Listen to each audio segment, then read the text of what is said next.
Chapter 1, Binding the God-Level Handsome Guy System. Jang Yu, could you stop bothering me? I don't want to date anyone before college. I want to ride in luxury cars, live in a sprawling penthouse, and travel the world. Can you make that happen for me? My eyes stung from the blinding white light that obscured my vision. As the glare gradually faded, a girl dressed in a blue and white school uniform came into focus before me. The noisy sounds around me gradually registered, and after a dazed moment, I realized I had actually been reborn, sent back to my senior year of high school in 2016. Back then, I had been Wanglu's devoted lapdog, fawning over her for a full 6 years, 2 in high school and 4 in college. I used to think it was deep affection, but now, looking back, I just feel utterly foolish. I still remember how, in my past life, when Wanglu shared her dreams of riding in luxury cars, living in spacious penthouses, and traveling the world, I earnestly promised her I'd work hard after graduation to make enough money to fulfill all her desires. Alright, I won't bother you anymore, I said. Poof. Wanglu returned to her seat. She didn't believe me at all, convinced that after school I'd come running eagerly to fawn over her again. Gazing at the knife-carved words on the desk, no pain, no gain. If I were the Lord of Spring one day, I'd order all flowers with peach to bloom together. I couldn't help but laugh at my youthful pretentiousness. What's the use of hard work? My parents left when I was in 3rd grade. Living at my uncle's place since then, I endured my aunt's constant lecturing out of gratitude for their kindness.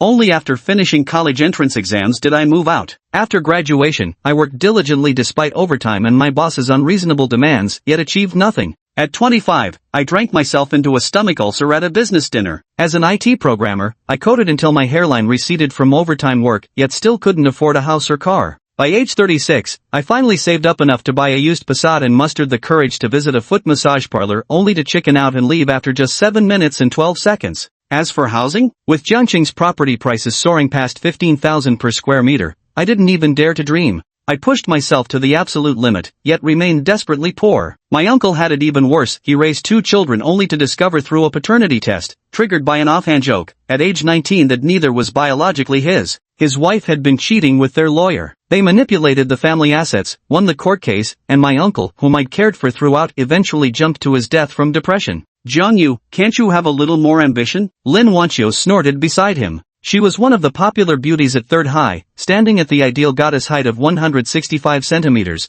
with a fair complexion, delicate features, jade-like skin, and a perky high ponytail. Even in the drab school uniform, she radiated undeniable style. Where exactly am I lacking ambition? I retorted with a smile. When you like a girl and she rejects you, you should know when to cut your losses. If you keep trying to please her over and over, she might actually start looking down on you. Lin Wancho accidentally let slip what she really thought about her pursuers. I understand now. Really? Lin Wancho pitted me after hearing about my deceased parents and how I'd been living with my uncle, assuming I must often be looked down upon by classmates. True or not? What's it got to do with you, the campus belle Lin? I turned my head and blinked playfully. You idiot Jang Yu, I was showing you pity, and you don't even appreciate it. Truth be told, I'd be overly cautious with my words around Wanglu, whom I liked. But with Lin Wancho, whose looks, figure, and attractiveness completely outshone Wanglu, I felt completely at ease. Maybe one acts more naturally around girls they're not interested in. Ding! The God-level handsome guy system has officially awakened. Given how poor and miserable your previous life was, you've been perfectly locked in by this system.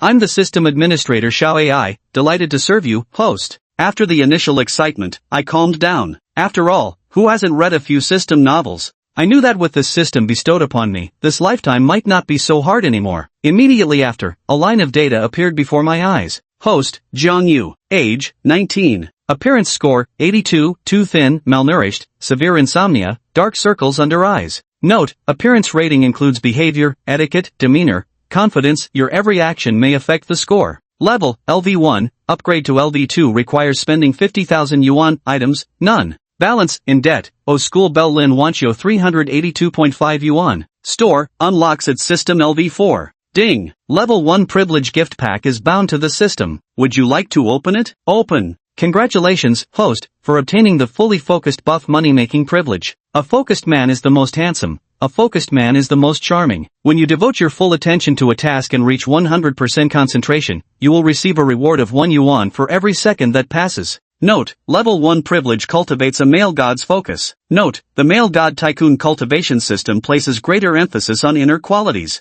System prompt, confidence, boldness, ambition, and radiant upwards vitality are more lethal than external traits. When your mind is entirely focused on yourself, unaffected by anyone else's rhythm, possessing the carefree ease and sense of freedom that pleases only you. That is the moment you ascend to heartthrob status. Confidence, boldness, carefreeness, and freedom, these are exactly what I need. All I have to do is fully concentrate on one task to earn money? I thought to myself, studying intently earns money, immersing completely in running earns money too. This is absolutely incredible. This time, the advantage is mine. Could it be that I, Jang Yu, am destined to be the chosen one? This system is on another level, totally different from those god-tier tycoon novels I've read. It's not about earning money just by breathing, sleeping, or blinking. Instead, it demands my full focus on accomplishing tasks. The system won't let me slack off. Instead, it's pushing me to become a true exemplary man, motivating me to strive for excellence. Jang Yu, how do you solve this problem? Jang Yu, which university are you planning to apply to? As the class monitor, Lin Wancho, seeing that I was ignoring her, pinched my ear with her delicate little hand, a sight that made all the male classmates grit their teeth in secret. I snapped, Lin Wancho, can't you stop being so annoying? I'm trying to focus on solving these problems. Chapter 2, The Proud and Aloof School Beauty, Lin Wancho. The guys sitting behind me, Monkey and Mouse, were instantly stunned. Little Fish was the girly nickname Lin Wancho had given me. Since when had I dared to talk to the school beauty like this? Jang Yu, you. My words left the school beauty Lin completely speechless. At home and at school, she was the well-behaved, straight-A student, and with her flawless looks, everyone treated her with polite respect. Over time, she had developed just a tiny bit of a proud, spoiled personality. She pouted and declared with righteous earnestness, I'm the class monitor, it's my duty to supervise you.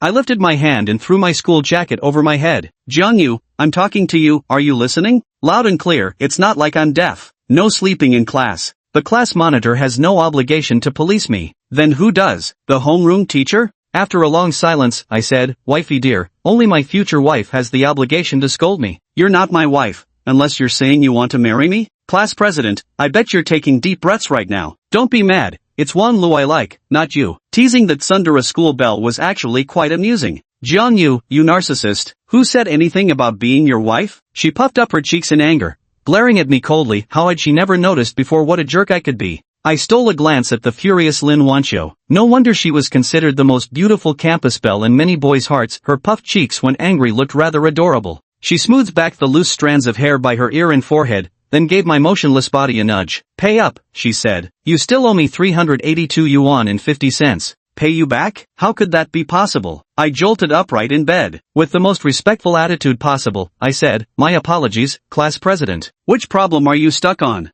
I'll teach you. Humph. If you don't listen to me, pay me back. Truth be told, she didn't actually want me to pay her back. I was dirt poor, and she even occasionally brought me milk tea. It's all because I'm the top student. Her dad slipped a red envelope to our homeroom teacher, Mr. Wang, just to get her seated next to me. They're hoping I can boost her grades in math and physics, since those are her weakest subjects. Starting at 3 p.m., I practiced problems from 4:30 until 9:30 in the evening. The college entrance exams were approaching. I had already covered all the key points last year, so now it was mostly just practicing problems for review. At that moment, Xiao Ai reminded me, host, you've been fully immersed in problem solving, focusing 100% on diligent knowledge review. A deposit of 18,000 yuan has been credited to your postal savings bank card ending in 9527. It even reminded me that the reward was legal and safe to spend. Damn, a whole afternoon of practice, and my bank account grew by nearly 20,000 yuan, more profitable than finding a sugar mommy, and without any of the suffering. How come Jang Yu looks kinda handsome now? He must believe knowledge changes fate, right?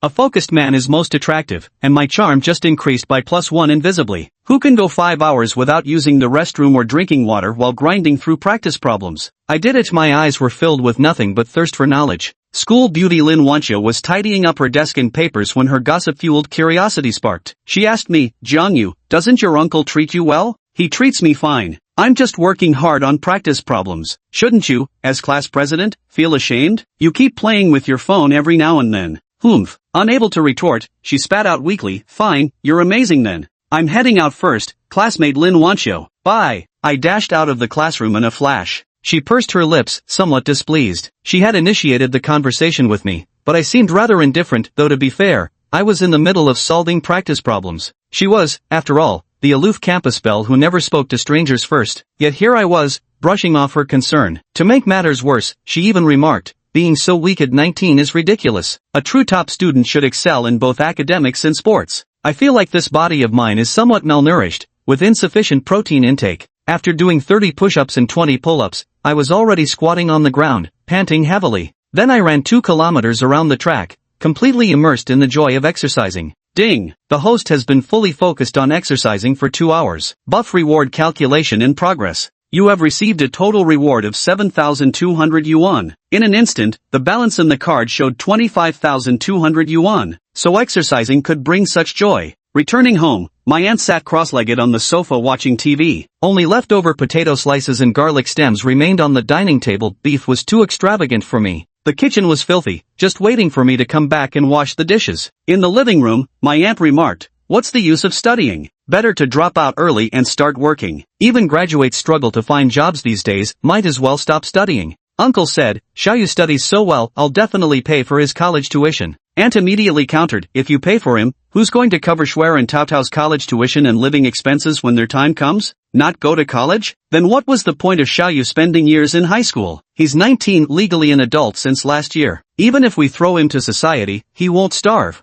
As I folded clothes in my bedroom, Zhang Tao tapped away at the computer keyboard nearby and remarked, "Jang Yu, the Range Rover looks absolutely beastly. And those car models are smoking hot." Yeah, very beautiful. Despite his young age, he was already watching car show videos. Then, without turning his head, he opened the League of Legends game and said, "Oh, right, can you help me with my math homework?" Chubby Jiang Shui pushed the door open and yelled, "Jang Yu, can you please stop using the bathroom at home? It's filthy. There's a public toilet 500 meters down the road at the intersection. Is that even human language? What if I suddenly have a stomachache and need to go urgently?" Just then, slap. A loud smacking sound echoed through the house as Uncle roared, "What kind of nonsense is this? Jiang Yu is your cousin. Making him go outside to use the bathroom in the middle of the night, you've gone too far." Jiang Shui screamed, "Dad, you hit me. How dare you hit me?" Uncle roared back, "Damn right I'm hitting you, you little beast." Aunt charged forward like a fury, "How dare you hit Shuer? I'll fight you to the death." Uncle bellowed, "You still have the nerve to raise a hand against me? Just look at how spoiled Shuer and Tao Tao have become.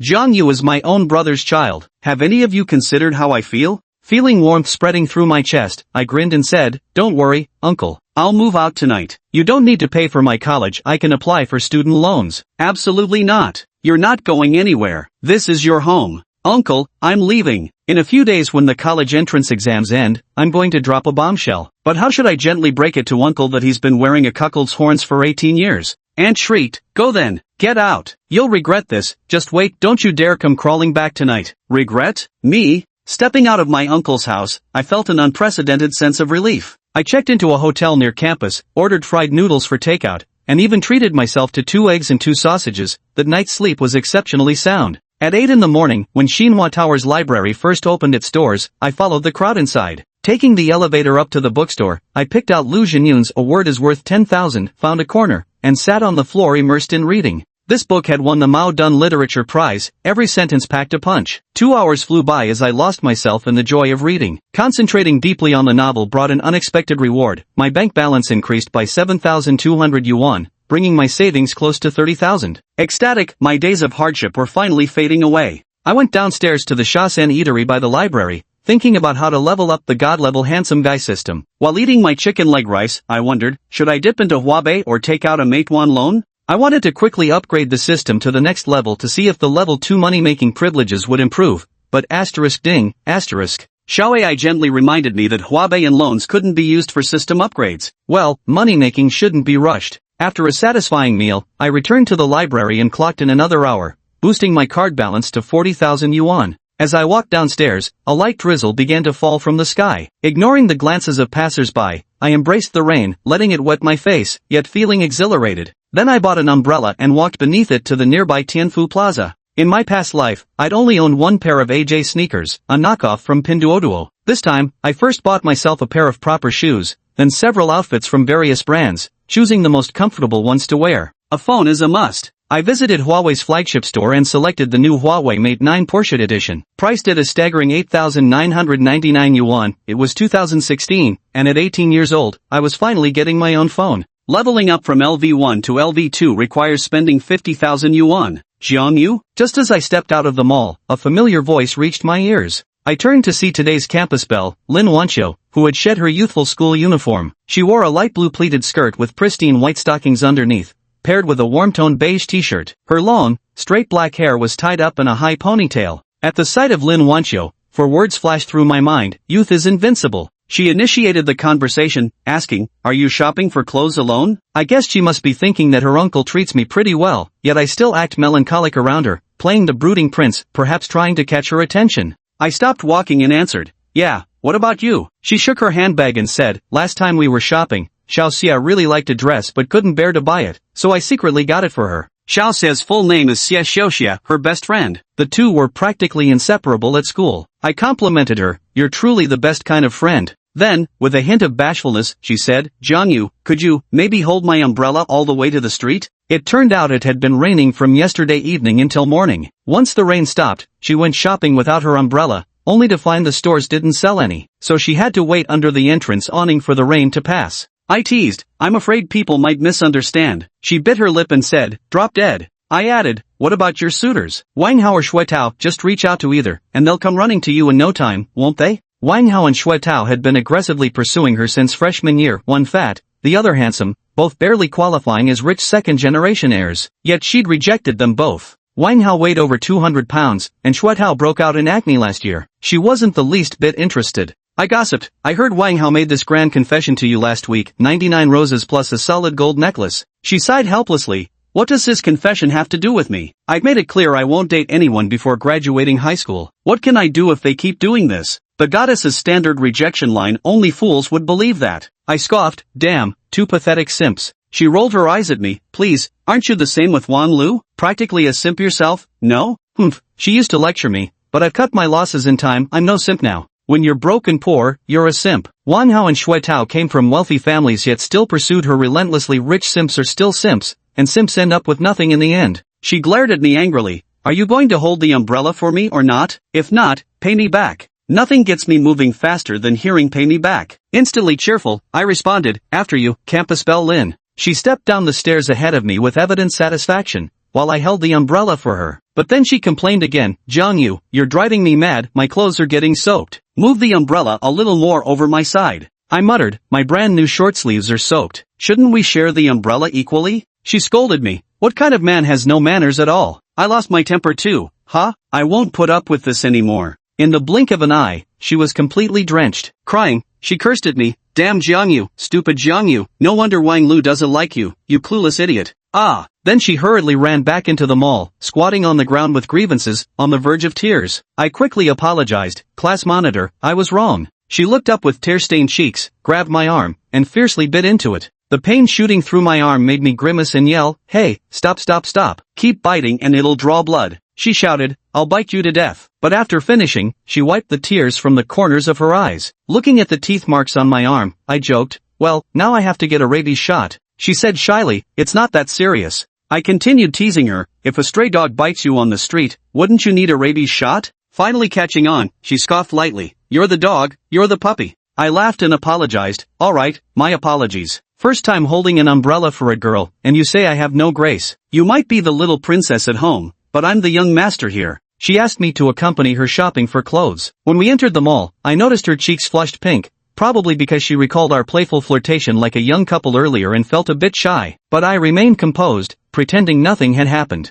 We went into a women's clothing store where she bought a pair of tight blue jeans and a plain white t-shirt. No surprise she's a pampered rich girl, those two items cost her 1,400 yuan. She asked me, "Do they look good?" After saying it, she seemed to realize the question was somewhat intimate and immediately regretted it. I casually replied, "Not bad." She got upset. "What do you mean not bad? Sigh, why did I have to accompany such a straightforward guy like her for shopping?" She probably lost all her good mood. Actually, her outfit was really stunning, those skinny jeans perfectly accentuated her figure, her posture graceful, her beauty unmatched, but I wasn't about to compliment her first. I said, "I don't dare praise you. What if you mistake it for me liking you or something?" Her face instantly turned red as an apple. "Classmates can compliment each other too," she said. "Xiao Xia and I always hype each other up while shopping, it feels amazing." "You're acting like a stone statue." I teased, "How did you know I love playing Malphite?" Her eyes lit up. "You play Malphite? I main Yasuo. Once the college entrance exams are over, let's duo, okay?"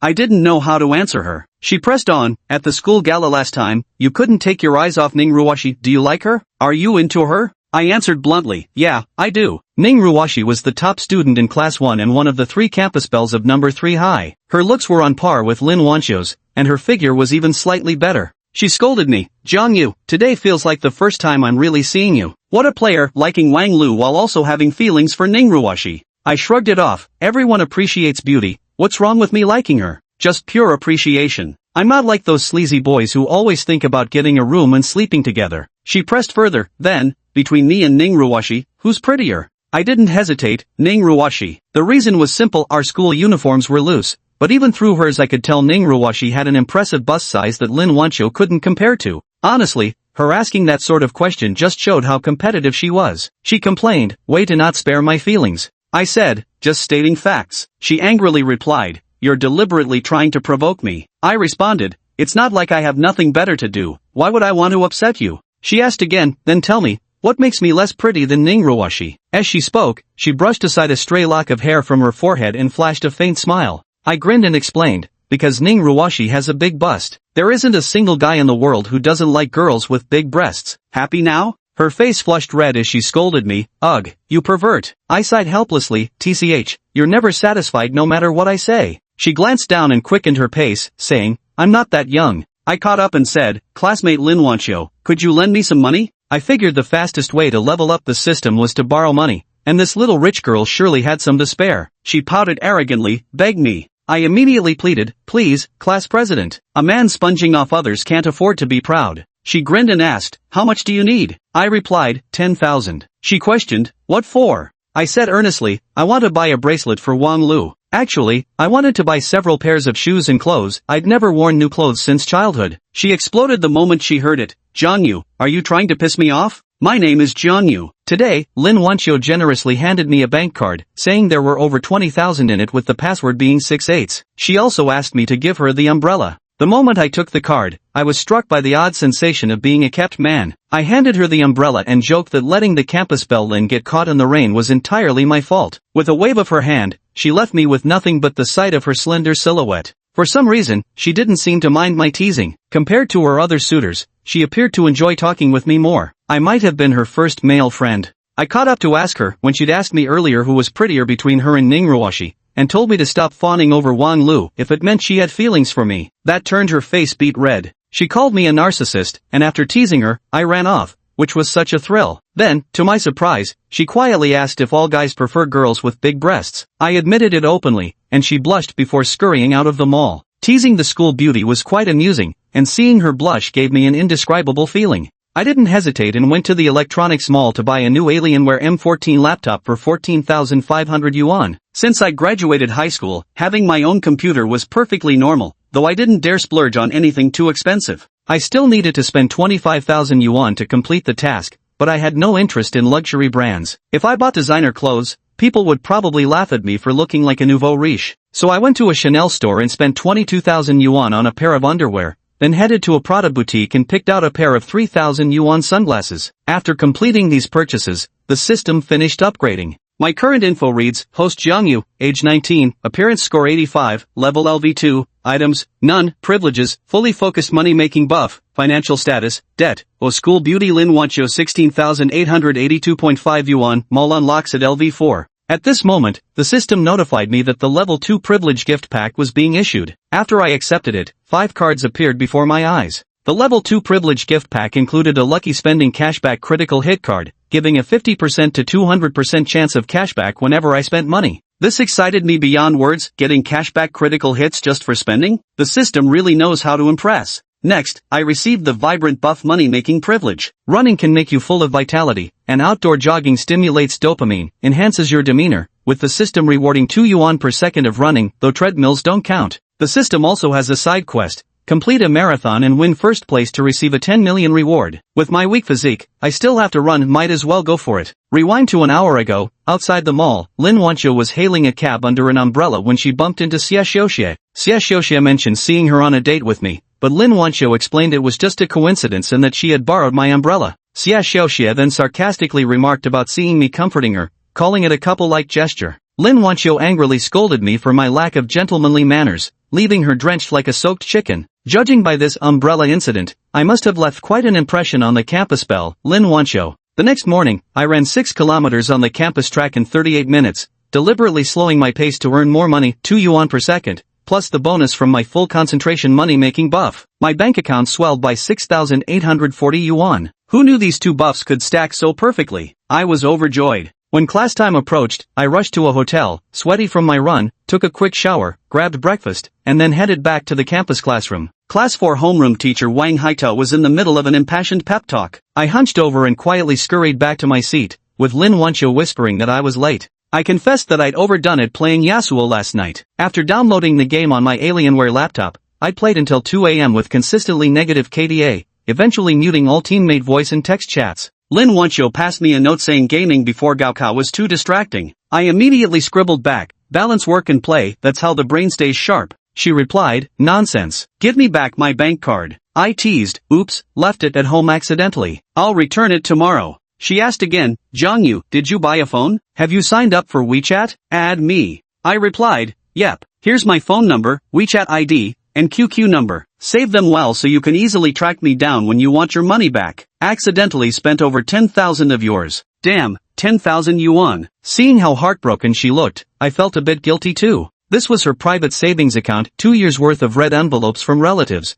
barely scraping together 20,000 yuan. I had no choice but to say, I'll pay you back during the holidays. She showed her little canine teeth and said, deal. Suddenly I thought the campus belle Lin seemed silly, giving me this adorably naive vibe, too innocent. Over 10,000 yuan. That's not just a couple $100. If I encountered a scammer, my little nest egg might be wiped out completely. Ding ding ding. Morning self-study ended as homeroom teacher Wang Haitao walked out of the classroom. I handed her the soy-braised beef bun. Here, soy-braised beef bun. It's seriously delicious. She gazed at the beef bun in the lunchbox, its rich savory aroma making her stomach growl uncontrollably. Probably because she'd overslept and skipped breakfast that morning. Yet she hesitated. Eating my breakfast would surely make Xia Xiaoxia misunderstand. Don't worry, go ahead and eat. It's seriously delicious, I encouraged her. Nearby, Wanglu walking along the right aisle noticed me delivering breakfast to Lin Wancho and felt inexplicably irritated. She was probably thinking, weren't you the one who said you liked me? Who promised to only ever love me? How could your heart change so suddenly? She spat contemptuously, calling me a scumbag. Then, Wanglu angrily asked me, Jang Yu, what do you mean by this? She was clearly upset. After I pursued her for 2 years and suddenly stopped, she felt indignant, wondering why I gave up. I let out a cold hum and glared at this green tea bitch. She even had the nerve to say, Jang Yu, didn't you always like me? Showing off by giving Lin Wancho breakfast right in front of me, just to provoke me, wasn't it? I never outright rejected you, I just said I didn't want to date in high school. If you'd persisted until after the college entrance exams, I might have said yes. You still had a chance. Damn, hearing her words, Lin Wancho instantly felt the steamed bun in her hand lose its flavor. She was disgusted by Wanglu's behavior, wondering how someone could be so shameless. If you don't like someone, just reject them clearly. I smiled faintly and said, but, Lin Wancho is prettier than you, lends me money, and is considerate. I don't like you anymore and won't bother you in the future. In my past life, I was strung along by her ambiguous words until graduation. She always gave me a glimmer of hope, making me think there was still a chance. It wasn't until after college that I realized, if you're not afraid of losing someone, you won't be controlled. Instead, you can handle the relationship more easily. What you lose was never truly yours, just keep a calm mindset. Actually, she just sees me as a backup, maybe not even that, more like a spare tire jack. My words undoubtedly rubbed salt in Wanglu's wounds. Girls love comparing themselves to each other, and she truly fell short compared to Lin Wancho. Whether in family background, academics, figure, or looks, she was completely overshadowed. Her eyes widened as she stared at me in disbelief, the guy who used to bend over backward for her, feeling a sharp sting inside. After 2 years of groveling for her, I suddenly switched to fawning over someone else. How could she possibly take that? She sneered and said, when two people are together, they're bound to face some hardships. Doing well in the college entrance exams takes hard work. Just like love, it requires effort and tests, and you clearly can't stand the test. Her words gave me goosebumps. I quickly replied, big sis, please spare me the lectures. I'm not worthy of you. Big sis, please find someone else to manipulate. Right now, I'm making money even while lying down. Who has time for romance? Every night when I open my eyes, all I think about is how to spend my cash. She was so furious her hair practically stood on end, saying if I couldn't even muster this little patience while pursuing someone, I'd surely remain a forever alone loser. She also insisted that me buying Lin Wancho breakfast was just a ploy to catch her attention and soften her heart. But she was utterly convinced it wouldn't work. A loser would always stay a loser, and once I came to my senses, I'd come crawling back to her begging for forgiveness. I could only smile wryly, wondering just how pathetic I must have been in my past life. Just then, class monitor Xie Xiuxia called out, Jang Yu, someone's looking for you. I jogged to the doorway to see my uncle standing there. I asked, Uncle, what brings you here? Uncle Jiang Jianoa handed me a briefcase and said, you acted too rashly, kid. Come home tonight. I've given Tao Tao and Shuer a proper talking to. They won't treat you like that anymore. A hint of hesitation flickered in my eyes as I said, Uncle, I won't be going back for now. I've already moved in with a classmate. Don't worry about me. His parents are constantly away on business trips, so the two of us are living quite comfortably. Uncle sighed, realizing my heart had been thoroughly broken. He continued, here's a phone and a bank card. There's 50,000 in it, the password is 6 6s. If you need more money, just ask me anytime. Just make sure your aunt doesn't find out. After patting me on the shoulder, he turned and walked toward the stairwell. I didn't refuse, doing so would have made him feel worse. I looked down and saw the latest model iPhone 6 Plus, an ICBC bank card, and 2 sets of Anta sportswear consisting of a t-shirt and shorts. Some people say Anta and Hongqing clothes aren't up to par, but I believe happiness can't be bought with money. Brands like Gucci, Armani, Versace, and Burberry just don't suit an 18-year-old like me. Just like how even Jack Ma occasionally eats instant noodles, it doesn't mean he can't afford a Michelin-starred restaurant. I still think Anta and Hongqing are pretty solid choices. I muttered to myself, other god of wealth systems usually start off with a Ferrari or Porsche as rewards. Why am I getting this? I plan to save up some money after the college entrance exams and make a purchase using the welfare spending credit card, just to see how much cashback I can get. I walked back into the classroom and saw the hefty Wang Hao hugging a box of cake, placing it on Lin Wancho's desk with an utterly sycophantic smile on his face. Lin Wancho's frosty expression instantly turned forbidding, as if warning strangers to keep their distance. Wang Hao smoothed his slick back hair, shiny with pomade, and said, Wancho, that blueberry mousse cake I bought for 888 yuan last night is incredibly sweet, you've got to try some. He firmly believed that no girl could resist desserts, especially a mousse cake from a boutique patisserie. One bite was sure to melt straight into her heart. I thought to myself, is this guy an idiot? When giving gifts to girls, you should never mention the price. It makes it seem like Lin Wancho can't afford an 888 yuan cake. Sure enough, Lin Wancho's pretty face turned frosty, and she refused outright. Thanks, but I'm on a diet right now and avoiding sweets. Wang Hao scratched his head,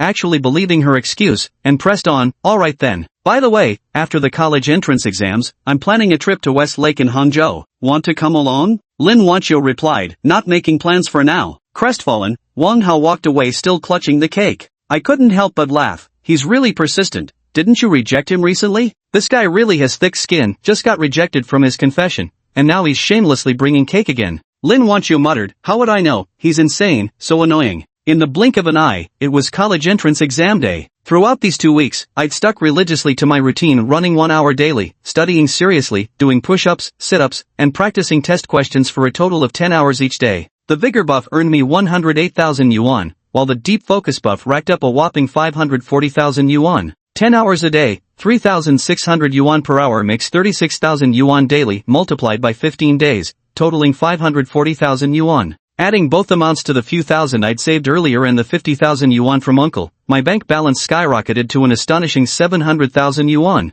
Hole was shocked when he saw me and exclaimed, holy shit, Jang Yu, did you get a face job? Standing before me was a fair-complexioned young man with a clean, simple buzz cut, a tall and straight nose bridge, and pale skin, the very picture of a handsome, delicate-looking pretty boy. Most importantly, after a period of balanced nutrition and conditioning, my body no longer resembled a skinny monkey. At 186 centimeters tall, even taller with shoes on, my weight had finally reached 140 pounds. I persisted in running daily, doing 100 push-ups, 100 sit-ups, and recently added 100 pull-ups to my routine. My physique gradually improved, developing a basic streamlined shape. Shedding my school uniform, shaving off my stubble, and sporting a fresh haircut completed the transformation. Even the system's evaluation of me reached 90 points, truly embodying youthful vitality. Exercise, sports, running, they genuinely can transform a person's aura. If I could open a Porsche with one hand, in some girl's eyes, my score would probably skyrocket to 100. With calm composure, I said, just gained a bit of weight and shaved my beard. Hole added, turns out you're this handsome. If Wanglu saw you now, she might even pursue you instead. Chapter 7, the college entrance exam ends, shopping spree. Hole, nicknamed Monkey, was Jang Yu's middle school classmate. They were placed in different classes in high school, but remained one of the few close friends in his life. The only thing was, this guy was a simp just like him. Otherwise, how could the two of them become such good friends? Jang Yu, there's something I don't understand. What is it? Had ha. Hole scratched his head with a mischievous grin. I've been pursuing Goddess Ning recently, haven't I? Sigh, the competition is really intense, it's giving me a headache. But I did manage to get Goddess Ning's QQ contact. Goddess Ning's full name is Ning Ruwashi, and together with Lin Wancho, she is hailed as one of the most beautiful schoolbells of number 3 high school. Jang Yu chuckled, and then what? It's so frustrating. Every morning when I send her a good morning, she never replies. After evening self-study, I excitedly message her on QQ, but she's either eating, sleeping, or showering, never available. Jang Yu patted his buddy on the shoulder. Isn't this completely normal?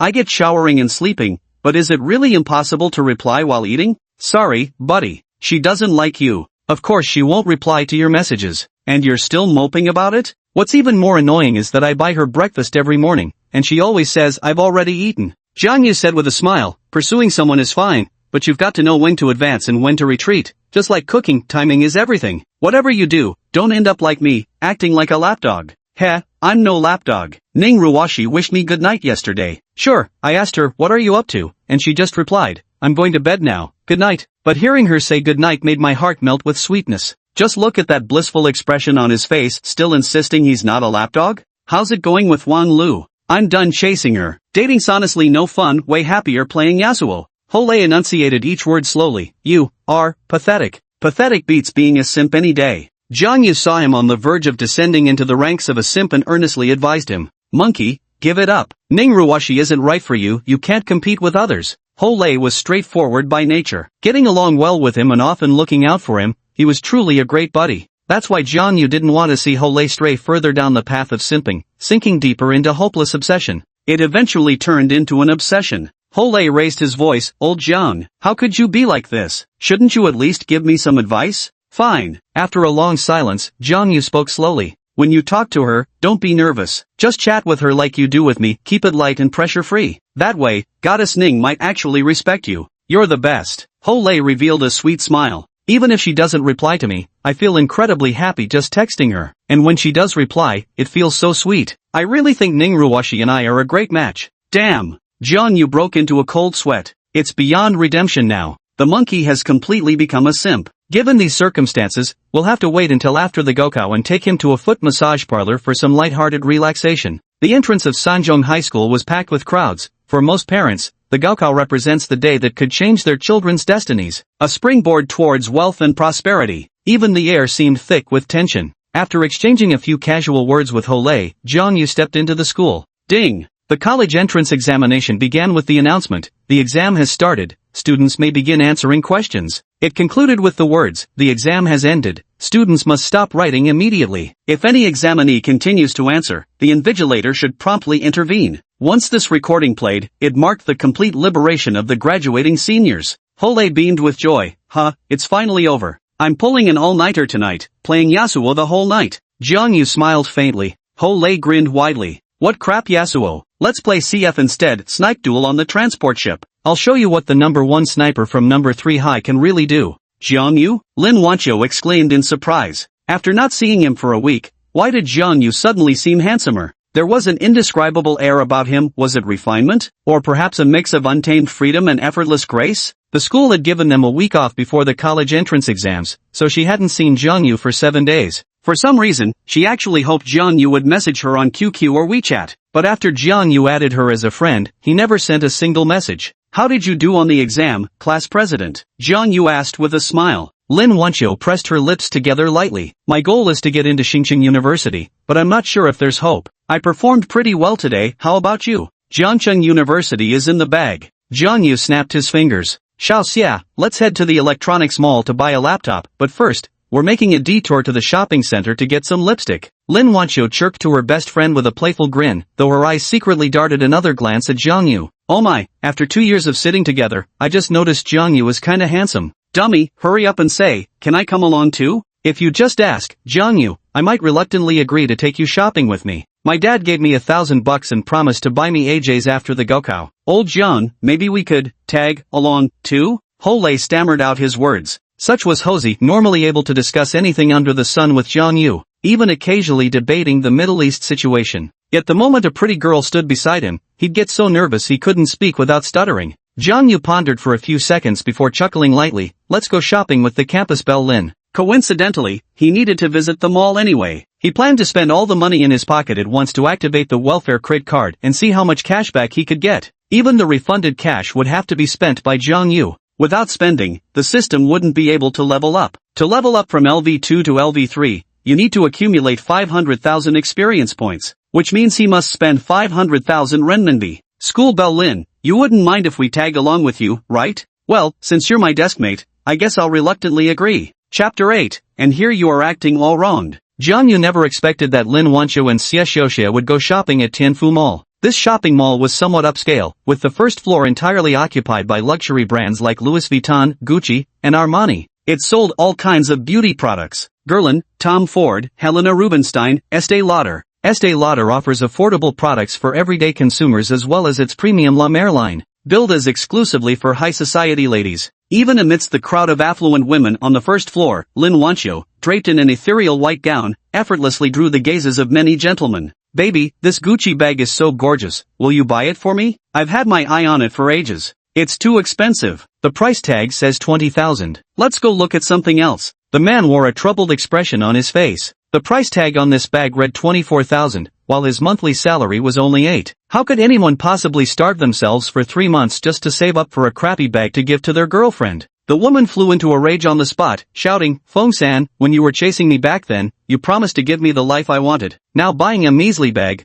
look at how stingy and hesitant you're being. My monthly salary is only 8,000 yuan, and you want me to buy you a bag worth over 20,000? Even if it were 5,000, I'd grit my teeth and buy it. You're really being unreasonable. Me, unreasonable? The woman laughed in anger. Get lost, we're breaking up. Then break up. The man's lips trembled with fury. Gold-digging bitch, I've had enough of this. You're a useless toad with no skills, and you dare accuse me of being a gold digger? Wow. Modern fairies are truly terrifying. Jang Yu couldn't help but raise an eyebrow at the scene. Whack! The 200-pound boyfriend jumped straight up and delivered a fierce slap across the fairy-like girl's face. This scene thoroughly amused Jang Yu. I mean, if you're gonna slap someone, just slap them, why jump to do it? Dude's temper is seriously explosive. An 8,000 yuan salary isn't considered low in Jiangcheng, where many people earn just 5 or 6,000. Nice hit! Holei's heart skipped a beat, genuinely startled by his buddy's boar rush move. Snapping out of it, he immediately clapped and cheered. What kind of bag could make girls so obsessed? Xie Xiaoxia cast a curious glance. That's such an ugly bag, the chain straps look like dog leashes, so thick and hideous. Are all luxury items this unattractive? Wancho, do you think it looks good? Lin Wancho scoffed, super ugly. Let's go buy some Lancome makeup instead. After finishing the college entrance exams, her mom had agreed to let her buy some simple cosmetics, including lipstick, foundation, perfume, and the like. Old Jiang, I'm going to queue up at Shenyu's to buy some juice. Jang Yu waved his hand, go ahead. He casually walked into a cosmetics store. As a guy, he had no idea about the brand hierarchy. Handsome, are you looking to pick a gift for your girlfriend? The salesgirl stepped forward with a warm smile to assist. How much is this lipstick? Jang Yu pointed to a rather eye-catching model on the counter. You've got excellent taste, handsome. The sales assistant didn't look down on Jang Yu because of his high school student appearance. Maintaining her professional smile, she took down this particular lipstick and handed it to him. This is Valentino's latest product. Handsome, look how exquisite its design is. The lipstick case is petite and delicate, adorned with beautiful studs around the edges. The detailing is truly eye-catching. At first glance you can see the luxurious quality. As a woman, I guarantee no girl could resist this lipstick. Feel free to choose any shade you prefer. How much? Jang Yu asked curiously. The price is 6,800 yuan. The salesgirl maintained her smile. As she quoted the price, she watched Jang Yu's facial expressions for reactions. She prefers light makeup, nothing too heavy. This one. Credit card. Right away, handsome, the woman's face lit up with delight. The boss was right, you really can't judge people by appearances, and looking down on others only makes you the fool. Who would have thought this high school student wearing just an Anta t-shirt would willingly spend 6,800 yuan on a lipstick for his girlfriend? How extravagant. Many people mistakenly believe Valentino is a low-end brand because counterfeit products flood the streets. There are even numerous shops with Valentino signage displaying messy storefronts and slogans like everything 99 yuan each, 20% off for 2 items. Here, your graduation gift. Jang Yu casually handed the small bag to Lin Wancho. Lin Wancho picked out a foundation, a moisturizer, and a bottle of perfume. Just as she was about to choose a lipstick, Jang Yu handed her a Valentino shopping bag. For me? Lin Wancho's eyes curved into crescents. Many male classmates and suitors had given her gifts, but she had always politely refused them. Little did she expect that Jang Yu, who liked to tease and bully her, would give her a present. Only then did Jang Yu notice there were 2 other girls shopping in the store, one of whom happened to be Wanglu. Xie Xiaoxia turned to look at her best friend with a radiant smile. Lin Wancho was struggling inside. Was Jang Yu pursuing her? But Jang Yu didn't like her. That jerk even thought her chest was small. Yet when she received Jang Yu's gift, she felt an inexplicable little flutter of joy. Thank you, Jang Yu. She took the tote bag. Xia Xiaoxia's eyes lit up. Wow, it's Valentino. Quick, let's see what graduation gift Jang sent you. A lipstick. You've got some real taste, classmate. This is a new Valentino model priced at a whopping 6,800 yuan, absolutely luxurious. The Lancome salesgirl was startled, never expecting this clean-cut young man before her to actually be a rich second-generation heir. Jang Yu, what do you think you're doing? Wanglu's gaze turned frosty as she stood nearby. She and her cousin had planned a shopping trip to buy lipstick, and after much deliberation, had ultimately settled on Lancome. Lancome has lipsticks ranging from 4 to 500 yuan, some costing 1 to 2,000, and even exorbitant ones priced at 4 to 5,000. She had just picked out a 560 yuan lipstick, only to immediately see Jang Yu giving Lin Wancho one as a gift. Wanglu felt particularly uncomfortable inside. Jang Yu's gesture seemed like a slap to her face. Her cheeks burned with a stinging pain. It wasn't much. Sometimes when I couldn't afford breakfast because I was broke, Lin Wancho would bring me food. Giving her a simple graduation gift was the least I could do. Many male classmates gave Lin Wancho snacks and cookies, which she was about to throw away until Jang Yu snatched them to eat himself. For 2 years you chased after me, and the cheapest gift you ever gave was a 2 yuan bracelet from a roadside shop. How come when you pursue Lin Wancho, you casually buy her a 6,800 yuan lipstick? Wanglu clenched her teeth as she demanded answers, thinking to himself, I heard his uncle is a construction site contractor. Contractors must make good money, right? Could it be his uncle suddenly started treating him better? Jang Yu couldn't help but laugh at these words. Was this woman really that full of herself? Did she seriously think he was still that desperate simp? It's my freedom to decide how much I spend on gifts, and it's none of your business. Humph, you're truly ridiculous. If you'd just given me a pleasant surprise, not to mention a 6,800 yuan gift, even just a 1,000 yuan lipstick would have made me agree to be with you. Teenage girls can be especially arrogant, particularly those who are even slightly attractive. Wanglu wasn't just arrogant, she was also a bit sensitive deep down. The same guy who used to be a simp would lavish other girls with gifts, yet penny-pinched when it came to her, nothing but empty words of love. She felt utterly wronged. Chapter 9, bought the Rolex Panda Daytona. Having to queue just for a juice, people have gone completely mad. Ho-Lei ran over eagerly, breaking the awkward atmosphere in the store. Sorry, I'm not interested in you anymore. Even glancing at him annoyed Jang Yu, who genuinely didn't want to stay in the store for another second. Stop, you're not allowed to leave, stop right there. Wanglu was truly heartbroken to see Jang Yu's indifferent and cold demeanor. Just a few days ago, he had been fawning over her, using Hosie's phone to log into QQ to send her good morning and good night messages, persistently showering her with all sorts of caring words every day. And now, in the blink of an eye, he behaved like this. What did that make her? Tears welled up uncontrollably in her eyes. She admitted that she didn't like Jang Yu. It was just that Jang Yu's cold indifference was hard for her to accept.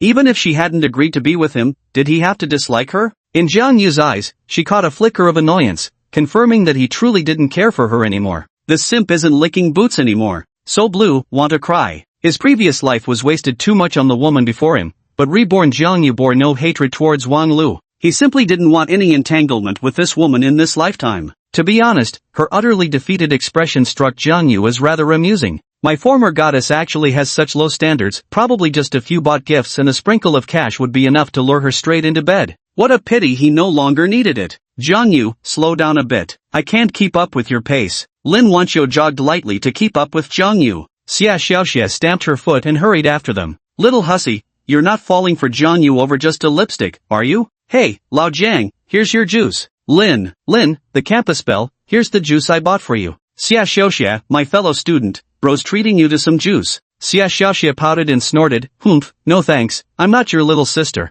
Hee, sorry about that. Ho-Lei scratched his head awkwardly. Jang Yu was speechless and Monkey was totally showing off. He'd meekly mumble in front of the campus belle, yet put on some playboy K demeanor with Xia Xiaoxia. Unfortunately for him, classmate Xia Xiaoxia wasn't buying it. Thank you. Lin Wancho accepted the juice glass. What else should we buy, Wancho? Xia Xiaoxia gulped down the fruit juice noisily. Lin Wancho pondered for a moment, buying underwear. Let's go shopping alone next time. What secrets can't we hear? Jang Yu said with a playful smile. Lin Wancho gave a playful smile. A girl's secret. I want to buy a watch. It's time to own my first watch after graduating high school. Apart from luxury goods, Jang Yu couldn't think of anything else that could cost 200,000 yuan in one purchase. Buy a car? Forget it. After acquiring the God-level handsome guy system, Jang Yu's mindset underwent a subtle transformation. Forget Ferrari, Porsche, or Maybach, at the very least, it had to be a Mercedes-Benz E-Class as the starting point. A one-time purchase of 200,000 yuan. Currently, the most suitable option for him was a watch.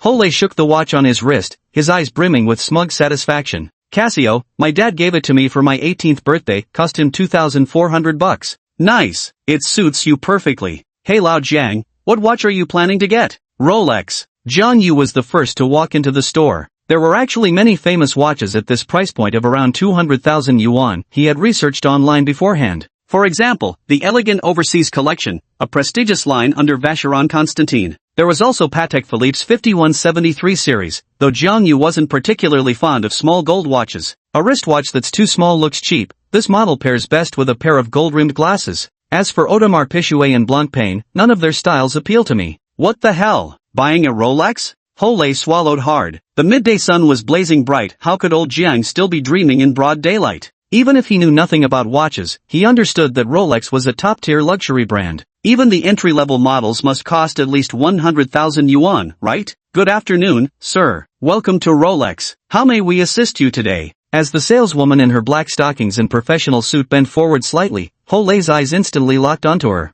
Oh my, a salesgirl at a watch counter is so beautiful and looks quite elegant. Most Rolex sales staff receive professional training. With their long hair tied up in buns and smiles as refreshing as spring breeze, they give people a very comfortable and friendly feeling. Xiaoxia couldn't figure out how could Jang Yu afford to buy a watch. Could he just be browsing? The display cases in the store were filled with an array of exquisitely crafted watches. Rose gold and silver-plated dials shimmered with luxurious brilliance under the strategically placed spotlights, creating an atmosphere of high-end sophistication. Jang Yu plopped down onto the reception sofa. What should I call you, miss? You can call me Marie. But miss, you're clearly Chinese? Mary gave a helpless smile. Just an English name. Many foreigners frequent these stores. It's management's requirement. Nothing I can do about it. Sir, may I ask what price range you're considering for a watch? She smiled warmly as she looked at Jang Yu. Contrary to the typical plot in billionaire novels where sales staff look down on customers with snobbish disdain, leading to an angry protagonist purchasing an expensive watch in defiance, such a scene never unfolded here. 200,000. But, cough cough. Hole started coughing in agitation. 200,000? Is old Jiang flirting with that beautiful shopping assistant? Lin Wancho simply assumed Jang Yu was just browsing to familiarize himself with luxury watches. How could he possibly afford to buy one? Sir, please follow me. There are only 3 models currently available in-store priced above 200,000 yuan. If none meet your preference, you may reserve any design from this catalog. We can have it delivered within 3 days. Most of the watches in the display case were for showcase purposes. Mary took out 3 wristwatches from the transparent display cabinet. All of them were small golden watches. Sir, have you come of age this year? Wearing overly business-like watches doesn't seem suitable and doesn't match your college student vibe. For students your age, this Panda Daytona would suit your temperament best, especially considering, may I ask your height? Jang Yu smiled faintly. I'm already 19 this year, so I'm an adult. My height is 186 centimeters. With your height and that youthful vibe you're radiating, you must still be in college, right? This Panda Daytona perfectly suits your temperament, though I'm not saying you wouldn't look great with a Submariner or other luxury models either. Mary took it out from the watch case and gently placed it in Jang Yu's hands. He had come specifically for the Panda Daytona, never expecting the sales associate to recommend it right off the bat. The black and white ceramic bezel looked crisp and clean, with exceptional texture. The hour markers and hands on the dial shimmer under the light. Mary continued her introduction. This Panda Daytona is exceptionally stylish, making it the perfect choice for many young people. Its classic black and white color scheme never goes out of fashion, yet it retains the exquisite craftsmanship of a top-tier watch. So beautiful. This watch has incredibly high recognition. Hole's heart raced as he headed to university wearing his Panda Daytona watch. Though he wouldn't dare claim to be the hottest guy campus-wide, he was absolutely the most stylish dude in his dorm. Chapter 10. Did Jang Yu strike it rich? Sir, this watch face uses sapphire crystal material, with a mirror-like. Mary continued listing the Panda Daytona's advantages when Jang Yu waved his hand to interrupt. How much does it cost? 206,000 yen. That expensive? Even Lin Wancho, who came from a well-off family, was stunned by the price tag of the watch before her. Her parents owned a decoration company in Zhangcheng with annual earnings exceeding 1 million yuan. This year, they even opened branches in other cities, building a nationwide chain. Lin Wancho, who never lacked pocket money, was also startled by the price of the Panda Daytona. Actually, among many Rolex watches, the Panda Daytona isn't the most expensive. It doesn't even rank in the upper middle tier. What a bold watch, buy it. Jang Yu casually pulled out a bank card. Miss, swipe the card please. His single sentence left all three classmates stunned. Weren't we just looking? How did he suddenly decide to buy it? Does Jang Yu have any money on him? Very well, sir. Mary's smile brightened further as she warmly accepted the bank card with both hands. Please take a seat in the lounge area while I prepare your invoice and documents. Sir, madam, black tea and orange juice. Clatter. Mary hurriedly filled the glasses with ice, preparing 4 cups of orange juice and 4 cups of black tea for Jang Yu to choose from. Under normal circumstances, he wouldn't serve tea to guests himself, since most customers just came in to browse. No rush. Jang Yu looked up with a smile. Old Jang, do you really have 200,000 in your card? I've been studying stock trading these past few days, accidentally made 200,000. Estimated profit tomorrow is 100,000 plus. Miss Lin Wancho, I'll return your money tomorrow. Jang Yu explained. Suddenly rich. Only stock trading. Surely he couldn't make up a story about winning the lottery, could he? Although claiming stock trading profits sounds cliched, it's a perfectly good explanation for how he could afford a Panda Daytona. Lin Wancho didn't care whether Jang Yu repaid the money or not. That poor boy had gone hungry so often in the past. To her astonishment, her desk mate in front of her had actually earned 200,000 yuan,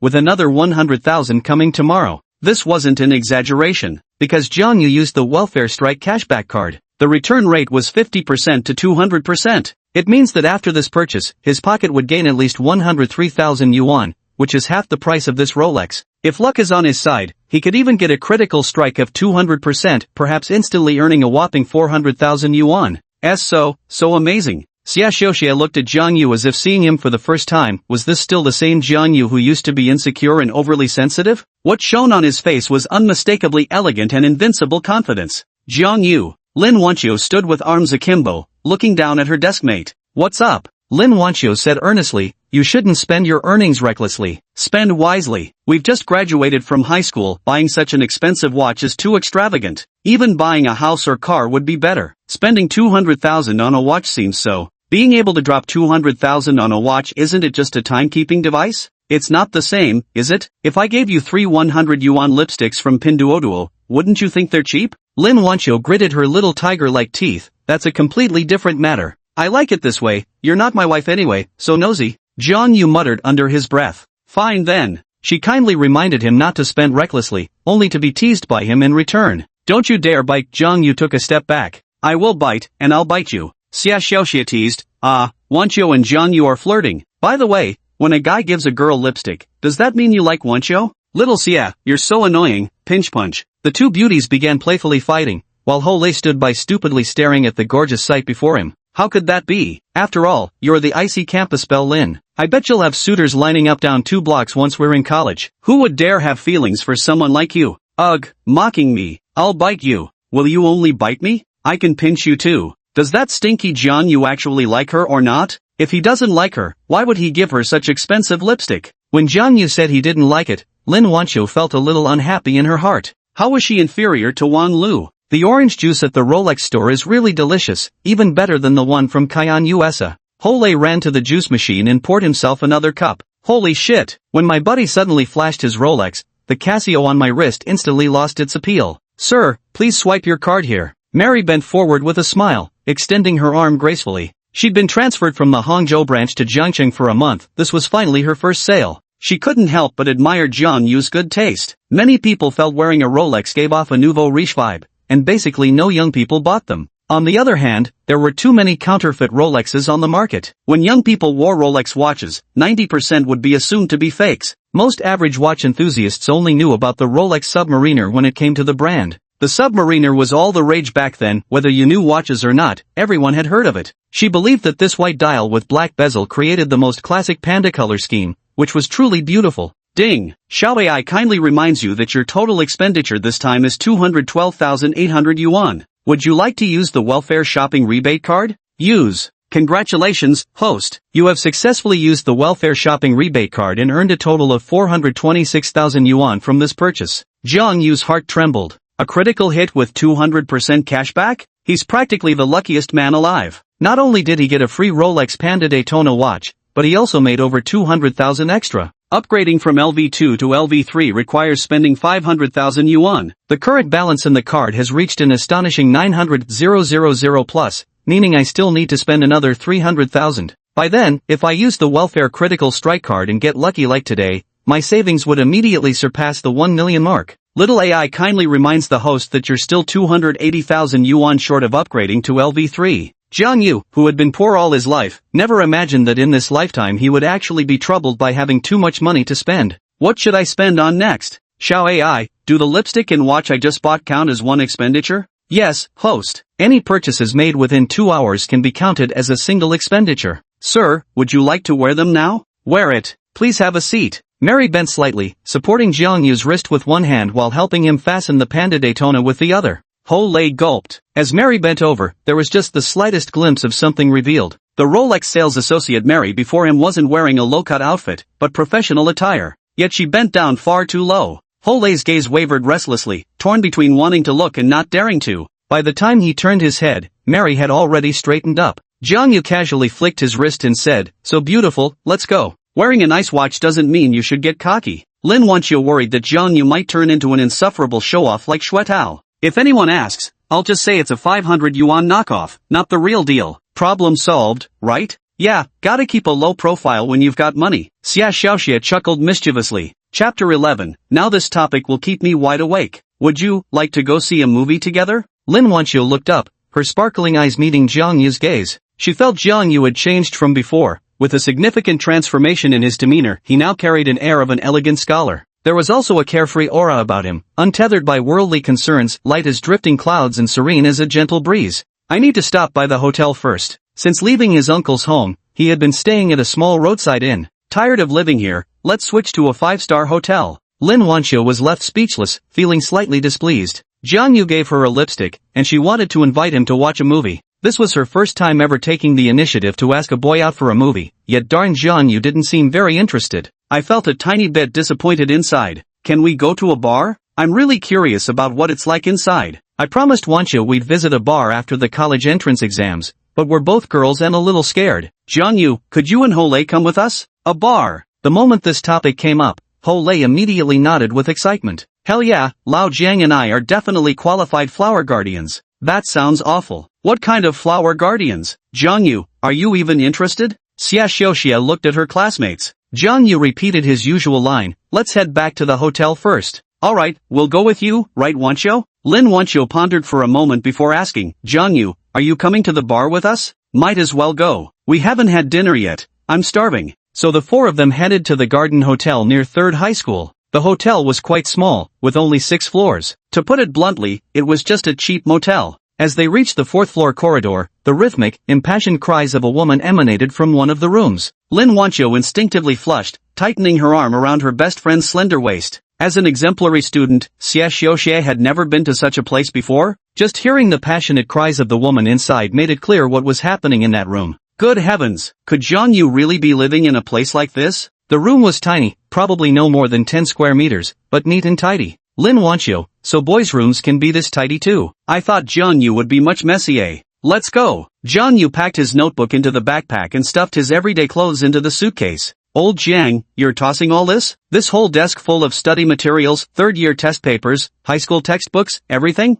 Ho Lei gaped in disbelief. Jang Yu flashed a grin. Toss it all. High school was in the past, and these tattered textbooks couldn't even fetch a few bucks. There was a time when I thought these lessons and materials were precious treasures. When you're old and flip through your youthful textbooks, wouldn't it evoke a sense of reminiscing about your younger days? Jang Yu, reborn into this life, had no such sentiment at all. Keeping textbooks and test papers would only be fit for wiping ones behind, and even then, they'd be too rough. The more crucial point is, who the hell would ever reminisce about high school for no reason? Lin Wancho blushed as she leaned close to Xia Xiaoxia's ear, whispering secrets. If I had known we'd hear that kind of noise, we should have just waited downstairs. Men are curious about a woman's room, and women are equally curious about a man's room. Lin Wancho thought it'd be better not to be curious anymore. Damn Jang Yu, make him treat us tonight. Xia Xiaoxia bit her lip. Lin Wancho smiled seriously. Silly, we should split the bill. It's not easy for him to earn money. You're always thinking for your hubby, Xia Xiaoxia teased before dashing off toward the elevator. Xia Xiaoxia, you rascal, we're not even lovers yet.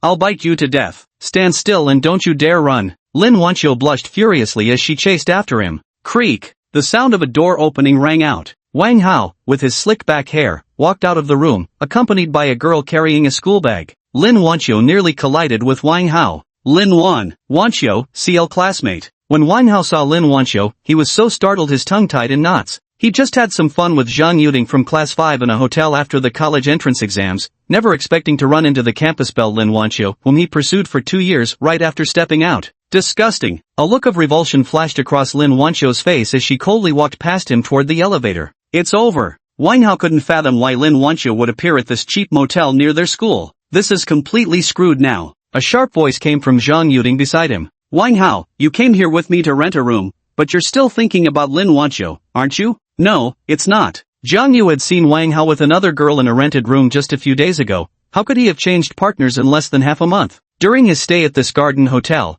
Jang Yu witnessed many remarkable scenes. For instance, the pudgy school dean sneaking into a room with the married young teacher Lu Fong from class 6 right next door to his own. Teacher Lu Fong had quite the enviable figure. Never imagined she'd be wasted on that pot-bellied dean. As the elevator doors closed, Xia Xiaoxia's gossip-fueled curiosity burned brighter than ever. Late autumn, that girl's voice we just heard was from Zhang Yuding from class 5. Gosh, she's even the math class representative, and she's actually hanging out with Wang Hao. Lin Wancho said with disgust, can we not mention Wang Hao? Just hearing his name makes me sick. The thought of Wang Hao fawning over her every day, bringing her cakes and little gifts, gave her goosebumps. Old Zhang, are we heading straight to the bar? Hole heard that the girls at the bar wore revealing outfits, and he couldn't wait to feast his eyes. I'm carrying a suitcase to the bar, so naturally I'll first book a hotel on West Street. Jang Yu said impatiently. Booking a hotel on West Street? There are tons of bars along that road. Ah, Jang Yu continued, I heard bars are usually liveliest after 9 p.m.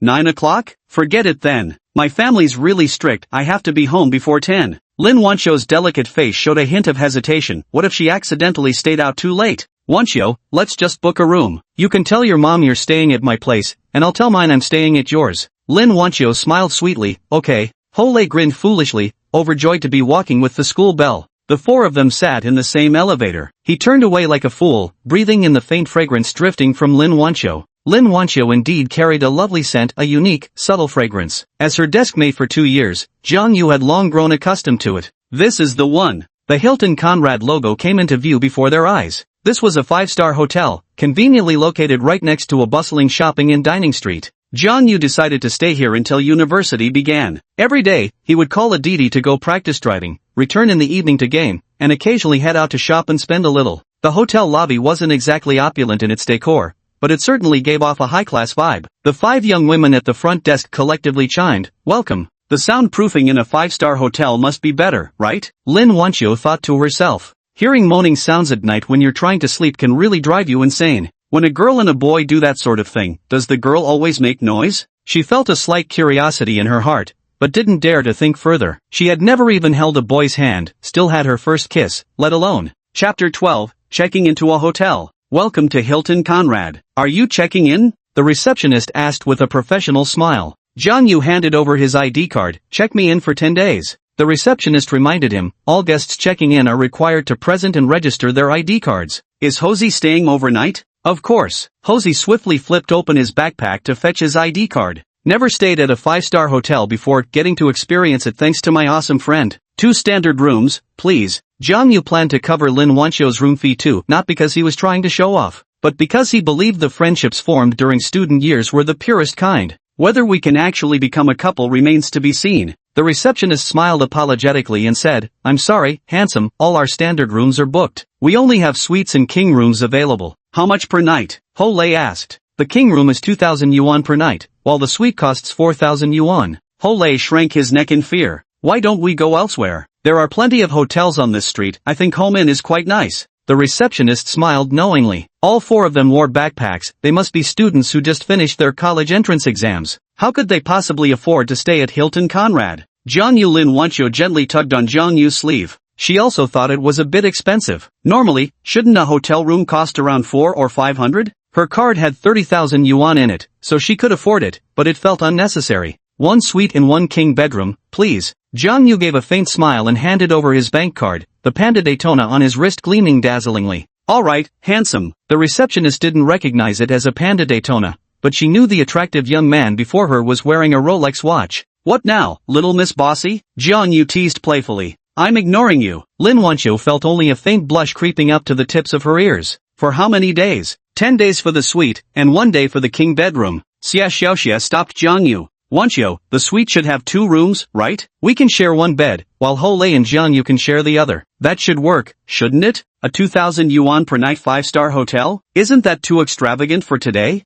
She had already bought a 400 yuan lipstick, leaving only 1,000 yuan in her pocket. Thinking about going on a Taishan Special Forces style backpacking trip with Lin Wancho. I don't want to squeeze with monkeys, and I like sleeping naked while running around. Jang Yu grinned. Pa! Xia Xiaoxia spat softly, not daring to speak further. After completing the check-in procedures, the group entered the elevator. In her heart, Xia Xiaoxia gasped, oh my god. Spending 40,000 yuan for 10 nights at a hotel was truly the epitome of extravagant behavior. For some reason, Xia Xiaoxia found Jang Yu even more handsome than before. Old Jiang, is Hilton really that expensive? I remember traveling with my parents once and staying at a Hilton. I think it was about 300 per room. Hole's eyes flickered with confusion. What kind of place costs 4,000 for 1 night? You definitely didn't stay at a Conrad. Conrad defines itself as a light luxury 5-star brand. Hilton's lineup includes Home 2 suites in Hampton, which are more budget-friendly hotels. The staff in the elevator answered the question. Oh right, I remember now, I'm staying at Hilton Hampton. Taking the elevator up to the 24th floor room, the young woman kept following behind him. This scene left Hole puzzled. Why was she still following after getting the room key? As it turned out, the young lady swiped the card, plugged in the power, and turned on the air conditioning. After going through all these steps, she said, "Gentlemen, please enjoy your rest. If you need anything at all, simply use the intercom to contact the front desk. We won't disturb you further." "Thank you, miss. No trouble at all. Hope you 2 handsome guys enjoy your break." The family suite covers about 50 square meters, with a sofa and coffee table in the living room, plus a mahjong table. It has 2 bathrooms, 1 master bedroom with a king-size bed, and a twin room. Standing by the floor-to-ceiling window in the living room, Jang Yu gazed at the night view of River City, contemplating whether to smoke. Among the essentials of a man's appearance, a cellar full of vintage red wine, a woman stunning as a celestial maiden, exquisite cigars mingling smoke with breath, a domineering luxury vehicle and an exquisitely styled wristwatch. In his previous life, Jang Yu started smoking in college and never quit until the day he died from overwork. Reborn into this life, he oddly feels no craving for cigarettes. Perhaps he'll reconsider in college. Unless you look like Wu Yanzu or Hugu, girls generally aren't fond of guys who smoke. As for complaining about the smell, hard to believe, unless someone's genuinely allergic. Hole sat on the sofa with a cigarette in his mouth, tearing open a pack of smokes. Old Jiang, want one? I smuggled out a box of Yushi from my dad's stash. Jang Yu shook his head with a smile. Nah, go ahead if you're not afraid of Lin Wancho and Xia Xiaoxia giving you dirty looks. Holy shit, now that you mention it, I'd better not smoke. Hole quickly stuffed the cigarettes back into his pocket, having barely managed to make a bit of an impression in front of his goddess. Come on, if you want to smoke, just smoke. Deciding whether to smoke based on a woman is the dumbest thing. Jang Yu patted his friend's shoulder and added, everything you do should be for your own peace of mind and happiness. That makes a lot of sense, but I just can't do it. Hole scratched his head with a silly grin. This guy monkey was both chubby and dark-skinned, but somehow had unshakable confidence in his looks. He actually thought he was perfectly matched with Ning Ruoshi, unaware that for most women, chubby and dark ranked as 2 major drawbacks in potential partners. Monkey wasn't just short and fat, he was tall and stocky, even towering over Jang Yu. A full 200 centimeters tall, he was often teased by classmates as a lanky fool. Fortunately, he wasn't short, otherwise, finding a partner in college would have been truly difficult, let alone winning the favor of a campus goddess. Ding! The system has issued a task. Hold hands with a girl rated 90 plus in appearance to complete the mission. A mission? The male god cultivation system has issued a mission. With such an awesome system as my benefactor, the rewards must be incredible, right? Old man system is obviously hinting that I should pursue Lin Wancho. Should I try to get her drunk tonight and then hold her hand? With his current abilities, finding a girl to hold hands with isn't difficult. What's tough is finding one with beauty points as high as 90. You really made money from stock trading? An Alienware laptop worth over 10,000 yuan. Hole's eyes lit up as if he'd spotted a peerless beauty. For a teenager obsessed with gaming, a high-performance laptop might hold more allure than a beautiful woman. If only I'd been accomplished and confident in my youth. The phone rang, and Jang Yu answered the call. Hey, Jang Yu, Xiaoxia and I are at the rooftop swimming pool. The hotel's pool is gorgeous, and the water is crystal clear. We've decided to spend an hour learning how to swim first.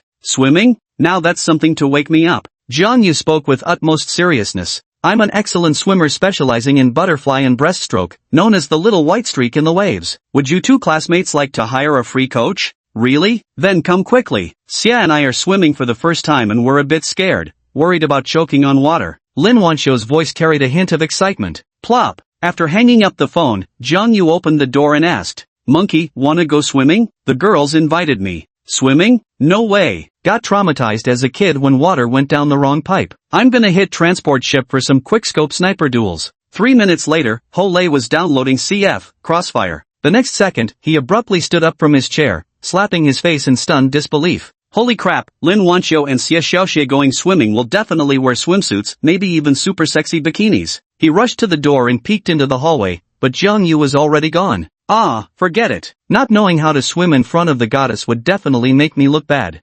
Ho-Lei, like a deflated balloon, finally decided to go conquer the battlefield on CF's transport ship. Chapter 13, Teaching Xie Xiaoxie to Swim, Step by Step. No wonder Lin Wancho and Xie Xiaoxie wanted to swim first. Jang Yu arrived at the 32nd floor rooftop swimming pool. The decor was extravagant in every aspect, with floor-to-ceiling windows encircling the space. When standing up by the poolside after swimming, one could admire the panoramic view of Zheng City. A row of lounge chairs nearby hosted several bikini-clad beauties, drawing the gazes of many male onlookers. There stood a balding gentleman wearing a Patek Philippe watch, clad only in swim trunks and board shorts, approaching to strike up a conversation. Within minutes, they seemed to have settled on a price, and the beauty stood up to follow the older man toward the elevator. Jang Yu, why haven't you changed into your swim trunks yet? A bell-like voice rang out. Lin Wancho and Xie Xiaoxie walked to the poolside. The scene Jang Yu had anticipated didn't materialize. Both women wore extremely modest one-piece swimsuits. The swim shorts reached all the way to the knees, while Xie Xiaoxie's generous curves transformed her ordinary swimsuit into a cleavage-revealing one.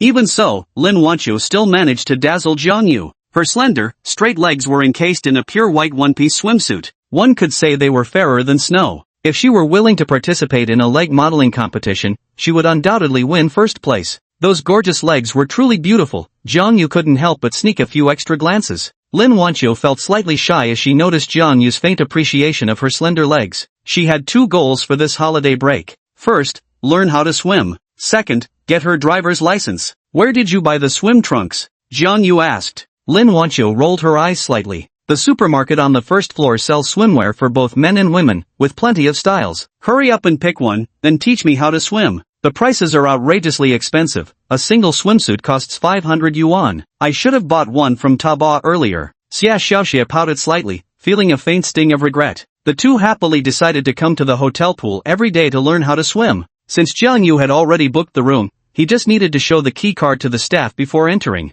Jang Yu didn't hesitate to tip the staff member 100 yuan to run and buy him a pair of black swim trunks. Men's swim trunks are all pretty much the same. He just grabbed whatever black pair was available. I'm a little scared to get in the water. Lin Wancho stood by the poolside, her heart pounding with nervousness. Jang Yu really wanted to kick the school bell's peachy but send Lin Wancho flying straight into the swimming pool. Why hadn't he noticed before how perfectly rounded and perky Lin Wancho's backside was? And what was up with Xie Xiaoxie? Her face was plump but her figure wasn't. You could say she was voluptuously full-bodied. Even if she didn't quite hit 90 points in looks, she scored at least 85 plus. School uniforms truly were the best at hiding figures. Scaredy cat Wancho, come down quick. Xie Xiaoxie waved her hand. Lin Wancho descended step by step into the water. You two seriously can't swim? Absolute landlubbers? Jang Yu was dumbfounded. The two beauties stared at each other wide-eyed in the water, both utterly at a loss. If we knew how, we wouldn't need you to teach us. Now Jang Yu's going to laugh at us. We should have hired a coach. Xie Xiaoxie's sharp tongue was as poisonous as ever. Lin Wancho attempted to hold her breath and dive underwater, only to resurface the next second, gasping for air. Her delicate face was adorned with droplets of water, lending her a unique charm. Lin Wancho smiled sweetly. I've already done my research. To learn swimming, first you need to learn how to hold your breath. Let's practice that first. Okay then, I know how to hold my breath. Jang Yu. As a veteran swimming instructor, Jang Yu decided these two needed to swallow more pool water. How can one learn to swim without drinking any water or choking?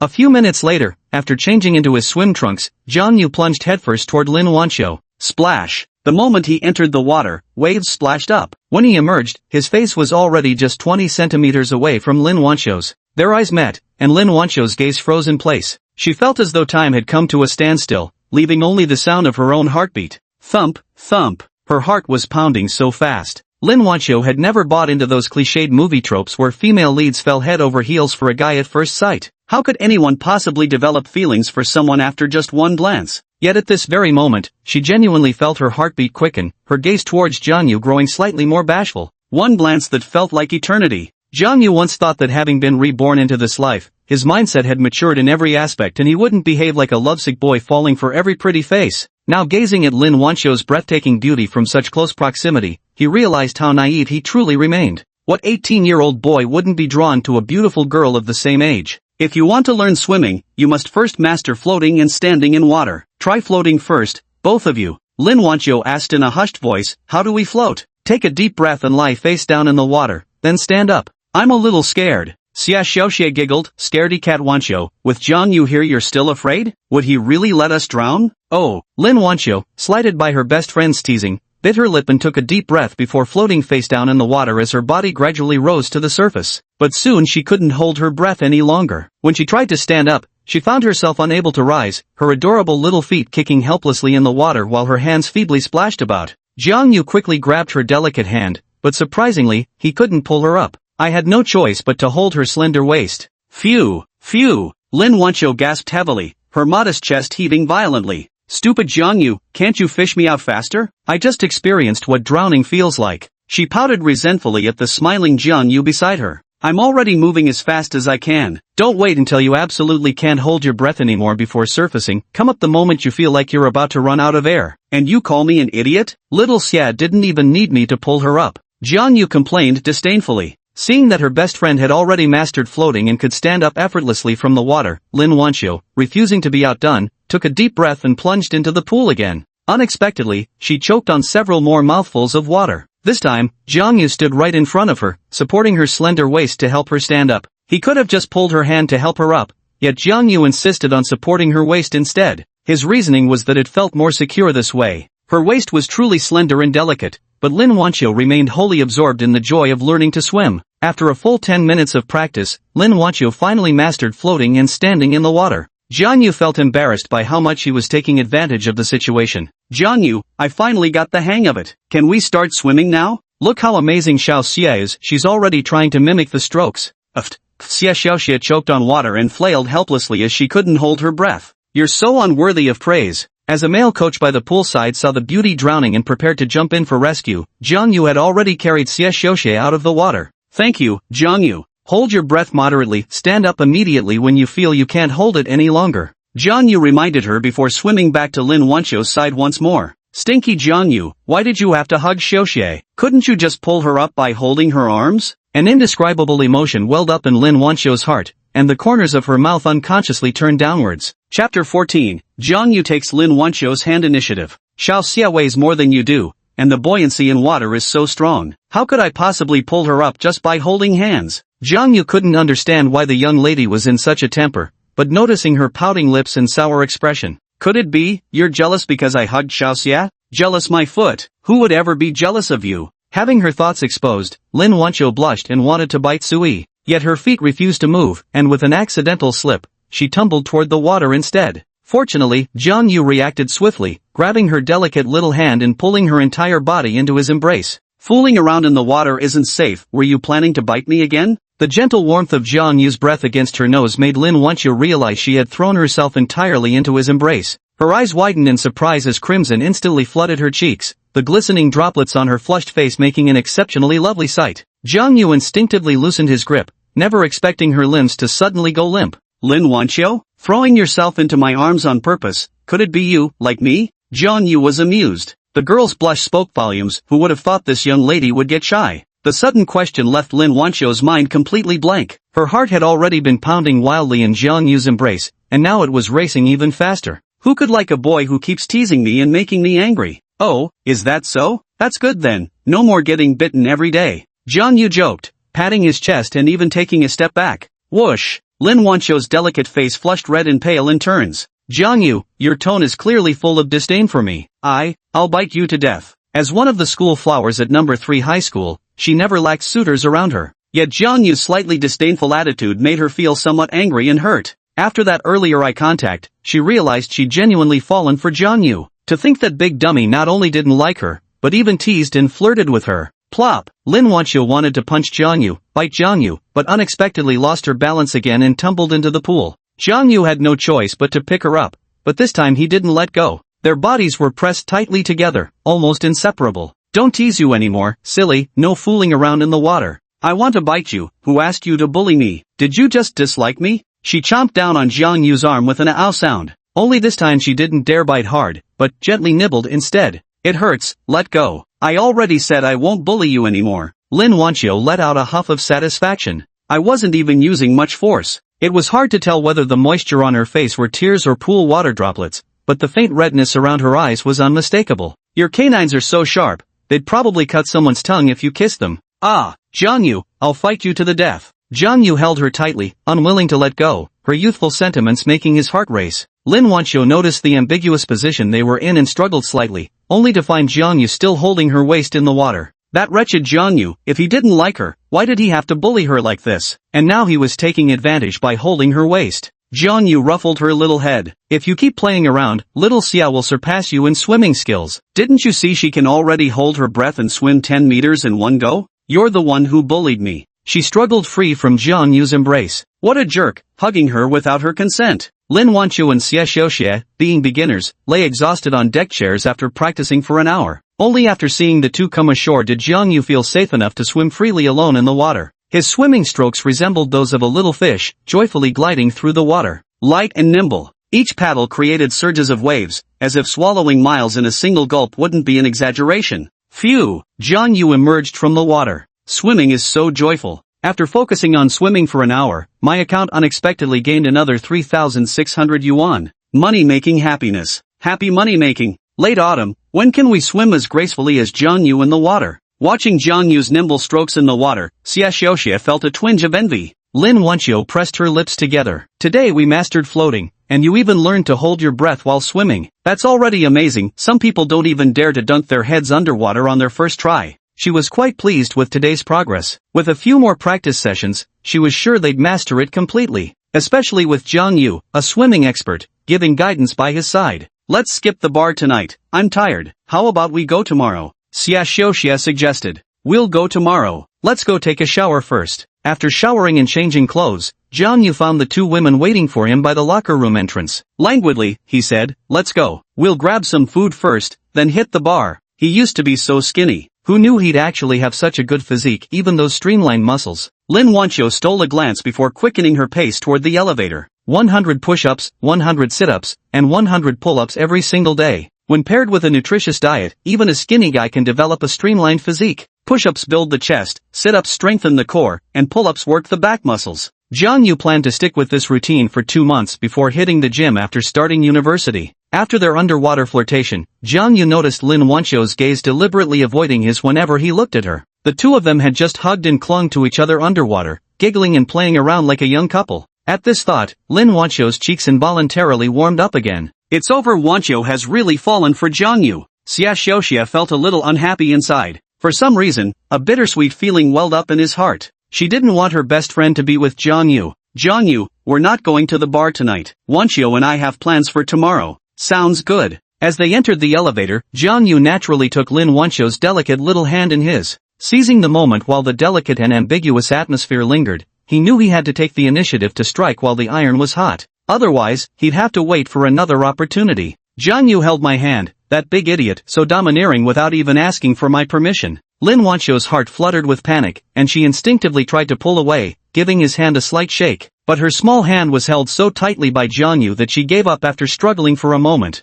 A trace of sweetness welled up in her heart. TCH, Lin Wancho, you've completely fallen for him. Xia Xiaoxie let out a soft hum. Did she agree to hold hands? Without a doubt, Jang Yu was testing the waters cautiously. He didn't dare to be too bold. Her agreeing to hold hands meant she must have some level of interest in him. Striking while the iron was hot had clearly been the right move. It wasn't until they reached the restaurant on the 28th floor that Jang Yu slowly released his grip. Actually, the food at 5-star hotels isn't necessarily delicious. What they really excel at is ambience and service. Xia Xiaoxie remarked after the meal that it couldn't even compare to their regular hole-in-the-wall eatery. Lin Wancho's heart was in turmoil, and even his eating was absent-minded. She wondered whether Jang Yu actually liked her or not. If he didn't, then why would he hold her hand? Everything made sense if explained by the simple word like. Add to that the lipstick Jang Yu gave her. That big dummy was surely too shy to just come out and say the word like. Otherwise, what classmate would give such an expensive lipstick as a graduation gift anyway? Normally, only romantic partners would gift each other lipsticks or perfumes. Lin Wancho immersed herself in a youthful romance fantasy, and even as she lay on her soft bed, her heart remained as sweet as if she'd eaten honey. I'm not going to the bar tonight. Here, I brought you food. Jang Yu turned his gaze toward Hole, who was completely absorbed in conquering the battlefield of transport ship. Hole's eyes were red with fury. Wait before eating. Damn it all, I don't believe I can beat this guy. With stats like these, you should just quit playing, Jang Yu remarked, wiping his torso with a towel as he walked over and glanced at the screen. Score, 1028. Is that all? The number 1 sniper at number 3 high school? The kill count is 18 behind. Getting stomped at our own doorstep. What's the fucking point of playing anymore? Chapter 15, Catching Auntie Red-Handed. Ding! Congratulations, host, for holding hands with a 90+ goddess in completing the system's initial mission. The system rewards you with a starter gift pack. Would you like to open it? Jang Yu, who had just laid down on the bed, was a bit dazed. He and Lin Wancho weren't officially together yet, and the mission was already complete? Open up! Ding! A full-size SUV lottery mini-pack. Whoosh! 8 cards appeared before Jang Yu's eyes. Range Rover, Infiniti QX80, Nissan Patrol, Toyota Land Cruiser, Chevrolet Suburban, Ford F-150 Raptor, Cadillac Escalade, Lincoln Navigator. Jang Yu abruptly sat up from his bed. Dear System Daddy, you call this a small gift package? None of the luxury cars on this prize list should be priced below 1 million. Whether it's the Cadillac Escalade, known as the Bathing Emperor, or the Land Rover Range Rover that every man dreams of, each can truly be called a luxury car. Draw the prize now. 8 virtual cards spun rapidly before his eyes. The cards stopped spinning. A black extended-length Escalade came into view. A Cadillac Escalade. Won the Emperor of Bathhouses Escalade in the draw? It'd be a shame not to visit a bathhouse with this luxury ride. Jang Yu couldn't help but feel his heartbeat quicken. Black Range Rover, White Land Cruiser, Cadillac Escalade that rules both sides. System Assistant Xiaoi warmly reminds, reward has been delivered to parking space number 128 in Binjiang Garden Underground Garage. Please collect promptly, host. This reward includes an additional driver's license, already placed on the back seat of the vehicle. Please note upon collection. Jang Yu leaped out of bed with a start. Who could stay calm after getting a Cadillac Escalade? He quickly threw on his clothes, rushed downstairs, and hailed a taxi straight to Riverside Garden. His uncle's residential compound was as familiar to him as his own backyard. Taking the elevator down to the underground garage.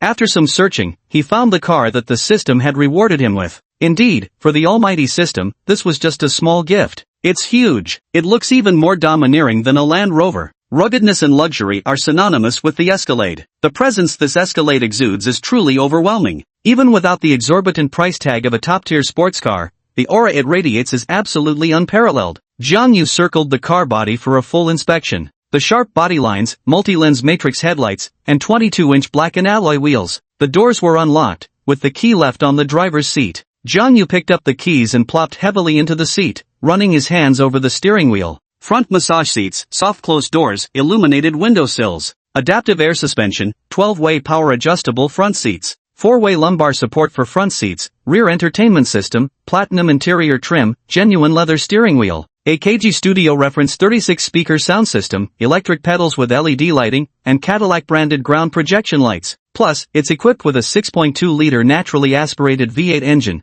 truly a fuel-guzzling beast. Even the driver's license is ready to go. Daddy's system is so considerate, saves me from getting licensed during the holidays. Just as Jang Yu was about to press the accelerator, a familiar voice rang out. A man driving a BMW 5 Series approached from behind. Stepping out was a man in his 50s. Auntie, uncle's wife. Jang Yu's pupils constricted as he immediately lowered his head. His right hand secretly pulled out his phone while activating the recording function. Aunt Wei Xiulian, clad in revealing attire, black stockings and a strapless top with heavy makeup, looked utterly seductive as she rushed straight into the man's arms. Darling, I've missed you so much. The old man hugged Wei Xiulian, his hands groping aimlessly all over her. Ugh, what if someone sees us? Let's hurry. I told them I was visiting my parents this time. We can enjoy a few days together properly. Auntie rolled her eyes and urged impatiently. The old man chuckled slyly. How about in the car? No good. Your BMW is too small, no proper experience. But this one, oh, what car is this? If it's this domineering vehicle, then absolutely. The aunt pointed at the Cadillac Escalade. So urgent. The older man patted Wei Xiulian's buttocks and took the lead in entering the driver's seat. Buzz. After the BMW drove away, Jang Yu took a deep breath, his eyes gleaming with excitement.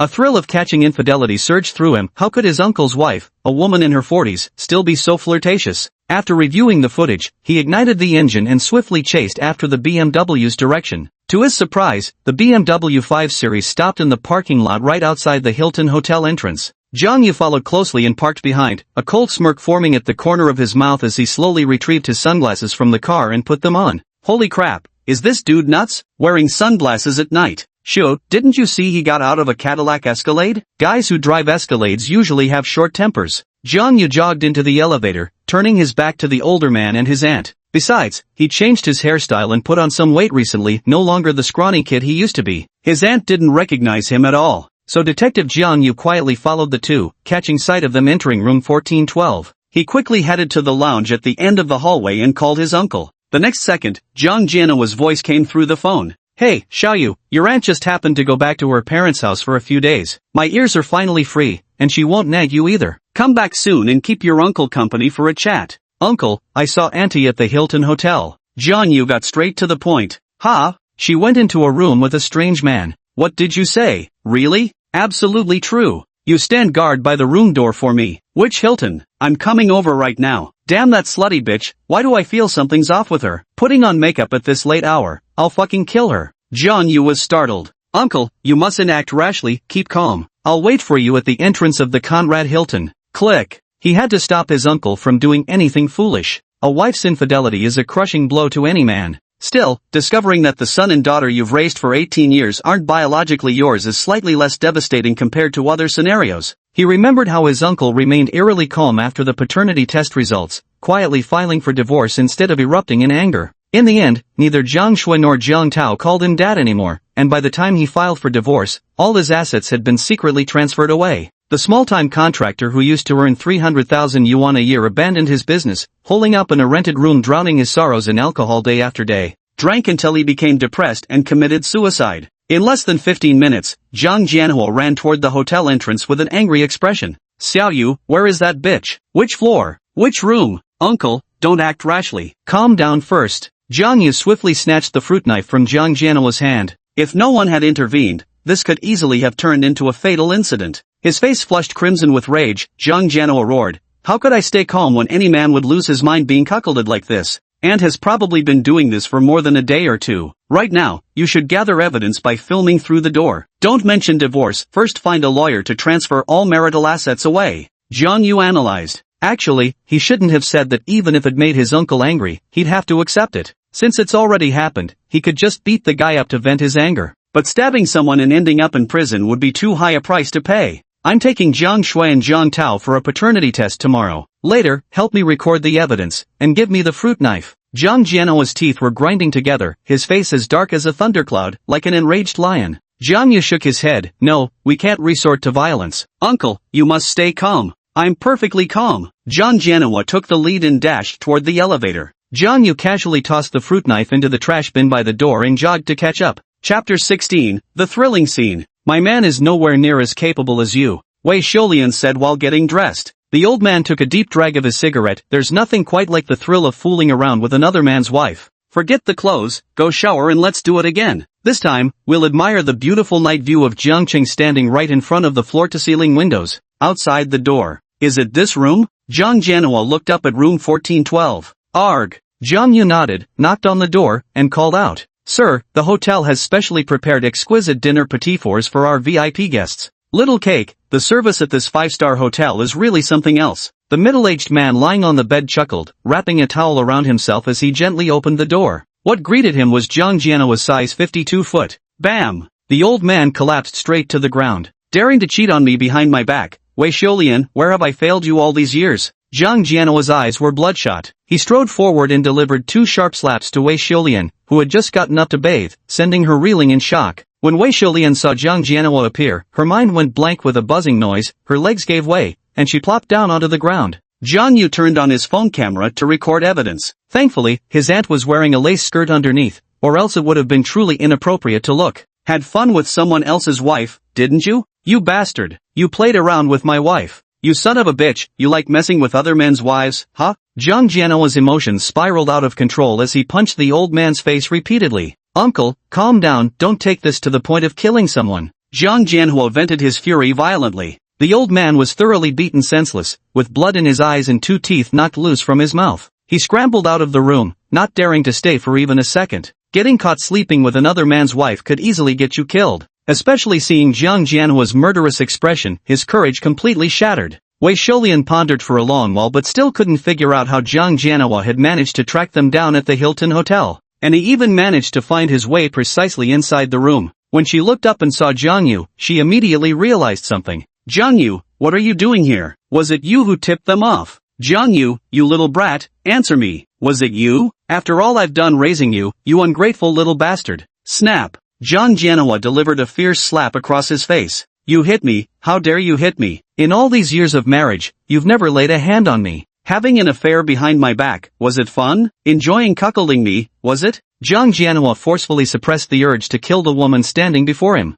Well, who told you to be so useless? Wei Sholian, spoiled rotten by her uncle, still wore the face of a shrew even after being caught red-handed in her wrongdoing. Then Jiang Jianhua took a deep breath and slowly asked, are Shuer and Taotao really my biological children? Tell me the truth, Shuer is so beautiful, but I'm this ugly. No. A single sentence. Like a bolt from the blue, Jiang Jianhua slowly sank to the floor. Thinking about how he had worked so hard to raise his son and daughter all these years, only to discover they weren't his own flesh and blood, Jiang Jianhua felt as if the sky had crashed down in an instant. What meaning did his life still have? Don't tell Shuer and Taotao. Jiang Jianhua's face aged drastically in that single moment. Is that the child of that man from earlier? No. Hiss. Jang Yu was dumbfounded. Live your life as usual. From now on you can do whatever you want. We'll each go our own way as a married couple. Damn it, Jiang Jianhua gritted through clenched teeth. Once he had hired a lawyer to transfer all his assets, he would divorce this despicable woman in front of him. Jang Yu, was it you? Did you bring your uncle here?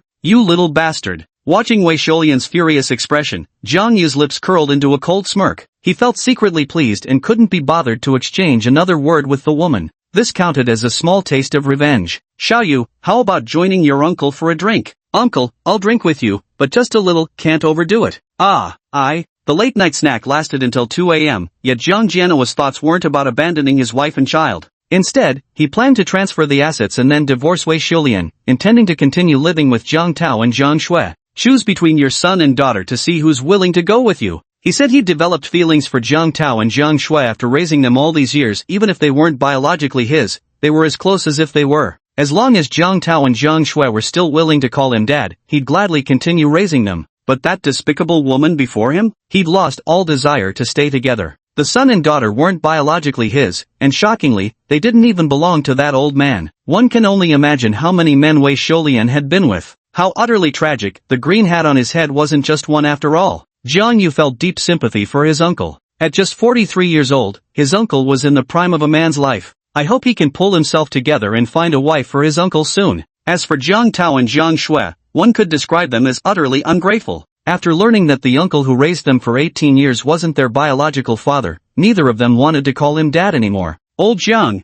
aren't you going to sign up for driving school? I heard you need to get a medical checkup first, and after that you can start practicing for Subject 2 reverse parking and parallel parking. The next morning, Jang Yu was brushing his teeth. Ho Lei, standing nearby, urged him on. Gurgle gurgle. Jang Yu spat out mouthwash and spewed nonsense. My uncle bought me a driver's license so I don't have to take the test. Once I make some money, I'm buying a luxury car. What the hell? You bought a license? What kind of operation is that? A luxury car? If you can drive an Audi A4 during college and take me for a ride, I'll call you dad. Ho Lei chuckled slyly. His dream was to own an Audi A4 after graduating from university. Good boy, just wait to scream tonight. Ha! Made another profit from stocks, going to pick up the car this afternoon. Damn impressive. Jang Yu patted his buddy's shoulder. Stop playing Crossfire. My Yasuo plays have been insane lately. Let's pull an all-nighter at the cyber cafe tonight and get you to gold. Forget it, gold tier's too high. Even if we get there, I'll just get wrecked. Besides, when we do OQ, you never let me play Yasuo, just stuck as Malphite support. So boring. Want to ride in an Audi to check out girls at the bar? Jang Yu asked with a playful grin.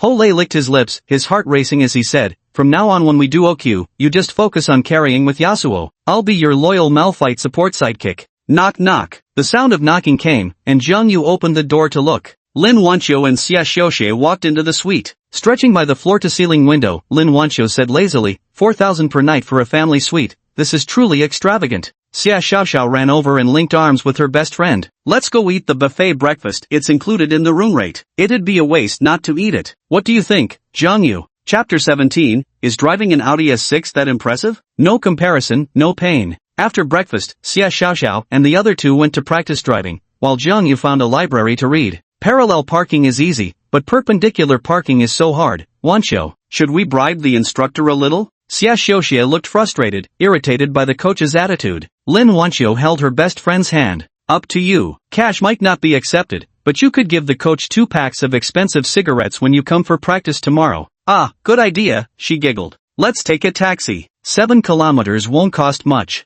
Ho Lei, standing nearby, scratched his head with a silly grin. Xia Xiaoxia said helplessly, it's not about the money. Why take a taxi when there's a direct bus? After practicing driving under the scorching sun, it was already 11 a.m. The three stood by the bus stop, waiting for the direct bus to the Hilton Hotel. If only I had an Audi A4, I could drive the goddess back to the hotel. I wonder if old Jiang was really bragging or actually went to pick up his car. Suddenly, a black Audi pulled up in front of the bus stop. The window rolled down, revealing a sly grin. Oh, what a coincidence, Wancho, and Xiao Xia, monkey you're here too. Holy shit, you're Xue Tao? Ho Lei was startled. You've already bought a car before even starting college? Yeah, my family got me in a 6. Wancho, were you guys just practicing driving? Lin Wancho remained silent, unwilling to speak. This driving school is my family's business. If you want to get your driver's license faster, you can come to me. Xue Tao flashed what he thought was a charming smile, though the acne on his face made it rather hard to look at. Lin Wancho still had no desire to engage with Xue Tao. Yesterday at the Garden Hotel, she unexpectedly ran into Wang Hao, which thoroughly disgusted her. Who would have thought that the guy who had been pursuing her would immediately take another girl to a hotel after the college entrance exams ended? The worst part was he still had the audacity to keep chasing her. Lin Wancho naturally categorized Xue Tao and Wang Hao as the same kind of people. How much for that S6L out the door? Ho Lei said enviously. Xue Tao snapped his fingers dramatically. Not much, under $500,000. Hiss. Ho Lei inhaled sharply. 500,000 is way too expensive. Wancho, where are you going? Let me give you a ride, get in the car. Xue Tao stepped out of the car and gallantly opened the passenger door for his goddess. Lin Wancho didn't hesitate for a second and decisively refused. Sorry, but I already have a boyfriend. Please stop bothering me. A boyfriend? Xue Tao's face instantly darkened as if he'd swallowed a fly, unable to imagine who could have won the favor of goddess Lin Wancho. He sneered inwardly, so what if she has a boyfriend? As long as... Thinking that all it took was spending money on Lin Wancho to win her over, he instantly felt disappointed. Because Lin Wancho was simply not the kind of goddess who could be pursued with money. A black Cadillac Escalade rushed toward them at high speed, its engine roaring like thunder. As the Escalade stopped in front of the Audi A6, the colossal black vehicle exuded an overwhelming presence. Its pristine black exterior shimmered with a dazzling glow under the scorching sun. When the two cars parked side by side, it was like Grandpa meeting his grandson. Especially the extended luxury version of the Escalade, an absolute behemoth. The protagonist's current ride. The sudden stop of the luxury car left Xue Tao stunned. Could the car owner be here to compete with him for Lin Wancho's affection? Miss Lin, classmate Xia, hop in. A familiar voice rang out as the Cadillac Escalade's front window slowly rolled down. Jang Yu? Lin Wancho ran forward in pleasant surprise. Ho Lei told me you went to buy a car. I never expected it'd be so quick. Yep, already paid you back. Got the text notification. Still short though. 382 yuan and 50 cents. Xue Tao could hardly believe it. He remembered Jang Yu being dirt poor. How could he afford a luxury car now? Jang Yu is your boyfriend? It's my boyfriend. Lin Wancho's voice trembled slightly as she shyly opened the passenger door, gracefully sliding inside with her slender long legs. Old Jiang, what kind of car is this? How much does it cost? It's not expensive, just a few $100,000. How does it compare to an Audi S6? What do you think? Ho Lei glanced at Xue Tao, who wore an expression like he'd just eaten shit, and understood. Your car looks absolutely dominant, completely outclassing an S6. I bet it must be really expensive. Xia Xiaoxia silently got into the car, secretly marveling at Jang Yu's prowess owning a luxury car even before entering university. Knowing Jang Yu as she did, she was certain he'd earned the car himself, unlike Xue Tao who relied on family money for his wheels. Rich kids might be impressive, but nothing tops the swag of being self-made. The sting of comparison is real. Xue Tao suddenly found his brand new S6 losing its appeal. He even wanted to organize a class reunion. That Audi S6 could definitely let him flex hard in front of his classmates. With the college entrance exams just over, it was perfectly normal to hold a farewell gathering and share a meal together. But he instantly lost all enthusiasm. His S6 paled in comparison to Jang Yu's Cadillac Escalade. Forget about showing off, he couldn't even muster the nerve to bring it out. Even the most basic Cadillac Escalade costs as much as 1.5 million yuan. If Jang Yu was driving the high-end version, the total price probably exceeded 2 million yuan. Jang Yu stepped on the accelerator and drove away from the bus stop. Old Jang, didn't you say you were buying an Audi A4? Ho Lei asked curiously. Damn, sitting in this car feels so majestic. The A4 is too small for someone over 185 centimeters like me. An SUV suits me better. Damn, we all had the same 9 years of compulsory education, how come you're so much better? Xia Xiaoxia said helplessly, can you not swear all the time? It sounds awful. I'm sorry. Ho Lei scratched his head with an embarrassed chuckle, he was just too excited sitting in that luxury car. What mattered most was that the car had been bought by his closest classmate, Jang Yu. It was a car bought by his sworn father, wasn't he entitled to be a little excited? Jang Yu, where should we go for lunch? They say a focused man is most attractive, and a man driving with concentration is truly handsome. With one hand on the steering wheel, Jang Yu's wrist glimmered with his Panda Daytona watch. His profile bore a slight resemblance to Hugo, making Lin Wancho unable to resist stealing a couple more glances. The hotel, of course. How about we try a farmhouse feast? Freshly slaughtered free-range chicken, it's quite the experience. If you're willing, you could even DIY. DIY? Jang Yu was perplexed. Cook the dish myself? Right, killing a chicken yourself is basically DIY, isn't it? Jang Yu snapped his fingers with flair. Navigation. No need for navigation, I know the place. The Cadillac Escalade drove 12 kilometers to the suburbs and parked at the entrance of a farmhouse. Oh no, Jang Yu, Laolu's farmhouse requires reservations in advance. We rushed here right at mealtime, if there's no available spot, this trip would be wasted. Lin Wancho, who had been excited just moments ago, immediately deflated and pursed her lips in disappointment. Chapter 18, is Jang Yu's car worth 3 million? Jang Yu replied calmly, let's get out first. Since we're already here, why not call and ask? Or we could just go straight in and inquire at the restaurant. After getting out of the car, Ho Lei excitedly circled around it, examining it non-stop. Is a Cadillac emblem supposed to be expensive? Ho Lei wasn't very knowledgeable about cars. In his mind, Cadillac wasn't as well known as brands like Mercedes-Benz, Audi, or BMW. Xia Xiaoxia looked thoroughly disappointed. The manager on the phone said there are no seats available, you need to make a reservation in advance, we came all this way for nothing. Lin Wancho said dejectedly, I really wanted to try their farmhouse-style potato stewed chicken, braised pork, fish-flavored eggplant pot, and sweet and sour spare ribs. Jang Yu, let me tell you, their food is absolutely delicious. Xia Xiaoxia also looked as deflated as a punctured balloon. You've been telling me how amazing this farmhouse restaurant's food is. Why don't we head back to the hotel for now, make a reservation, and come back for dinner later?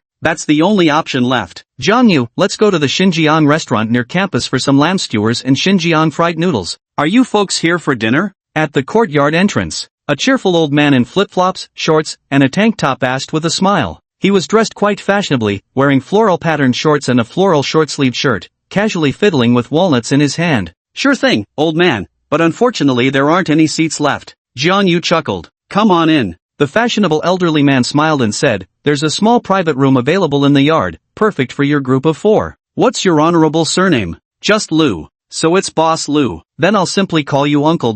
Old Lu asked with visible excitement, how much does this big guy cost? Roughly around 3 million. There are 3 series of the Escalade available on the market, the standard version, the Platinum Extended version, and the V-Series version. The top-end model costs about 1.8 million, while this V-Series model would easily run upwards of 3 million, an absolute luxury monster for the ultra-rich. No matter how old a man gets, he can never resist big toys. Take old Lou here for example, he was utterly stunned by the Escalade's behemoth appearance. Plenty of folks drive Range Rovers to his restaurant, but Escalades are few and far between. Young man, mind if I take your car for a spin? I'll give you half off lunch. Keep the change, uncle. Park it however you like, we're heading in first. Jang Yu generously handed the car keys to the old attendant. How could we? The Escalade's a gas guzzler. We'll follow your arrangement, uncle. Just tell them at room 16 that old Lou from the entrance sent us over. Got it, uncle. Take your time parking. The group entered the farm courtyard, which must have covered an area of 400 to 500 square meters, right? The yard bustled with activity, filled with the sounds of chickens and ducks. Against the eastern wall, surprisingly, there was even a large canopy set up. An open-air kitchen? The rustic charm of the farmhouse was thick in the air. Curious, Jang Yu and the others walked over to take a look at the outdoor kitchen. The smoke curled upward as the firewood danced wildly in the stove, while the farm-raised chicken tumbled ceaselessly in the iron wok. The head chef, wearing a white apron, shoveled away with fiery enthusiasm, filling the entire farmhouse restaurant courtyard with the rich aroma of cooking. Wood-fired meal? Jang Yu froze in momentary disbelief. In this fast-paced era, there are still eateries serving firewood-cooked meals? This meal probably won't come cheap. Lin Wancho's eyes gleamed with anticipation. The stewed chicken cooked over firewood is especially fragrant, and so is the firewood steamed rice. You can't find these in ordinary places. My dad brought me here twice before. The most delicious were the potato stewed chicken and old duck soup. The service here must be terribly slow, right? Just smelling this aroma is making me hungry. Hole patted his round belly. Jang Yu grinned. How could you expect both the rustic charm of home-cooked meals with earthy kiln-fired flavor, and the speedy service of a five-star hotel? Unlike five-star hotels, all the servers here were uniformly middle-aged women, providing exceptionally good service. Everyone's faces were brimming with warm smiles, giving off the vibe of attending a rural banquet. The private rooms at this countryside restaurant were all small spaces. Led by one of the middle-aged servers, the group arrived at private room number 16. Lin Wancho generously declared, Jang Yu, this meal is my treat. Order whatever you'd like, don't stand on ceremony. I won't stand on ceremony then. Jang Yu had expected the price to be astronomical. Never did he imagine that a stewed chicken would cost merely 168 yuan. No wonder the business was so booming. Freshly slaughtered free-range chicken, wood-fired stew, with all these healthy green credentials stacked up. This dish would easily sell for 888 yuan at a Michelin-starred restaurant in Magic City, wouldn't it? No way. Try 8,888 yuan. A plate of smashed cucumbers in a high-end Shanghai restaurant costs 888 yuan, while a freshly slaughtered free-range stewed chicken would cost at least 10 times more. The cheapest dish is scallion-flavored tofu, priced at 48 yuan per plate. Jang Yu said to the waitress, one portion of stewed free-range chicken, scrambled eggs with tomatoes, beef with vermicelli and clay pot, braised eggplant and chili sauce, braised pork, and sweet and sour spare ribs. Old Jiang, this is way too much. Even if we each have our own dish, we probably wouldn't finish it all. That stewed chicken is a whole big pot, and we can even add potatoes. Hole was stunned. Since when was old Jiang this generous? Not too much at all. Little Xia here eats like a horse. Hey, I'm not a pig, you know. After ordering, Hole quickly poured tea for everyone. Xia Xiaoxie, however, suggested buying a bottle of cola. I'll go buy some chilled cola. Hole dashed out of the room in an instant. Lin Wancho rested her chin on her small hand, gazing at Jang Yu with a dazed and adorable expression. Jang Yu, I need to tell you something, but you can't tell Hole. What is it? He was practicing reverse parking today and almost hit the instructor. Got yelled at so badly. Lin Wancho stole a glance at the door, worried that Hole might hear them. Jang Yu said carelessly, that monkey is hopelessly stupid. Where should we go this afternoon? Let's return to our rooms to rest, then go swimming. We can hit the bar after dinner. Xia Xiaoxie bowed her head, scrolling through her phone to browse the messages in the class group chat. Wang Hao in the group chat is organizing a class reunion. Should we go? It's planned for after the college entrance exam scores come out. Before Jang Yu could respond, Hole eagerly chimed in. Absolutely, we should go. It'll be our last get-together after 3 years of high school. After this meal, we'll all scatter to the winds. What about you, Jang Yu?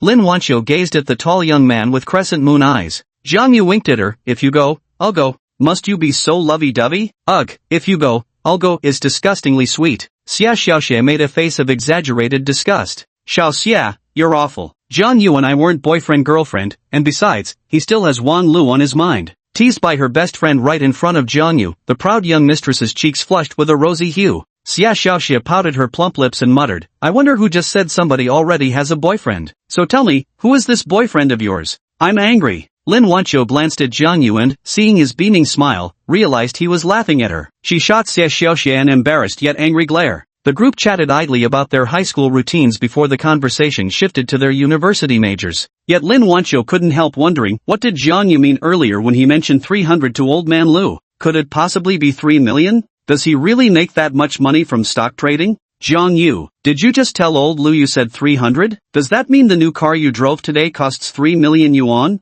It's put. Xia Xiaoxie spat out her cola in shock, coughing twice as she stared at Jang Yu in disbelief. The car she just rode in costs 3 million yuan? Chapter 19. This restaurant is extraordinary. Foodie Lin Wancho. Hiss. On this sweltering day, Hole took a sharp breath of cold air. Initially, he thought the Cadillac emblem meant the car looked big but was slightly lower in class than Mercedes-Benz, BMW, or Audi. 3 million. This must be considered a top-tier luxury car, right? Could it rival sports cars like Ferrari and Lamborghini? Incredible. Lin Wancho's beautiful eyes were dazed. If she wasn't mistaken, Jang Yu must have earned 3 million in a short period of time. Her dad's renovation company worked hard all year long and only made a little over $1 million. Hole gulped, his eyes filled with utter shock. Old Zhang, don't you ever forget me, we're brothers who fought side by side. Alright, enough talk, dig in. The enthusiastic waitress brought over a steaming pot of stewed chicken with potatoes, and within 5 minutes, all the dishes were served. Stewed chicken with potatoes, fish-flavored eggplant wraps, scrambled eggs with tomatoes, beef with vermicelli hot pot, braised pork belly, and sweet and sour spare ribs. Each dish exuded a rich aroma, presenting a feast for both the eyes and the palate that made one's mouth water. This rural eatery indeed had its charm, featuring uniformly stainless steel tableware. Even the tomato and scrambled eggs were served in basins, with an array of large and small basins neatly arranged. Jang Yu, hurry up and try the braised chicken, it's super delicious, absolutely amazing. Lin Wancho called out to him, and just as Jang Yu picked up his chopsticks, the two of them ended up grabbing at the same chicken leg. There were only 2 legs on the chicken, and the other leg had already lost half of itself to the voracious Xiaoxie. You have it. Lin Wancho reluctantly released her chopsticks. Jang Yu teased, really? You're giving me the drumstick? Since it's your first time here, I'll have the braised pork. Their braised pork is amazing, too tender, melts in your mouth, rich but not greasy. Seeing Lin Wancho's foodie expression, Jang Yu casually placed the chicken drumstick onto her plate. I'll have the braised pork. Jang Yu picked up a piece to taste. So incredibly delicious, no wonder the business is thriving. Pork braised over firewood really has an amazing aroma. Giggle, thanks, her heart filled with sweetness, feeling pampered by Jang Yu as she happily picked up the drumstick to take a nibble. Quick, try the beef vermicelli hot pot, it's steak. Go ahead and slurp up big bites of steak with the noodles.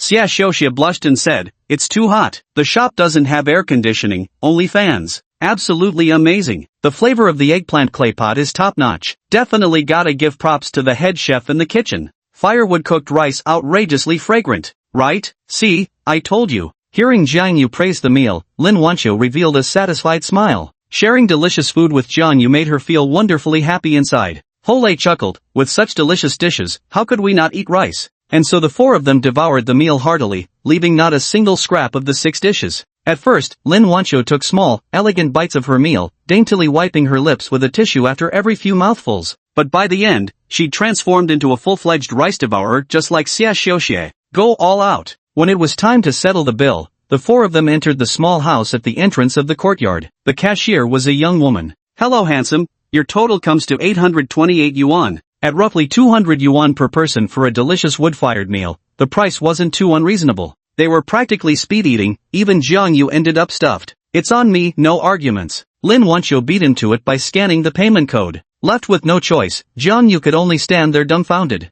Boss, didn't we agree on a discount? The cashier girl shot Jang Yu a disdainful look when she saw him actually letting the girl pay. How can you, a grown man, go out to eat with a girl and shamelessly let her pay? Especially when the girl paying is this beautiful, and that other dark, chubby guy, monkey, didn't lift a finger either, such poor gentlemanly manners. Don't pay the full amount, just pay half of it. At that moment, old Lu rushed into the room in a hurry. Sir, how could I impose on you? I've already settled the bill in full. Lin Wancho waved his hand, just as the cash register chimed with the sound of a successful payment. Old Lu's face immediately fell. Wasn't it agreed that everything would be 50% off on the 16th? What kind of service is this? The receptionist girl looked like she was about to burst into tears. I'm sorry, sir, I forgot because we were so busy earlier. You've worked for 2 months, right, Xiao Wu? Get your pay and leave later. Old Lu said unhappily. Boss, I was wrong, I'm sorry. The receptionist girl burst into tears. Lin Wancho was taken aback. Sir, it's alright. She shouldn't be fired just because of us. That's right, sir. Since business is booming here at the farmhouse and there are so many customers,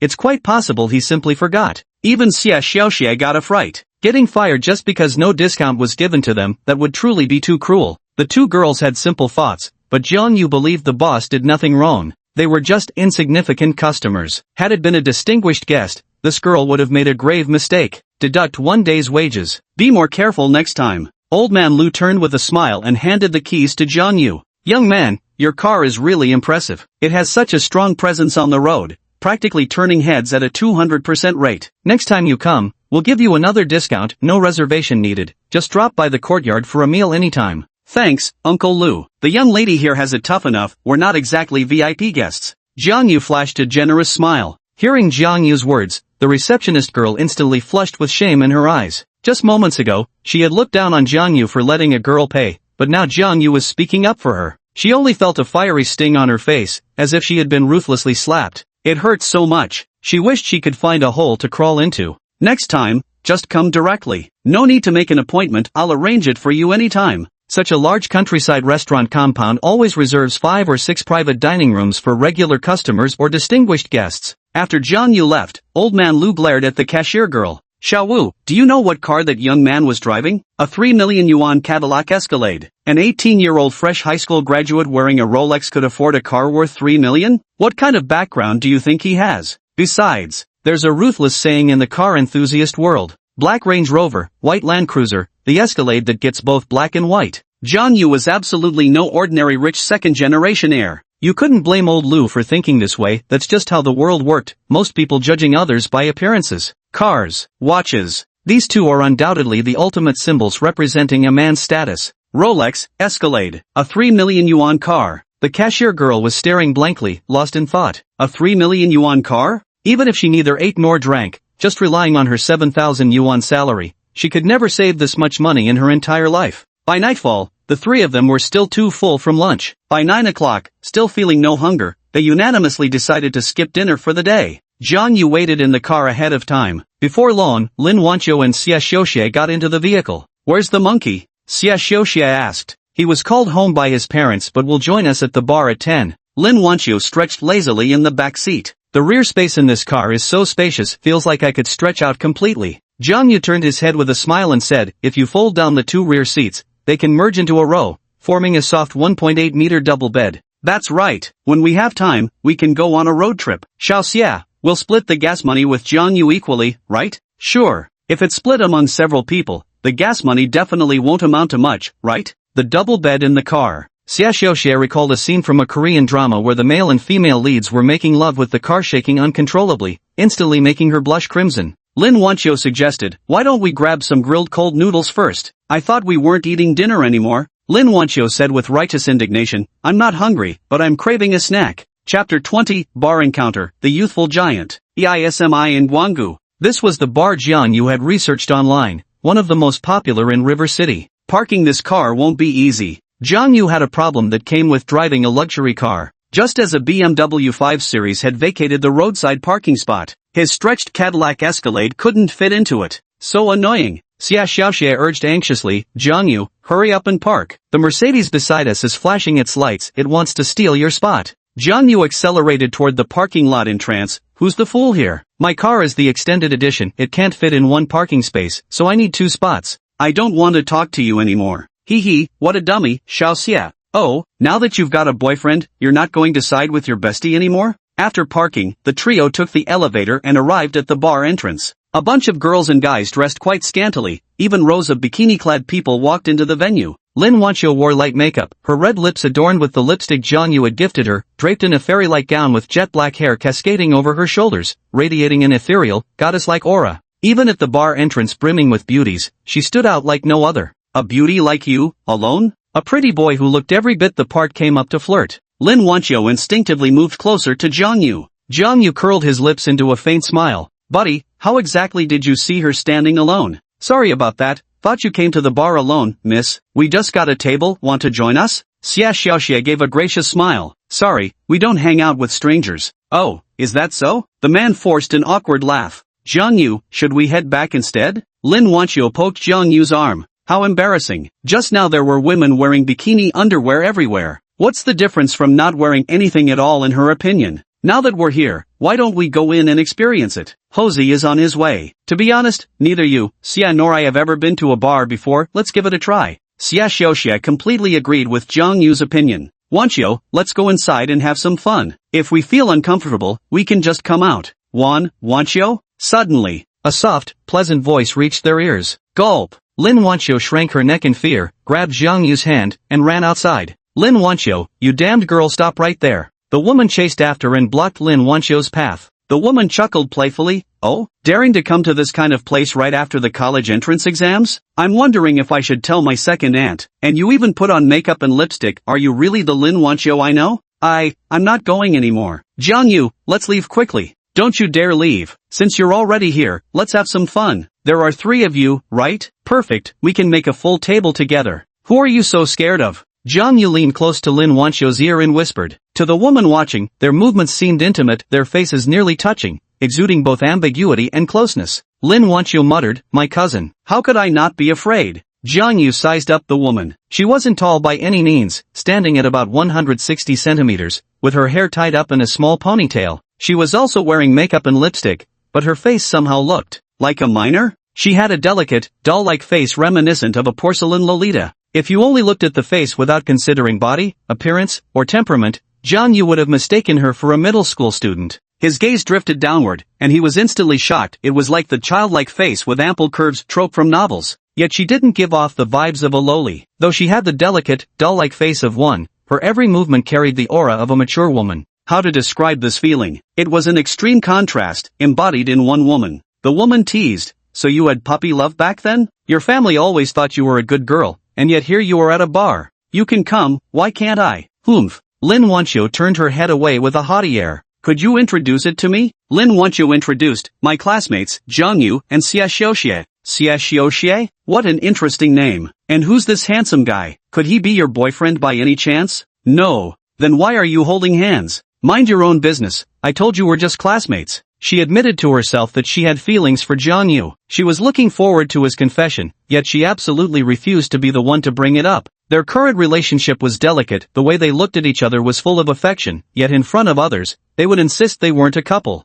No one would believe it if word got out. "My cousin, Enqing." Enqing introduced generously, "My best friends Lan Yu and Zhang Xiuli. This handsome guy here is only 19 years old this year." Enqing glanced at her friends and continued teasing, "He's actually my cousin's boyfriend, so you two better not get any naughty ideas about devouring this little brother tonight." The blunt and bold remarks made the well-behaved Xia Xiuxie shudder nervously beside them. Tch Lin Wancho snorted dismissively, how dare her cousin's best friend even think about snacking on her future boyfriend. Jang Yu wasn't some trashy playboy who'd fall for every girl he met. "Hello everyone, I'm Enqing's husband, Lan Yu." Lan Yu pulled Enqing into an intimate cuddle with such affectionate nuzzling that Lin Wancho and Xia Xiuxie barely knew where to look. She was a full 10 centimeters taller than Lin Wancho, with the standard proportions of a model, long legs, stockings, and a tiny camisole. Her hair cascaded over her shoulders in what could only be described as bad girl waves, and as for her looks, with that outfit and makeup, she'd easily score a 90. "Pa, I'm the husband here, and her father to boot." Jang Yu found this hilarious. "Playing so wild? Which of these two beauties is the little beast?" "Hello, I'm Zhang Xiuli, Enqing's best friend." After everyone introduced themselves, we basically got acquainted. "Your boyfriend is quite impressive, wearing a Rolex watch." Enqing was slightly surprised. Although she didn't recognize the specific model of the Rolex watch, she did recognize the Rolex logo. "Just a knockoff worth a few $100. Jang Yu chuckled. "Really?" Enqing's eyes clearly showed disbelief. Jang Yu's low-key claim that it was a knockoff only fueled her curiosity further. Besides, she knew Lin Wancho well, her friend wouldn't associate with overly flashy types who wore fake watches to show off. How could such a man possibly be worthy of her goddess-tier beautiful cousin? The bar's ambience was excellent, with soft instrumental music playing in the background. Led by the server, the group arrived at a prime booth and took their seats. "Cousin, this is my first time at a bar. I didn't realize it wasn't the kind of rowdy, dance-packed, noisy scene I imagined." Lin Wancho smiled with contentment, having initially assumed the bar would be utterly chaotic. Usually around 10 p.m., a DJ takes over to hype up the crowd. Right now, it's just light music playing live. The waiter handed over the drink menu and asked, "Handsome guy, ladies, what would you like to drink?" "Wancho, you go ahead and order. The minimum spending for the booth is 2,500 yuan. Lin Wancho handed the drink menu to Jang Yu. I've never had alcohol before." "Jang Yu, you order something. This is my first time at a bar too, sisterin. You should order." Jang Yu glanced at the drinks menu. The most expensive bottle was only 46,666 yuan. Chapter 21, 30-year-old women are really scary. "Ah, pfft, you call her sisterin?" Lin Wancho choked on her words. And Cheng blinked mischievously, "What's wrong? I'm older than you both, isn't it perfectly normal to call me sisterin? Or do you want him to call me cousin like you do?" Lin Wancho bit her lip, refusing to engage with her teasing cousin. "You've just finished your college entrance exams today and are stepping into a new university life. As today's protagonist, it's your turn to order. Waiter, what would you recommend?" Jang Yu turned to look at the bartender in a suit. The waiter smiled and said, "Handsome guy, beautiful lady, it depends on what kind of alcohol you'd like. For beer, we have Budweiser, white beer, and rose. The imported liquor selection includes premium brands like Baccarat Ram XO, Hennessy's exceptional tasting series, and Louis XIII, the ultimate favorite among the nouveau riche. Louis XIII, priced at a staggering 46,666 yuan per bottle." Noticing Jang Yu's Rolex, the waitress immediately began recommending their top-shelf selection. Which champagne series has the best taste? Except for him, everyone present was a lady, making it suitable to serve some sweet-tasting champagne. As for the monkey on the way, just grab a beer for him. Our champagne series includes plum bubble A and sangria sparkling wine, which is our shop's most popular. Natural bubbles with a fresh yet rich apple fragrance, low alcohol content, no need to worry about getting drunk. It preserves the purity of dry sparkling wine while maintaining the refreshing taste of sweet wine. If you, handsome sir, find it not up to your standards, you could opt for a bottle of Ace of Spades. Its flavor profile and layers are exceptionally smooth and well-rounded. Bring me a dozen Budweisers, open a bottle of sangria sparkling wine, and 1 bottle of Ace of Spades. Jang Yu finished speaking, and the waitress stared blankly for a few seconds before her face lit up with overwhelming joy. She just tentatively pitched the bar's expensive liquor selection. I never expected the handsome guy before me to actually order a bottle of sangria and a bottle of Ace of Spades. Her base salary was very low, only 4,000 yuan a month, relying entirely on alcohol sales commissions. Handsome, are you sure you want 1 bottle of sangria and 1 bottle of Ace of Spades? The server swallowed nervously. Jang Yu said calmly, 1 bottle of Ace of Spades doesn't seem enough, does it? Let's make it 2 bottles each. Very well, handsome. My name is Xiaowei, and tonight I'll be providing exclusive service just for your table. Jang Yu was being so willful. Xia Xiaoxie was startled. A bottle of sangria cost 1,666 yuan, but a bottle of Ace of Spades was as high as 8,888 yuan. The price of beer was slightly better, a case of Budweiser only cost 488. Even so, Jang Yu spent over 20,000 in the blink of an eye. Jang Yu, it's too expensive. 1 costing over 1,000 would be fine. Lin Wancho pouted while looking at the unfazed Jang Yu. Ah, the little housekeeper is at it again. Who's your housewife? Jang Yu held her small hand. Call me brother Yu once, and next time we go out, I'll listen to you. Who wants to call you brother Yu? Lin Wancho leaned shyly against Jang Yu's left shoulder, a sweet feeling welling up inside her as she thoroughly enjoyed their playful banter and teasing. Wancho's boyfriend must come from quite an impressive family, and Sheng thought to herself in surprise. It wasn't that she couldn't afford the 20,000 yuan bar tab, she simply saw no point in wasting money at the club. Take the 8,888 yuan Ace of Spades champagne for example, you could probably get it for several times less if bought online. Every time they come to the bar, they just want to relax and spend at least 2,500. This is terrible, Wancho, my best friend has her eyes on your boyfriend. Sure enough, Lan Yu, sitting nearby, crossed her silk-stockinged legs and licked her lips, her peach blossom eyes narrowing as they lingered on Jang Yu. Sisterin, how old are you this year? Xia Xiaoxie was curious. Did Wancho's cousin not get married? And Xing said with a smile, take a guess. Lan Yu, Xiaoli, and I are all the same age. I can't guess. Jang Yu, take a guess. Jang Yu rested his chin between his thumb and forefinger, 26 or 7, just 2 or 3 years out of university? In truth, and Xing's face looked barely 15. Pfft, ha ha ha,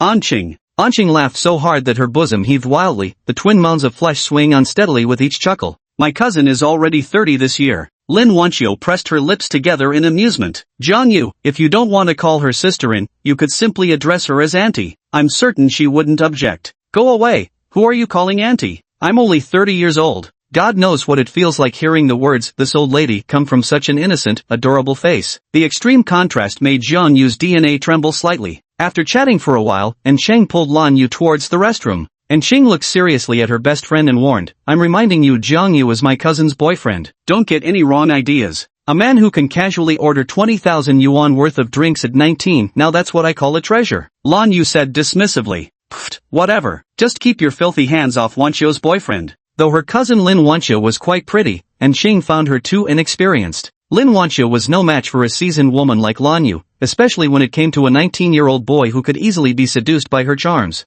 Lan Yu leaned in close to Sheng's ear and whispered, aren't you the same, honey? You're Lin Wancho's cousin, wouldn't it be even more thrilling to make moves on her boyfriend? Ugh, you're so awful. How could I possibly steal my cousin's boyfriend? She's not your real sister, what's there to be afraid of? Shut up, and Sheng snapped in mock anger. Didn't you always like younger guys? Lan Yu, I'm telling you to shut up, I'll strangle you. Ah, hubby, I was wrong. Lan Yu knew her bestie must have felt at least a tiny flutter of excitement. Because she had been single for so many years, she always wanted to find a wealthy, well-off man. She wouldn't say Anqing was a materialistic woman. Every woman is materialistic, but Anqing had her own principles. Anqing wanted to date a man at least 5 years younger than her. 4 years wasn't acceptable, it had to be 5 years or more. She would never even consider men older than her. According to Anqing's explanation, she wanted to find a guy with boyish charm. Her mate selection criteria were downright bizarre, otherwise someone so beautiful wouldn't still be unmarried at 30. She'd encountered many wealthy tycoons wanting to keep her as a mistress, and plenty of affluent 30-something men pursuing her, but without exception, she rejected them all. The Jang Yu I met today isn't just wealthy, he's only 19 years old, perfectly fitting in Qing's partner selection criteria. Before long, the waitress Xiaowei approached holding a tray. Behind her followed 6 big-chested bikini-clad girls, swaying their honeyed hips as they approached the group. Each carried a tray in their hands. He put down the drinks, ice, fruit platter, and some complimentary fried chicken snacks. Don't look, don't look. Lin Wancho widened her beautiful eyes and hastily reached out to cover Jang Yu's eyes. I was just looking. No, looking. Lin Wancho flushed red. Good heavens. She was terribly worried Jang Yu might go bad. Whenever a customer ordered a bottle of Ace of Spades at the bar, the scantily clad promotional girls would perform a sensual dance. Waiter, could you ask them to stop dancing? My girlfriend won't let me watch. Monkey, you just missed an absolutely eye-catching and amazing dance performance. The waiter let out an awkward laugh and waved his hand at the group of beauties. Chapter 22, The Fiery Sisterin. Handsome, will that be card or cash? Many wealthy patrons who frequent nightclubs prefer bringing stacks of cash to settle their bills. On one hand, it's to flaunt their financial prowess, on the other, it's more convenient for tipping the hostesses. Please scan the card. Right away, handsome. Just a moment please. Xiaowei smiled warmly. Handsome, your total comes to 21,596. The manager has waived the small change, so you only need to pay 21,000. Alright. Jang Yu took out his bank card from the bag. What kind of decent person brings a backpack to a bar? After swiping her card to pay the bill, Anqing and Lan Yu returned from the restroom and sat back down. Little brother, since you're Wancho's boyfriend and I'm her cousin, as your elder, I should be treating you to drinks for our first meeting. Anqing pretended to be angry, biting her lip and glaring at Jang Yu. Jang Yu instantly turned into an obedient boy. As your younger brother, how could I let my sister pay? And Qing covered her lips teasingly. Wancho, your boyfriend is really interesting. Why don't you give him to your sister? No way. Lin Wancho waved her fist at Chang and tightened her grip on Jang Yu's arm. Oh my god, Jang Yu must think I like her now. This is terrible. There's no way to explain it clearly. What if Jang Yu asks her about it later? How could she possibly explain? Is this big dummy really expecting a girl to take the initiative and say the words I like you? Clink. The waitress Xiaowei dropped ice cubes into everyone's glasses. Pop. The Ace of Spades bottle was opened. Bending over, she poured 6 glasses and thoughtfully placed them beside each person's hand. Jang Yu handed over a 200 yuan tip. Miss, why don't you sit down and have a drink with us? Thank you, but no. The alcohol is too expensive. A cup this expensive, who dares drink it? Drink up. Then let me join you with a glass of sangria. Jang Yu picked up the glass and inhaled its aroma. The Ace of Spades champagne carried a light fruity fragrance. Under the glow of the lighting, the Ace of Spades in the wineglass displayed a faint platinum hue. A dense layer of fine bubbles shimmered on its surface. It smells wonderful. Could this be real champagne? Lin Wancho wondered curiously. She had heard that many of the drinks in bars were fake, and few honest owners sold genuine liquor. Cheap beer might be counterfeit, but such expensive liquor is real. The owner probably cares about their reputation. After all, such high-end drinks are served to distinguished guests. Lan Yu took a small sip. She had tasted it once before. It was the real deal. I can't taste any alcohol at all. It feels like drinking juice. Delicious. Lin Wancho had initially thought the alcohol would be too strong, but to her surprise, it tasted quite pleasant. Jang Yu took a sip. The Ace of Spades had a silky smooth texture, rich and creamy like melted butter. Handsome, drink without worries. It's absolutely authentic liquor. It blends the flavors of peach, vanilla, and rose, with a rich dark taste, smooth texture, and complex layers. Someone with your refined taste would appreciate its uniquely delicious flavor the most. Anqing raised her glass. Come on, everyone. Let's toast to celebrate you little rascals finishing your college entrance exams and stepping into a brand new university life.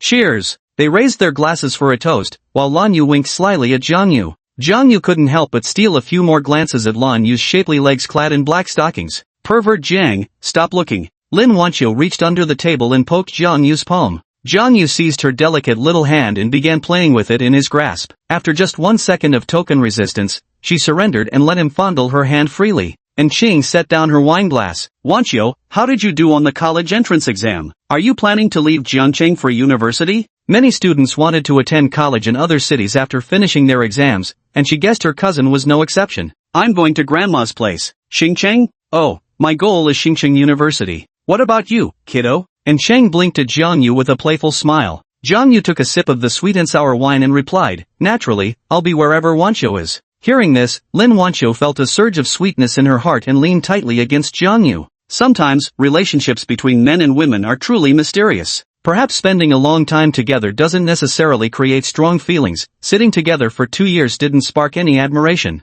Yet after just one ambiguous swimming lesson and one unforgettable look exchanged between them, their affection suddenly soared. But I want to go to Jiangcheng University. Ah, you're not coming to the neighboring city with me? I'd love to go to Xingcheng with you, but my goal is Jiangcheng University here in our city. I can visit you on weekends. Let me check. The high-speed train takes 1 hour and 16 minutes. Don't you need at least 600 points on the Gaokao to get into Jiangcheng University? And Xing's eyes were filled with puzzlement. A boy like Jang Yu who had both wealth and charm. She couldn't associate him with the term top student. The admission score cutoff for Jiangcheng University is at least 650 points. Jang Yu is actually an academic ace. His science subjects are particularly strong. He's probably one of the few in our class capable of scoring above 600. Xia Xiaoxie praised his classmate. Lan Yu exclaimed in admiration. Wow, I didn't realize brother Jang Yu was also a top student. You're amazing, Wancho. Better keep an eye on your boyfriend. College senior girls can be quite cunning. Anqing's beautiful eyes sparkled with astonishment. She never expected Jang Yu to be such a top student.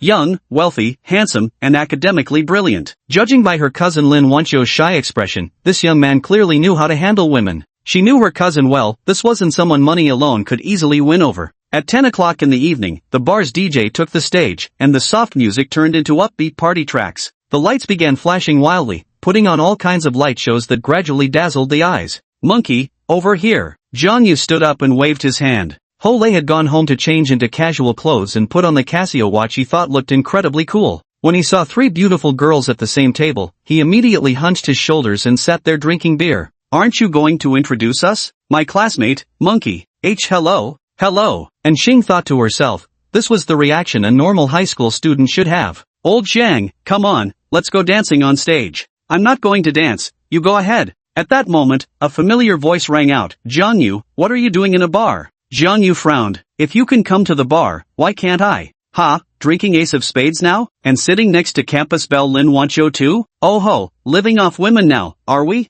Zhang Tao with his slicked back hair smirked disdainfully. The words were extremely grating, making Lin Wancho's chest heave with anger. How do you know Jang Yu is a freeloader? How would I know? Zhang Tao flashed a smug smile. He's been living with our family for over a decade, so poor you can hear coins rattling in his empty pockets. The only money he probably has is the 20,000 yuan his uncle gave him. You think he's putting on airs with that measly sum? Jang Yu, so poor you can hear coins rattling? And Cheng and the others couldn't help but find it laughable. Could Jang Yu before them truly be boasting with his entire fortune on display? Was the Rolex on his wrist actually a counterfeit, just as he himself claimed? Jang Yu, why don't you refute him? Lin Wancho pushed Jang Yu's arm in frustration. Jang Yu smiled faintly and said, it's fine, let him say whatever he wants. Once my uncle finishes transferring the assets, Zhang Tao probably won't even be able to afford his university tuition. After all, how could her mother, who worked as a full-time mistress, afford to support Zhang Tao and Zhang Shui, who were accustomed to living lavishly? Hey beautiful, let me tell you, Jang Yu has been living with our family since childhood.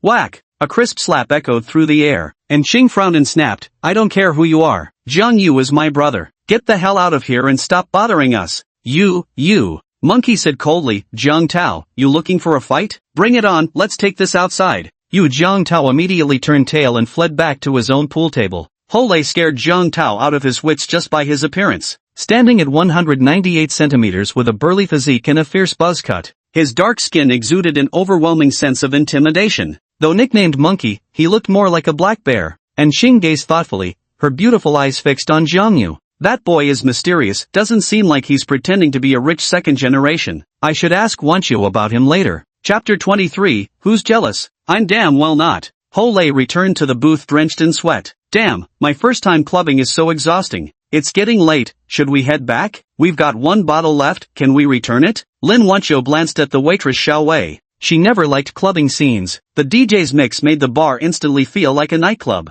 Xiao Wei flashed an apologetic smile. Sorry miss, refunds aren't possible, but I can store it for you. You can drink it next time you visit the bar. Take it away. Lin Wancho, behaving like a strict housekeeper, packed the remaining bottle of sangria into Jang Yu's backpack. Handsome guy, pretty lady, welcome back next time. Vivi tidied up the booth. Half a bottle of Ace of Spades remained, such lavish spending from some big spender. Lin Wancho was drinking for the first time, even though the fruit wine had low alcohol content, her slightly tipsy face flushed with a rosy hue. Wancho, aren't you heading home? No way? Are the two of them going to book a hotel room? and Qing currently had the urge to tattle to their parents. But her cousin was already 18 this year. It was time for her to enjoy the sweet freedom of love. Cousin, Jang Yu booked a family suite. It happens to have 2 rooms. I'll just squeeze in with Xiaoxia. For some reason, the slight tipsiness made her long to hear Jang Yu confess his feelings to her, and Qing walked over to Xiaoxia's side and whispered in her ear, Xiaoxia, keep an eye on her for me, don't let Jang Yu. Hearing this, the adorably drunk Xiaoxia immediately perked up.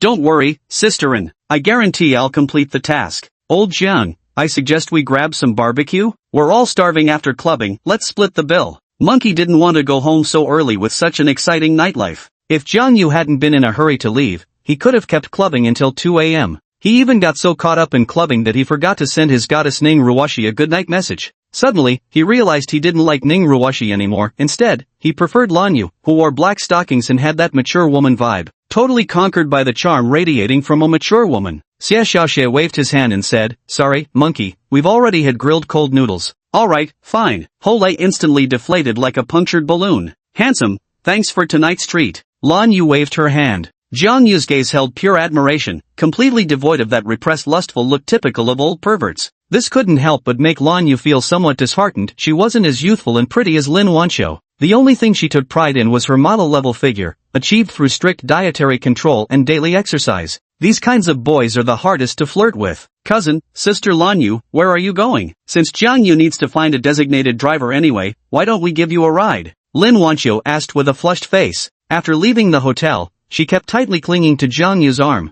Then I won't stand on ceremony to be honest, and Chang was quite curious about Jang Yu's car. Monkey, you take the front seat later. I'll drop you off first, Jang Yu said in a lowered voice. Why? Are you thinking of grabbing a late-night snack with those beautiful ladies? You're overthinking it. My heart belongs only to Lin Wancho. Jang Yu deliberately raised his voice when he said this. Hearing these words in her tipsy state, Lin Wancho's eyes curved into crescents, her smile utterly captivating. The underground parking garage echoed with a clamor of voices. A girl giggled, such an imposing car. I thought it was a Range Rover at first glance, but turns out it's not. Zhang Tao curled his lip in disdain. That's a Cadillac emblem. What kind of decent car could Cadillac possibly make? Now you're showing your ignorance, Zhang Tao, someone retorted. That may wear a Cadillac badge, but it's actually the Escalade. Yeah, Zhang Tao, car enthusiasts consider the Escalade and Cadillac to be completely different vehicles. The girl from earlier searched for Escalade on her phone and was instantly stunned, her eyes gleaming as she admired the car's imposing presence. What a domineering ride, even more impressive than a Range Rover or a Land Cruiser. As he listened to his friend's comments, Zhang Tao's face flushed red and pale by turns. Holy shit, this car is so damn high-end? He felt so embarrassed showing his ignorance in front of his classmates. At the same time, he mentally complained about the car owner. Isn't such an intimidating car supposed to be parked roadside to show off? What's the point of keeping it so low-key hidden in a garage? The high-end version of the Escalade costs $3 million, comparable to a Mercedes Maybach. Zhang Tao's mouth twitched. That expensive? Truly enviable. A real man should drive such an imposing car. If you weren't born with it, basically forget about owning one in this lifetime. Hello, owner of the vehicle with plate ending 8866. Is this car with license plate Jang A00000 the one you called for a designated driver? A rideshare driver asked. He'd already been waiting for 10 minutes. I called for a driver. Jiang Yu shouted. Beep beep. When the car lights flashed on, several high school students immediately scrambled out of the way. Look, isn't that Lin Wancho from class 4, the school bell? Yeah, holy shit, is the school bell Lin Wancho being kept by some rich guy? Big news, wait no, her best friend Xia Xiaoxie is there too, and the other 3 women are all gorgeous. Jiang Yu? No way. Seeing Jiang Yu settle into the backseat of the Cadillac Escalade, Zhang Tao rubbed his eyes as if he'd seen a ghost. Wait, I think I just saw Jiang Yu, Lin Wancho's deskmate. Since Jiang Yu shared a desk with Lin Wancho, many boys had asked him for the goddess's QQ number. Zhang Tao, isn't Jiang Yu your younger brother? A classmate nearby asked. Zhang Tao's face turned alternately pale and flushed with anger. It's Jiang Yu, that bastard. Who knows where he got that luxury car from? Can that really be Jiang Yu? Could he secretly be a rich second-generation heir? The girl beside him squealed excitedly. Zhang Tao, what are Jiang Yu's QQ and WeChat IDs?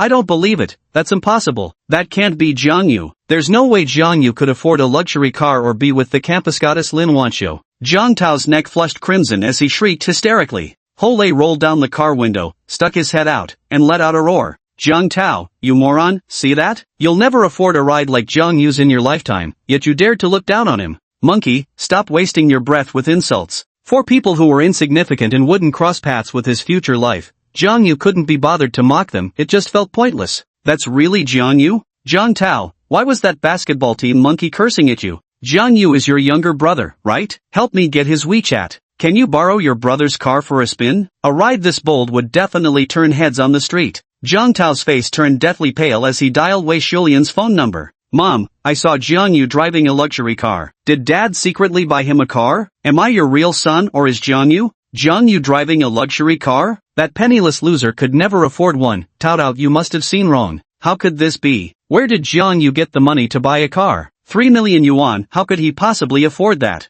Come on, is it that bad? Aren't you on good terms with your brother? Why do you look so green with envy? Jang Tao's eyes turned red as he gnashed his teeth and roared furiously. Who's envious? The hell I am. Chapter 24, Falling in love is like boiling a frog in warm water. I asked Xie Wancho's classmate, and found out Jang Yu earned the money for his car and watch himself. A young man like that is too outstanding, even an old woman like me isn't good enough for him. And Qing sighed with a bitter smile, her doll-like face looking adorable. To think she'd encounter such a youthful, wealthy boy only to discover he was her cousin's boyfriend. How could she possibly bring herself to do that? Feeling tempted? Lan Yu instantly saw through her best friend. Who doesn't yearn for sweet romance? And Qing's standards for choosing a partner were just a tad high, like a female lead in a Korean drama. She fantasized about her boyfriend being a wealthy young master from an elite family, though Qing kept insisting her partner must be 5 years younger than her. Lan Yu understood the truth was the younger the better, and the freshly adult Jang Yu happened to be just perfect. There were many reasons why her best friend still hadn't gotten married. Most importantly, she had a brother complex. Her younger brother had accidentally drowned in a river when she was 10 years old. In Qing's mind, a boyfriend who resembled her brother had to be not only young and handsome but, crucially, wealthy as well. Lan Yu thought it was quite normal, only that Qing's standards were just a tad too high. Like most men, who wouldn't want to marry a fair-skinned, beautiful, and tall goddess? It'd be even better if the goddess were rich. If you're tempted, act fast. According to male evaluation standards, you're baby-faced with ample curves, merging both lowly and mature lady styles. 18-year-old boys adore your type the most. Lan Yu, you've really lost it. How could you say something like that out loud? Please, every woman has the right to pursue her own happiness. Your cousin is about to start college in Star City, that's your chance. Shut your mouth. And Qing flicked her hair gracefully. Lan Yu's lips curled into a faint smile. My bestie is totally smitten. So what does your cousin do for work? As they stepped into the Hilton hotel room, Xie looked curiously at her best friend. The alcohol seemed to be kicking in gradually,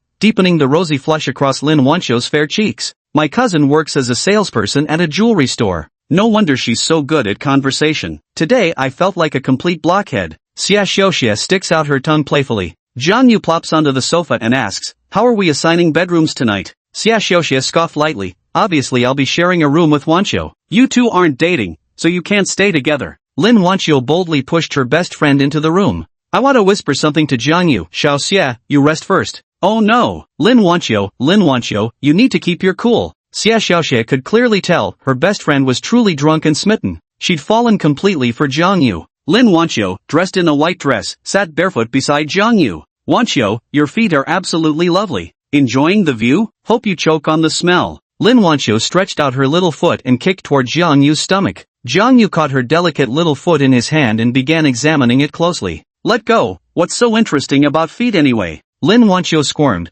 feeling ticklish as Jang Yu played with her toes. Beneath those slender legs were a pair of delicate, jade-like feet, soft and fair. Let go. Blushing furiously as Jang Yu crudely toyed with her feet, Lin Wancho protested. The big oaf never asked for her permission, how mortifying. Xiao Xia was still in the room, probably pressing his ear against the door trying to eavesdrop on her conversation with Jang Yu. Is cousin Hunching very pretty? Lin Wancho blinked her eyes. Jang Yu looked at her delicate face and said, different styles, but you fall slightly short compared to your beauty. Really? Her heart leaped with joy, and she smiled sweetly. True, but in some aspects, you're far behind. Which aspects? Lin Wancho noticed Jang Yu staring straight at her cousin, making her grit her teeth in frustration. No comparison, no pain. Her chest. It was simply incomparable to Qing's. I'll bite you to death. Gnashing her teeth, she opened her mouth and sank them into Jang Yu's arm. Last time you compared her breasts to Ningruoshi's, now you're starting to compare them to your cousin's. It's not her fault for having small ones. Doesn't she think that big boobs actually look awkward in clothes? Her B+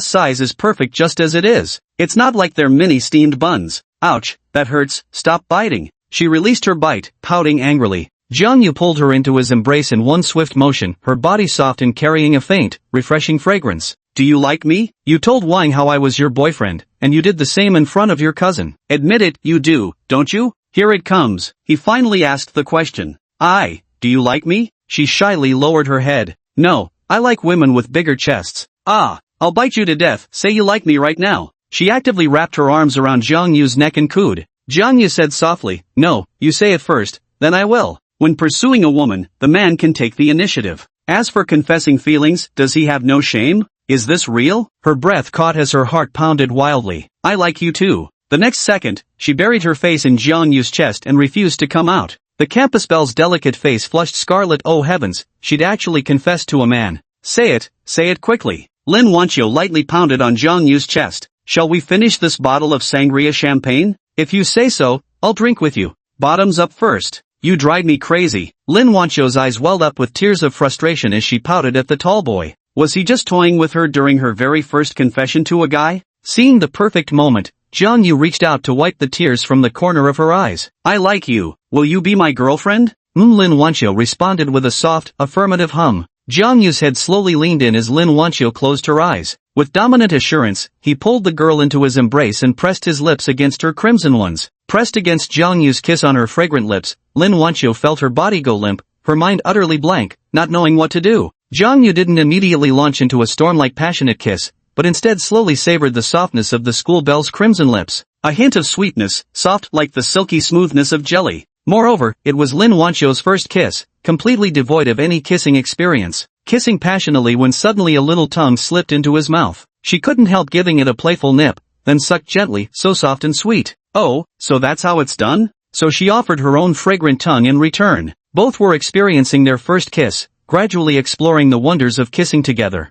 From gentle to fiery, their kiss gradually intensified into passionate heat. Lin Wancho felt the world spin around her, breathless yet unwilling to stop. Can we not touch? She said shyly. How many men can resist groping when kissing a woman? Especially when facing Lin Wancho, the campus belle at goddess-level beauty. Jang Yu knew he couldn't withstand the temptation. Her gaze grew even more dazed. Tinkle. The phone rang, and she flinched like a startled deer, quickly withdrawing her arms from around Jang Yu's neck. She glanced at the caller ID. It's my cousin. Jang Yu, I don't want to, before college, okay? Sure, Jang Yu replied cheerfully. Women are often creatures who say one thing but mean another. Just take it with a grain of salt. If he takes it seriously, he's already lost. Dating is like boiling a frog. By the time she realizes what's happening, the rice is already cooked. Jang Yu was 100% confident he could win over Lin, the campus belle, before university began. Chapter 25, College Entrance Exam Results are out. The strength of academic prodigy Jang Yu. The next morning, a ray of summer sunlight seeped through the gap in the curtains, illuminating the room.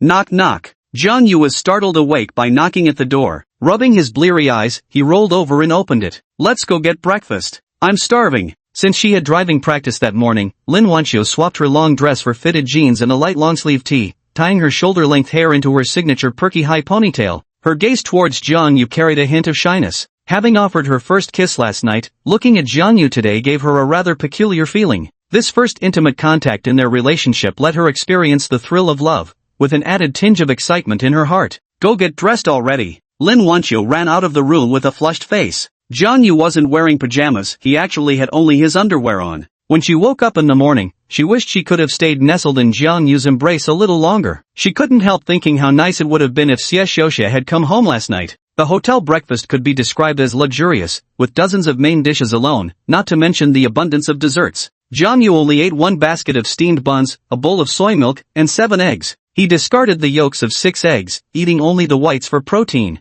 Today was the day the college entrance exam results were released. After waking up early and having breakfast, Jang Yu sat down by the computer. The webpage will definitely lag at first, so he chooses to play a game first. Enter the game. Instantly locks in Yasuo. Mutes teammate voice chat and text messages. Hasa key. Face the storm. Clack clack clack went the furious keyboard strokes. 3 kills and 7 deaths record. Second round, entering game matchmaking. Jungle Lee Sin, if not given I'll feed. At that moment, the phone's ringtone suddenly sounded. If only in my youth I'd been capable without inferiority, understood what's truly precious. Hey, Jang Yu, why didn't you send me good morning today? Jang Yu felt his eardrums were about to burst. Wancho, I just woke up and haven't had time to reply to your morning message yet. How tedious being in a relationship means having to exchange good morning and good night messages. Lin Wancho was in her first relationship and made sure to text him good morning and good night every day. They exchanged all sorts of sweet, affectionate sweet nothings, changed their QQ and WeChat profile pictures to matching couple avatars, shared every detail of what they ate and drank, and Lin Wancho would reply to his messages instantly. Even when she couldn't respond right away, she'd always explain why like an adorable, clingy little kitten. The only thing missing was giving him a heads up before going to the bathroom.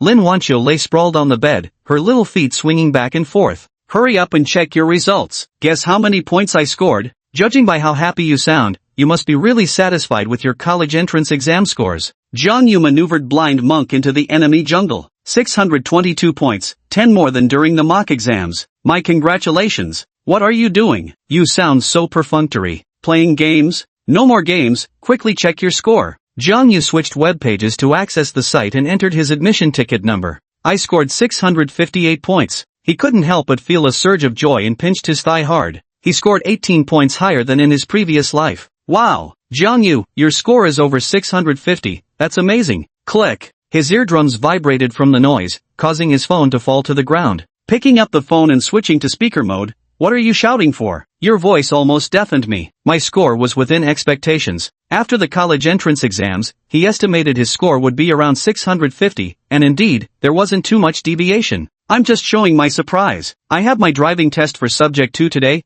can you come cheer me on? Can't, I'm going to my uncle's place today. Oh well then, you're not allowed to sneak off to bars alone at night, and don't you dare respond if other girls hit on you. Her cousin had warned her that such an outstanding young man could easily be lured away by more mature women. Her cousin told her to keep a close eye on Jang Yu. After all, an 18-year-old boy could easily succumb to the temptations of this glamorous world. Such a worrywart. If you're so concerned, just come with me. Stay at a hotel with me tonight, 2 separate rooms. I promise I won't bully you. A while back, she'd spent 2 days with Xie Xiuxie. When their lie about staying at each other's houses was exposed, both sets of parents dragged them home and forbade them from overnight stays. My mom won't let me stay out overnight, Lin Wancho said with a reddened face, but I'll miss you so much at night. Sometimes even men need to soften up and act a little spoiled. But alright then, if you promise me we'll wait until after graduation to do that sort of thing, I'll make up an excuse to come see you. No way, did this silly girl really take the bait that easily? I promise you, I swear I'll be a puppy if I lie, okay?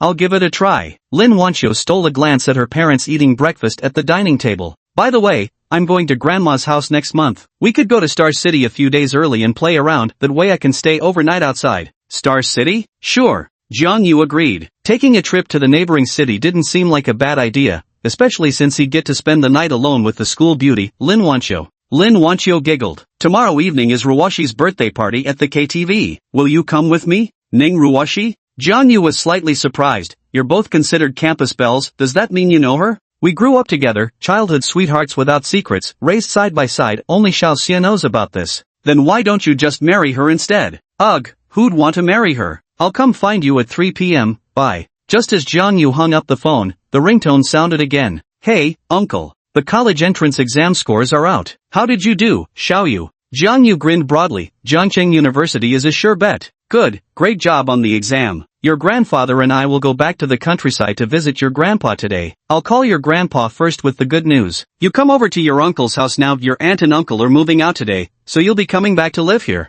Click. Jang Yu's grandparents lived in a rural village in the countryside outside Huangzhou City. If you haven't heard of Huangzhou City, you must have heard of the infamous Huanggang test papers. He originally planned to spend about 10 days in the countryside with his grandfather half a month before university started. Every time Jang Yu returned to the countryside, his grandfather would scold his uncle, saying Jang Yu suffered grievances in their household. But with women running the household, sometimes even his uncle couldn't do anything about it. The most he could do was occasionally treat Jang Yu to a KFC meal, and that would make Jang Yu perfectly content. Jang Yu cherished his uncle's kindness deeply. In his previous life, his uncle had paid for his first year of college tuition and living expenses, only to be schemed out of the house stripped of everything by his aunt the following year. Being forced to leave empty-handed plunged him into depression and left him utterly dispirited. After freshening up, Jang Yu checked out of the hotel and stepped outside with his suitcase in hand. He drove straight to his uncle's house. The moment his key turned in the lock, angry shouts assaulted his ears. Zhang Jianhua, you heartless bastard, you're trying to kick me out. Did all these years together mean nothing to you? So what if they're not your biological children? Tao Tao and Shuer have called you dad for over a decade, and now you want to throw us mother and daughter out? How important can blood ties be? Zhang Jianhua, you ungrateful wretch, you've got no conscience left. Jang Yu felt a pang of awkward embarrassment upon hearing this. Auntie's outrageous remarks were truly terrifying. Even version T0 would be crushed by her by several streets. As expected, Zhang Jianhua's face turned alternately green and white from rage, as he roared hoarsely. Get out now. The last 20,000 is for Shuer and Tao Tao's tuition fees. I've been wearing this green hat for over 20 years, and I've already shown more than enough mercy. Chapter 26. Who can a broken heart love again? Slap. A bundle of red bills smacked the woman across her face. Zhang Tao and Zhang Shuai stood frozen in stunned silence. Ever since they found out a few days ago that their father wasn't biologically related to them, the siblings stopped calling him dad. This so enraged Zhang Jianhua that he divorced Wei Shoulian on the spot, refusing to take either Zhang Shui or Zhang Tao with him, and kicked all three of them out of the house. Mom, let's go. Zhang Shui felt utterly humiliated. Where do you think you're going? You tell me to leave? Fine, then I won't let you have your way either. A cacophony of crashing sounds erupted from inside the house. Zhang Jianhua watched quietly as the woman raged. He let her wreck the place. He'd already planned to renovate anyway, to erase all traces of the past. This 2.4 million yuan apartment, he intended to leave it to Jang Yu. He decided to return to the countryside of Huangzhou to accompany the old man, properly fulfilling his filial duties and spending the remainder of his life there. Jang Yu, is that car yours? Zhang Tao asked. Yes, I earned the money to buy it. Zhang Tao's eyes turned red with envy. Nonsense. Where would you get that kind of money? I made 5 million trading stocks. Zhang Yu's casual remark left the entire family dumbfounded. Even Wei Shoulian unusually froze in her tracks. Zhang Shui gulped hard, her heart pounding wildly. Incredible. Zhang Yu made 5 million. Husband, I'm sorry, I regret it, please forgive me? Wei Shoulian crawled to Zhang Jianhua's side with disheveled hair. I was wrong, I won't do it again, I'll stay devoted to you from now on. Please forgive me for the sake of Tao Tao and Zhang Shuai who've called you dad for over 10 years. She knelt down at Zhang Yu's feet again, clutching his legs. I'm sorry, Auntie has been harsh on you these past few years, but I've still cooked for you every day and never let you starve on the streets. No matter what, I've raised you all this time. Zhang Yu's calm tone masked his anger. The one who raised me all these years was uncle. He provided for the whole family of 5, he's the true head of household. Yes, you're right. Auntie was wrong. I regret it. I truly regret it. From now on I'll treat you the same as Tao Tao. Please, talk to your uncle and ask him to forgive me. Do you regret it? A faint arc of a sardonic smile tugged at the corner of Zhang Yu's lips. Leave quickly. This isn't your home anymore. Xiaoyu has achieved far more than Tao Tao or Shuer. He got admitted to Jiangcheng University with a college entrance exam score exceeding 650 points. Zhang Jianhua felt nothing but a pang of sorrow. How is this possible? Zhang Yu scored over 650 points? In an instant, Zhang Yu completely overturned Zhang Shui and Zhang Tao's understanding. Their little brother, just a few months younger than them, was actually this good at studying? Mom, let's go. This is so embarrassing. Zhang Shui awkwardly supported Wei Shoulian as they left. Aunt begs you on her knees. Zhang Yu, please forgive your aunt, won't you? Zhang Yu remained unmoved, his eyes carrying a trace of indifference. Looking at Zhang Yu's cold expression, Wei Shoulian felt as though her heart was being pierced by countless needles, each carrying its own sting. Just days ago she had claimed Zhang Yu would regret leaving this family, never imagining she would be the one filled with regret. She now deeply regrets it. If serving Zhang Yu day and night, pouring tea, washing clothes, and cooking could make him stay, she would willingly become his maid. But Zhang Yu's gaze was too icy. Especially upon hearing that Zhang Yu had earned 5 million, a wave of regret surged even more intensely through her heart. Zhang Yu, can you put in a good word for your aunt? I'm begging you. You're no longer my aunt. Wei Shoulian, utterly despondent, was supported by Zhang Shui as they walked outside. If even kneeling and begging for forgiveness couldn't soften his heart, then Zhang Jianhua would definitely not want her back. Hello? I've filed for divorce, and he didn't even want Tao Tao or Shuer. What? You have a family and you're telling me not to disturb you? Tao Tao and Shuer are your own flesh and blood, your real son and daughter. At that moment, Wei Shoulian felt a wave of dizziness wash over her head. He plopped down on the ground, instantly feeling like the sky had come crashing down. How long can they mother and daughter live on just 20,000 yuan? Shuer, go back and beg your father. Didn't you say he's not my real father? And you told me not to call him that. Now you're telling me to call him dad. Zhang Shui just felt overwhelmed with humiliation. I won't go. It's too embarrassing. Let's go ask uncle instead. Yes, go find your eldest uncle. That was the only place she could think of to go now, her parents' home.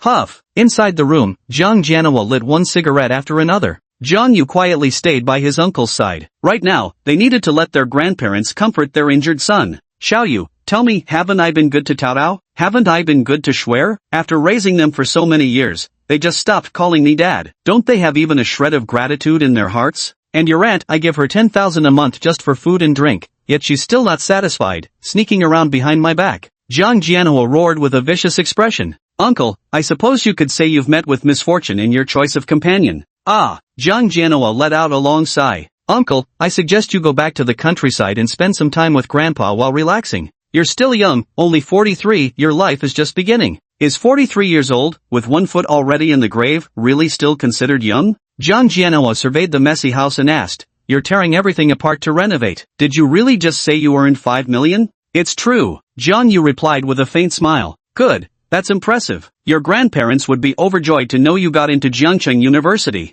Zhang Jianhua patted Jang Yu's shoulder with satisfaction, then rolled up his sleeves and began tidying up the mess in the room. Throw everything out, just toss it all. Zhang Jianhua didn't want to see another trace of their former home. Jang Yu understood exactly how his uncle felt. Actually, this kind of wound often requires a woman's care to heal. If he were to find another woman to marry who was willing to have another child for uncle, he would quickly regain his spirits. At 43, he's really not old at all. Though youth has faded, it has shed immaturity and ushered in maturity. Tomorrow morning I'll return to Huangzhou. Tonight, uncle will stay at a hotel first. There's 300,000 in this card. Contact a renovation company to completely transform the entire house with a new style. The two of them quickly swept the floor clean, and Zhang Jianhua wearily sat down on the couch to rest. Should we throw out the couch? Zhang Yu asked. Yes, throw it all out. Tear everything down to bare walls. I have money. Zhang Yu didn't accept the bank card. Uncle, you keep it for yourself. Leave the house renovation to me. Save the money to find me a wife. I mean, to find yourself a new auntie.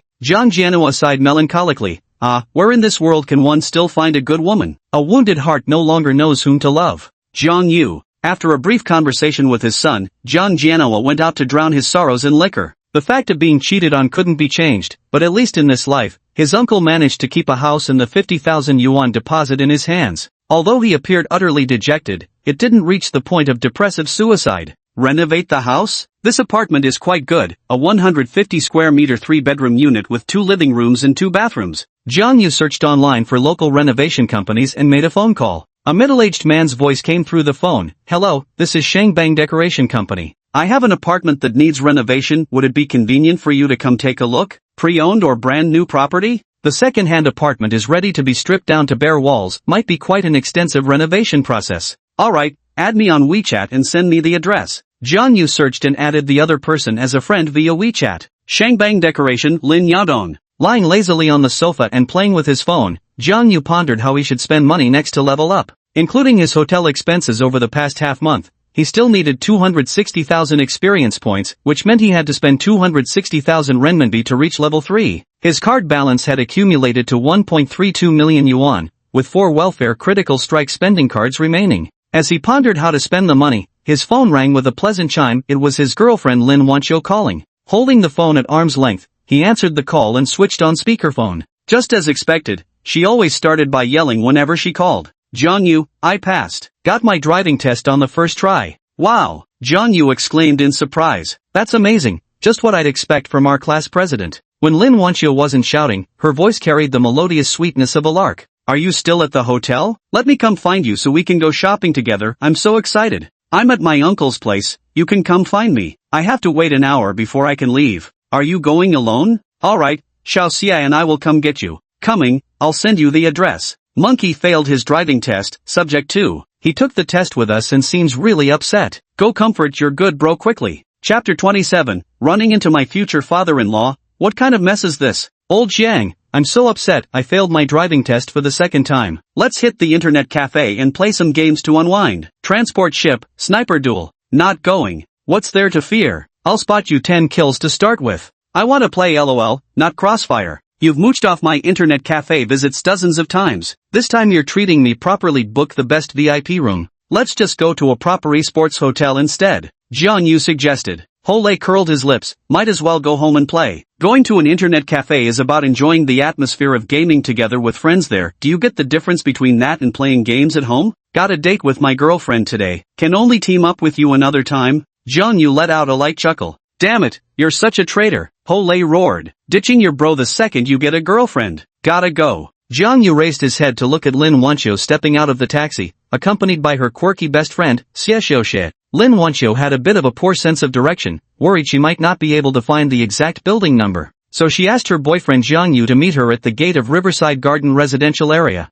Jang Yu. Lin Wancho waved her hand and jogged over. Wancho, you. Jang Yu opened his arms and spun her around in an embrace. All because Jang Yu had been chatting with Lin Wancho last night when she asked him what clothes he liked seeing her wear. If he preferred watching her wear skirts, she would dress that way for him every day. Jang Yu casually replied, I love seeing you most in third high school uniform. Her outfit today is actually just wearing it for one day. Didn't you say you liked me in school uniform? Xiao Xie's been teasing me about it all morning. Lin Wancho shyly bites her rosy lips. Dressed in loose blue and white school uniform with her hair pulled up in a perky high ponytail, stray wisps of hair fluttering at her temples in the breeze, her beautiful crescent moon eyes completing the image of youthful charm and radiant prettiness. You're so good to me, Wancho. What a silly girl. Jang Yu spun Lin Wancho around in a hug, then naturally took hold of her right hand. Did little Se pass his driving test? Jang Yu teased. Pfft. Who do you think you're looking down on? I passed in one go. Did you think I'd be as dumb as monkey over here?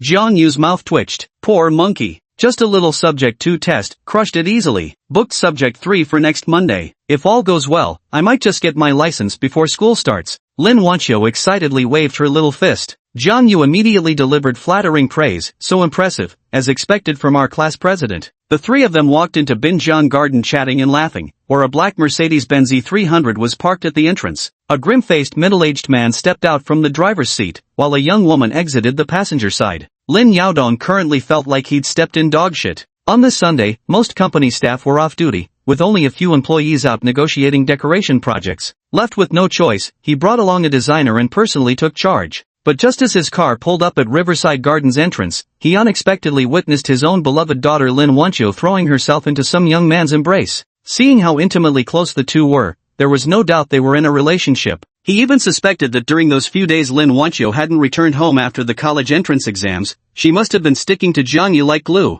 His daughter had even learned to apply makeup, wearing lipstick and dressing up beautifully every day before going out. She was definitely going on dates with this boy in front of them. At this thought, Lin Yaodong felt a pang of heartache. After meticulously tending the cabbage, only for some other pig to come and root it up? Heartbroken. I feel like punching someone. Director Lin, what's wrong? Lin Yaodong lit a cigarette, his face dark with anger. Nothing's wrong, let's go. Following the address Jang Yu had sent them, the two took the elevator up to the apartment and knocked on the door. Yet, the person who answered the door was, Dad. Lin Wancho and Lin Yaodong, father and daughter, stared at each other wide-eyed.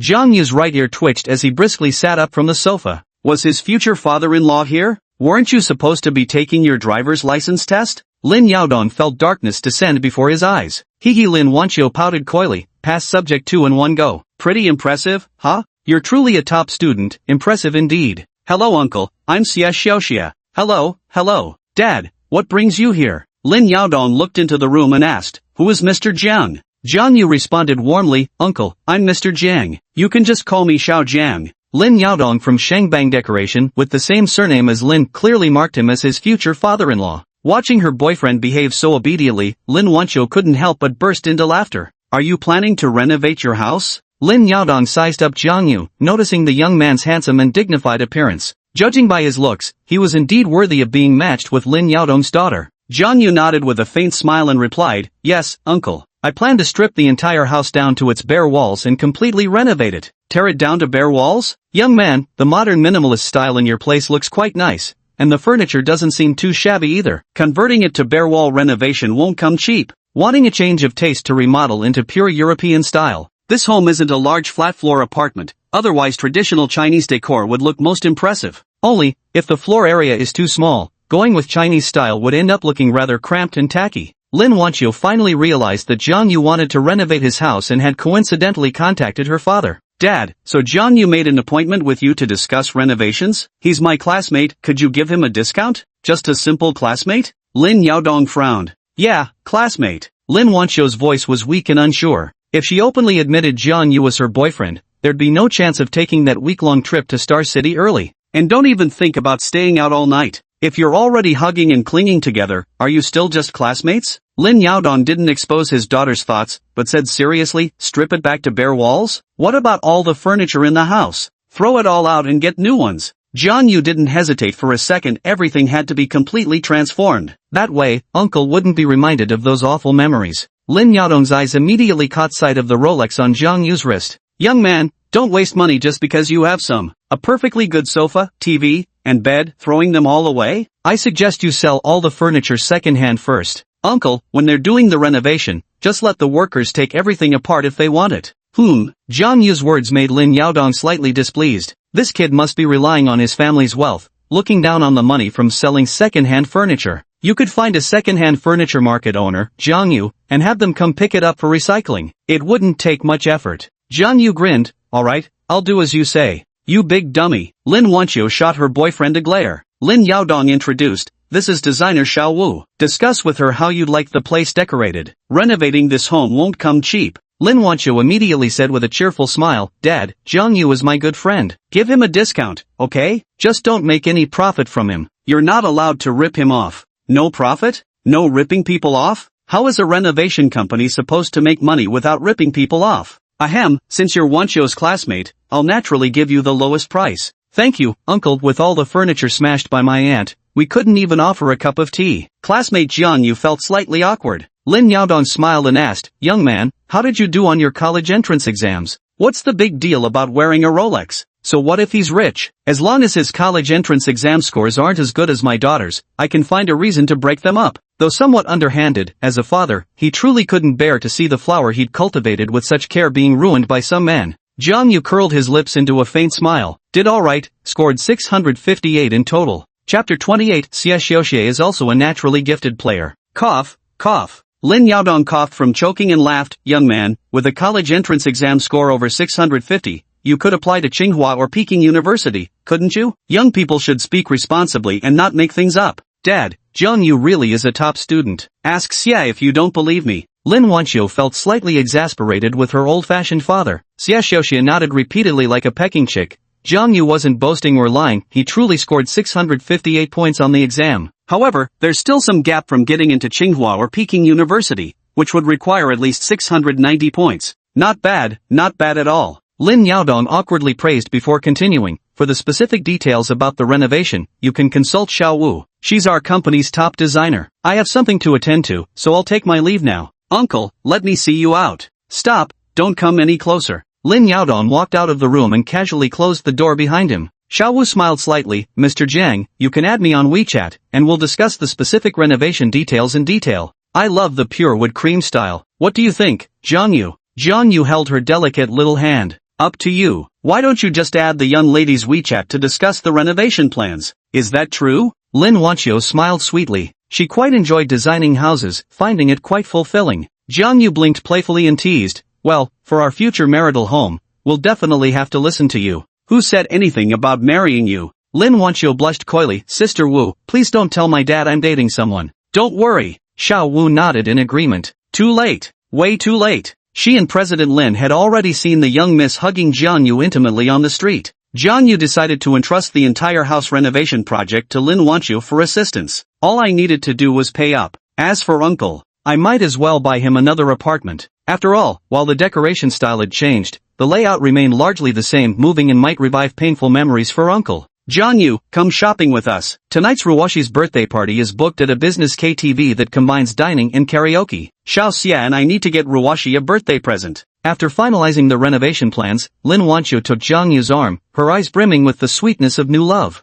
I need to buy gifts for my grandparents too. I'm going back to my hometown in Huangzhou for half a month tomorrow. Wancho, could you pick up my admission letter from school for me? Jang Yu's words made Lin Wancho pout with reluctance. So you're going back to the countryside. Does that mean we won't be able to see each other? Jang Yu couldn't resist pinching her cheek. Exactly. I'll take you to Xingqing for a few days when the time comes. Will you really be staying in the countryside that long? I was hoping to go to Xingqing sooner, and maybe spend a few days at Grandma's place too. Try to come back early. The three arrived at Wutong Street where the Hilton Hotel was located, walking all the way to Tanfu Plaza where the two had first met. Women are naturally excited about shopping, while Jang Yu followed behind the two, admiring the two beautiful figures from behind. Considering the mood of the third wheel, Xie Xiaoxia, Lin Wancho, and her best friend sweetly held hands. Jang Yu pondered what gift to buy for the old man. The Zhang family's financial situation was decent in the village, having renovated their old courtyard a few years back. The old man raised over a dozen sheep, herding them during the day and riding his electric tricycle to town at dawn to sell mutton.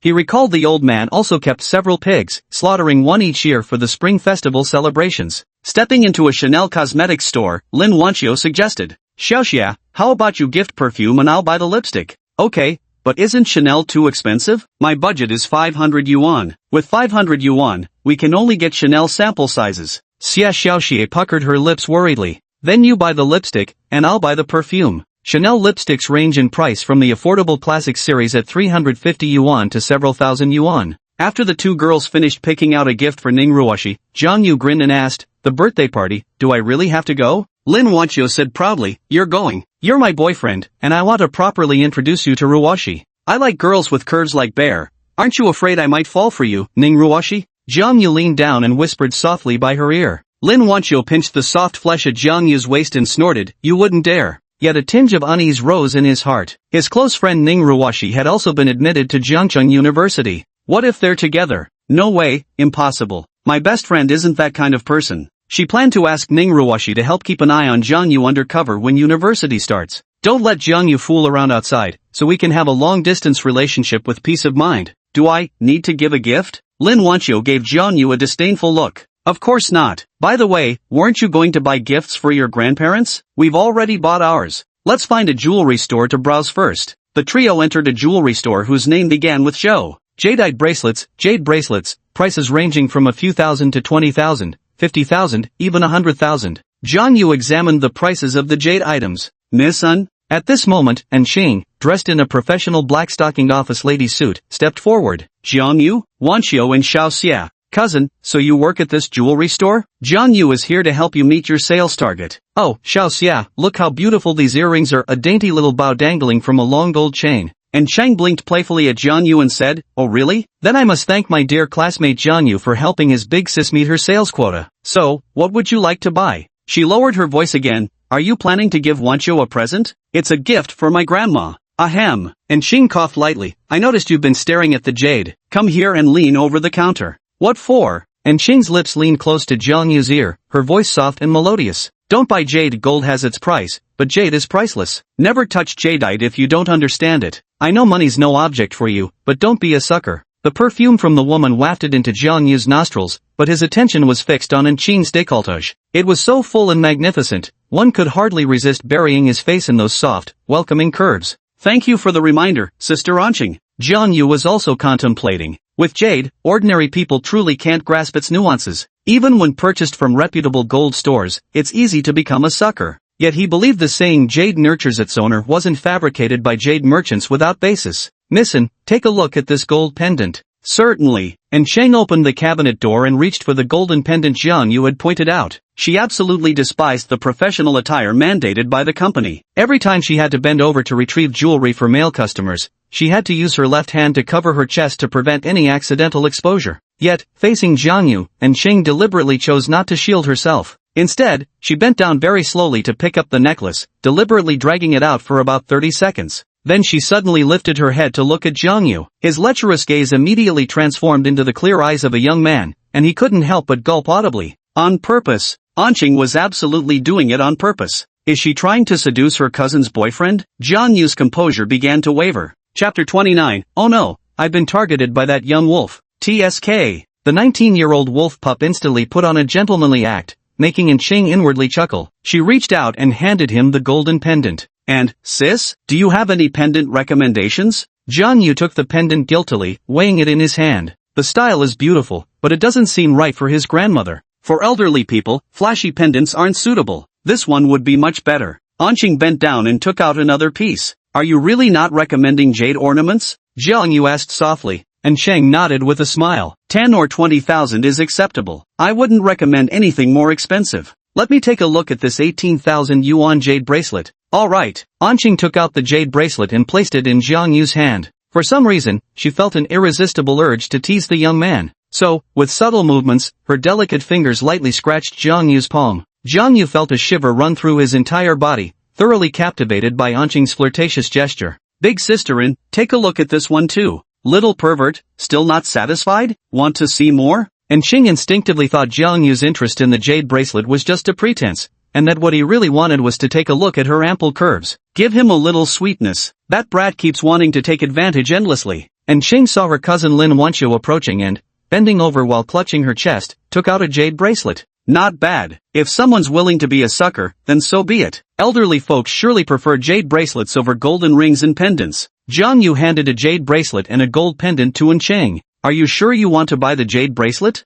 Cheng felt she'd wasted her breath warning Jang Yu. Gold has a fixed price while jade is priceless. Buying gold is always a safe bet. He actually spent 18,000 on a jade bracelet? That's practically gambling. Don't be fooled by her working at a licensed jewelry store. Jade bracelets are a minefield of scams. This jade bracelet for my grandma will absolutely make her happy. 18,000 isn't expensive, what matters is grandma's joy. Packing the 8,000 yuan golden pendant and 18,000 yuan jade bracelet with a smile, Cheng asked, young man, will you be paying by card? Card payment. Jang Yu handed over his bank card. Thank you, little brother, for helping your sister meet her sales target. Not to mention the gold pendant, just the jade bracelet alone costs 18,000 yuan. Her commission could reach 3,000 yuan, which is much higher than what she earns from selling gold items. Big sisterin, could we exchange WeChat contacts? It'll be more convenient next time I want to buy some jewelry. Hearing this, Lin Wancho became alert. Jang Yu, what kind of jewelry are you buying, that you need to add my cousin's WeChat? Jang Yu calmly replied, I'm planning to invest in gold and want to keep track of its price in real time. Here we go. Just as Lan Yu said, young studs can't resist the charm of mature women. And Ching felt her heart racing, as if poaching from her cousin's love interest was somewhat unprincipled. But then she remembered she was a commitment phobe, and instantly felt it didn't matter. Aren't you about to leave for college out of town? Let your cousin keep an eye on him for you. Such an excellent, wealthy man could easily be lured away by pretty women. And Ching said with a beaming smile, that's true, but I've already arranged for Xiaoxie to keep an eye on him. Cousin, you and Xiaoxie can supervise him together. Lin Wancho planned to have Ningruoshi, who would also be attending Jiangcheng University, monitor Jang Yu, along with Xia Xiaoxie from the normal university across from Jiangcheng University. She wanted the two girls to occasionally check whether Jang Yu was fooling around with other girls. This way she can rest assured even when far away at Star City University. Cheng was dumbfounded, screaming internally. My cousin is such a naive sweetheart. Xia Xiaoxie is quite good-looking with a great figure. If she slims down her face, she'd absolutely be a stunning beauty. The ones closest to you are actually the ones you need to guard against the most. Every woman wants to find a handsome, wealthy man. She believed the adorably clueless Xia Xiaoxie by her side was no exception. Cousin, guess what? Jang Yu scored 658 on his exams. Lin Wancho held Jang Yu's hand, looking at Cheng with evident pride. Is that so? Congratulations, little brother. Shouldn't we celebrate with drinks tonight? Last time you treated me, this time it's my treat for you. And Cheng playfully blinked her eyes. Seeing her lowly face paired with a mature ladylike demeanor and tone, Jang Yu truly couldn't hold back his amusement. We're attending a friend's birthday party tonight, and Jang Yu will be going to the countryside tomorrow. Let's get together some other time when we're free, cousin. We'll be leaving now. Cousin's figure was simply too striking, especially when recalling how Jang Yu had compared her breasts to their cousin's last time.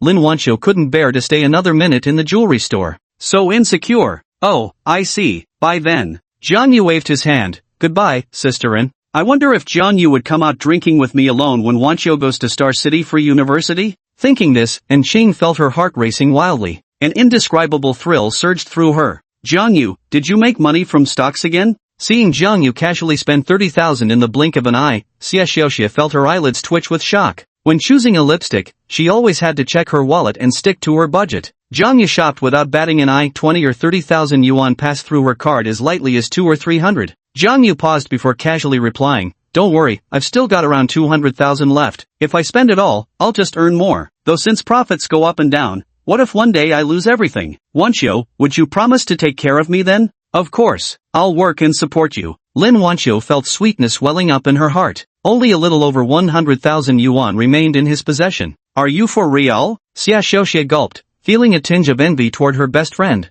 Passing by a lighter counter, Jang Yu casually spent 42,000 yuan to purchase a DuPont lighter, for no particular reason other than the crisp metallic sound it made when flipped open. Jang Yu chose to spend the money just to hear that satisfying click. Both women clicked their tongues in unison. So extravagant. 42,000 yuan for a lighter. The Chanel store over there, want to go check it out? Jang Yu asked. Just now we were in a cosmetics store, this time it's the Chanel clothing boutique. Lin Wancho hesitated and said, should we really? Chanel dresses are very expensive. Just buy it. I'll treat you. Little Xia, don't be shy either. As Wancho's best friend, I'll get you something too. No thanks. Xia Xiaoxia puffed out her chubby little cheeks in protest. She doesn't deserve to wear such an expensive dress. The dresses in this store start at 10,000 yuan, far too extravagant. Xiao Xia, don't stand on ceremony with Jang Yu, Lin Wancho said affectionately, taking her best friend's hand. After all, Jang Yu wasn't spending money on a stranger. Xia Xiaoxia was the closest friend she'd ever had. Xia Xiaoxia bit her lip and said earnestly, I'm not being polite. I'm just a student who just finished the college entrance exams. A 10,000 yuan skirt really isn't suitable for me. I'm afraid I'll start looking down on cheaper skirts later. It's easy to go from frugal to lavish,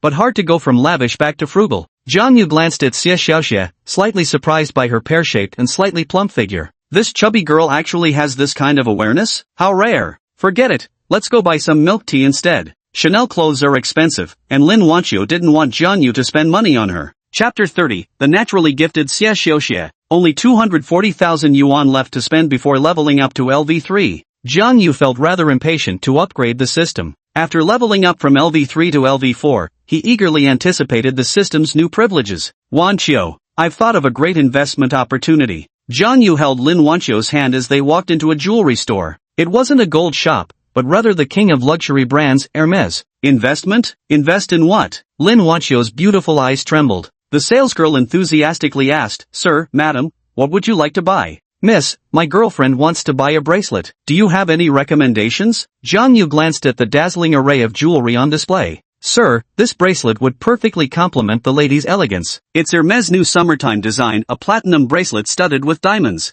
Wow, gorgeous, Xia Xiaoxia exclaimed, her eyes gleaming with admiration. Lin Wancho's beautiful eyes sparkled with admiration. The bracelet designs in the luxury boutique were simply incomparable to those in ordinary jewelry store counters. This bracelet is the shining jewel of Hermes, a perfect blend of white gold and diamonds. Wearing it will showcase unparalleled luxury and elegance. Would you like to try it on, miss? Gulp. Lin Wancho's mouth was rapidly filling with saliva. It was absolutely gorgeous. She wanted it so badly, but Jang Yu smiled faintly. Let's see how it looks on her. Right away, sir. The salesgirl carefully lifted the entire box from the counter, then gently removed the necklace and fastened it around Lin Wancho's delicate white wrist. So beautiful. The platinum and diamond bracelet sparkles like a dazzling star, radiating endless brilliance that instantly captivates the heart. Lin Wancho already possessed an ethereal grace, but when she adorned this bracelet with her pristine white spaghetti strap dress, it elevated her aura to that of a noble princess. Even more celestial. Lin Wancho's delighted gaze gradually softened into a mesmerized daze. How much? Thinking of them browsing the Hermes store,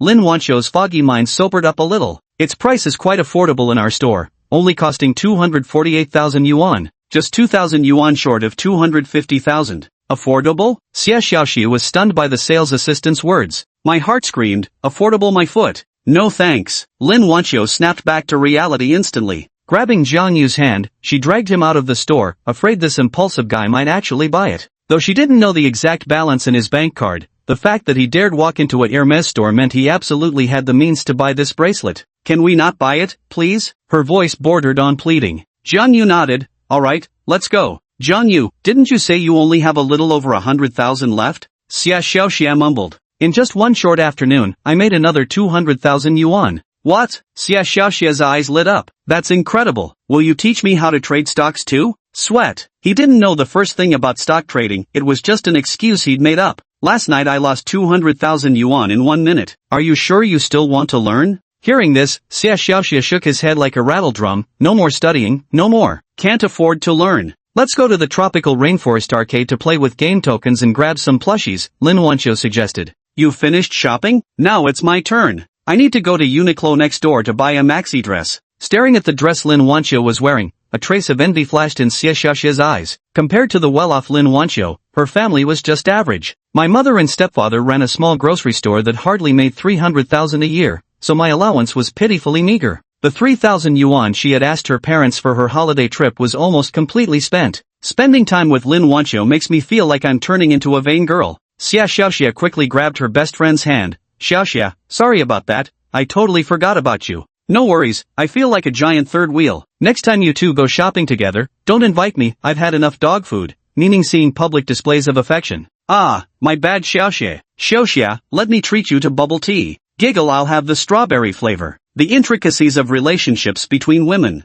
Buying a motorcycle to ride. Every man has a biker dream. Jang Yu thought of this perfect solution for a one-time big purchase. The driver's license in the Cadillac included a motorcycle endorsement, so he could totally get himself a bike to play with. Amid their laughter and conversation, they arrived at the Uniqlo store in the neighboring mall. Jang Yu, being an anime enthusiast, couldn't resist spending several thousand yuan when he saw all the One Piece and Naruto collaborative short-sleeve shirts. Late autumn, how do I look? Xia Xiaoxia changed into a navy blue dress. Noticing Jang Yu was also outside the fitting room, her face involuntarily flushed crimson. Absolutely gorgeous, very sexy, Lin Wancho commented. Jang Yu felt his eyes were practically glued in place. Ever since swimming together in the hotel pool, he'd noticed Xia Xiaoxia had an incredible figure, the classic voluptuous type with broad shoulders. She didn't just catch his attention, many other male guests kept stealing glances too. With her fair, dewy skin and the 172 cm golden ratio of a model, Xia Xiaoxia had that perfect combination: a delicately rounded face, generously full bust, slender waist, and those classic pear-shaped curves tipping the scales at an estimated 58 kilograms.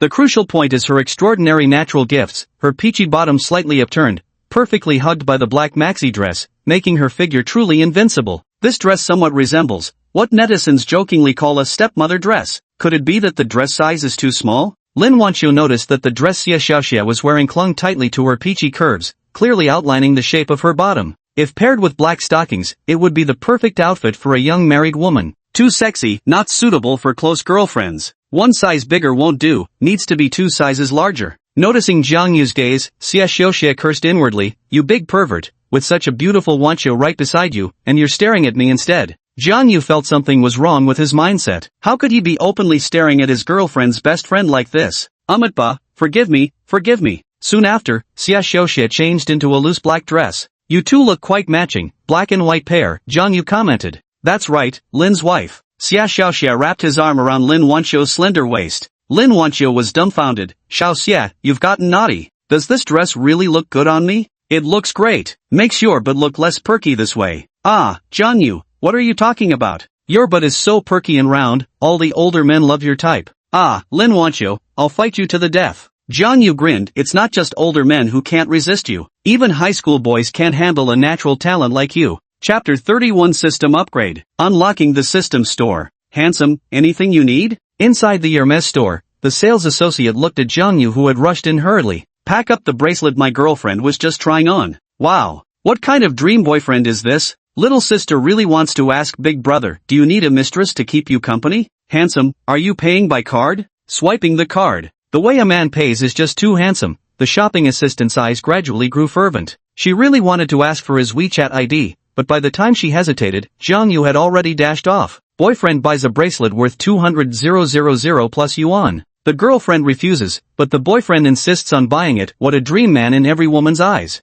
How romantic is this? Ding! Detected that the host is making a small expenditure. Would you like to use the welfare spending critical strike card? What the hell? A 248,000 yuan bracelet counts as small spending? Use it. Ding! This purchase has a 100% cashback rate, with a total refund of 248,000 yuan. Jang Yu was momentarily stunned. Zero-cost shopping for a penny? At this moment, Jang Yu's eyes held a trace of madness. Host, Jang Yu. Age, 19. Appearance score, 92, you're already quite handsome, but still far from the aura of a tycoon. Level, LV3. Items, none. Amount, 1,326,000 yuan. Mall, open, refreshes every Sunday. Xiao AI kindly reminds the host that the LV3 privilege reward is the skill true sight. Truth-seeking eyes? After understanding its functions, Jang Yu's eyes instantly lit up. Note, the welfare critical hit consumption card has been upgraded. Starting next month, 5 free cards will be issued monthly for the host's consumption.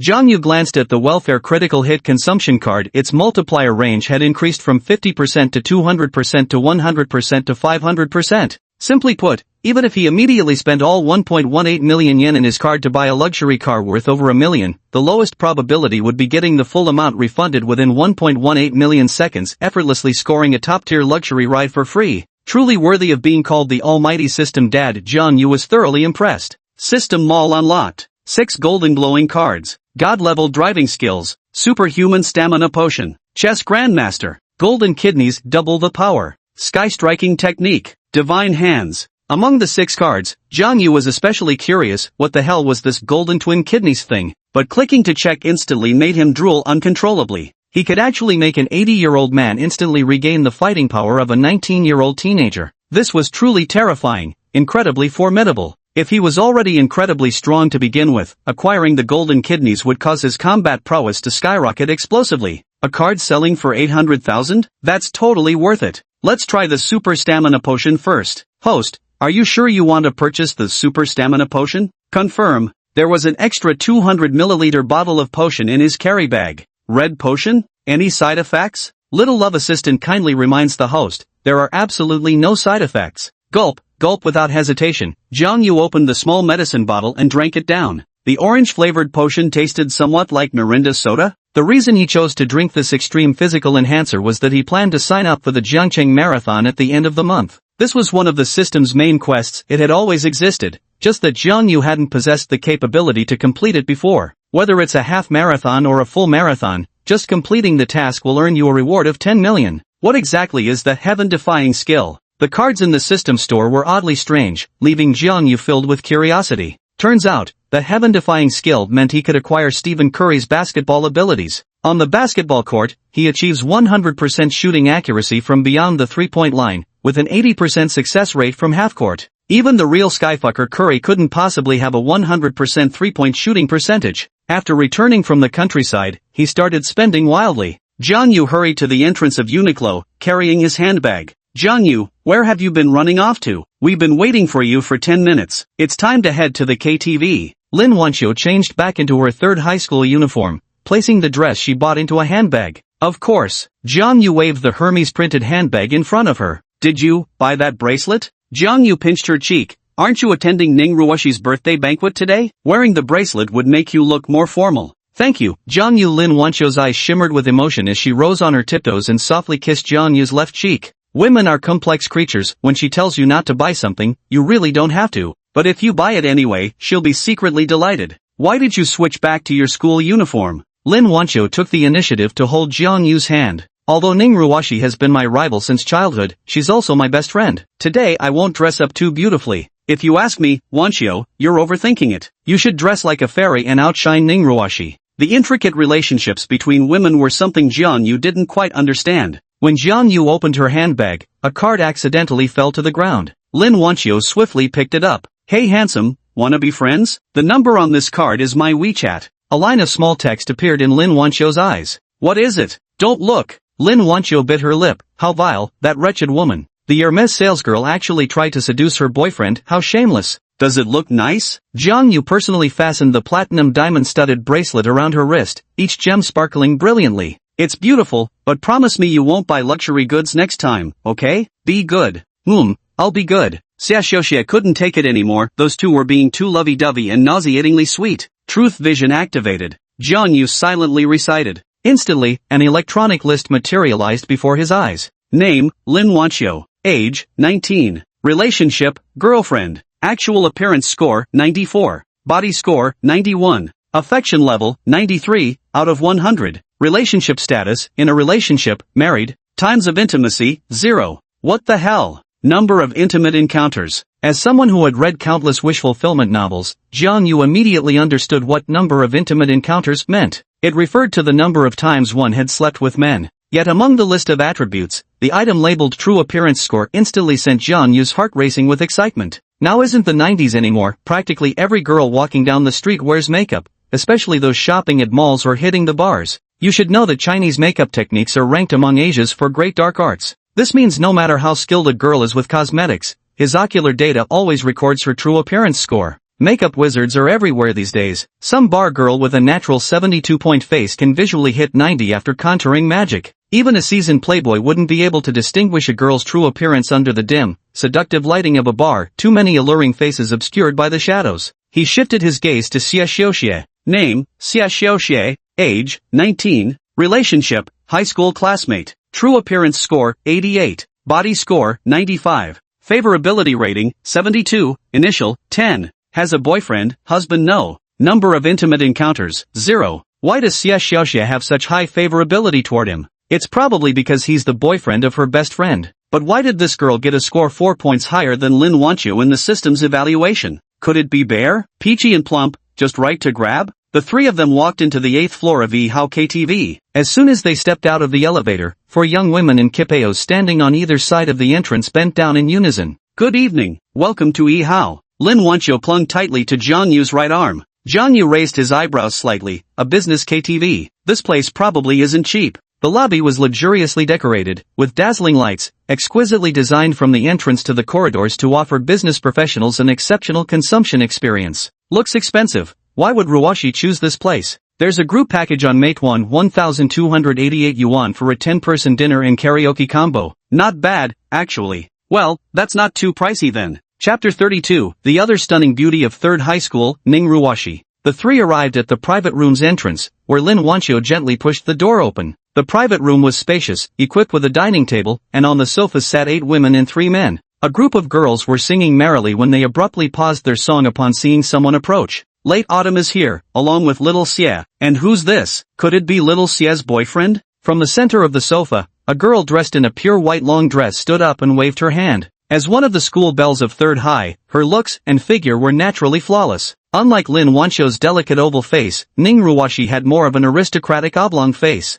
Willow leaf brows, cherry lips, and a bust size noticeably larger than Lin Wancho's, yet still slightly inferior to Xie Xiaoxie and Cheng's. What on earth? Wancho, hurry up and explain. Xie Xiaoxie's face turned red. Does she really seem like a good match for Jang Yu? No wonder Jang Yu stood at 186 centimeters tall, Xie Xiaoxie at 172 centimeters, and Lin Wancho at a petite 165 centimeters. So when Jang Yu and Xie Xiaoxie stood together, they actually looked more like a couple. Ruwashi, this is my boyfriend, Jang Yu. Lin Wancho stepped forward and introduced him confidently. Whoosh! Lin Wancho's statement left everyone in the private room utterly shocked. The ice queen of number 3 high school, Lin Wancho, actually got a boyfriend? Jang Yu instantly caught everyone's attention and became the center of focus. Lin Wancho was notoriously aloof by nature. Her usual demeanor suggested she wanted nothing to do with strangers, don't mess with me, except those she was familiar with. Everyone was curious. What kind of ability did Jang Yu possess that allowed him to win over Lin Wancho? Jang Yu's looks could only be described as somewhat handsome, not as dashing as Wu Yanzu nor as attractive as Eddie Pang.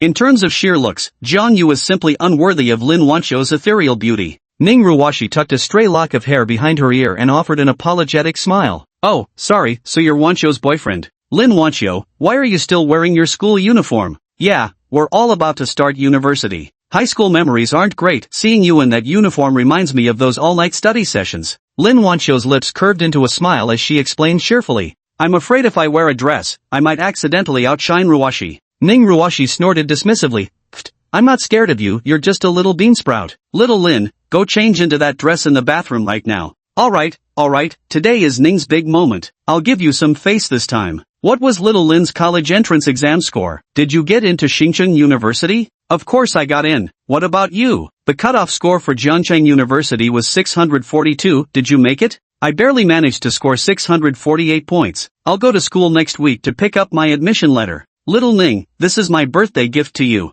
Thank you so much, little Ning. Jang Yu sat innocently on the corner of the sofa. Wasn't Lin Wancho supposed to be Ning Ruwashi's best friend? The way they talked to each other carried veiled barbs, as if there was gunpowder in the air. Relationships between women are truly complicated. Jang Yu decided to try using his 3rd-level privilege instead. His gaze swept over, stopping only at the end of the character list. Of the 8 girls present, excluding Lin Wancho, Ning Ruwashi, and Xie Xiaoxie, the other 7 were all non-virgins. Wenwei, intimate encounters, 52 times. Wang Jiaojiao, intimate encounters, 128. Everyone was chatting animatedly while Jang Yu quietly studied the system mall. A single card cost 200,000 with no cashback at all. Within minutes, the large round table was laden with a lavish dinner, all kinds of beef and lamb skewers, grilled dishes, and crayfish. Xiaoningzi, did you invite them? Lin Wancho furrowed her delicate brows. Uninvited. In the private room, apart from Jang Yu, there was one other guy plus 3 more people. Wang Hao, Shui Tao, and another one of Ning Ruwashi's suitors, Lu Yu.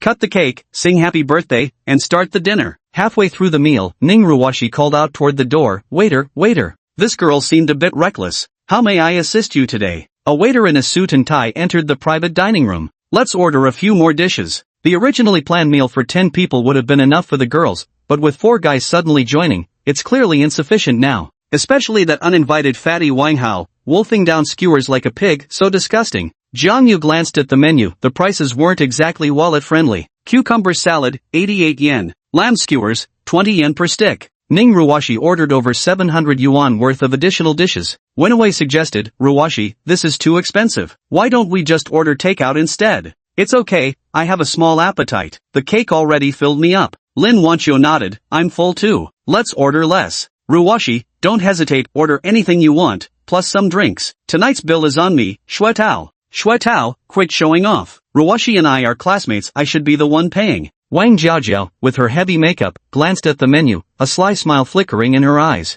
Can you drink? Singing and drinking at KTV would help set the mood. You all drink, I'll abstain. Don't worry about treating, it's my birthday after all. I'll cover the bill tonight. Shuetao put on a boldly generous air. Jiaojiao, order the expensive stuff, the priciest liquor. Like I said, tonight's on me. I won't let Ruwashi pay a dime. Then, I'll really order? Everyone, feel free to order whatever dishes and drinks you'd like, don't be polite. Ning Ruwashi looked slightly displeased, as if she were being petty. Order with confidence. Shuetao patted his chest. However, within less than 10 minutes, the waiter brought up 5 bottles of Ace of Spades and 2 bottles of Louis XIII. The Ace of Spades was even the black edition. The gold version is priced at 3,000 plus, while the black edition of Ace of Spades costs 9,999. The prices at the See How Business KTV are actually more expensive than those at Guanggu Bar. This business KTV seems a bit shady. Only prices for various grilled skewers are marked, with no price list for drinks. On someone else's turf, Jang Yu chose to keep a low profile, glancing at the Remy Martin Louis XIII by his side. What a beautiful bracelet, did your boyfriend buy it for you? Ning Ruwashi exclaimed in surprise. It's so pretty, are those shiny things diamonds? It looks like platinum with diamonds, so gorgeous, it's really stunning. That's such a beautiful bracelet, it must have cost a fortune, right? The bracelet's design screams luxury and refinement, clearly not some cheap street vendor merchandise at first glance. Of course, how could a bunch of high schoolers possibly guess that the bracelet before them was the Hermes of luxury goods? It's a bracelet Jang Yu gave me. I'm not really sure about the price. Vanity is something everyone has, regardless of gender or age. Even an unworldly fairy harbors a certain degree of it. A group of girls crowded around Lin Wancho, showering her with compliments on how beautiful, exquisite, and luxurious her bracelet was, gratifying her vanity to no end. Lin Wancho's favorability +1. Favorability, +1? Jang Yu glanced at his girlfriend. Chapter 33 Envious Girls, a 200,000 yuan bracelet? That's too extravagant. What brand is that bracelet? Tell us already. If it's not too expensive, I'd like to buy one too. Wang Jiaojiao stared blankly at the necklace introduction displayed on Baidu image search. 248,000 yuan. Not 2,400, not 24,000, the bracelet's price tag came close to 250,000 yuan. This is Hermes' newly released classic platinum full diamond bracelet, announced Wang Jiaojiao. The official store price is 248,000 yuan. Wang Jiaojiao's words nearly made Ning Ruwashi spit out her mouthful of Ace of Spades champagne mid-sip. For real? A Hermes bracelet? No way, it's so expensive. Let me see, let me see. A few girls huddled around Wang Jiaojiao's phone. Holy moly, it's an authentic Hermes bracelet. Wancho, is your boyfriend some rich second-generation heir? A bracelet worth nearly 250,000 yuan, what kind of god-tier boyfriend is this? Wang Jiaojiao, Wen Hui, and several other girls were all looking at Jang Yu with newfound admiration in their eyes. They were just a group of naive high school students, after all. In their eyes, a bracelet worth several thousand yuan was far from being cheap streetwear. If Jang Yu had bought Lin Wancho's bracelet at a legitimate jewelry store, even one costing tens of thousands would make them envious. Yet this bracelet's price tag reached a staggering 248,000 yuan. Wancho, your boyfriend is so low-key, turns out he's a hidden rich second generation. No wonder, our aloof campus goddess finally met her match. Ning Ruwashi gazed deeply at Jang Yu. Her family background wasn't poor among her classmates, yet she never expected her best friend turned rival to be wearing a 248,000 yuan bracelet. Lin Wancho, oh Lin Wancho, have you ultimately succumbed to some rich second-generation heir? Beside them, Shuetao and Wang Hao were utterly speechless with admiration. They lost completely and willingly accepted defeat. They didn't think they had lost to Jang Yu, but rather to the balance in Jang Yu's bank card. Even the aloof campus belle Lin Wancho could be won over with enough money. If she couldn't be won, it simply meant the amount wasn't sufficient. The moment Wang Hao remembered spending 888 yuan on a mousse cake for Lin Wancho, he instantly felt like a complete idiot. This dude is unbelievably low-key. Lu Yu cursed under his breath. These guys had decent pocket money, not exactly rich second-generation types, but they could casually spend tens of thousands. But compared to real spoiled rich kids, they couldn't even hold a candle. Wow, Wancho's boyfriend is a rich second-generation heir. So envious. Wancho, tell us quickly, how did you manage to chase after your boyfriend? Lin Wancho's expression turned slightly awkward as she helplessly explained to the group of girls.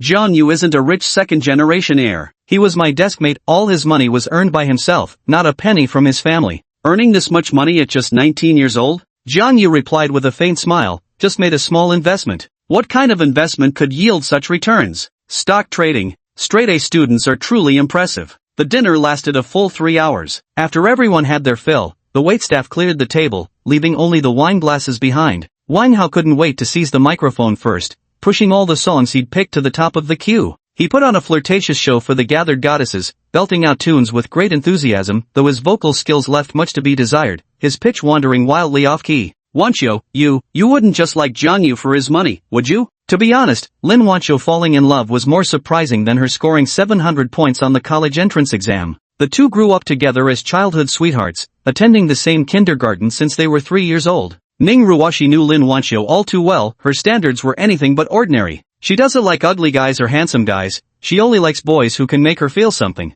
Lin Wancho lowered her voice, don't say that, Ruwashi. You're making me a little angry. Even if Jang Yu had nothing, I would still be willing to be with him. Sorry, I didn't mean it that way. What have you been eating lately? You've gone up another size. Lin Wancho's eyes sparkled as she immediately reached out with her hands. This scene made Shui Tao, Wang Hao, and the other guys swallow hard. Even the composed Jang Yu, who had been elegantly sipping champagne, was feeling somewhat unsettled inside. The way girls communicate with each other, this is just too wild. Lin Wancho, you little pervert, I'm going to tickle you. Teased by her best friend, Ning Ruwashi felt her whole body shiver. Quick, tell me if you have any secret beauty tips? Remembering Jang Yu saying he liked girls with generous curves, she felt a tiny pang of envy. Xia Xiaoxie also had a large chest, but she had some excess fat on her stomach and was slightly chubby. Being chubby is normal for big-breasted girls. Despite being so thin, her chest was still perky. Lin Wancho found it unbelievable. The dinner lasted a full 3 hours. Wang Hao stood up and called out,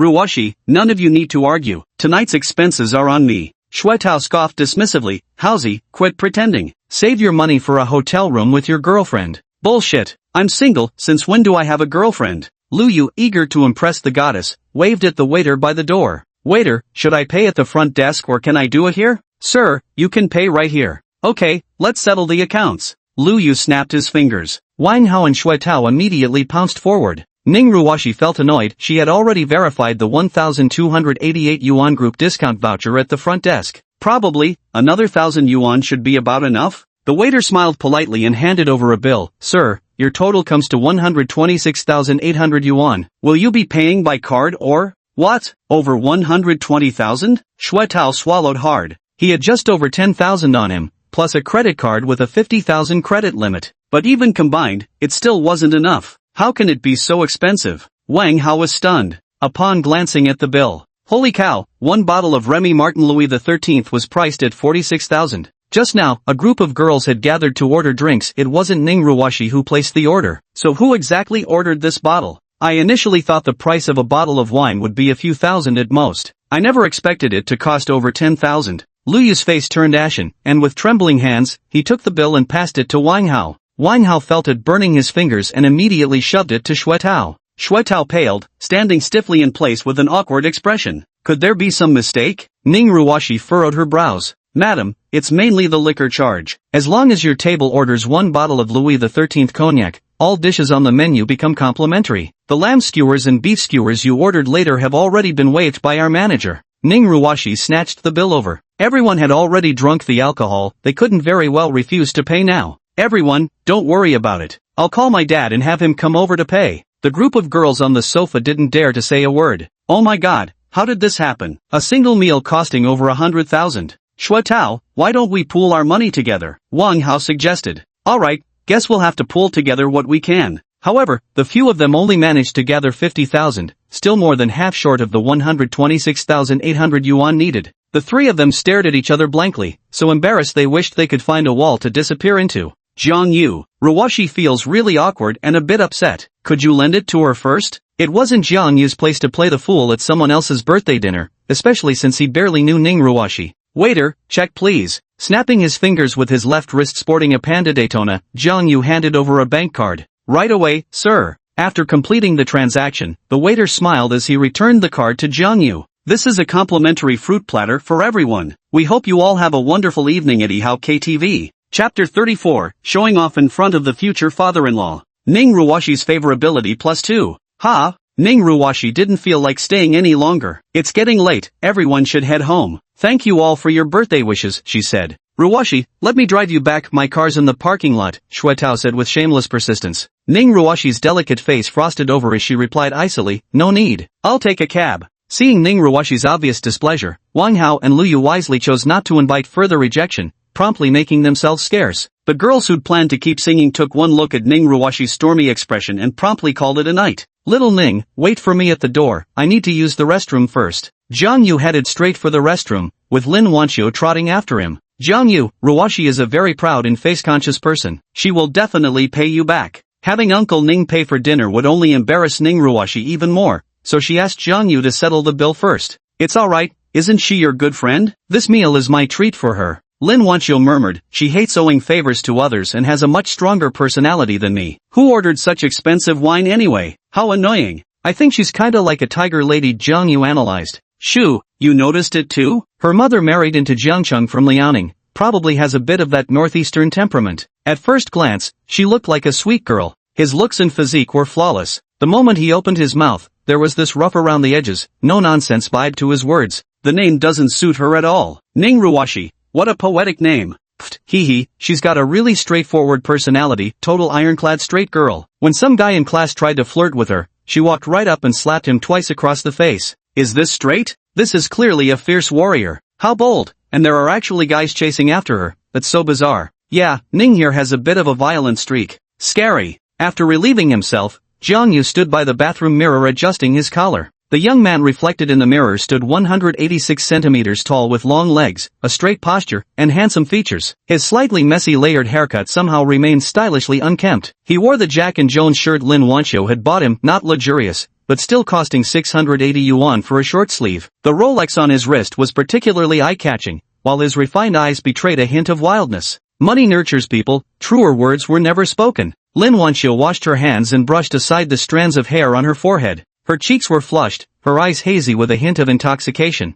Jang Yu walked up behind her and wrapped his arms around her willow-slender waist. Wancho, I'm going back to the countryside tomorrow morning and will stay for half a month. Tonight, why don't you come with me to a hotel? Hearing this, Lin Wancho's dazed gaze regained some clarity as she looked at the sparkling Hermes bracelet on her wrist. No way, my parents would never let me stay out overnight. I'll walk you home. Seeing Jang Yu's crestfallen expression, that pitiful little look on his face, she bit her lip in hesitation for a long moment before finally saying, then, I'll tell my dad that tonight. I'll stay, at little Sis' place. Could this be my chance? Isn't it supposed to be after graduating from university? As expected, taking a woman's words at face value means you've already lost. Lin Wancho, get your ass downstairs right now. All your classmates have already left, and your dad's waiting in the parking lot by the KTV entrance. The moment the call connected before Lin Wancho could speak, her father's roaring voice blasted through the phone. She groaned, my dad's waiting downstairs in the parking lot. Holy shit. Jang Yu wanted to curse his damn head off. Is father-in-law's protectiveness towards his daughter a bit too strong?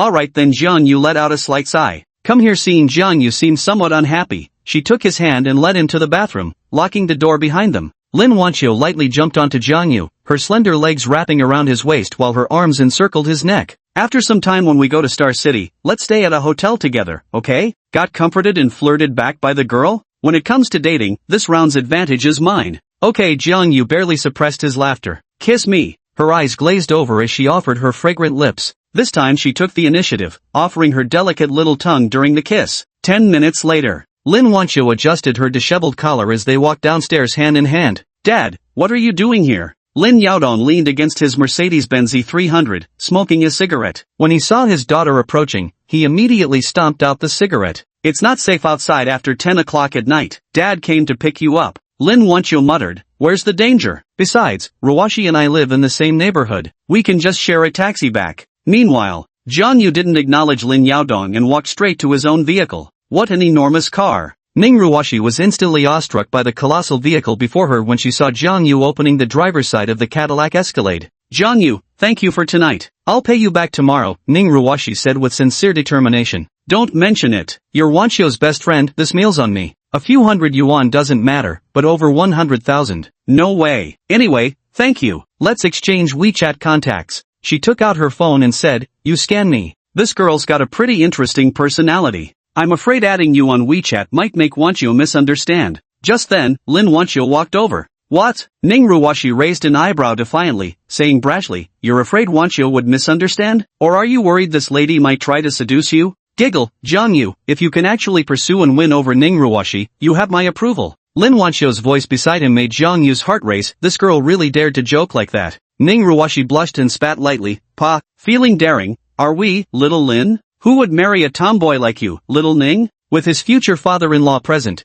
Jang Yu naturally didn't need to play the knight in shining armor. But, he thought of another young lady. How about Xiao Xie? I'll walk her home. Lin Wancho waved her hand. Xiao Xie has already gone to the intersection to take a taxi with his classmates. Bye-bye. Thinking they wouldn't see each other for another half-month, she glanced at her father, already in the car at the KTV entrance, then tiptoed to plant a firm kiss on Jang Yu's cheek. With a shy smile, she whispered, you big dummy, don't forget to miss me when you're back in the countryside. You too. Jang Yu also took the initiative to kiss her. Lovers can't bear to be apart, yearning to be together every single day. Little did he know. This scene was clearly reflected in Lin Yaodong's rearview mirror. V-room. The roar of a Cadillac V8 engine sounded beside Lin Yaodong as a behemoth of a vehicle passed him by. Lin Yaodong didn't know whether to laugh or cry. That kid's showing off in front of me. Chapter 35, My Girlfriend's Bestie, This Exciting? Xiao Xie? As the car had just driven out of the parking lot onto the road, two graceful figures could be seen standing on the nearby steps. Xiao Xie, let me take you home. Oh, don't mention it. Wang Jiaojiao beside them stared at the luxury car with shining eyes. Jang Yu, my place isn't far from Xie's. Could I hitch a ride too? Get in. The two of them settled into the back seat. Miss Xie, you sitting in the back makes it feel like I'm a chauffeur picking up the young madam from home. Oh. Xie Xiaoxie awkwardly forced a smile and obediently took the front passenger seat. He casually joked, since when had Xie Xiaoxie become so docile? She obediently fastened her seatbelt, her fair, slender legs pressed together beneath her skirt. Nervously, she glanced at Jang Yu, and their eyes happened to meet for a brief moment. Xie Xiaoxie's heart raced, so she pretended to be indifferent and turned her gaze to the night scenery outside the car window. Generally speaking, the passenger seat of a guy's car is usually reserved for his girlfriend. If Lin Wancho found out, she would definitely be jealous and angry with her. Jang Yu, this car ride is so comfy. How much did this car cost? Wang Jiaojiao guessed it probably wasn't any worse than Xuetao's Audi A6. It's not expensive, just a mere 800,000. $1 million luxury car, and you say it's not expensive. Wang Jiaojiao's eyes sparkled with delighted laughter. Wang Jiaojiao's favorability plus 62. Wang Jiaojiao's favorability, 96. A freebie girl? But having to charge 128 times truly left Jang Yu feeling a bit overwhelmed. If it were a married woman, it would be normal, but occurring this frequently with someone about to start college is seriously impressive. He had carefully studied the LV3 privilege affection inspection data feature. 60 points is the passing threshold. If a girl's affection for you reaches 60, it means she doesn't dislike you. Getting beyond 70 points demands extra effort, representing the girl's preliminary liking for you, surpassing mere ordinary affection. 80 points, absolutely love it, no doubt. Above 90 points, already inseparable as best friends. Greenbrook Garden Community. Lin Wancho couldn't wait to get back to her room after returning home and immediately video called Jang Yu. In the living room, Mother Lin, Chen Guilan, asked, has Wancho really started dating a boy? That's absolutely true. You better keep a close eye on her too, and make sure she never stays out overnight. Lin Yaodong was so worried his daughter might stay out overnight with some random guy that he even cancelled an important business dinner today. Chen Guilan replied nonchalantly, it's fine to enforce strict rules in high school, but she's about to enter university. If you control her too tightly now, it might just trigger rebellious behavior. Then what should I do? Lin Yaodong took an irritable drag of his cigarette. If I don't bring Wancho home today, your daughter will definitely spend the night out. Chen Guilan had quite liberal views. What young girl doesn't harbor romantic fantasies? As long as you don't come home pregnant during the holidays, I don't care if you date someone. You, what kind of thinking is that, woman? Lin Yaodong turned red with anger. That being said, how far has Wancho gotten with that boy? Since they just started dating, it's probably just some harmless holding and hugging? Chen Guilan's eyes were filled with curiosity. It's hard to say for sure, but boys and girls in their adolescence can easily fall deep when they start dating. Lin Yaodong wore a complicated expression and said displeasedly, your daughter has no restraint at all. When I accidentally ran into Wancho at noon, she immediately threw herself into that boy's arms upon seeing him. It infuriated me. Why are you so angry? What, is the boy very ugly? It's not because of that. Then he must be really handsome? Chen Guilan, what nonsense are you focusing on? Chen Guilan shushed them and glanced toward the princess room. Keep your voice down, don't let Wancho hear you. What's the boy's name? Is he a classmate? And what do his parents do for work? That guy's loaded, wearing a Rolex, driving $1 million Escalade. A college guy with that kind of money would never be devoted to just you, Wancho. You know how it is. I'd rather he came from an ordinary family, even if they were struggling a bit. Listen to me as a man who's weathered life's storms. The richer a man is, the less reliable he becomes. Understand? Let me ask my daughter. Ask her how intimate she's gotten with her boyfriend? Pa, what business is it of yours to fuss like that? Chen Guilan retorted in exasperation. Damn right I'm anxious. After 18 years of carefully tending my prized cabbage, some stinking outsider comes to trample it? Jang Yu drove toward another 5-star hotel nearby. Having grown weary of the Hilton Conrad, tired of its rooms, tired of its cuisine, he opted to switch to the Four Seasons instead. The Cadillac had just pulled into the underground parking garage when a WeChat ringtone chimed. Caller ID, Xie Xiaoxie? What's up, Xiaoxie? Jang Yu, can you come to my neighborhood gate and take me to a hotel? Xie Xiaoxie's voice carried a hint of choking sobs and grievance. Did something happen? Is it really that exciting? My girlfriend's best friend. Should he refuse or agree? I'm sorry to trouble you, but The sound of choked sobs came through the phone. Where are you right now? Jang Yu frowned. Did something happen? I'm at the neighborhood gate. Who's bullying our little Xia, huh? I feel terrible. Through the phone, Jang Yu listened to Xie Xiaoxie's choked sobs containing suppressed emotions. All thoughts of teasing vanished as he pressed the accelerator, exiting the parking lot and speeding towards Xie Xiaoxie's home. Xie Xiaoxie lived in Xingfu Huayuan, an older residential complex in the city center. As the Cadillac Escalade pulled up to the entrance, a young woman in a black sundress could be seen crouched by the roadside. Jang Yu parked and walked toward her. Hearing footsteps, Xie Xiaoxie lifted her head. Her eyes were red and swollen, her shoulders shaking violently, her round face tear-streaked like a rain-soaked pear blossom.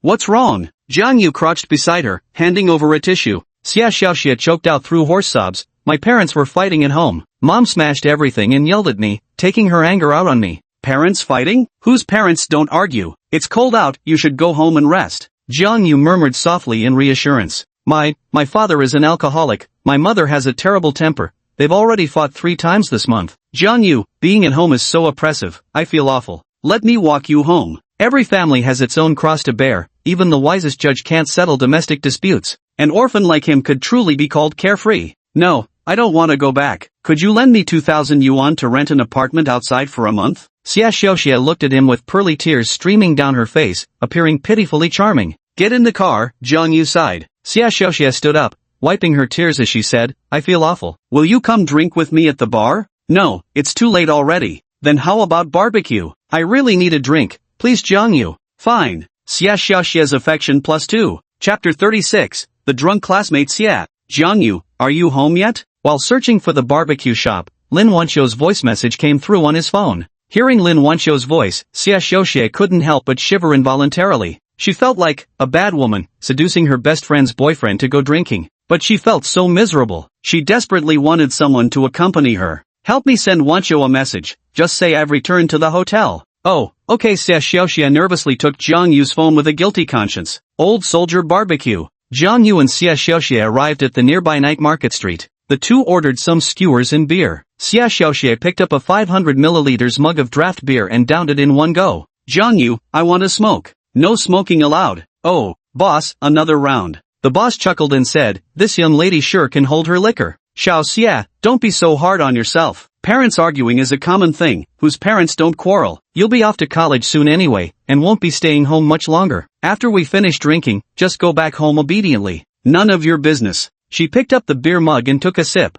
Then I'm off. No, you promised you'd stay with me. Her eyes pleaded with desperation. I'll stay with you, but you have to behave. No smoking. Can I not go home? You must go home. The two single guys at the next table were instantly dumbfounded. Dude, are you out of your mind? The girl clearly said she's not going home, but you insist on making her go back? Are you impotent or just can't get it up? Xie Xiaoxie's looks were slightly inferior to Lin Wancho's, but only because her face was a bit chubby. If we're just talking about her figure, it definitely adds a lot of points. She could easily become a goddess just by losing a little weight. Tonight she didn't wear her hair in braids, letting her long black locks cascade over her shoulders, making her soft, round face appear slightly smaller. You don't have to go home if you can smile for me first, Jang Yu said, flipping the 42,000 yuan lighter in his hand. I can't manage to smile. Once upon a time, there was a pig. Before Jang Yu could finish his corny opening line, Xiaoxia had already burst into giggles, hiding her face behind her hands. Her adorably silly smile instantly captivated the solitary soul at the next table. Her ample bosom made her laughter particularly animated. Can you listen to me talk about my family? I've never told Wancho about this. Jang Yu crossed his legs and grinned. I'm a qualified listener. The late-night snack lasted 2 full hours until dawn, with Jang Yu quietly listening to Xiaoxia recount her domestic stories, from kindergarten all the way through high school graduation. Her current parents were in a blended second marriage. After her biological father passed away earlier, her mother remarried and brought her along. Her stepfather was an old drunkard who frequently abused alcohol. One time, her stepfather drunkenly entered her room without knocking. Thankfully she hadn't changed clothes yet, but the incident sparked a furious argument between them. In short, her mother treated her very well. But her mother had a terrible temper. They often fought because of her stepfather's drinking habits. Can you still walk? Jang Yu yawned sleepily. Why yes, I can walk. Don't support me. If Wancho sees, she'll get angry. Big sis, it's past 2 a.m. already. Wancho's long since stripped naked and crawled under the blankets. Xiaoxia's fair face was flushed pink, her drunken demeanor strikingly alluring. Under the influence, she carried an extra charm, her slightly intoxicated eyes veiled with a trace of melancholy that made her appear utterly pitiable. Stop dawdling, come on, I'll carry you back. No we're. Seems like she's not drunk yet. Jang Yu threatened, behave or I'll leave you on the roadside. Don't, you bend down. Jang Yu bent over, and Xiaoxia immediately climbed onto his back, her delicate hands wrapping around his neck. Up, Jang Yu sprang to his feet. You big dummy, don't hold my butt. If I don't hold your butt, how am I supposed to carry you? Humph. Xiaoxia, you big dummy, don't choke me, just put your hands on my shoulders. I'm sorry, you're such a pig, you're so heavy. A month ago, Jang Yu would never have been able to carry 130-pound Xiaoxia on his back. You're the pig. Xiaoxia pounded angrily on Jang Yu's back before chomping down on his neck with an awu. So heavy. Xiaoxia's figure was truly perfect, pressed against his back. It gave him an indescribable feeling. On the way to the hotel, Jang Yu felt exhausted yet happy. Stepping into the hotel room, he inserted the keycard to turn on the power and lights. Thud. Jang Yu slowly leaned back onto the bed while Xiaoxia tumbled backward onto the mattress with a roll. Her fair thighs are absolutely perfect. Ha! It turned out to be SpongeBob? Jang Yu, I think I'm gonna throw up. Don't puke on the bed, get up, hurry up. Jang Yu panicked. A sharp slap rang out. It feels incredibly smooth. Get up and go throw up in the bathroom. I can't get up. Jang Yu helped her walk to the bathroom. Is this draft beer really that strong? Xiaoxia is completely wasted already. After vomiting, Jang Yu didn't forget to fetch a glass of water. Here princess, rinse your mouth. Gurgling sounds. This one's on me. Literally, I owe you. Turn off the lights and go to sleep. Jang Yu checked into the home and business hotel near the night market. The environment and overall conditions were decent,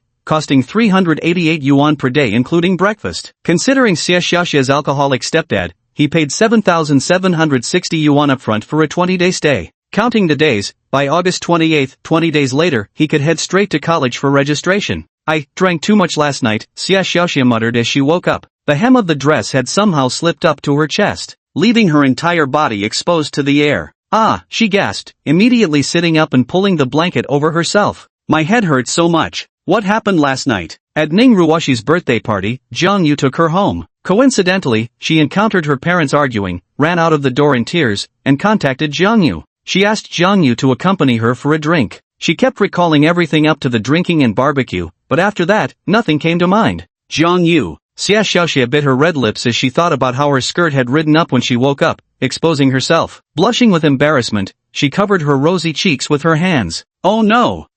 Jang Yu saw everything. She turned over and grabbed her phone, immediately spotting Jang Yu's text message. The room is booked for 20 days, you can stay until college starts. Also, Xiaoxia, you've gotten as chubby as a little piggy, time to lose weight. Who's fat? You're the piggy here. Xiaoxia bit her lip indignantly. For some reason, Jang Yu's message gave my heart a flutter of sweetness. What kind of picture is this anyway? I kept scrolling down through the messages. You got drunk last night and kissed my neck leaving a hickey. Good thing I'm heading to the countryside for half a month today. Got drunk and kissed Jang Yu, got a hickey on my neck, did I really make out with Jang Yu? In an instant, Xiaoxia's heart raced wildly, her bashful little heart pounding uncontrollably. What on earth did she do after drinking? So she quickly checked her body, thank goodness, nothing that had happened. At 10 a.m., outside Jing'an driving school. Wancho, you came early? Xiaoxia inexplicably felt a bit guilty when he saw the graceful figure. Yeah, did you forget we scheduled our road test practice for today? Oh, what's wrong? Didn't sleep well? I slept fine. Let's have your favorite tomato and egg fried noodles for lunch. Xia Xiaoxia's heart swelled with guilt. How shameless she was, kissing her best friend's boyfriend. She resolved to treat her friend twice as well from now on. What does kissing actually feel like? Is it supposed to be sweet? My first kiss was gone before I could even experience anything. Chapter 37, Calligraphy Practice. An essential quality for any man. Listen up, old Jiang. Yesterday turned out to be Ning Ruoshi's birthday. I saw her posting pictures of a birthday cake and gifts on her feed. I didn't send birthday wishes or a gift yesterday. The car entered Shenzhen Village, Shenzhen Township, Guangzhou City, as Holei's wails came through the phone. Oh my god. The goddess's birthday. He actually didn't know. What a failure of a simp I am. Bullshit. Ning Ruoshi isn't right for you. Take your buddy's advice, stop torturing yourself. Damn old Sue, why'd you have to say it like that? Holei sighed in pain. Gotta run, heading back to my grandpa's place. Talk later. Click. There was no doubt that the extended Cadillac Escalade caught many eyes as it rolled down the main street of Shenzhen Village, especially when passing by the Senior Intelligence Center in front of the supermarket. The owner of the Escalade, Jang Yu, became the hot topic of discussion among the crowd. My goodness, what a huge car. How much does this thing cost? Whose kid made it big, buying such a huge car? Even bigger than the village chief's Range Rover, must be terribly expensive. Jang Yu parked his Cadillac Escalade behind the Toyota Highlander. This was Uncle Jiang Janoa's car, which had returned to their hometown an hour earlier than Jang Yu. The Jiang family's courtyard was quite large. When the old house was demolished for renovation and reconstruction, Jiang Janoa bought the adjacent courtyard to raise sheep and pigs, making the entire compound appear very spacious. Why do I hear pig noises? Jang Yu walked into the large courtyard carrying various bags and shopping bags. In the center of the courtyard, Jiang Janoa and a group of uncle neighbors were holding down a fat pig. Grandpa, your grandson is back. Jang Yu sprinted toward the house. Old man Jiang was 67 years old, with a lean build. Years of herding sheep had left his skin deeply tanned, and his hands bore calluses from a lifetime of hard labor. He stood beside the fattened pig, directing the group in the butchering process. The old man smiled knowingly. Xiaoyu's back? Oh, you've put on some weight and look much livelier. Last time Jang Yu returned, he was as thin as a monkey. It had truly pained the old man's heart. Your uncle said you scored well on the college entrance exams and got into Jiangcheng University. The old man didn't grasp the significance of scoring 658 points, only knowing that Jiangcheng University was a top-tier national institution and considered the ideal university by all local families' children. I just happened to outperform myself unexpectedly. Where's Grandma? Xiaoyu? Grandma Jiang exclaimed in surprise. My grandson's put on some weight and grown even handsomer. Come inside and sit down first. Jang Yu walked into the familiar house where Grandma Jiang had sliced a plate of watermelon. Quick, have some fruit in this blistering heat. Grandma, this is a gift for you. Come on, open it and see. Granny Jiang's black hair had turned white, yet even in her 70s, she carried an elegant grace about her. She was 5 years older than Grandpa. In her youth, she had been a proper educated youth sent to the countryside, and she ended up staying in Shenzhen Village, marrying Grandpa. What gift? Granny Jiang took a closer look. A delicate jade bracelet lay nestled inside the box. Granny, it's a jade bracelet.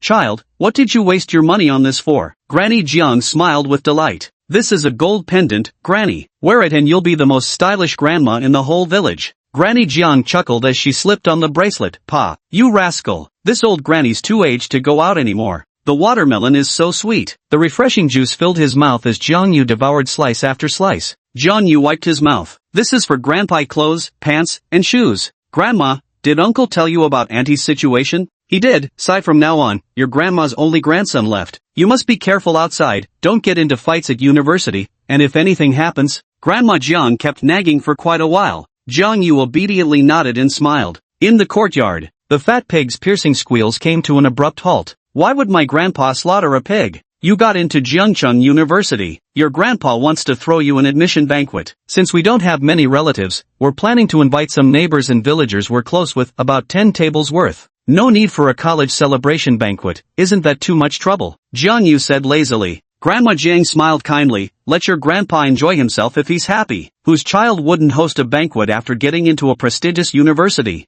Jang Yu could only smile helplessly in response. If the old man's happy, let him make as much fuss as he wants. Grandma, you're still practicing calligraphy? Jang Yu exclaimed in surprise. The practice copybooks on the desk formed a small hill, with several fountain pens inserted in the pen holder. Granny Jiang didn't have many hobbies. She mainly enjoyed calligraphy practice, ranging from brush writing to hardtip pen calligraphy. Grandma, your handwriting is so beautiful. I want to learn calligraphy too. As Jang Yu progresses towards becoming a financial tycoon, having excellent calligraphy skills would definitely elevate his sophistication. Many refined individuals study various calligraphic styles, from cursive script to running script, from free-flowing and unrestrained fonts to the exquisite slender gold style. Anyway, since you'll be staying in the countryside for over 10 days during the vacation, you might as well practice calligraphy to pass the time. Practicing calligraphy? Head to the town to buy a few copybooks and practice tracing them, do a few books worth. Jang Yu admired the old lady's calligraphy in hard-tipped pen. Grandma, can't I just practice directly? Beginners all start with imitation. How can you expect to soar right from the start? Some people practice for years without necessarily developing their own calligraphic style. All beginners start by copying. Got it, Grandma? Teach me then. Alright, we'll practice together every day. The pens at the stationery store in town were too low quality. Although Jang Yu was just a beginner, shouldn't he at least have some decent equipment? So he opened the JD app and bought a few beginners' calligraphy practice books along with some expert handwriting manuals. After finishing the practice books, he planned to copy the experts' handwriting styles. The old lady was right, there are no shortcuts to calligraphy practice. Even masters begin with imitation. Parker fountain pens, 3,600 yuan each. He ordered 2 premium pens. One for the old lady, one for himself. Your grandfather's finished butchering the pig, Xiaoyu. Go cut a watermelon in the kitchen for everyone. Got it. Jang Yu swiftly made his way to the kitchen, sliced a plate of watermelon, and brought it to the courtyard. The neighboring uncles and elders showered him with praise. What a promising young man, a top student, truly remarkable. Grandpa, is the graduation celebration dinner tomorrow? The banquet starts at noon tomorrow. We'll set up a canopy in the courtyard, already hired the cooks.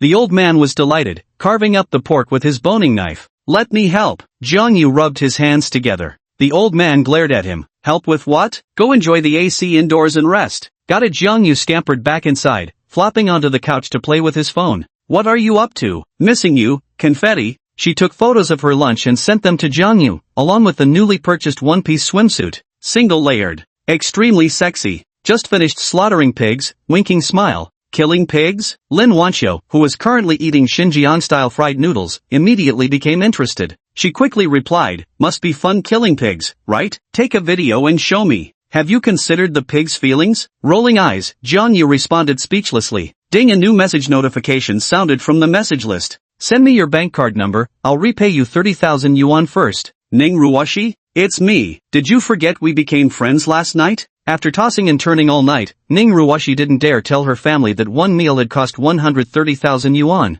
She planned to repay Jang Yu bit by bit. Oh no! Because of this birthday dinner, her college life was going to be a bit tighter. Jang Yu replied, no need, I said it's my treat. Not acceptable. I, Ning Ruoshi, never owe anyone money, otherwise I won't be able to sleep at night. Pitiful. Here's the card number, 624XXXXXX. Ning Ruoshi's personality was far too domineering. If Jang Yu were to reply with something like, you wouldn't have to pay it back if you became my second wife, he'd undoubtedly send Ning Ruoshi into an explosive rage on the spot. Chapter 38, The Leisurely Daily Life of a Godly Tycoon. It was a joyful college celebration banquet, free from all sorts of trivial, petty nonsense. All about eating and drinking. The old man invited neighbors for 16 banquet tables along with some relatives from the same clan. On the center wall of the courtyard, for eye-catching characters were written, Top Scholar on the Golden List. Small print, from fledgling scholar to blossoming talent, 10 years of diligent study bears fragrant blooms. The graduation celebration was exceptionally lively. Adults bringing their children would point to Jang Yu and say, your brother Jang Yu is your role model. Study hard so you can also get into Jiangcheng University someday. Jiangcheng grinned broadly. Why settle for Jiangcheng University? Aim for Tsinghua or Peking University. Ah, my little rascal scored 0 in math,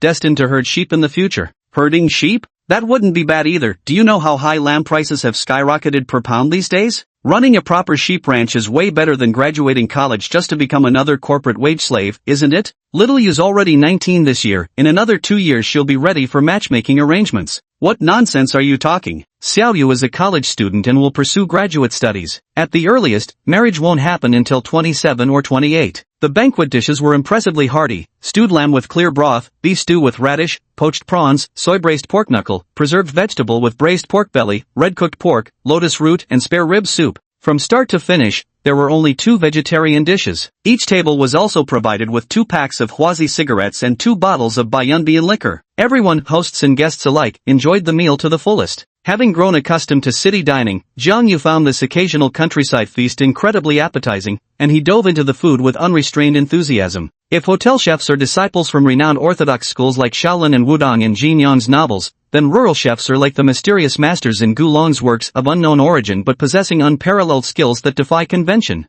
While rural chefs cannot achieve the exquisite delicacy and splendid presentation of five-star chefs, five-star chefs equally fail to replicate the bold colors, rich flavors, and unrestrained indulgence of rural cooking. By evening, the calligraphy copybooks and fountain pens purchased online were delivered to the door. "Grandma, I bought you a fountain pen. Try it and see how it feels." Granny Jang practiced calligraphy quietly, noticing her grandson handing her a fountain pen. "This pen's craftsmanship looks quite expensive, doesn't it? A few hundred yuan, Grandma. I've started practicing calligraphy too." Grandmother and grandson sat side by side at the writing desk, practicing calligraphy in serene silence. The evening sunlight streamed into the room, creating a profoundly peaceful atmosphere. It requires spending 1 million to upgrade from level 3 to level 4. Jang Yu realized that one shouldn't spend just to make money, as this would gradually turn them into a slave to wealth. While earning money, one should also enjoy life, such as practicing calligraphy. Controlling the brush relies on steadiness. Good handwriting demands wrist strength. Steady hands produce steady characters. Grandma Jian watched her grandson practicing calligraphy with a smile on her face.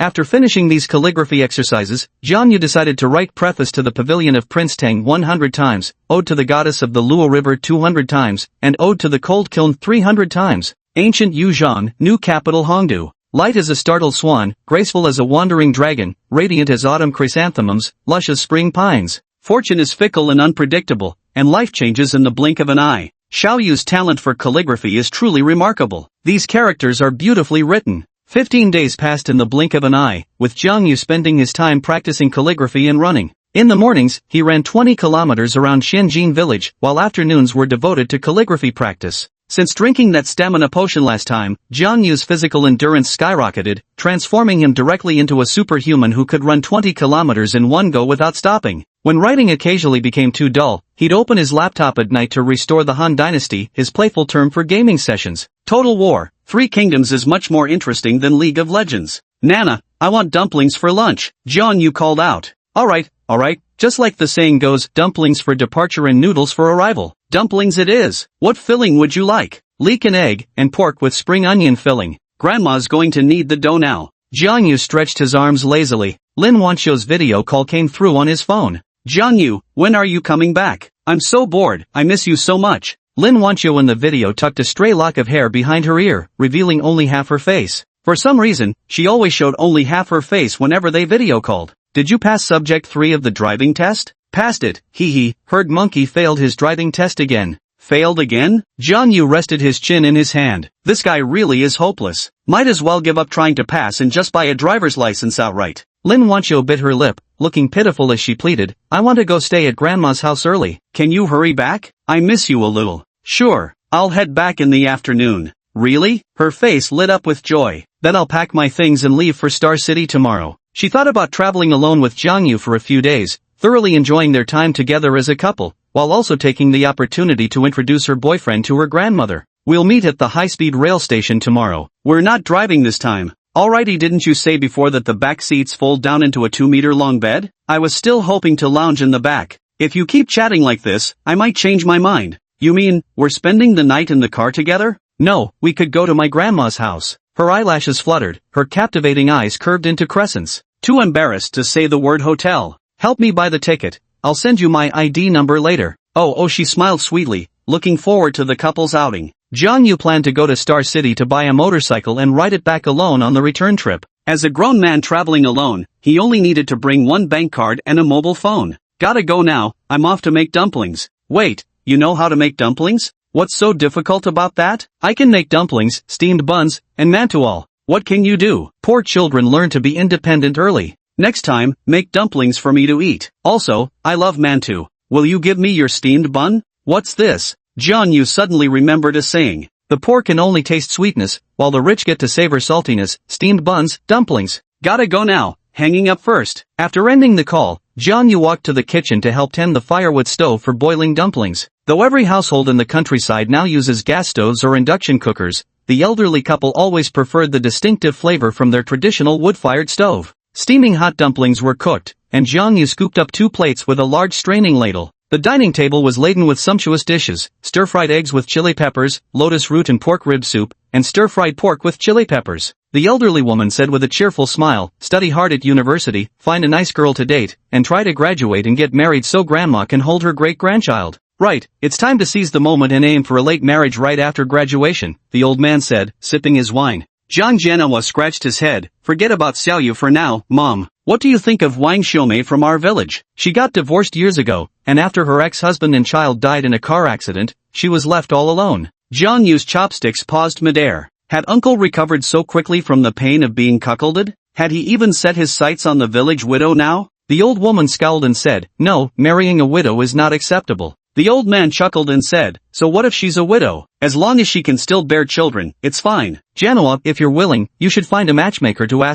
find out if Wang Xiumei can still have babies. With medical technology so advanced nowadays, Wang Xiumei is only 38, she can definitely still have children." Zhang Yu. After eating 60 dumplings, Zhang Yu began packing his luggage. The elderly woman gazed at her eldest grandson with reluctance. Other kids going to college get personally dropped off at their dorms by their parents. "Xiaoyu, at least let your uncle take you there." A hint of resigned amusement flickered at the corner of Zhang Yu's mouth. "No need, Grandma. I'm a grown man now. I'll first spend a few days fooling around with my girlfriend in Xincheng, then make my way back to Jiangcheng University." "Girlfriend? Xiaoyu, are you in a relationship?" "Yes, I am. Do you have a photo?" "Yes. Let Grandma have a look." "Oh my, what a pretty young lady. Good, good. Do your best to bring her home after graduation. Give me 2 great-grandchildren. Grandma's still full of energy and in great health. I can help raise your kids." Zhang Jianhua reminded him, "Drive slowly, and be careful on the highway. Don't forget to call home when you arrive at university," the old man said as he placed 3 jars of pickled chili peppers into the trunk of the car. "My grandma's got my WeChat now, she can just call me directly whenever she misses me." During calligraphy practice over the holiday,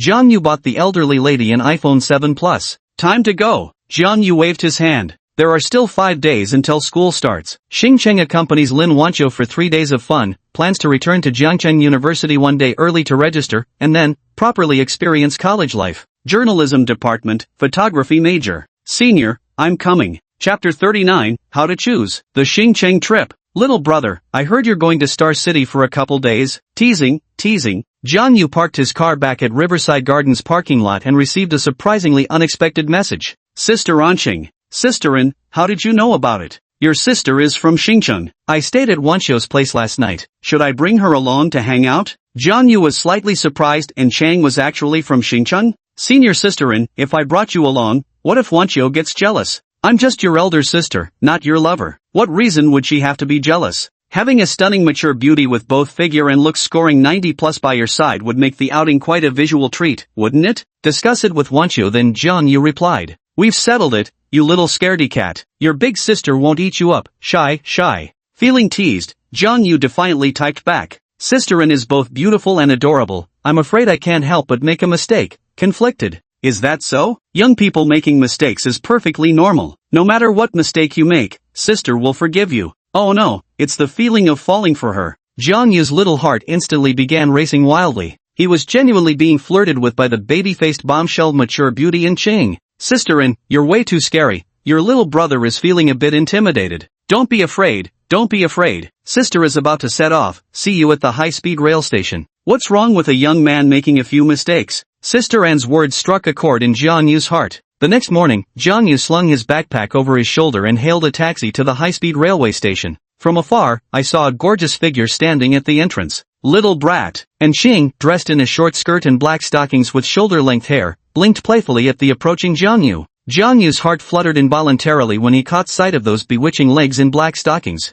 Sister Anne really knows how to tease. Noticing Lin Wancho engrossed in her phone, he walked over and covered his girlfriend's eyes with his hand, deliberately deepening his voice. "Guess who I am?" Lin Wancho jerked her head around in alarm at the sound of an unfamiliar man's voice. "Zhang Yu, you scared me," Wancho protested with grievance in her voice. Zhang Yu gently stroked her silky hair. "You're especially beautiful today, Wancho." Her outfit today was particularly bold. She wore a black pleated miniskirt that barely reached her knees, her sleek black hair tied into a high ponytail, paired with a white blouse. Her long, slender legs were clad in white stockings, exuding a youthful aura. Anqing and Lin Wancho, one in black stockings and the other in white stockings, became a stunning sight at the high-speed rail station entrance, drawing frequent glances from many admirers. Hurry up and get your tickets, then go through security. Sisterin, what are you doing here? Jang Yu was taken aback, and Ching covered her lips with a smile. Can't I go home? So Sister Ren's family is from Star City. Might Wancho and I have the honor of inviting you to be our tour guide? Ouch. Before Jang Yu could finish speaking, a sharp pain shot through his waist. Could you at least warn me before you pinch me next time? Jang Yu rubbed his waist. If you ruin my waist, how am I supposed to perform tonight? Haha, let's go. Lin Wancho said proudly in a soft voice. Walking with my cousin, she felt so inferior. If she hadn't mentioned it, Jang Yu wouldn't have looked, but now that she did, his gaze involuntarily swept upwards. It happened to meet in Ching's captivating eyes, and he immediately pretended to be calm, glancing away. Stupid little brother, all lust but no courage. Ever since Jang Yu secretly kept glancing at her while buying the jade bracelet at the gold store last time, she knew he was all bark and no bite when he went silent for half a month without sending her a message. If she wanted something to happen between them, she'd have to take the initiative herself as the older sister. After smoothly getting through security with their tickets, the trio found their seats were unexpectedly in the front row. Large suitcases are all placed by the entrance in the first row, while only small bags can be stored on the luggage racks. Sweetie, do you want to sit by the window or the aisle? By the window, of course. And Ching was seated by the aisle, facing Jang Yu directly. In less than 2 minutes, a bespectacled guy with gold-rimmed glasses sat down beside Chang. Holy shit, today's luck is unreal. The girl next to me is drop-dead gorgeous, and the one across is downright heavenly. The bespectacled man in gold-framed glasses instantly lost his cool. After numerous high-speed rail trips, he'd only ever encountered middle-aged women or elderly men as seatmates. Jang Yu was somewhat curious about Ching's favorability since she seemed interested in him. Shouldn't it be quite high? Name, Ching. Age, 30. Relationship, friend. True appearance score, 91. Body score, 95. Affection level, 90, out of 100. Has boyfriend, husband no. Times of intimacy, 0. How could this be? Jang Yu's heart trembled. And Ching's favorability toward him was actually above 90? How was this possible? They'd only met twice. Little did he know, and Ching thought Jang Yu resembled her late younger brother, harboring a slight brother complex. Her favorability toward him started at 90 points by default. A 30-year-old virgin? Jang Yu found it hard to believe. And Cheng's personality could best be described as passionate and uninhibited. Combined with her 90-plus beauty score and excellent figure, she should have had plenty of suitors. So why had she never been with anyone? Hello beautiful, are you studying at a university in Star City? The bespectacled man with golden frames who thought himself handsome flipped his bangs with a practiced gesture. When you finally come across a pretty girl, how could you let such a prime opportunity slip by without trying to chat her up? No, replied Cheng with a frown. She hated it most when people greeted her with that generic beautiful remark right off the bat. This would make him seem extremely sleazy, when even just calling her little miss would have sufficed. Unbeknownst to him, her pure, doll-like face, without considering her figure, genuinely resembled that of a middle schooler, not even a high school student. My name is Li Tianhao, I study at Xingqing University. And you? And Cheng replied perfunctorily, going to Xingqing Hospital for a prenatal checkup. Just got married and pregnant. Lin Wancho burst into laughter, instantly stunning the bespectacled man. Even at Star City University, it was rare to see a guy as handsome as Lin Wancho. Married? The bespectacled man wasn't disappointed at all. Instead, he grew even more excited. A youthful-looking married woman? That was absolutely thrilling.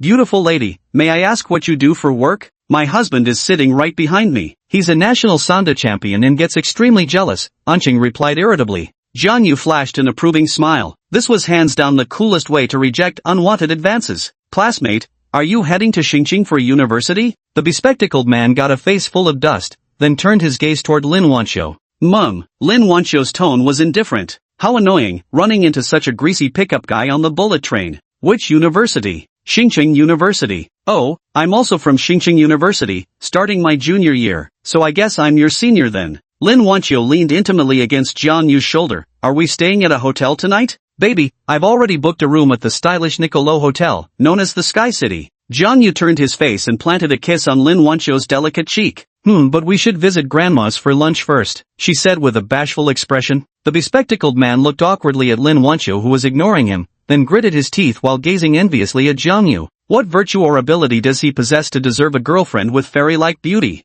Jang Yu, look at that man, doesn't he resemble a dog? Lin Wancho opened a short video. Jang Yu suddenly felt a tickling sensation on the sole of his foot. Looking up, he saw Cheng's innocent face smiling at him. Were it not for the bespectacled man nearby, she would have bent over to give this grown boy just a little tease. Jang Yu's heartbeat quickened as he stretched out his left foot to caress Cheng's sheer black-stockinged leg. and Qing felt her whole body tingling, immediately obediently withdrew her feet, not daring to tease Jang Yu anymore. The weather was too hot, and Jang Yu's outfit for the day was sporty shorts, a loose short-sleeved shirt, and flip-flops. How dare Qing tease him right in front of Lin Wancho? Did she really think he was just a shy and honest boy who wouldn't retaliate? A few seconds later, and Chang's lovely legs began to tremble slightly. She regretted teasing Jang Yu a little. When Jang Yu stretched out his right foot to tickle her calf, she couldn't help but giggle from the intense itchiness. Chapter 40, Sky City Luxury Hotel. Who brings 2 suitcases to college? That's such a girly thing to do. Jang Yu carried his backpack and pulled 2 suitcases toward the exit of the high-speed rail station. Lin Wancho cheerfully followed beside him. Don't you know girls carry a lot of things? Who told you to always bully me? I've already called a car. Let's put the luggage in the hotel first. The 3 arrived at the lobby on the 4th floor of the Nicolo Hotel. In the rankings on trip,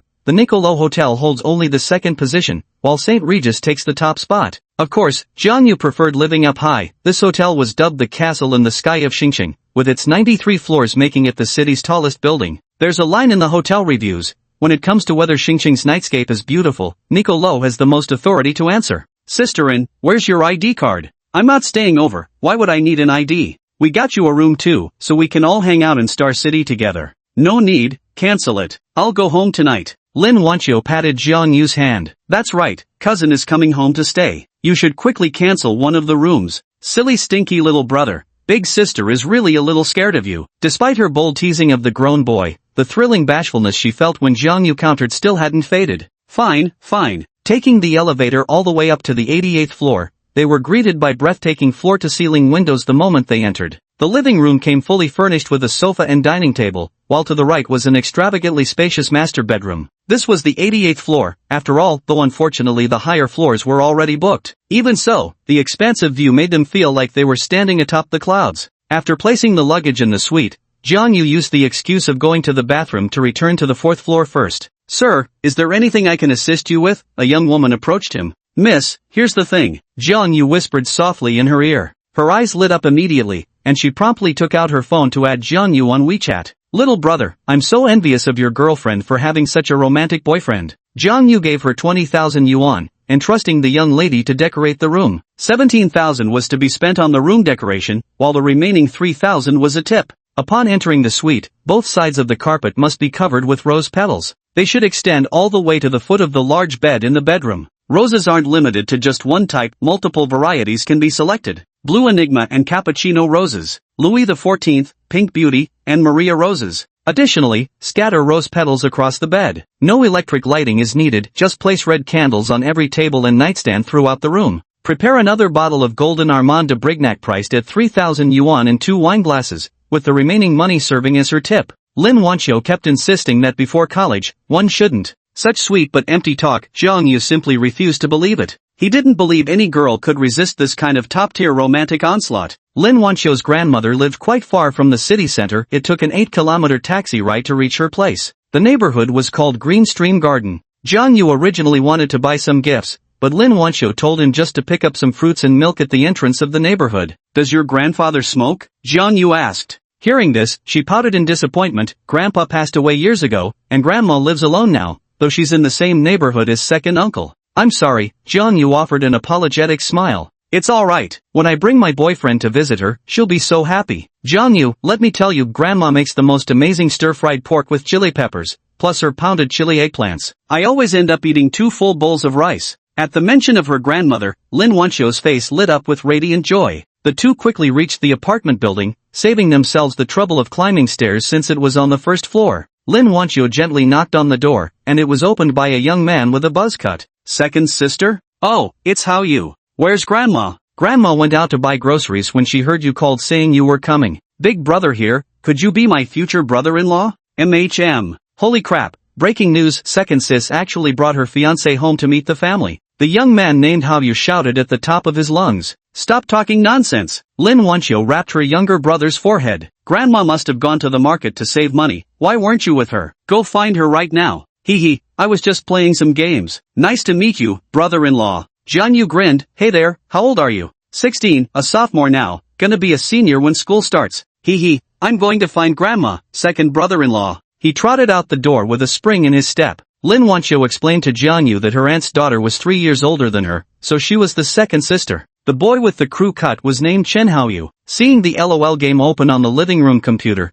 Jang Yu couldn't help but sit down and start playing. Is that really Yasuo? How can you go AFK when playing Yasuo? Hasaki, face the wind. 10 minutes later, Lin Wancho's grandmother returned. The elderly woman was dressed in a floral short-sleeve shirt, slightly hunched over, with her silver white hair neatly coiled up. After Lin Wancho introduced him to the old lady, she couldn't stop smiling and kept praising Jang Yu for his handsome and delicate features. Brother-in-law, 12-3 kills, did you just go godlike with Yasuo? Chen Haoyu looked utterly astonished. Is my second brother-in-law actually a gaming pro? I've been stuck in iron for ages, could you carry me to bronze? Jang Yu smiled faintly, I'm leaving this afternoon, and I didn't bring my computer. Let's add each other on QQ, you must play games in college, remember to carry me when you play. No problem. He quickly hit it off with Chen Haoyu. It must be said, the old lady was an excellent cook. Jang Yu got to taste authentic stir-fried pork with chili peppers. The tender freshness of thin-skinned spiral chili peppers perfectly complemented the rich aroma of free-range pork. The peppers were stir-fried to a perfect supple crispness, releasing an explosive spicy fragrance upon the first bite, while the tender meatiness permeated every corner of his mouth. Just pair it with a bowl of steamed rice, and it becomes an unparalleled feast for the taste buds. P.S. New book by an old hand, specializing in slice-of-life narratives. The pacing is deliberately slow at the beginning, with the protagonist barely reaching 10 million in savings until around 100k words. At around the 100,000 word mark, the story enters university life, and the pacing begins to speed up. The male protagonist is a playboy, and when it comes to the female leads, it's definitely going to be a harem of multiple women. As you can see, I'm putting effort into character development. Lin Wancho, the tsundere and confident one, Xie Xiaoxia, the once overweight girl who transformed into a goddess with an adorable, airhead charm, Ning Ruoxi, the fiery-tempered and bold goddess, and Xing, the doting older sister with a brother complex. Of course, there are several more female leads yet to appear in the university arc. I'll try my best to avoid overlapping personalities among the heroines. Dear esteemed readers, I humbly ask for your free gifts and your enthusiastic encouragement to keep me writing. Chapter 41, Buying a Motorcycle, the Thrill of Roaring Through the Streets. After lunch, Lin Wancho retreated to her small bedroom.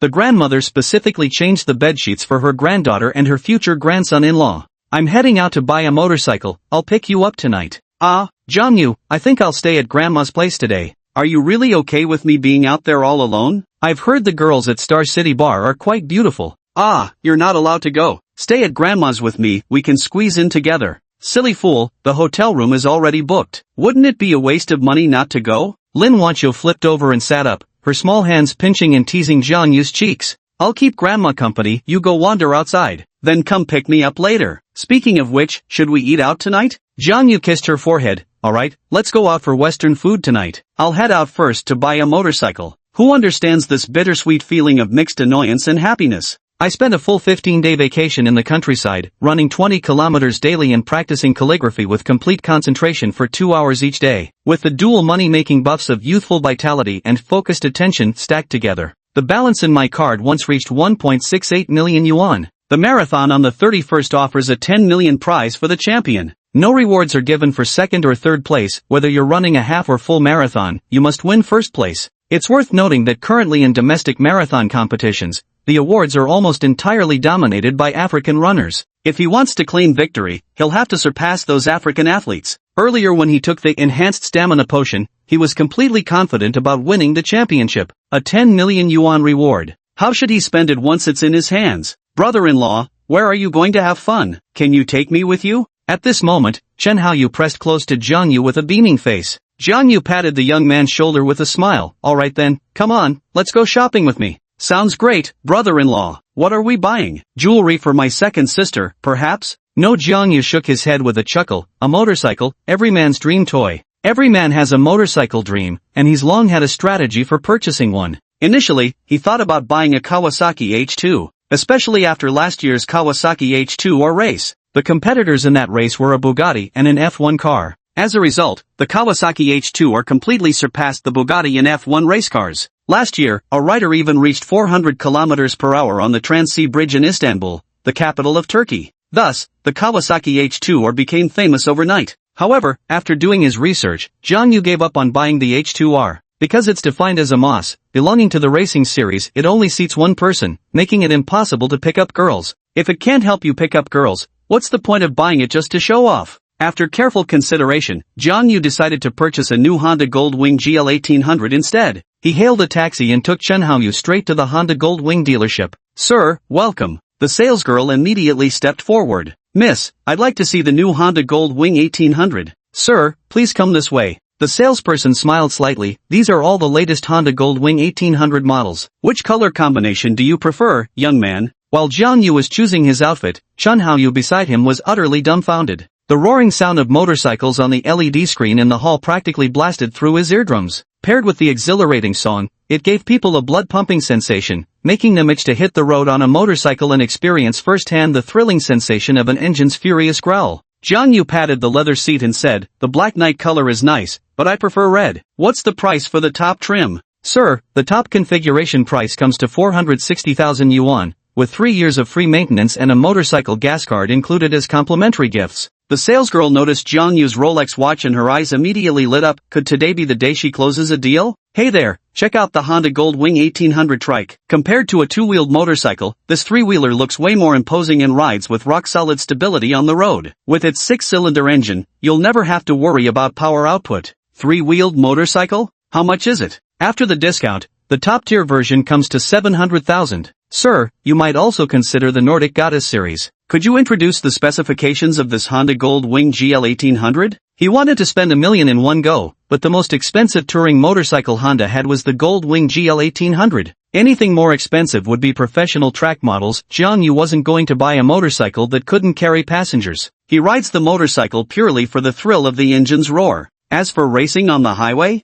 anything dangerous, he absolutely won't do it. As for three-wheeled motorcycles, those are just rickety trikes. A three-wheeled motorcycle is prone to flipping over if you take turns too fast. Just show off in the city, we're not professional racers. Shouldn't a man's toys be a Range Rover, a G-Class, motorcycles, or sports cars like Ferrari and Porsche? Its performance far surpasses the BMW 5 Series, equipped with a flat-six naturally aspirated 1,800 cubic centimeters engine, with a maximum power of 77.2 kilowatts, accelerating from 0 to 100 kilometers per hour in just 4 seconds, and a top speed of 260 kilometers per hour. It comes with a 7-speed automatic transmission, ABS anti-lock braking system front and rear, ambient lighting throughout the vehicle, adjustable headlight height, cruise control, and a high-fidelity sound system that delivers mind-blowing audio quality for music. Nice! Jang Yu's eyes lit up with excitement. Plans can't keep up with changes, this motorcycle is seriously badass. For guys, performance is one thing, but it's the aggressively stylish looks that really draw people in. "Can you handle the license plate registration if I buy today?" Jang Yu asked. "Young man, our store supports down payment installments with a minimum ratio of 10%. You'll get discounts if you choose installment payments." Jang Yu waved his hand to stop her. "Car loans and such are too much trouble. I want to drive off with the car today by paying in full up front." "Young man," the salesgirl got excited. "Please come this way to swipe your card first. You can wait in the lounge and have some tea. It should take about 3 hours to get everything done for you." "Okay." Yu gulped nervously. What kind of legendary brother-in-law had his second sister found for him? A $46,000 motorcycle? Holy shit! With that kind of money, you could buy a fully loaded BMW 5 Series. Brother-in-law, you're way too extravagant. Spending nearly 500 grand on a motorcycle? Wouldn't a BMW 5 Series be way more practical? Yu stared at Jang Yu with utter disbelief. That's outrageously lavish. Textbook rich guy behavior. The navigation assistant girl couldn't help but smile at these words. Spending such a hefty sum on a motorcycle was clear proof that the cars in Jang Yu's garage were definitely worth no less than 1 million yuan. Jang Yu patted him on the shoulder. A man should enjoy his favorite toys while he's young. Did you just call a 460,000 yuan motorcycle a toy? Brother-in-law, isn't this too rash? You haven't even test-driven it yet, what if you don't like it? If I don't like it, I'll just buy a new one. Handsome, you can swipe your card here. The salesgirl beckoned with her hand. Get the helmet too. Without hesitation, Jang Yu bought 2 helmets priced at 26,000 each. You can't skimp on helmets, they've got to be top quality. Ding, your current purchase amounts to 512,000 yuan. Would you like to use the Lucky Strike cashback card? Use it. Ding, you've received a 500% cashback on this purchase. Your total cashback for this transaction is 2,560,000 yuan. 2.56 million? This morning, my card balance was 1.68 million. Spent 512,000. Got a cashback of 2.56 million. His bank card balance had reached an astonishing 3.728 million. Everyone else sees their money decrease the more they spend, but why does mine keep growing? Jang Yu lamented.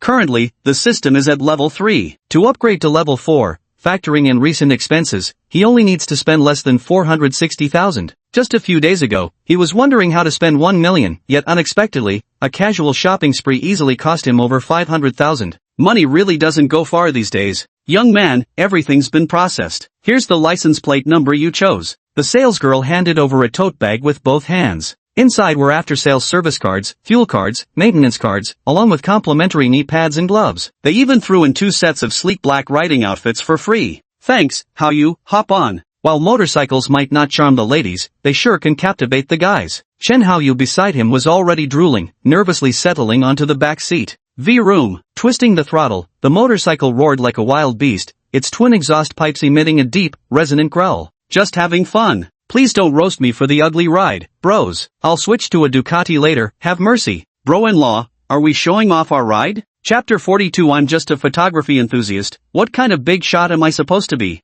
Riding my beloved little motorcycle, it never gets stuck in traffic. Jang Yu arrived at the digital camera mall on his motorcycle. Handsome sir, welcome to Phase 1 Digital. How much is the Phase 1 IQ for? The price of this camera you inquired about is 426,000 yuan. Package it, I'll pay by card. The salesgirl? Are you sure? Confirmed. Alright handsome, please have a seat and enjoy some tea first. Would you like us to teach you how to operate this camera you've purchased? Another salesgirl rolled her eyes. Anyone who can afford such an expensive camera must be an advanced photography enthusiast. Who knows, maybe this young man here is a professional. Sorry, I actually don't know anything about photography, just want to try it out for fun. Could you teach me how to operate this, miss? Of course, sweetie. Ding. This purchase totals 426,000 yuan. Would you like to use your final benefit card for a spending crit cashback? Use it. 5 welfare spending cards with crit bonuses will refresh every month. It's almost the end of the month, wouldn't it be a waste not to use them?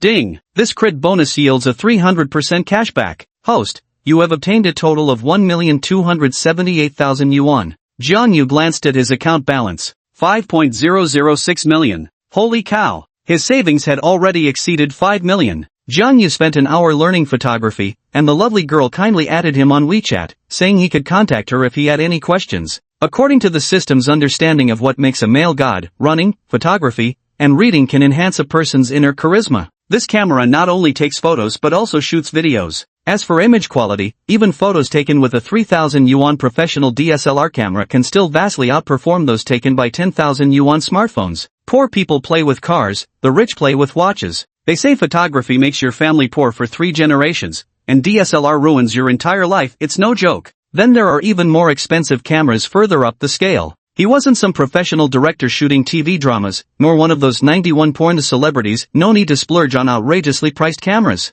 Of course, the camera of the so-called 91 god probably isn't that great either. The system has indeed upgraded. Host, Jang Yu. Age, 19. Looks, 93 points, still lacking the aura of a tycoon. Level, LV4. Item, Eyes of Truth. Balance, 5.009 million yuan. Privilege, fully focused money farming buff, youthful energy money farming buff. Store, now open, new arrivals every Sunday. LV4 privilege, unlimited skill card drops. Note, 10% chance weekly to drop a daily life skill. Exploding skills? Jang Yu carefully examined the level 4 privileges. He initially thought it was a money printing skill, but it turned out to be exploding skill cards. The system's exploding skill cards are quite intriguing. For example, while running, you might explode a skill card like God of Sprinting. God of Sprinting would grant you the speed and sprinting techniques of Usain Bolt. When enjoying a delicious meal, you might randomly receive a Master Chef skill card that grants you the culinary skills of a top chef. If you get into a fight with someone, there's also a chance to drop a skill card called King of Combat. But with only a 10% drop rate, the odds are pretty slim. You'd probably need the luck of a lottery winner to actually get your hands on one of those skill cards, wouldn't you? Brother-in-law, you bought a camera. I've been waiting for you at the door until the flowers wilted. Jang Yu placed the camera in the back seat pocket. Come on, get in the car. V-room. Buzz buzz. Brother-in-law, pull over at the Mishueb Bingcheng shop ahead. I'm dying of thirst. I'm going to buy 2 of their lemon drinks. Go ahead. Chen Haoyu removed his helmet as soon as the vehicle stopped. Chen Haoyu? 5 high school boys walked face to face, each holding a cup of Mishuei Ice City lemonade. Niu-kun, Wang Feng, Zhang Wei, are you all heading to the internet cafe to play games together? Yeah, why are you still wearing a helmet? Where did you go? Went motorcycle shopping with my brother-in-law. Holy crap, what an insane motorcycle, that's absolutely badass. Damn right, it's so cool, the massive size looks incredibly impressive. Several young guys kept circling the Honda Goldwing GL 1800, unable to take their eyes off it. The enormous, heavyweight body radiated tremendous power, while the red and silver color scheme exuded sheer premium sophistication. The exterior design exudes a technological aesthetic, resembling a piece of artwork that perfectly embodies nobility and luxury. The front looks like a wild beast. A young man named Zhang Wei stood before the car's body. So cool, it's like a fierce beast ready to pounce, with such an intense aura. Bro, how much was it? Is this a new car? How much did it cost? Not too expensive, just a few $100,000. Man, you're being way too modest. I just searched Baidu images, even the base model of this car starts at $420,000, and the top trim is $460,000. At that moment, a motorcycle pulled up beside Jang Yu. Hey there, handsome, your bike is seriously badass, Honda Goldwing GL 1800, right? A young woman stepped off the motorcycle, shaking out her voluminous wavy hair as she removed her helmet. Yours isn't bad either. Compared to yours, it's completely on another level. Her Yamaha MT-07 costs less than $40,000. Dreaming of riding a Honda Goldwing GL 1800. The guy before her was driving her dream bike, seriously cool. The key is that this handsome guy has great looks and vibe, with a tall and lean physique. I've heard guys with this kind of build usually have explosive core strength. Hey handsome, mind if I add your WeChat? I've got a motorcycle enthusiasts group for Xincheng. Want me to add you so we can ride together? The young lady has quite good looks, estimated to score about 90 out of 100. Her lower half was clad in form-fitting leggings, accentuating her plump peach-like curves. The two sizable assets at her chest were particularly eye-catching. Jang Yu's gaze sharpened. The young woman's true beauty score was actually only 85 points. With makeup, she barely reached 90 points, considered pretty among ordinary people. Yet the 862 recharge counts truly made Jang Yu break into a cold sweat. Sorry, I'm not from Star City, and I'm leaving tomorrow. Okay, the young lady looked visibly disappointed. Chen Haoyu hurried forward with 2 cups of lemonade in hand. Second brother-in-law, here's some water. Gulp, gulp. Jang Yu drained the bottle in one go and snapped his fingers. Hop in, let's head back. I'm off first, bye-bye. Chen Haoyu fastened his helmet and settled onto the rear seat. Vroom vroom. The deep roar of the engine made several high school boys secretly drool. Showing off in front of high schoolers amused Jang Yu, and the boys watched Chen Haoyu get on the motorcycle with envy. They all wanted to experience for themselves what it felt like to ride such a dazzling bike and tear up the streets. Bro-in-law, take it easy, there are lots of people in the city, and you don't want to crash this new ride. Chen Haoyu could feel his heart racing faster and faster. The thunderous sound of the engine gave him an exhilarating, adrenaline-pumping thrill. Jang Yu was no exception. The roar of a beast always stirs the soul. He experienced firsthand the allure of a motorcycle. No matter which traffic light he stopped at, he always attracted countless gazes from passers-by, with a head-turning rate that was absolutely 200%. Chapter 43, Oh no, my cousin is about to be conquered. Second sister, do you know how much my brother-in-law spent on buying a motorcycle? Lin Wancho cast a curious glance, and Qing, dressed in black stockings with her shapely legs crossed gracefully on the sofa, blinked her eyes. How much is it? Your second brother-in-law is loaded, so the motorcycle definitely costs no less than 100,000 yuan. $46,000. Holy shit, riding this thing on the road is just insane. Girls were hitting on me and even my brother-in-law asked for my WeChat, but I turned him down. Jang Yu, he's making money again? Lin Wancho felt a heavy pressure. The more outstanding Jang Yu became, the more pressure she felt. If I had 460,000, I'd definitely buy a Mercedes or BMW. Jang Yu, when are you returning to Xincheng? Lin Wancho asked. Jang Yu smiled and said, the day after tomorrow and the one after, I'm returning to Jiangqing to participate in a marathon race. A marathon? It's a shame I can't cheer you on. Lin Wancho bit her lip lightly, a trace of disappointment flashing through her eyes. She suddenly somewhat regretted coming to Xincheng for college after their first intimate experience. She'd developed a sense of dependence on Jang Yu. Marathons are all about participation. The top 3 spots are always swept by African runners anyway. Even so, as long as I push beyond my limits, that's what matters. Jang Yu said lazily, let's go, time for some Western food. Cousin Anqing, care to join us? I think I'll pass. I feel bad intruding on your date, and Qing said softly, pursing her lips slightly. Come on, it's just an extra pair of chopsticks. We're only grabbing a meal together. Alright then, I won't stand on ceremony. Lin Wancho was practically fuming with anger at Jang Yu. What's with calling her cousin during a date? Jang Yu, are you going to ride your motorcycle? Lin Wancho asked. Not for now. We'll be drinking tonight, so let's take a taxi. Jang Yu took Lin Wancho and Qing straight to a French restaurant they thoroughly researched online. This French fine dining restaurant is located on the 32nd floor of the building, offering a breathtaking night view of Star City. Jang Yu held Lin Wancho's hand as they stepped into the elevator, while Xing beside them felt her heart in turmoil, slightly dazed. As they entered the restaurant, the waitress bowed with a smile. "Welcome to UADUER de Joel Robuchon. Good evening to all three of you." A high-end French restaurant? Xing couldn't help feeling a pang of envy for her cousin. Stepping out of the luxurious hotel, the Azure Sky Hotel at noon truly carries its own romantic charm. Damn it, my cousin is about to be conquered. For dinner, I casually strolled into a restaurant ordinary people wouldn't dare enter. She had heard of this French restaurant before. The average spending per person was over 2,500 yuan.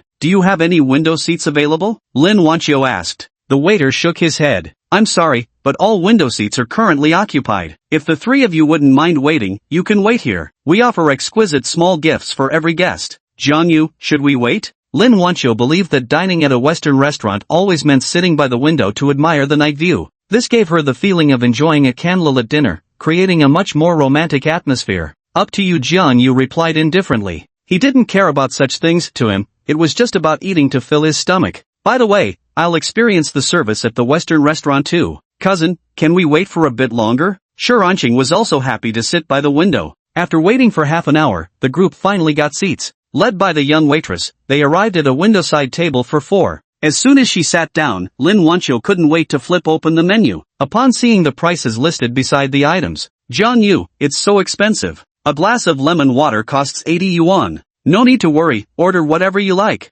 Lin Wancho handed the menu to Xing. "Cousin, you order first. For the main course, I'll have steak and pizza." She felt the menu was burning her hands, that big dummy was treating her to another lavish meal. Xing opened the menu, one serving of pan-seared foie gras, niçoise salad, beef bourguignon. "Jang Yu, you choose between the steak and pizza." No wonder little Wancho didn't dare to order. These prices are outrageously expensive. A glass of lemon water costs 80 yuan. Jang Yu pondered for a moment before looking up at the waitress. Western cuisine tends to feature large plates with small portions, emphasizing refinement. "I'll have the mussels cooked in white wine and 3 Australian Black Angus grain-fed tomahawk steaks. Another serving of crystal lobster." "Is the lobster freshly killed?" "Yes, sir. After ordering, you can come to our front desk to select your seafood. You can even catch your own lobster." "Got it." Jang Yu set down the menu. 2 more cheese soufflé desserts, please, and a cream of mushroom soup for the appetizer." "Very well, sir. Would you care for a drink? Would you like some wine?" Both women shook their heads in unison.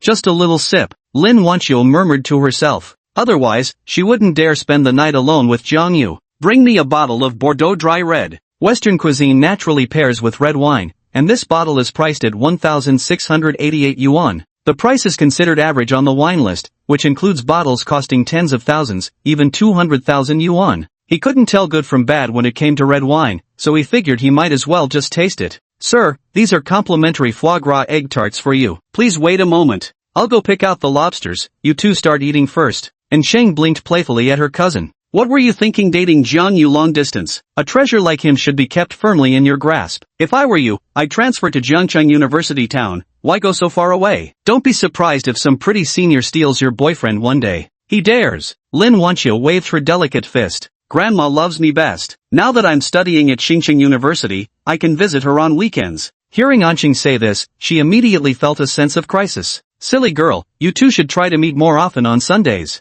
Most people in this world are ordinary. 99% of the girls you see on the streets are just plain ordinary." Xing believed that for some college students with no income, a single romantic Western dinner might be enough to win them over. Not to mention taking her to stay at 5-star hotels or go shopping at luxury boutiques. With this kind of systematic approach, what virtuous woman could possibly resist? "Cousin, I'll have Xiaoxie and Ruwashi keep an eye on him." "Sure." Xing smiled faintly. "Planning to stay at a hotel tonight?"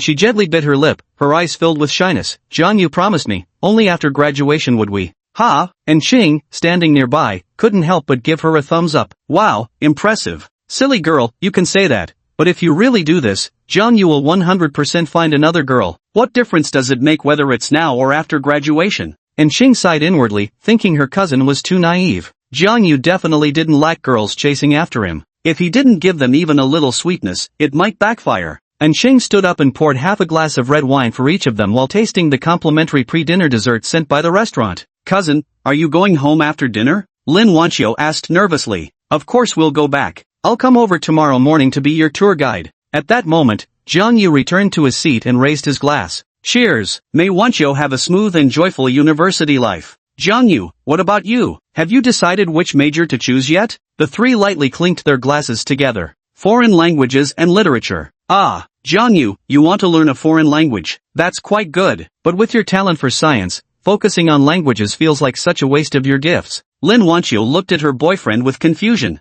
The foreign language department has so many pretty girls, little brother must be aiming for those senior and junior sisters there, huh? And Qing mischievously blinked her eyes. Nonsense, Jang Yu declared righteously. I just want to learn a foreign language, that's all. But, and Chang rolled her charming little white eyes, this brat's ulterior motives were way too obvious. Lin Wancho shot Jang Yu a wary glance and said, there are indeed many girls in the foreign languages department, but no fooling around, got it? With a tigress like you around, how would I dare? Calling me a shrew is just plain wrong, I'm not fierce at all. It's Ruwashi who's the real tiger lady. Just kidding, I actually chose photojournalism as my major. Lin Wancho pouted, humph. The journalism department has just as many girls as the foreign languages department. Soon, the first course of creamy mushroom soup was served at the table. This dish could work as both an appetizer before the meal or a soup course afterward. Lin Wancho thought it tasted pretty good, while Jang Yu remarked it wasn't as flavorful as the tomato egg drop soup from roadside breakfast stalls. Even while progressing toward becoming a god-tier tycoon, he still considered himself a wild boar unfit for fine grains. Chapter 44, Let's celebrate our wedding night. After half an hour, the full spread of dishes was finally served. Sir, do you need any assistance? Please cut the steak into small pieces, thank you. Western restaurants usually require a tip, which should be at least 15% of the total price. Naturally, tipping means enjoying the service at the Western restaurant. The attentive waitress carefully sliced the steak, while Lin Wancho and Ching beside her chose to do it themselves. The steak tastes really good, Jang Yu, hurry up and try it. Lin Wancho's eyes lit up. Really? Jang Yu took a small sip. The high-temperature grilled steak revealed a tender pink hue as the waitress sliced it piece by piece. Amidst the rising steam carrying the aroma of steak, Jang Yu picked up his fork and placed a piece into his mouth. The flavor is excellent, the black pepper one is the best. A single steak comes prepared with 4 different seasonings: black pepper, truffle salt, lemon salt, and red wine salt. The fresh lobster's texture is incredibly appetizing, with the succulent white meat bursting with delicious flavor. The large lobster was plump and meaty, offering immense satisfaction with every bite. The lobster has amazing texture, Ching commented. The waitress smiled and said, we fly in fresh lobsters from the coast daily, and every guest who's tried them has given them a thumbs up. The plump lobster meat had a wonderfully springy bite to it. Upon closer tasting, its delicate texture became even more apparent. The delicate texture coupled with a springy bounce tantalized Jang Yu's taste buds. However, our restaurant's signature dish is this beef bourguignon. Jang Yu took a bite. The flavor felt rather mediocre. Not as good as the beef stew with radish at rural banquets. However, the quality of a dish's taste is closely related to the ingredients. The meat was extremely tender, and Jang Yu could confirm it was fresh beef, though he wasn't quite accustomed to the cooking method. The restaurant had an elegant ambience, with graceful and melodious music playing in the background. Gazing at Xingqing's beautiful night scenery, the three of them chatted casually about daily life while enjoying their meal. The red wine still had some kick to it, and Qing's complexion remained unchanged, but Lin Wancho's fair cheeks were tinged with a rosy blush. Waiter, the check, please. Sir, your total comes to 7,260 yuan. Jang Yu glanced at the bill, noticing the tip line at the very bottom. The maximum is 35%,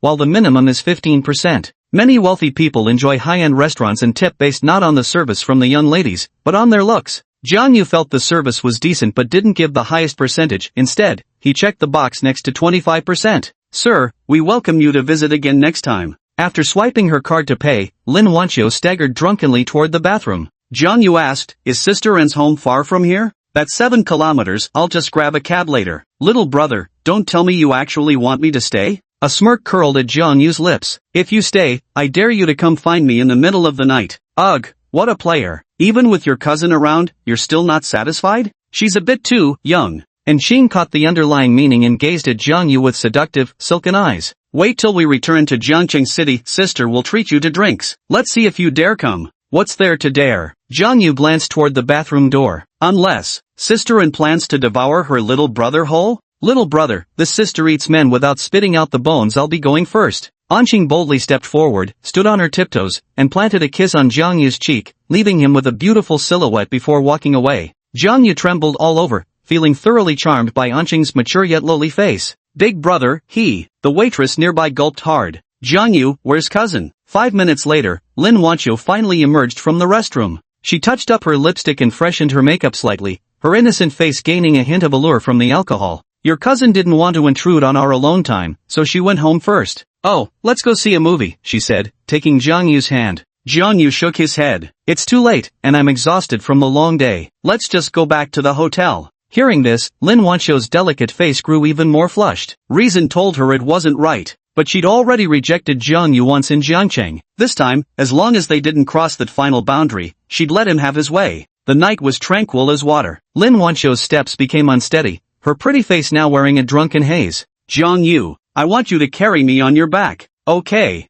No, no more. I'm wearing a pleated skirt, it's too short. Lying on Jang Yu's body risks exposing my underwear. I still want to eat stinky tofu. Xingcheng's night market is nationally famous. We can order takeout later if you're hungry. But I want to stroll through the night market. She felt a slight flutter of nervousness. Though she completely trusted Jang Yu, what if she found herself unable to refuse out of politeness? You can order takeout if you're hungry, your boyfriend's exhausted today. She quickened her pace. Oh, then let's hurry back and rest. Jang Yu, remember our agreement, nothing until after graduation. Still don't trust me? Never trust a woman's words. Jang Yu hadn't believed a single one from the start. He probably just needed to say, then I'll go to the bar to find some girls to hang out, and the little lady would likely give in immediately. Upon reaching the hotel's fourth-floor lobby to transfer elevators, the receptionist gazed at Lin Wancho with envy, amazed she could find such a wealthy, generous, and romantic young man. That morning, Jang Yu had given her 20,000 yuan, 6,000 spent on rose petals, 7,000 on 2 bottles of red wine, and spent 2.5 hours meticulously decorating the room with romantic flair.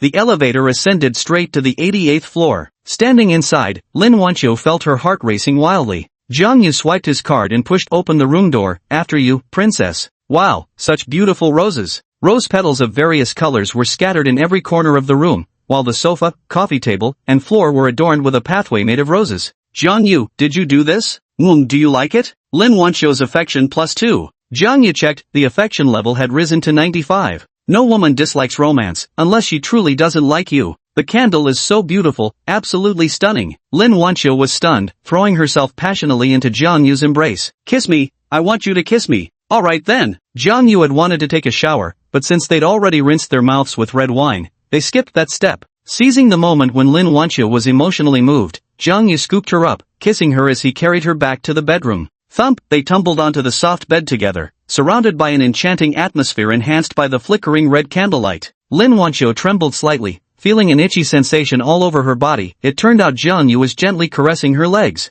Lin Wancho breathed a sigh of relief. Jang Yu, please don't, okay? Can't we go all the way? What do you mean by going all the way? She leaned flirtatiously against Jang Yu's chest. Just, no. Their lips were inches apart, their heavy breaths intermingling against each other's faces. The air carried a faint hint of red wine, and a fiery, passionate kiss left them both intoxicated. A double should be fine, right? What do you mean? I mean, she shyly nodded, just once, just for a moment. 10 minutes. 5 minutes. I swear I'm not lying. Jang Yu kissed her passionately. 20 minutes later. Jang Yu stretched with a yawn, woof woof woof. Her face burned crimson. Puppy. Jang Yu is a silly little puppy. Good night, baby. Jang Yu burrowed under the blankets and pulled her close. Jang Yu, you'll always treat me well, right? Forever pampering you. Lin Wancho recalled what her cousin had told her. With a boy as outstanding as Jang Yu, there must be girls pursuing him in college. If she remained reserved, Jang Yu might very well. Let's spend our wedding night together. She shyly lowered her head.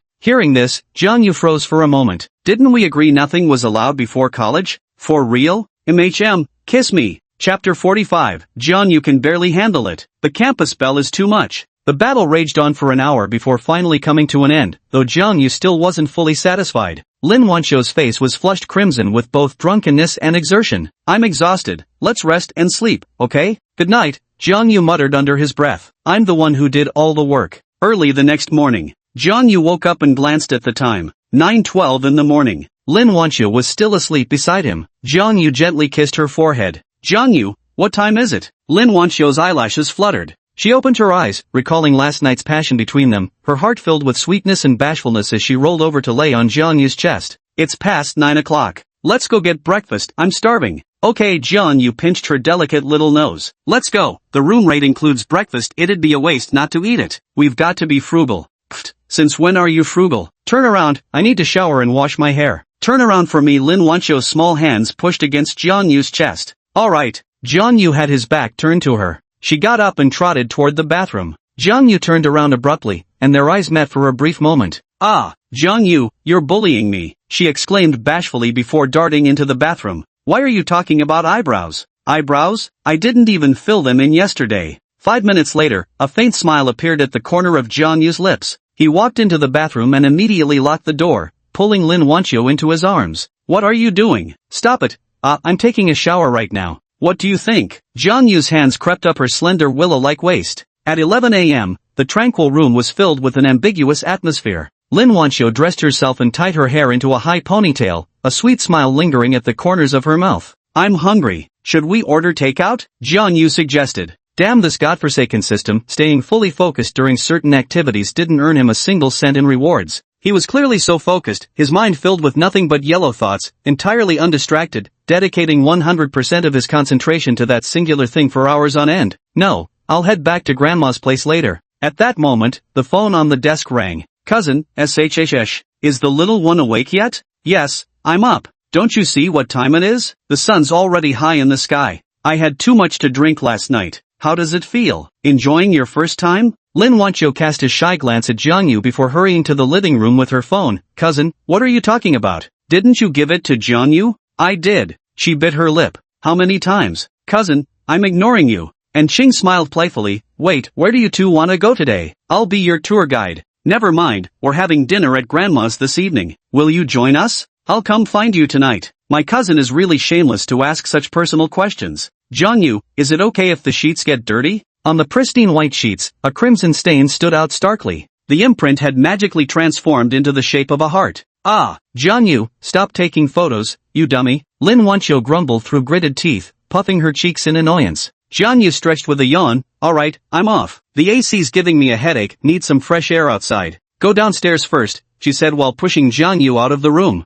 Jang Yu teased. "Lin Wancho, I never took you for a heartbreaker, kicking me out right after? That's cold," sighed Jang Yu. Flustered beyond words, Lin Wancho dashed out and clamped her little tiger teeth onto his arm. "Who's being a jerk now? Ouch, easy now. You know to say easy now. I told you to go easy earlier but you ignored me." Jang Yu ruffled her silky hair. "Be good now, I'll wait for you on the 93rd floor. Let's see what it feels like to dine at Star City's highest restaurant." Lin Wancho returned to her room, opened her phone's camera, and took 7 photos of the red heart-shaped mark. In romance novels, the female lead always cuts out the bedsheet as a keepsake after her first time. She stared dazedly at the mark, torn over whether to go downstairs and buy a pair of scissors. "Oh well, I've already taken pictures anyway." Oh my god, what a coincidence, it's the heart-shaped mark, the most beautiful memory shared between her and Jang Yu. Lin Wancho instantly felt that she and Jang Yu were destined for each other. When she arrived at the elevator entrance, she saw Jang Yu waiting for her. She stepped forward and looped her arm through her boyfriend's. "Jang Yu, I'll allow you to have another girlfriend in the future." "Really?" Jang Yu's heart pounded wildly. "You really dare to think about it? If you dare to seek her, you're dead." Lin Wancho snorted, her words half serious and half joking. If she had to do this kind of thing with Jang Yu every day, she felt she might die, yet she didn't want Jang Yu to be with another woman either. "Baby, I know you're joking."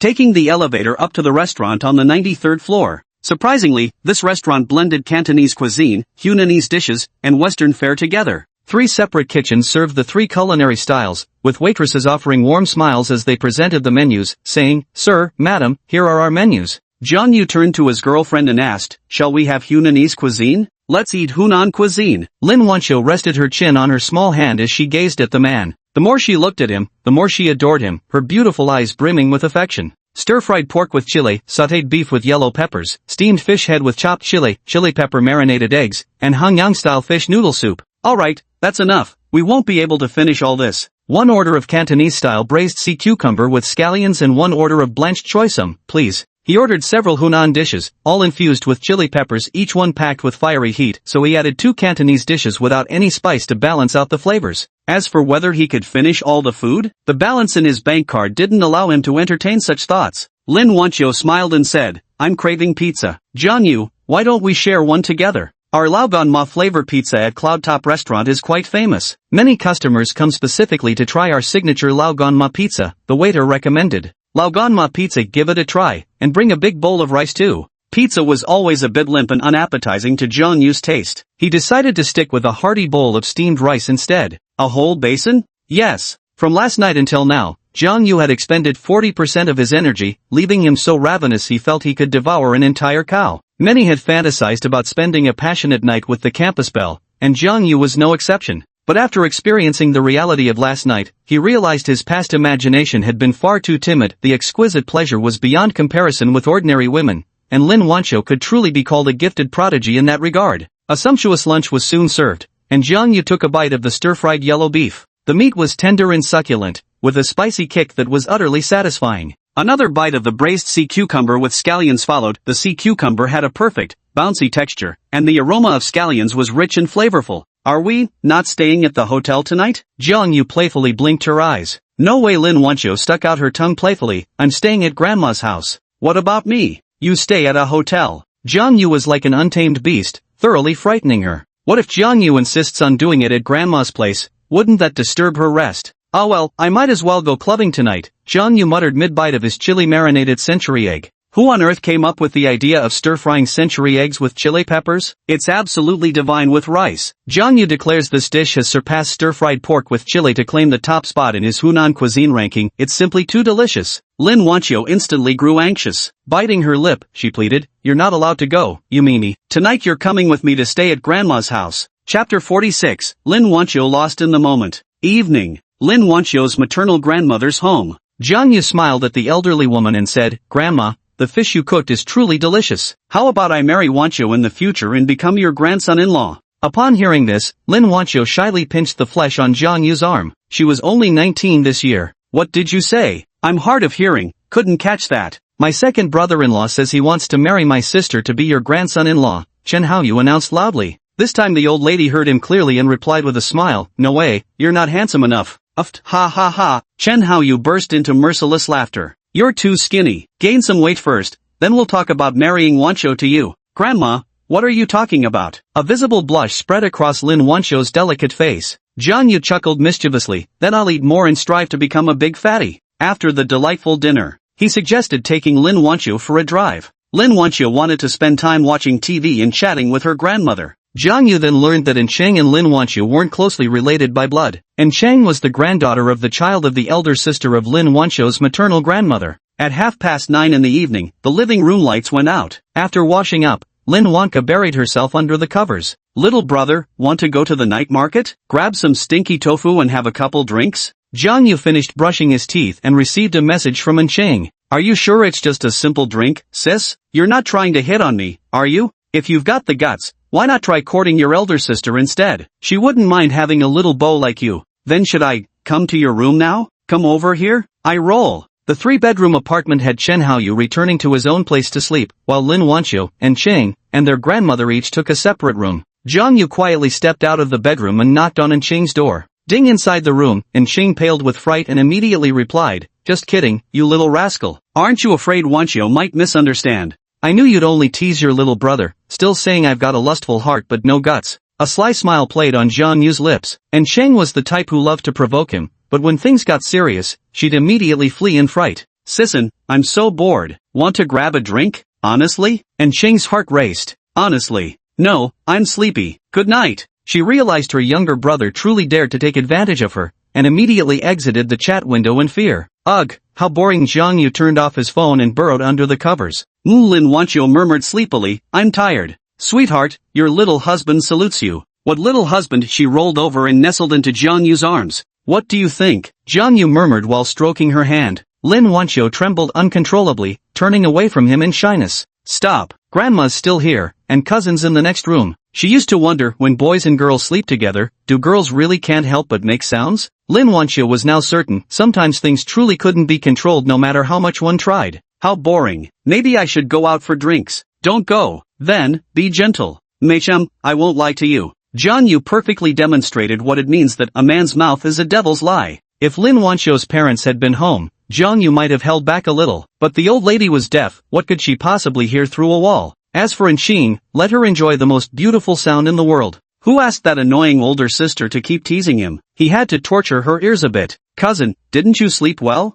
8 o'clock in the morning. When Lin Wancho walked out of the room, she saw Encheng sitting on the sofa looking drowsy and yawning repeatedly. Encheng rolled her eyes. Little brat dares to ask me that when a certain woman was being so loud last night. I'm sorry, cousin, Lin Wancho forced an awkward smile while fuming internally. Damn Jang Yu, you promised to be gentle tonight. I'm going to sleep with grandma. Look how rosy your complexion is. A man's nourishment really does wonders for your skin, and Ching teased. Lin Wancho lowered her head shyly, biting her lip. Stop making fun of me, cousin. Alright, shall we go for a stroll at Orange Hall today? Roar. She nodded emphatically. We must visit the hottest night market for street food in the evening. Just woke up? I've already run 20 kilometers outside. 20 kilometers in just 66 minutes. Jang Yu began preparing for the half marathon. Jang Yu, you ran 20 kilometers? Lin Wancho was stunned. After last night's hour-long exertion, with Jang Yu doing all the work, how could he still wake up early and run 20 kilometers today? And Sheng playfully blinked her eyes. Younger brother has such great stamina. Big pervert Lin Wancho was dumbfounded. That idiot Jang Yu is tireless like a donkey. His stamina is too good. How can I handle this? Should I allow him to find another girlfriend? No. I must train harder to improve my endurance. The elderly woman hunched over while carrying a tray of steamed buns, giving her granddaughter a meaningful glance. She sighed inwardly. Guilana, your daughter ran off with a man too, and she was only 18. Her granddaughter truly thought she'd gone deaf, when really she just wanted to tease Jang Yu. Jang Yu, how much did that camera cost you? And Ching inquired curiously. She'd spent the morning trying to figure it out but still couldn't operate it. With tens of thousands in hand, let's go out and have some fun. We can take photos for everyone while we're at it. Wait a sec. Let me put on some makeup first. Lin Wancho dashed to the bathroom. She wanted to doll herself up so Jang Yu could take her picture looking fabulous. Jang Yu, take my photo first. And Ching flashed a peace sign. Sisson, I genuinely recommend ditching the black stockings and switching to white ones. Hasn't anyone told you that your face looks like a middle schooler's? Such a kawaii baby face. Click click. Without hesitation, Jang Yu snapped 2 photos of the sheer black stocking-clad legs. Chapter 47, Jang Yu, a photographer specializing in portrait photography. August 29th.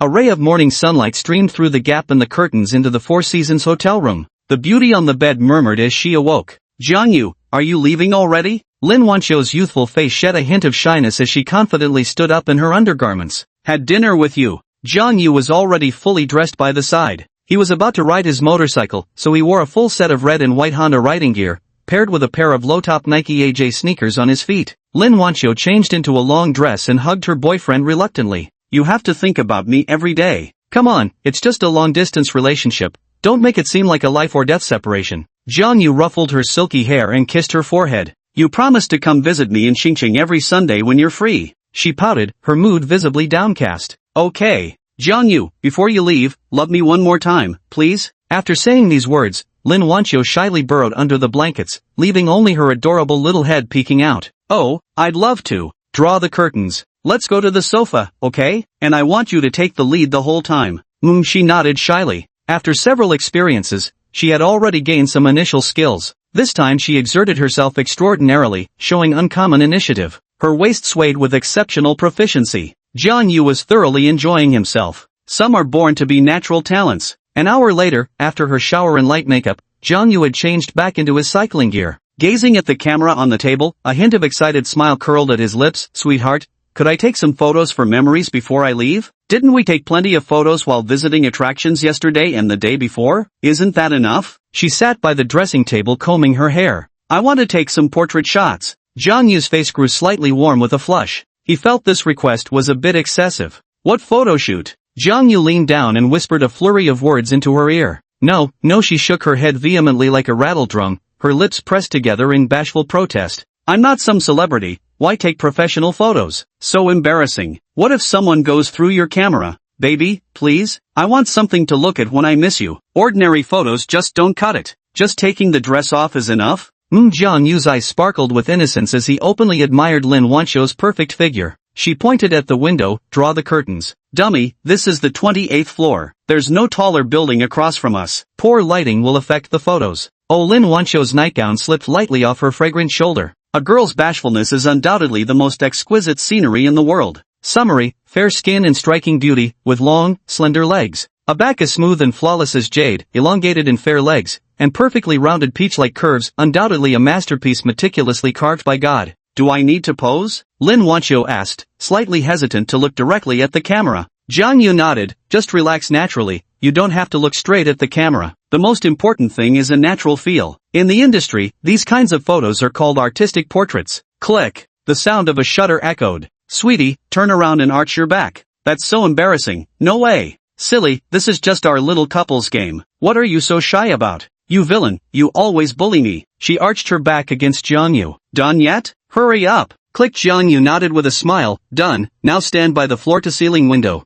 After all the commotion, Jang Yu poured the leftover red wine from last night into a goblet. You sit here gracefully holding a wine glass, wearing a natural smile, and can cross your legs comfortably. Every photo of Lin Wancho in the picture radiates pure innocence and captivating beauty. As a photographer advancing toward higher professional levels, proactively finding the best shooting angles was Jang Yu's essential discipline. Jang Yu, I want a perm. Would turning my straight black hair into big waves look more sensual? Lin Wancho toyed with the strands of dark hair falling across her forehead. No, big waves wouldn't suit you at this age. Innocence and ethereal beauty are your defining traits. Jang Yu shook his head. Big waves paired with fiery red lips were indeed more seductive, but they didn't suit Lin Wancho at her current stage. Perhaps by sophomore or junior year, she could try the big wavy hairstyle. What's more, to pull off Big Wave's hairstyle, black stockings are absolutely essential. When I count down from 3 for the next shot, flip your hair. Jang Yu swallowed hard, suddenly feeling like some creepy old pervert. No, he is an artist. Please sit on the sofa, lift your right leg slightly, rest your right hand on your knee, let your eyes gaze naturally into the lens, and do a hair-tossing motion. As a professional photographer, one must excel at capturing beauty in unguarded moments. Oh, got it. Lin Wancho lightly bit her lip. The way she brushed her hair aside made Jang Yu's heart flutter uncontrollably, and he perfectly captured the moment on camera. One last pose, a dazed look. Slip your middle finger into your mouth, with eyes like you're drunk. Machem, in simple terms, just give me a seductive gaze. Jang Yu trembled from head to toe, his fingers shaking slightly as they pressed the shutter. He could swear if he showed these photos to the senior girls at Zhang University, they'd be lining up for his artistic portraits. I have to say, Jang Yu was quite satisfied with his natural talent for photography. Some are born to be kings. Where did this big idiot learn all that? Snap there. All done. Jang Yu gave a satisfied snap of his fingers. I'm exhausted. Lin Wancho trotted up to the camera. Hurry up, show them to me one by one. Wow, who's that fairy girl inside? She's so beautiful. She wore an expression of pride. After flipping through dozens of artistic portrait photos one by one, Lin Wancho pouted her lips. Jang Yu, you must never show these to anyone else. This is our little secret. Jang Yu affectionately ruffled her silky hair. Silly girl, how could I bear to let anyone else see my treasure? Come on, let's get some breakfast. I'll take you to Xingda, then I'll return to Xingcheng. At the foot of the female dormitory building at Xingcheng University, Lin Wancho clung tightly to Jang Yu. Jang Yu, you must remember to miss me. Jang Yu kissed her forehead. Silly girl, go back to your dorm and make your bed. On Sunday, the moment I'm free, I'll come find you in Xingcheng. Don't you dare lie to me. She raised her head and lightly punched Jang Yu's chest. And one more thing, no flirting with senior girls at Zhang University. Don't worry about it. Do you play on Bilibili? I've gotten into cosplay recently. Next time I cosplay as an anime character, could you take photos for me? Sure, Jang Yu exclaimed in surprise. Cosplay? Lin Wancho reluctantly walked into the girls' dormitory building. Jang Yu watched her walk up the stairs before leisurely heading off campus. Although university hadn't started yet, many students had already arrived early. The youthful energy on campus was palpable, and he couldn't wait to register at Zhang University. If only I'd been young and accomplished, free from insecurity. Jang Yu had just straddled his motorcycle when the phone rang. What a clingy little temptress, he muttered, thinking it was Lin Wancho, only to see Cheng's name on the caller ID. Little brother, your older sister's heart is growing impatient waiting for you. Where are you? Have you forgotten about me already? A shudder ran through Jang Yu's body. He was beginning to regret promising her a ride back to Zhangcheng on his bike. He still prefers the innocent charm of someone his own age, finding a 30-year-old older sister a bit too much to handle. Sister, where are you? I'll come pick you up. A plaintive tone came through the phone. Little brother, haven't you checked your phone? I sent you my location on WeChat ages ago. Chapter 48. Back to Zhangcheng. His sister has taken a fancy to him. V-room. The motorcycle sped to a sudden stop in front of the bus shelter. Its domineering beast-like appearance instantly drew many gazes. Sister, you should wear pants and a jacket when riding a motorcycle. Jang Yu removed his helmet. Who would have thought Chang would actually listen to him? She wore white stockings. Just ride slower, won't that do? The journey is 300 kilometers, and we need to get back before dark. We won't speed or go too slow, just maintaining 120 kilometers per hour on the way back. Little brother worries about sister, and it wouldn't be good if she caught a cold from the wind. Turns out little brother knows how to care for his elder sister. Little brother? Sister? The boys and girls waiting at the bus stop were dumbfounded. Anqing stood at only 160 centimeters tall, with legs that couldn't quite be called long, but perhaps because she wore a pure white short dress with white stockings, paired with her doll-like face, she looked every bit like a high school student. Anqing spread her hands and laughed. Big sister didn't bring a jacket or long pants. We'll have to go buy some then. Get in the car first. Jang Yu handed her a helmet. Legs too short to climb onto the motorcycle. Jang Yu teased, come on, little sister, and with your short legs. You brat. Making fun of your elder sister. And Sheng pinched the soft flesh at Jang Yu's waist. Hurry up, hurry up. We're racing against the sun and still need to report back to Zhengcheng University this afternoon. Jang Yu urged. Alright, where should I put my hands? She sat on the back seat, her fair delicate hands having nowhere to rest. Who asked you to be the elder sister? I'll allow you to take advantage of your little brother. You can hold onto his waist. You naughty boy, she murmured, her arms gently encircling Jang Yu's waist. As Jang Yu started the motorcycle, she swayed slightly, her small hands involuntarily letting go. Hold your little brother tighter, dummy and jie. Despite Xing's words making her sound like a seasoned player, in reality, clinging tightly to Jang Yu on the motorcycle was already the most intimate physical contact she'd ever had with a man in her life. Okay, she responded, squeezing Jang Yu with all her strength. That bratty younger brother is taking her back to Jiangqing today, after treating her to a fancy meal the other day. Then she remembered how Jang Yu often admired her curves, so she decided to give him a little reward. With that thought, she intentionally pressed her chest closer against him. Hiss! Jang Yu drew a sharp breath. The softness pressing against his back made his mind wander a little. Riding a motorcycle to bring Enqing back to Jiangcheng, with sweet perks included?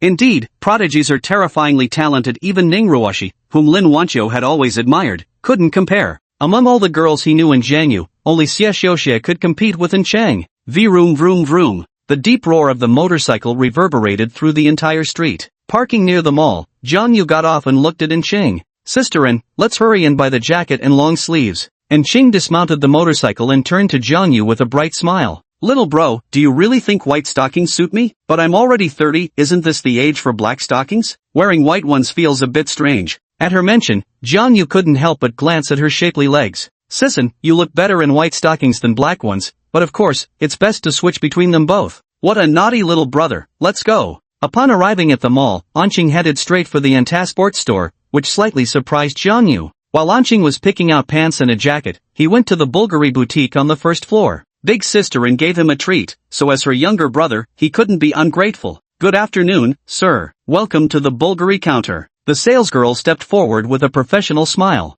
I'd like to pick out a necklace for my girlfriend. Jang Yu's gaze swept across the display cases. The young lady asked, what price range are you looking at? 20,000. For chasing little girls, you can start right off with an expensive necklace to dazzle them silly. For mature women like Anqing, the right approach is to give gifts bit by bit, gradually increasing the price. How about this 4-leaf clover mother-of-pearl necklace? It's simply yet elegantly designed, suitable for all sorts of occasions, perfect for gifting to a girlfriend. Jang Yu smiled slightly. Miss, your skin is as fair as my girlfriend's. Could you try it on so I can see how it looks? Certainly, sir. The sales associate put on gloves and carefully took out the necklace, fastening it around her snow-white neck. It looks great. Package it up and ring it up. The salesgirl was stunned. In all her years working there, she'd never seen a young man shop so decisively. What's the exact price? Jang Yu asked. The salesgirl carefully removed the necklace and gently placed it in an exquisite gift box. This necklace is priced at 21,000 yuan. The store is currently running a 9.5% discount promotion, bringing the total discounted price to 19,950 yuan. Charge it to my card. When Jang Yu arrived at the Anta store entrance on the second floor carrying shopping bags, Enqing had already finished buying and changing her clothes. The pink sportswear perfectly outlined her voluptuous figure. Where did you go, little brother? I thought I'd show you how I looked after changing clothes, but when I turned around, you disappeared. Jang Yu shook the gift bag. Sisterin, a little present for you. Enqing spotted the Bulgari logo on the shopping bag at a glance, stood on tiptoe, and planted a kiss on Jang Yu's left cheek. Thank you, little brother. Her beautiful eyes sparkled with delight. If it weren't for these shoe lifts, I really wouldn't be able to reach Jang Yu's face. How does this tracksuit look? Enqing playfully winked at Jang Yu. Jang Yu boldly admired her figure. Sis, your looks and figure are perfect for wearing Lolita fashion. Lolita? What's that? I'll buy you a couple of outfits later and you'll see. It's not a maid outfit, is it? Naughty boy, she pursed her lips and giggled. Ahem, no it's not. Sis has a maid outfit at home. If you come over someday, I'll wear it just for you.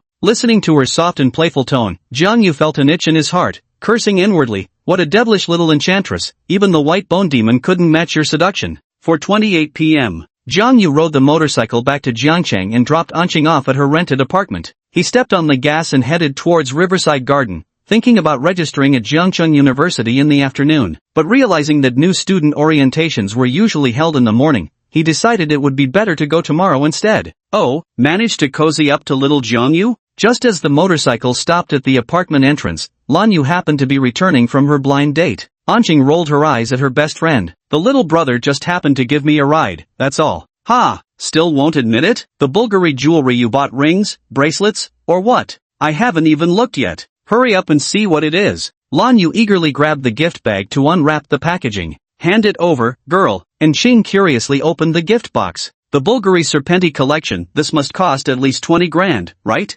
Lan Yu cast an envious glance at her best friend. In the end, she'd still gotten herself a sugar baby. How beautiful, and Qing's eyes sparkled as she bit her lip and opened her phone's message list. Thank you for the gift, little brother. Sister really likes it. Hug, hug. Chapter 49, University Registration. Here I come, beautiful senior. You're welcome, sister. And do you know how to make stir-fried pork with chilies? Jang Yu went to the Hilton Conrad and booked a room. After opening his laptop, he replied to Qing's messages. He saved all of Lin Wancho's artistic portrait photos on his computer. The files were protected with double-layer passwords. What if, upon entering college, some nosy bunkmate randomly flips through my notebook? Kid, your sister makes the best stir-fried pork with chili peppers. Come by someday, I'll cook you a whole table of authentic Hunan dishes. Pitiful whimper. I don't dare, I'm scared your roommates might eat me alive. Jang Yu heard and Qing lived together with two roommates, Lan Yu and Zhang Xiaoqian. Especially the alluring and coquettish Lan Yu, whose peach blossom eyes gazed at him with a hunger that practically wanted to devour him on the spot. Sis is moving out next week. Could you help me with the move, little brother?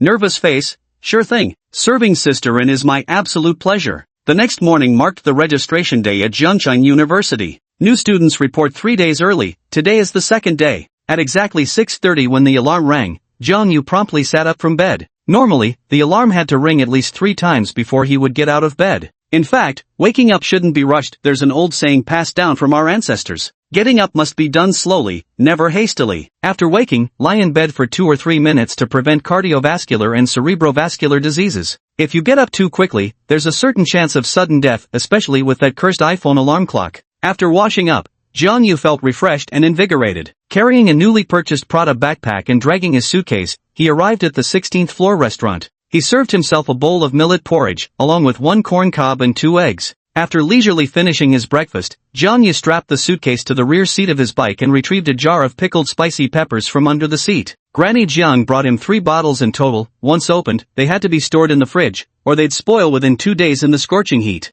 Then, place the camera in the car. The campus scenery isn't worth photographing with a camera, save it for travel or taking artistic portraits of girls. After all the fuss, it was already 8:30, and he sped off to Jiang University on his motorcycle. Jiang University has several gates. In my previous life, I went to the wrong gate during registration and missed meeting the welcoming senior and junior students, forcing me to navigate the entire enrollment process on my own. Although Jiang University is a school only top students can get into, most people assume all female academic achievers are unattractive. Actually, that's not true. There are plenty of fair-skinned, beautiful girls like Lin Wancho who excel academically. If you think top students are quiet and reserved, you couldn't be more wrong. Perhaps they were too repressed in high school, because they really went wild after entering university. Vroom vroom, the Honda Goldwing GL 1800 still turned quite a few heads when it entered the campus. There are actually quite a few people who ride motorcycles to university. Jang Yu revved the engine and rode up beside a few senior female students. Several people nearby were holding a banner that read "Welcome new students of Class XX." If you thought they were voluntarily helping with your luggage and enthusiastically assisting with freshman registration issues, you'd be wrong. There's no such thing as a free lunch. We're all here as volunteers. We're just here for those pitiful, measly credits who'd actually want to help you otherwise. Unless you're a pretty junior girl, or a handsome junior guy. Are you a freshman? A senior girl glanced at Jang Yu, who had just removed his helmet. Jang Yu grinned, yes, senior. Wow, freshmen rarely ride motorcycles to register. The 3 other girls nearby had stars in their eyes. The motorcycle looked pricey, the Rolex wristwatch, the Prada backpack, and the Manhwa suitcase. Most importantly, the junior had a tall and slender figure. Without claiming to be handsomer than Daniel Wu, his clean and refreshing demeanor with a hint of wildness made him quite likable. Hello, I'm Ren Yu, a junior from the Business Administration Department. Ren Yu waved her hand, a gentle smile gracing her lovely face. Dressed in a flowing blue dress, She casually tucked a strand of hair behind her ear as she greeted him. So Ren Yu really made her move. I tried flipping my hair to flirt with the junior, but my movements felt so stiff. Professionals do it differently. They place both hands behind their back, then slightly at the waist, and reveal a natural smile. That's how you really charm the freshman. Jang Yu smiled and said, journalism major. Journalism? Come over here. Senior will take you to the journalism department's orientation booth. Jang Yu was standing with 4 fresh-faced freshmen who looked utterly clueless, completely unable to find their department's orientation booth. Junior, park your motorcycle over there first, and I'll take you to the right place. Alright, senior. I really appreciate it. Jang Yu replied, pushing his motorcycle as he walked. Pushing a motorcycle is such an arm workout. Where are you from, junior? Local. No wonder he came to register all alone on a motorcycle. Your bag looks really nice, junior. Street vendor knockoffs. His backpack isn't expensive either, just 8,000 yuan, and that Rimowa suitcase only costs 16,000. Playing the aloof and reserved act in front of your senior? Ren Yu's lips curled into a mischievous smile. Alright junior, this is the freshman orientation. Let me reintroduce myself. I'm Ren Yu, a junior in the management department. Seeing the senior extend her hand, Jang Yu reached out his own. Thank you, senior. It would have been really hard to find my department's orientation booth otherwise. No problem, she scratched Jang Yu's palm teasingly. See ya, junior. Just some dumb junior. She was confident she could reel him in. Flirt and flee, playing hard to get, this was her usual tactic. Jang Yu's glance at Ren Yu paused momentarily in surprise. Actual appearance score, 86. She was indeed quite a beauty. Freshman, are you here to enroll in the journalism department? Under the large sunshade, several girls from the journalism department were chatting idly about trivial matters. Actually, girls are just like boys. When they gather to chat, they'll also gossip about certain handsome freshmen or upperclassmen. Jang Yu's sudden appearance made the senior girls' eyes light up. Their journalism department had far more wolves than meat. No matter which specialization, the female-to-male ratio was at least 3-to-1. I'm in the artistic photography program within the journalism department. An upper-class-woman said warmly, welcome, freshman, could you show your ID card and admission letter? Sure, senior. Jang Yu opened his backpack and took out his ID card and admission letter. A Prada backpack and a Rolex watch. This junior seems quite impressive.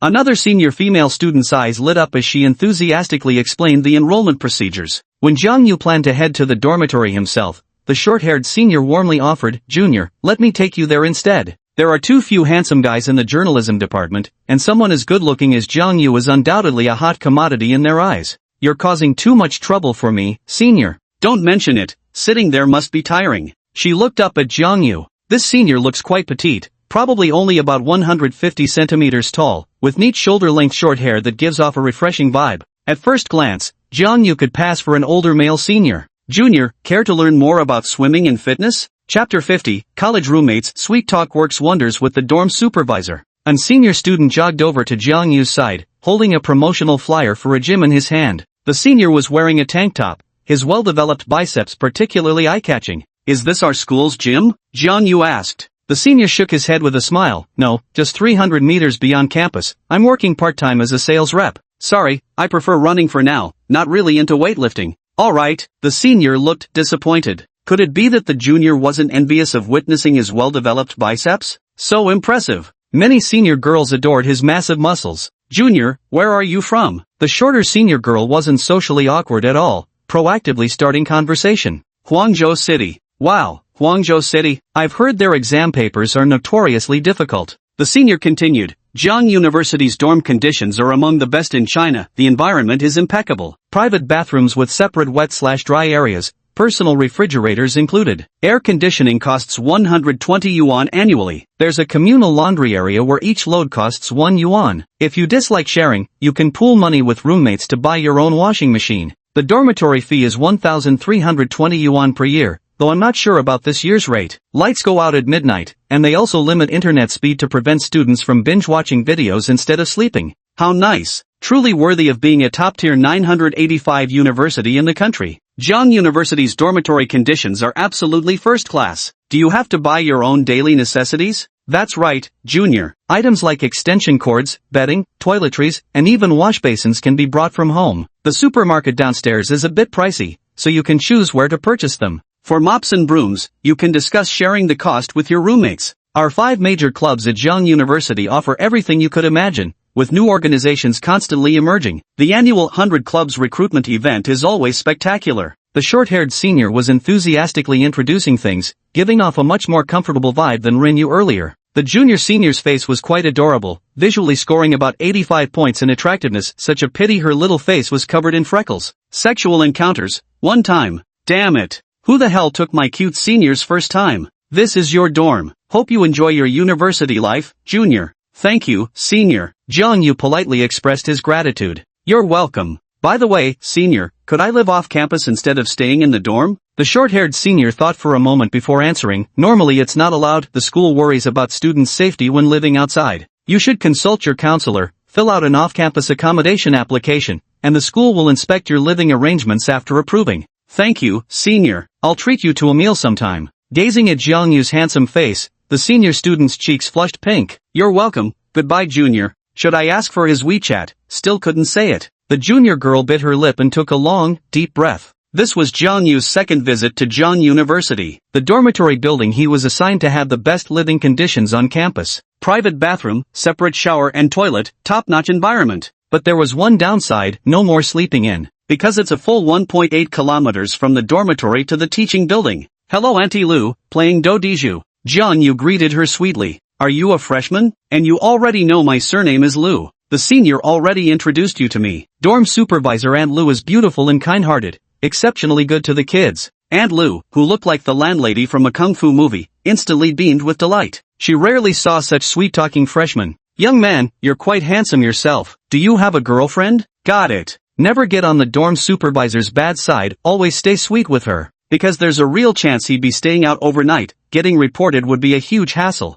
That's why he had to get friendly with Auntie Lu. He'd have Lin Wancho mail some Jiangqing specialty treats for her another day. Bringing fruit or that sort of thing was just too lame. Words of wisdom. Young man, you're assigned to room 409, the best one in the building. Could it be an end unit? That's right. After registration, collect your bed card and you can head upstairs. 4th floor. Room 409. He pushed the door open and entered. A quadruple room with beds on top and desks below. Got here too early? Jang Yu swept his gaze around the room. Not even a mattress. He shrugged and began selecting his bunk. Avoid beds near windows or light switches, otherwise, roommates would constantly ask you to turn lights on, off or open windows for ventilation. Jang Yu chose the left side spot by the entrance. After quickly wiping down the wardrobe, he hung up his clothes and placed his laptop on the desk. If only you achieved success while young and didn't feel insecure. His phone buzzed with an incoming video call. Jang Yu answered while lying on his bed. The screen revealed Lin Wancho's delicate face, her slender fingers playing with a lock of her raven hair. Jang Yu, have you registered at Zhang University yet? Yeah, I'm going to the supermarket later to buy some daily necessities. I miss you a little bit. What do you miss about me? Humph. She pouted pridefully. So annoying, I got asked for my WeChat 3 times today, but I turned them all down. Did any senior girls ask for your WeChat ID? No, not really. I was thinking about whether to apply for off-campus housing. Don't do it. The university experience is all about experiencing dorm life. Living in the dorm is where the fun is, especially if you can get along with your roommates. Quick, show me what your dorm looks like. Jang Yu switched the camera angle. So, how does it compare to your dorm? Ah, Jang Yu, I'm so jealous of you. The bathroom even has a window for ventilation, the environment is super nice, and the space is so spacious without feeling crowded. Jang Yu chuckled and said, well, who told you to choose Xingqing University? Will you come to Xingqing to see me next Saturday? Miss me? Next time I'll let you take some artistic photos of me. No, your glamour shots are terrible. Lin Wancho couldn't help but blush. Gotta go now, my roommate's coming. I'll visit you next week if I'm free. The sound of approaching footsteps grew louder. Bang bang, the knocking sound came. So polite, as if he's reporting to the teacher's office. Jang Yu rolled off the bed and opened the door to find a plainly dressed middle-aged woman, while the other was a skinny guy a full 10 centimeters shorter than Jang Yu. The young man had fair complexion and wore black-framed glasses. When he saw Jang Yu, he fidgeted nervously, utterly tongue-tied. Welcome to room 409. I'm Jang Yu. And you, buddy? Jang Yu greeted proactively. The bespectacled guy spoke timidly. My name is Zhao Wei. Auntie, how thoughtful of you to come all this way to make Zhao Wei's bed. The middle-aged woman's gaze was kind and earnest. Indeed, there's simply too much stuff. Zhao Wei couldn't possibly carry it all by himself. Your son and I will be dorm buddies from now on, Zhao Wei. Let's look out for each other. Heh, sure thing, Zhao Wei replied, relieved to see Jang Yu being so straightforward instead of awkward. His main worry had been that Jang Yu might look down on his mother's rural-style clothing. Little did he know how much Jang Yu envied having a mother who could help make his bed. With so many topics to share at their age, they quickly warmed up to each other after just a few exchanges. Zhao Wei, where are you from? Baoji, Shanxi. Oh, Baoji is great. The chili oil there must be fantastic, right? The oil splash noodles are absolutely amazing, and the cold skin noodles with chili are just incredibly delicious. I've been wanting to visit for a long time. The woman took out a jar of chili oil from her bag. I made this chili oil myself. Buddy, if you don't mind, you can share it with Zhao Wei. Thank you, Auntie, then I won't stand on ceremony. Chapter 51, Horrifying. What to do if you have a gay roommate. You guys are all here early. Tomorrow's the official registration day, yet everyone arrived ahead of schedule. Jang Yu and Zhao Wei were chatting idly when a gym rat wearing a tank top walked into the room. He was wearing classic red and black AJs on his feet, with man's iconic number 24 jersey on top, casually slinging a backpack over his shoulders while carrying a luggage bag. Jang Yu, this is Zhao Wei. What should we call you, bro? Wang Kai. Just call me Kaizi. Wang Kai has an outgoing personality and seems to come from a decent family, wearing a classic Tizot watch on his wrist. Let's just call you Wang Kai. We should get to know each other first, guys. Ha, I'm extroverted and tend to be quite sociable with strangers. Zhao Wei took the initiative to ask, Wang Kai, your muscles look awesome. How did you train them? Handsome, right? Wang Kai had been waiting for this moment. He flexed his biceps with a proud grin. I always believed top students should excel at both academics and sports. I hit the gym whenever I had free time during senior year. Damn, those muscles. The scrawny Zhao Wei gazed with undisguised envy. Since our brother has moved into room 409, our dorm absolutely won't tolerate any weaklings from now on. Just wait, I'll lead everyone to train properly. Wang Kai opened his backpack. A set of dumbbells. 2.5 kilograms, 5 kilograms, 10 kilograms. A full set of 7 dumbbells, with the heaviest weighing 35 kilograms. Jang Yu chuckled, dude, you brought dumbbells with you? Yeah, dumbbells and clothes, damn, a wooden plank bed? The school doesn't even provide a mattress? Wang Kai gulped hard, scratching his head in dismay as he stared at the bare bed frame. Jang Yu nodded with a smile, yeah, the supermarket outside has them. I'm planning to go buy some later. Damn, can't carry it alone, plus there's stuff like wash basins. Zhao Wei grinned, I've brought everything. I'll help you out later. Okay, I heard dorms assign rankings by age, big bro, second bro, third bro, fourth bro wanna line us up too? Wang Kai looked intrigued. Jang Yu smiled wryly, alright, we'll queue up when everyone's here. Though it was cliché, he couldn't be bothered to dampen everyone's enthusiasm. Zhao Wei's mother finished tidying the bedsheet and earnestly admonished her son. Zhao Wei, mom's heading back now. You must get along with everyone and study hard. She looked at Jang Yu with an earnest expression. Zhao Wei is a bit introverted and doesn't like to talk much. We're from the countryside, so if he does anything improper, please be patient with him and look after him. Thank you. Jang Yu smiled and said, we'll be spending the next 4 years together as dorm mates, so of course we'll take care of each other. Don't worry, Auntie. No problem, Auntie. Being introverted just means he doesn't lift weights or work out. Once Zhao Wei returns from holiday break, he'll be transformed radiantly handsome and confident, no longer a scrawny pup. Wang Kai nodded boisterously in agreement. After Zhao Wei's mother left, Wang Kai let out an exclamation. Amazing luck, the bathroom actually has a window. Seriously? That's great. Zhao Wei's face lit up with joy. His bowel movements were particularly foul, and he worried about stinking up the place. Jang Yu chuckled, corner units are common. One of the perks of checking in early. Want a smoke? Wang Kai deftly pulled out cigarettes and started passing them around. Zhao Wei shook his head. I've never smoked. Go on, give it a try. If you don't like it, just quit. Jang Yu took the cigarette and lit it with practiced ease. But, that first cigarette after his rebirth made his throat sting a little. The Lacoon cigarette was too strong, better to start with the milder Lotus Slims. As he casually flicked the lighter and extended it, Wang Kai took a deep drag, noticing the English insignia on the lighter. Jang Yu, you've really got style with that DuPont lighter. I bet even the cheapest model starts at 5,000 yuan, doesn't it? The luxury of a DuPont lighter is incomparable to those few hundred yuan Zippos. The slightly pricier ones cost over 10,000 yuan, with limited editions reaching up to 40,000. Just a knockoff. Jang Yu took a shallow drag from his cigarette. Even when it came to smoking, he'd only light up when the mood struck, otherwise, he simply wouldn't bother,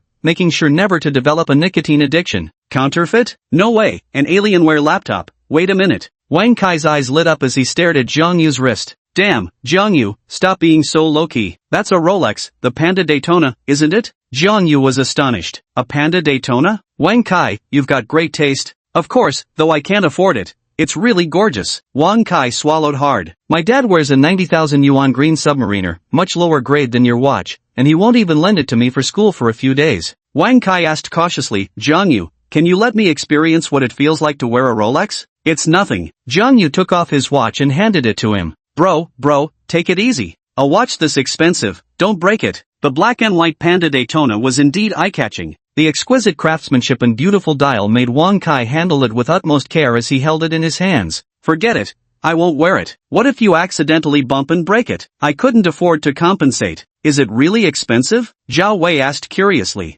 Not just expensive, absolutely luxurious. Who would dare wear such an expensive watch without having tens of millions in assets? The retail price at specialty stores is at least 200,000 yuan. Ever heard of the Green Submariner? This costs more than double that. What? Zhao Wei was stunned. $20,000. Both his parents were farmers, with just a few acres of land where they grew vegetables to sell at market stalls. Their income barely reached 20,000 to 30,000 yuan, just enough to cover the family's basic needs, leaving little to spare. He had planned to enlist in the military during his third year of college, thinking that serving for a few years would refund his entire tuition. Yet here was Jang Yu, wearing a watch worth 200,000 yuan. 200,000 yuan to him, it might as well have been an astronomical figure. He gulped audibly. Just what kind of heavyweights were his dorm mates? Here, I really don't dare to wear this. Go ahead and wear it, it's just a watch. Then I really will. Wang Kai's eyes lit up as he carefully put on the Panda Daytona, snapped a few pictures, and then gently took it off to hand back to Jang Yu.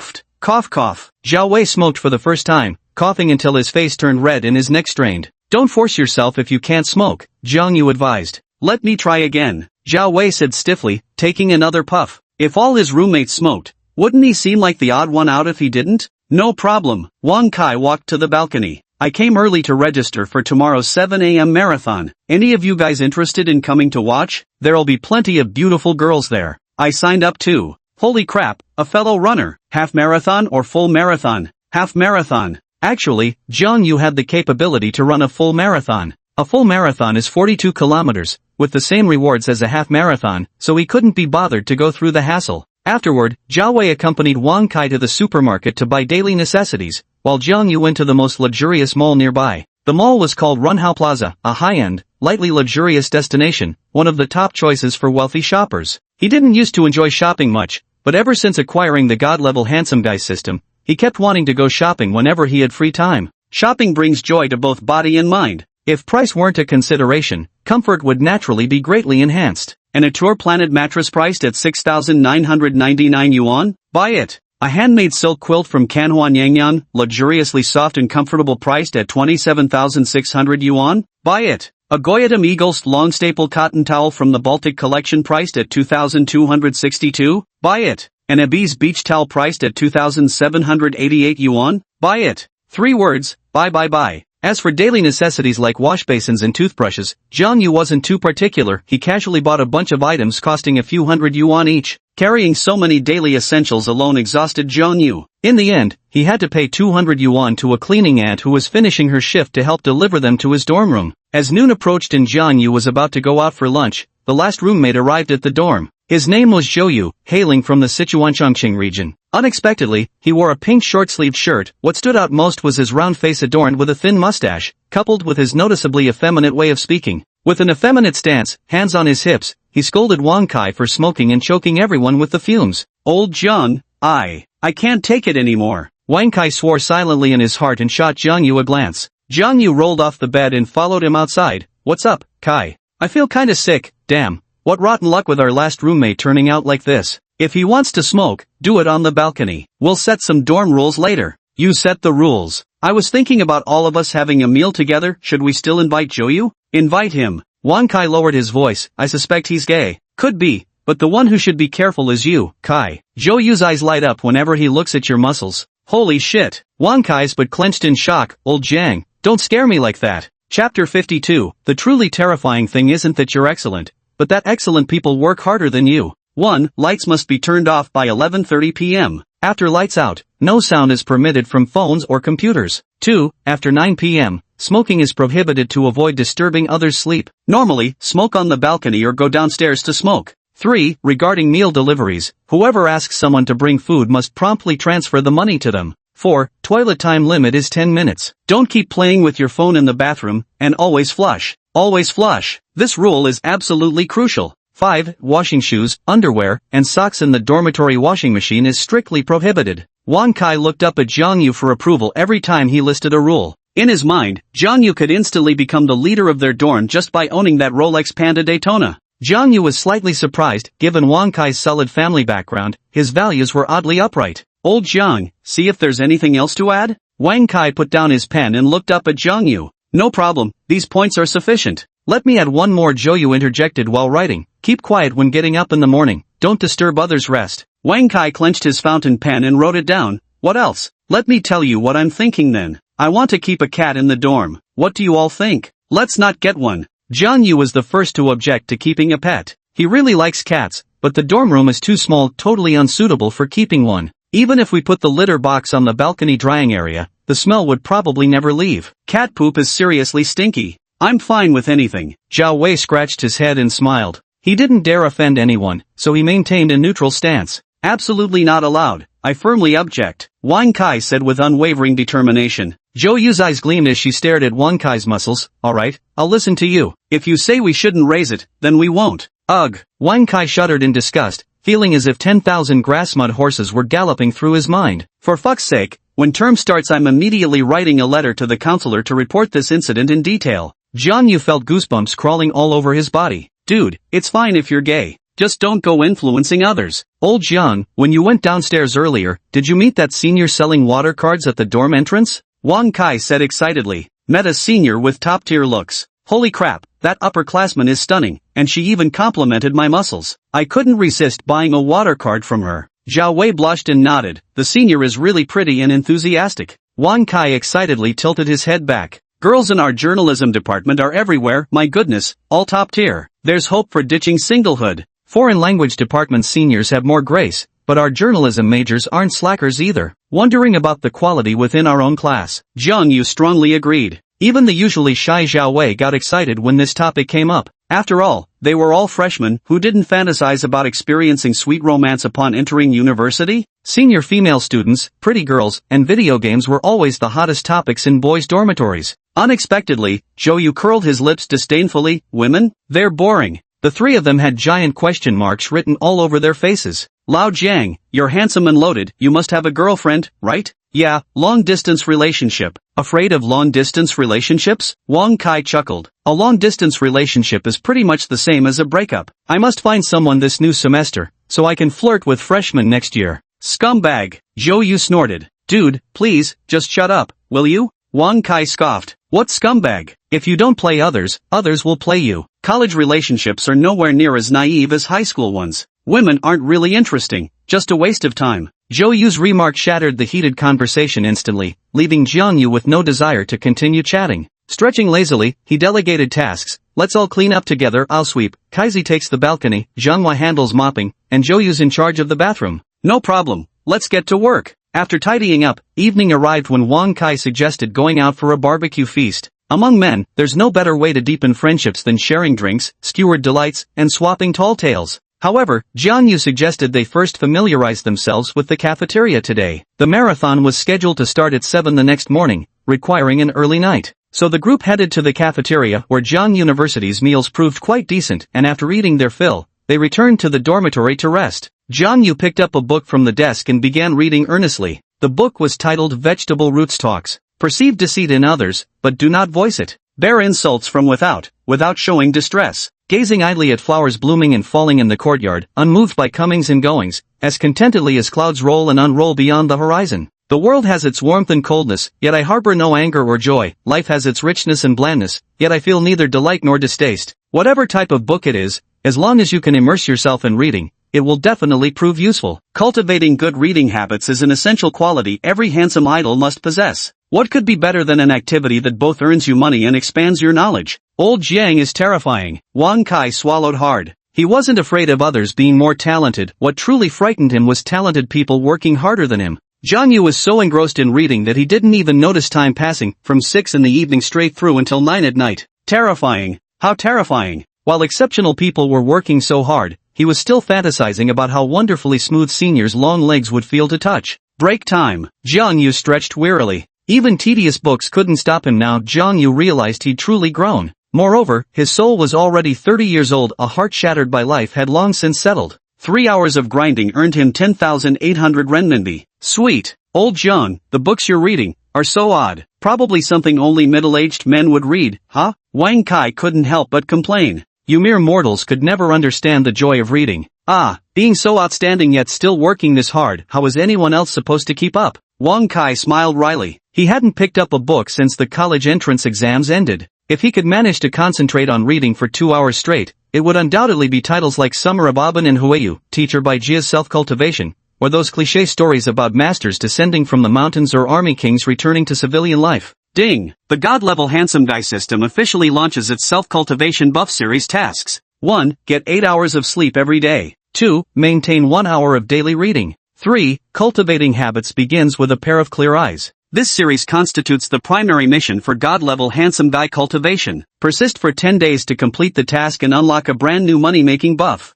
As System Xiao AI's voice sounded in his ears, Jang Yu glanced over in surprise. Maintaining 8 hours of sleep is indeed essential. Good sleep can give people strong vitality and energy. After pulling an all-nighter at an internet cafe, you'll have lifeless fish eyes the next day, feeling sluggish and drained. Even if you're a 90-point attractive guy, staying up all night gaming will turn you into an 80-point wreck the next day. Note, the third behavioral habit starts with a pair of clear eyes, then evolves into a side quest. Side mission, maintain daily contact with a girl whose appearance rating is no less than 90 for 10 consecutive days. Note, interacting with different girls helps build confidence, with each encounter lasting at least 2 hours. Note, must be alone together. Specific instructions on how to proceed are explained in the side mission details. The system is training his gaze. For example, when seeing a beautiful woman, he must avoid lewd stares. When admiring beauty, he should gaze with natural appreciation, no shifty-eyed glancing that makes him appear creepy. Such behavior would irritate women, making them think you're an insecure creep. Although termed as cultivating restraint in one's gaze, it essentially tests your state of mind. Truth be told, it's easier said than done. When you encounter a stunning beauty on the street, especially one wearing sheer black stockings, how can you possibly maintain a clear and untroubled gaze? If the beauty is a 35 to 36-year-old young married woman and wearing black stockings with a body-hugging skirt, how could anyone stay calm? Being able to do it and not being able to are two different things. As long as the task is completed, that's sufficient, since side missions come with rewards too. Old Jiang, wanna go shower? Wang Kai asked, holding the water card. Let's go. Wait for me. I need to change out of my pajamas. When Zhou took off her pink shorts, her pink underwear was revealed. But when Jang Yu got out of bed and saw the underwear, noticing a hole in the back, he couldn't hold it in anymore. Confirmed, Zhou is gay. Jang Yu said with a dark expression, buddy, I'm going home tonight. I'll come back tomorrow evening. Holy shit, Jiang, don't abandon us like this. Chapter 53, Eating delicious food and accidentally getting rewards? Old Jiang, didn't you go drinking with your roommates? Jang Yu rode his motorcycle out of the campus and, feeling bored, decided to call Hole.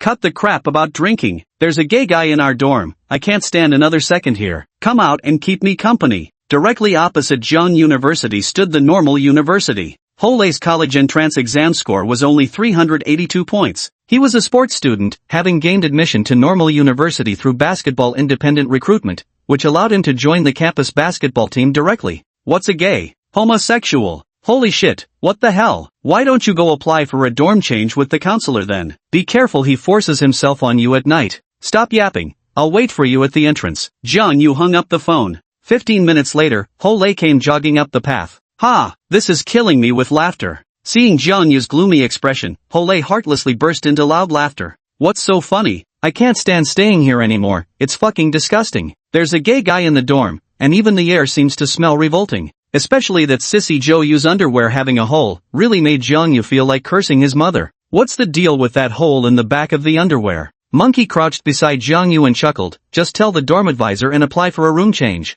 The dorm counselor probably won't come until tomorrow. For tonight, let's crash at a nearby hotel. Come on, let's grab some skewers first. Jang Yu first stopped by a convenience store and bought 2 packs of Lotus Slim cigarettes for 42 yuan. Though many joke that Huazi cigarettes don't irritate the throat, Jang Yu, a former heavy smoker, found Huazi's flavor too harsh. He still preferred the smoother Lotus brand. The two walked into a barbecue joint and took their seats. Old Jiang, you've taken up smoking? Jang Yu exhaled smoke leisurely. The mild slender Lotus cigarettes didn't irritate his throat at all. Holy shit, Lotus brand? Let me have one too. Hole pretentiously lit up a cigarette and took a deep drag. What would you like to eat, young man? Our skewers are freshly grilled, authentic Northeastern-style barbecue. The plump proprietress asked in her enthusiastic Northeastern accent. Jang Yu scanned the menu, 5 skewers of lamb kidneys, 10 lamb skewers, 10 beef skewers, 10 beef tendon skewers, 10 bone-attached meat skewers, a plate of spicy crayfish, and 1 combo plate of smashed cucumber, peanuts, and edamame. Monkey, go ahead and order whatever you want. With that, he handed the menu to Hole. All this? Do you have starch sausages? No, we've got chicken sausages. Then add 2 chicken sausages. The aunt asked, young man, would you like some beer? Our draft beer is quite popular. Bring me 4 bottles of Tsingtao beer. Jang Yu couldn't afford to drink too much, he needed to wake up early tomorrow for the marathon race. Hey old Jiang, have you seen Xie Xiaoxie lately? No, why do you ask? I saw Xie Xiaoxie during registration this morning. She's lost weight. Lost weight? Jang Yu was surprised. Classmate Xia must be on a diet, probably wanting to start university with some sweet romance. She's really beautiful now that she's thinner. Her face isn't as round anymore, and her eyes even look bigger. I'm kinda crushing on her. In terms of looks, she's on par with Ning Ruoxi now, totally goddess level. Losing weight made him this good looking? Jang Yu is currently troubled by the system's newly assigned task. Every day, he had to spend at least 1 hour interacting with a girl whose appearance rating was no lower than 90. Not just simply good looking, he looks like a model, really exceptionally handsome. I bet those male classmates in our class who didn't pursue Xie Xiaoxie in high school would regret it so much they'd bang their heads against the wall if they saw how Xie Xiaoxie looks now. Hearing this, Jang Yu opened his friend message list. Classmate Xiao Xie changed their profile picture. It used to be a festive Maneki Nico, perfectly matching Xie Xiaoxie's cheerful round face. This time it's changed to an anime girl avatar, Mai Sakurajima, Abuta's bunny girl senpai. What truly stuns seldom makes an early entrance, that's Xie Xiaoxie's WeChat signature. If you were accomplished in youth and free from self-doubt. Hello? Unknown number? Old Xiang, you ran off just fine, but every time I see Zhou lying in bed, I get all itchy. That guy looks at me in the weirdest way. It turned out to be Wang Kai. Jang Yu chuckled and said, just close your eyes and sleep. What's there to worry about? It's not like he could, turn aggressive or something. He's not the dominant type. Easier said than done. So where are we going? How about we grab some drinks and stay at a hotel outside? I'll report the issue to the counselor first thing tomorrow morning. There's a northeastern-style barbecue place on Main Street. I'm catching up with some high school friends. Why don't you call Zhao Wei and join us? Holy shit, I'll be right there. Old Zhang, let's toast to celebrating our new college life. Hole raised his glass beside him, his face brimming with excitement. Actually, he had already polished off a bottle with his roommate. Cheers! The restaurant served quickly, and within minutes lamb skewers and lamb kidneys were brought to the table. Old Zhang, are the lamb kidneys tasty? Aren't they too gamey? Hole asked curiously. Jang Yu picked up a large skewer of lamb kidneys and took a hearty bite. Those who love to eat don't find it gamey. If you've never had grilled lamb kidneys before, there's no way you could stomach them. Alright, forget it. Hole shrugged his shoulders. I'd rather stick to lamb skewers, they at least don't have that strong of a gamey taste. Ding! Host, you've eaten a delicious lamb kidney skewer, triggering a skill card reward. Ding ding ding ding. Congratulations on obtaining the gourmet skill, Divine Tongue. Divine Tongue? What the hell? The Divine Tongue skill can only be triggered during meals, enhancing the host's sense of taste and smell far beyond that of ordinary people. Your current tongue's sensitivity to food now surpasses 99% of the population. Note, this skill allows detailed perception of a food's freshness. Jang Yu couldn't help but pause for a moment. This skill wasn't exactly income generating, nor did it enhance his culinary prowess to make him a top-tier master chef. Instead, it elevated the sheer joy of eating. Let's test it out first. Jang Yu picked up a lamb skewer and took a hearty bite. The tender mutton skewers carried a blend of cumin and chili flavors. The taste sensations on his tongue transmitted clear data to his brain. The meat wasn't lamb, but cheaper goat meat. Lamb typically grazes on grass and drinks spring water, resulting in milder gaminess, while goat meat has a stronger flavor. Of course, only by boiling mutton in clear water can you truly taste its quality. Process them into skewers and add strong spices. Any gamey taste will be completely masked. The Divine Tongue skill is pretty damn awesome. For example, when he goes to eat stir-fry, not only can he taste the freshness of the ingredients, he can even detect whether the kitchen chef added extra salt. Did they add a bit too much MSG? How does the overall taste hold up, good or bad? What a miraculous Divine Tongue. If he were to become a food vlogger, couldn't he effortlessly gain millions of followers with that incredible Divine Tongue? Jang Yu was a rather simple-minded happy-go-lucky kid. Acquiring this skill made him even happier than stumbling upon $1 million on the street. Jang Yu? Chapter 54, Xie Xiaoxie transforms into a goddess, too shocking. A pleasant, soft voice called out. Jang Yu turned his head to look. Who are you? Jang Yu had a guess about who the beauty behind him might be, but he didn't quite dare to confirm it. Silly old Jiang, it's your classmate Xie Xiaoxie. Jang Yu smiled faintly. So it's classmate Xie Xiaoxie. Long time no see. It wasn't his fault for not recognizing her. After Xie Xiaoxie lost weight, her fair jawline had become more defined, her big round face had turned into a small round one, and her bright eyes had grown even clearer. It's mainly about the hairstyle. She used to prefer tying her hair up in a bun, revealing her full forehead. But now, not only has she changed her hairstyle, her straight black hair has been permed into big curls. Streaks of delicate bangs now frame her forehead, complemented by light makeup and lipstick. At first glance, she looks like a seductive and charming senior, nothing like a junior student. Especially her model-like height accentuated those long, beautiful legs. Her rounded peach seemed perkier, with a slender A4 waist that could be grasped in one hand. Only her complexion didn't look too good, perhaps from exercising to lose weight combined with dieting, leaving her pretty face lacking some color. Name, Xie Xiaoxie. Age, 1. Relationship, high school classmate. True appearance score, 92.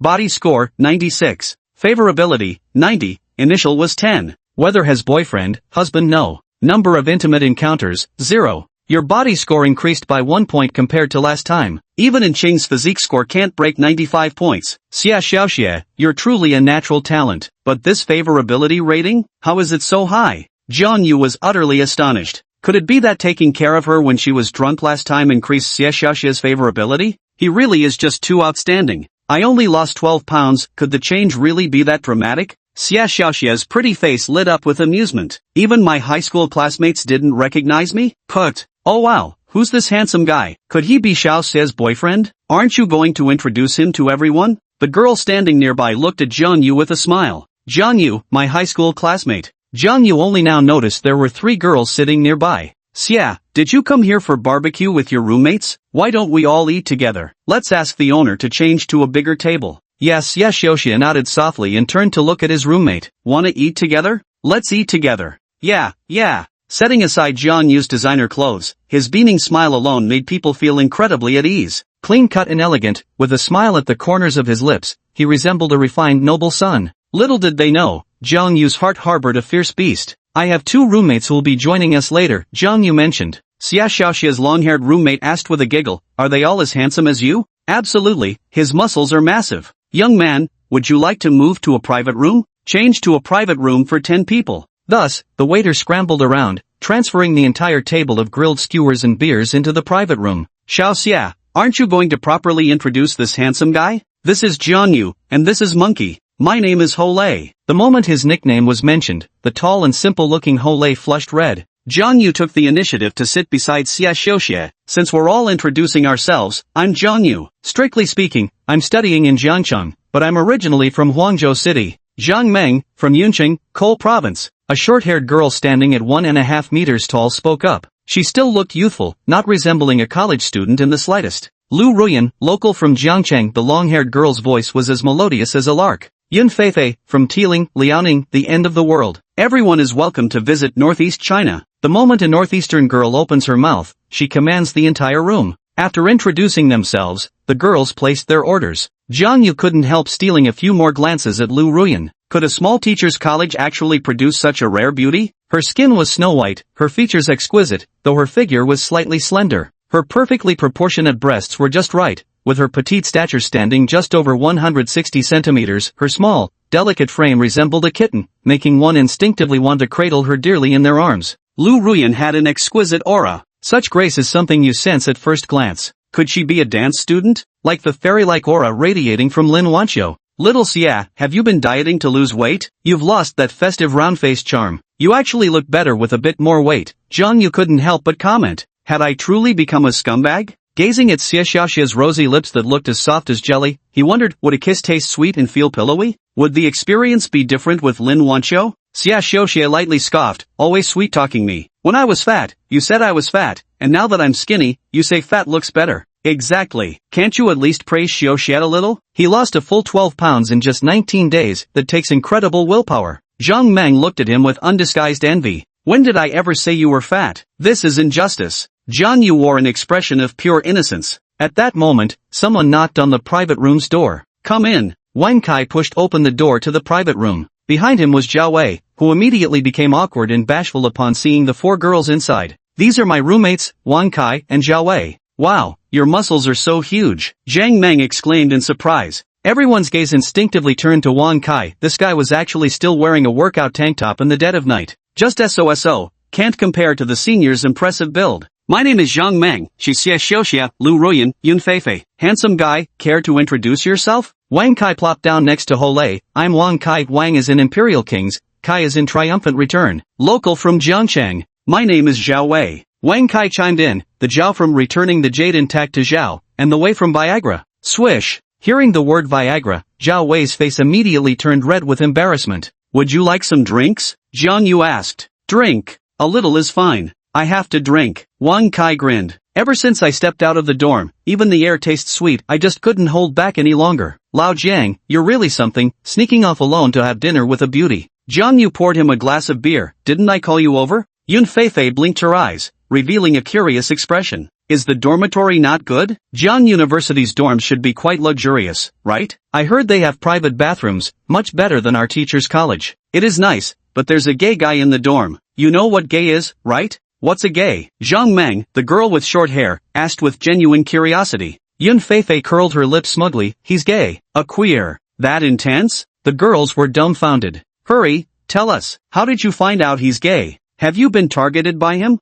That's so thrilling. Wang Kai's experienced face flushed red. He had indeed been targeted. Old Jiang, can you elaborate? Wang Kai turned to Jiang Yu. Isn't it disrespectful and a bit rude to talk about someone behind their back? Say whatever you want then. Jiang Yu's mindset clearly shows he thinks gay men don't deserve respect. When he took off his clothes at night, there was a hole in the back of his underwear. Hearing this, all four girls exclaimed in unison, holy shit. What would that hole be used for? Even a fool could figure it out with just a toe's worth of thought. Chapter 55, Drunk Women Are Such a Pain. They were all freshmen of the same age. Starting with dorm gossip and moving on to local specialties, and with Wang Kai being skilled at livening up the conversation, the two dorm groups chatted animatedly and drank quite a bit together. Here's to a happy college life, cheers. Yun Feifei from Northeast China raised her glass for the fourth time. Bottoms up. Wang Kai refused to be outdone. Zhao Wei's head spun from drinking as he gulped down a whole glass of beer in one go, then immediately rushed out of the room holding his breath. Among the girls, Lu Ruyan only took small, delicate sips. Xia Xiaoxie and Yun Feifei were drinking the most aggressively,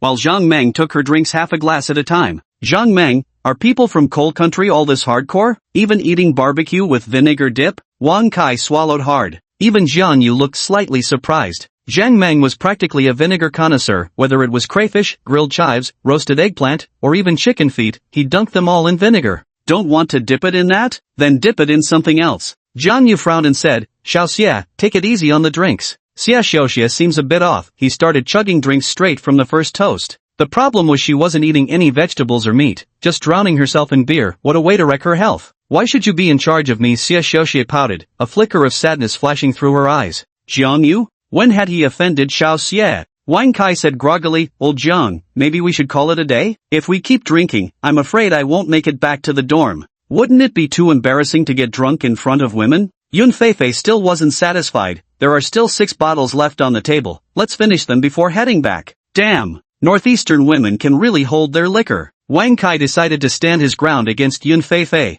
Just finish drinking before we leave. Worst case we won't go back. Half an hour later. Boss, how much? Jiang Yu asked. The auntie grinned broadly, totals 926. Just give me 900. Jiang Yu, let's split the bill, Zhang Meng said drunkenly, leaning against the wall. Don't fight over it, old Jiang. Why split it? As locals, we should treat you to your first university meal. You can get the next round, old Jiang. Wang Kai shoved Jiang Yu aside. Jiang Yu didn't argue with him. Fine, next meal's on me. Xiaoxia, let's go. Lu Ruyan rubbed Xia Xiaoxia's delicate arm. Inside the private room, Xia Xiaoxia lay drunkenly on the couch, curled up like a kitten. Hurry up and go back already, Zhang Meng urged. Jiang Yu tried hard to help Xia Xiaoxia up, but she was so drunk she couldn't stand steady, falling right back onto the sofa. Witnessing this scene, Zhang Meng and Lu Ruyan were completely speechless. Jiang Yu, Xia is in your hands now, we're heading back first. Zhang Meng stumbled drunkenly out of the private room door. Lu Ruyan bit her lip. Isn't it wrong to leave classmate Xia like this?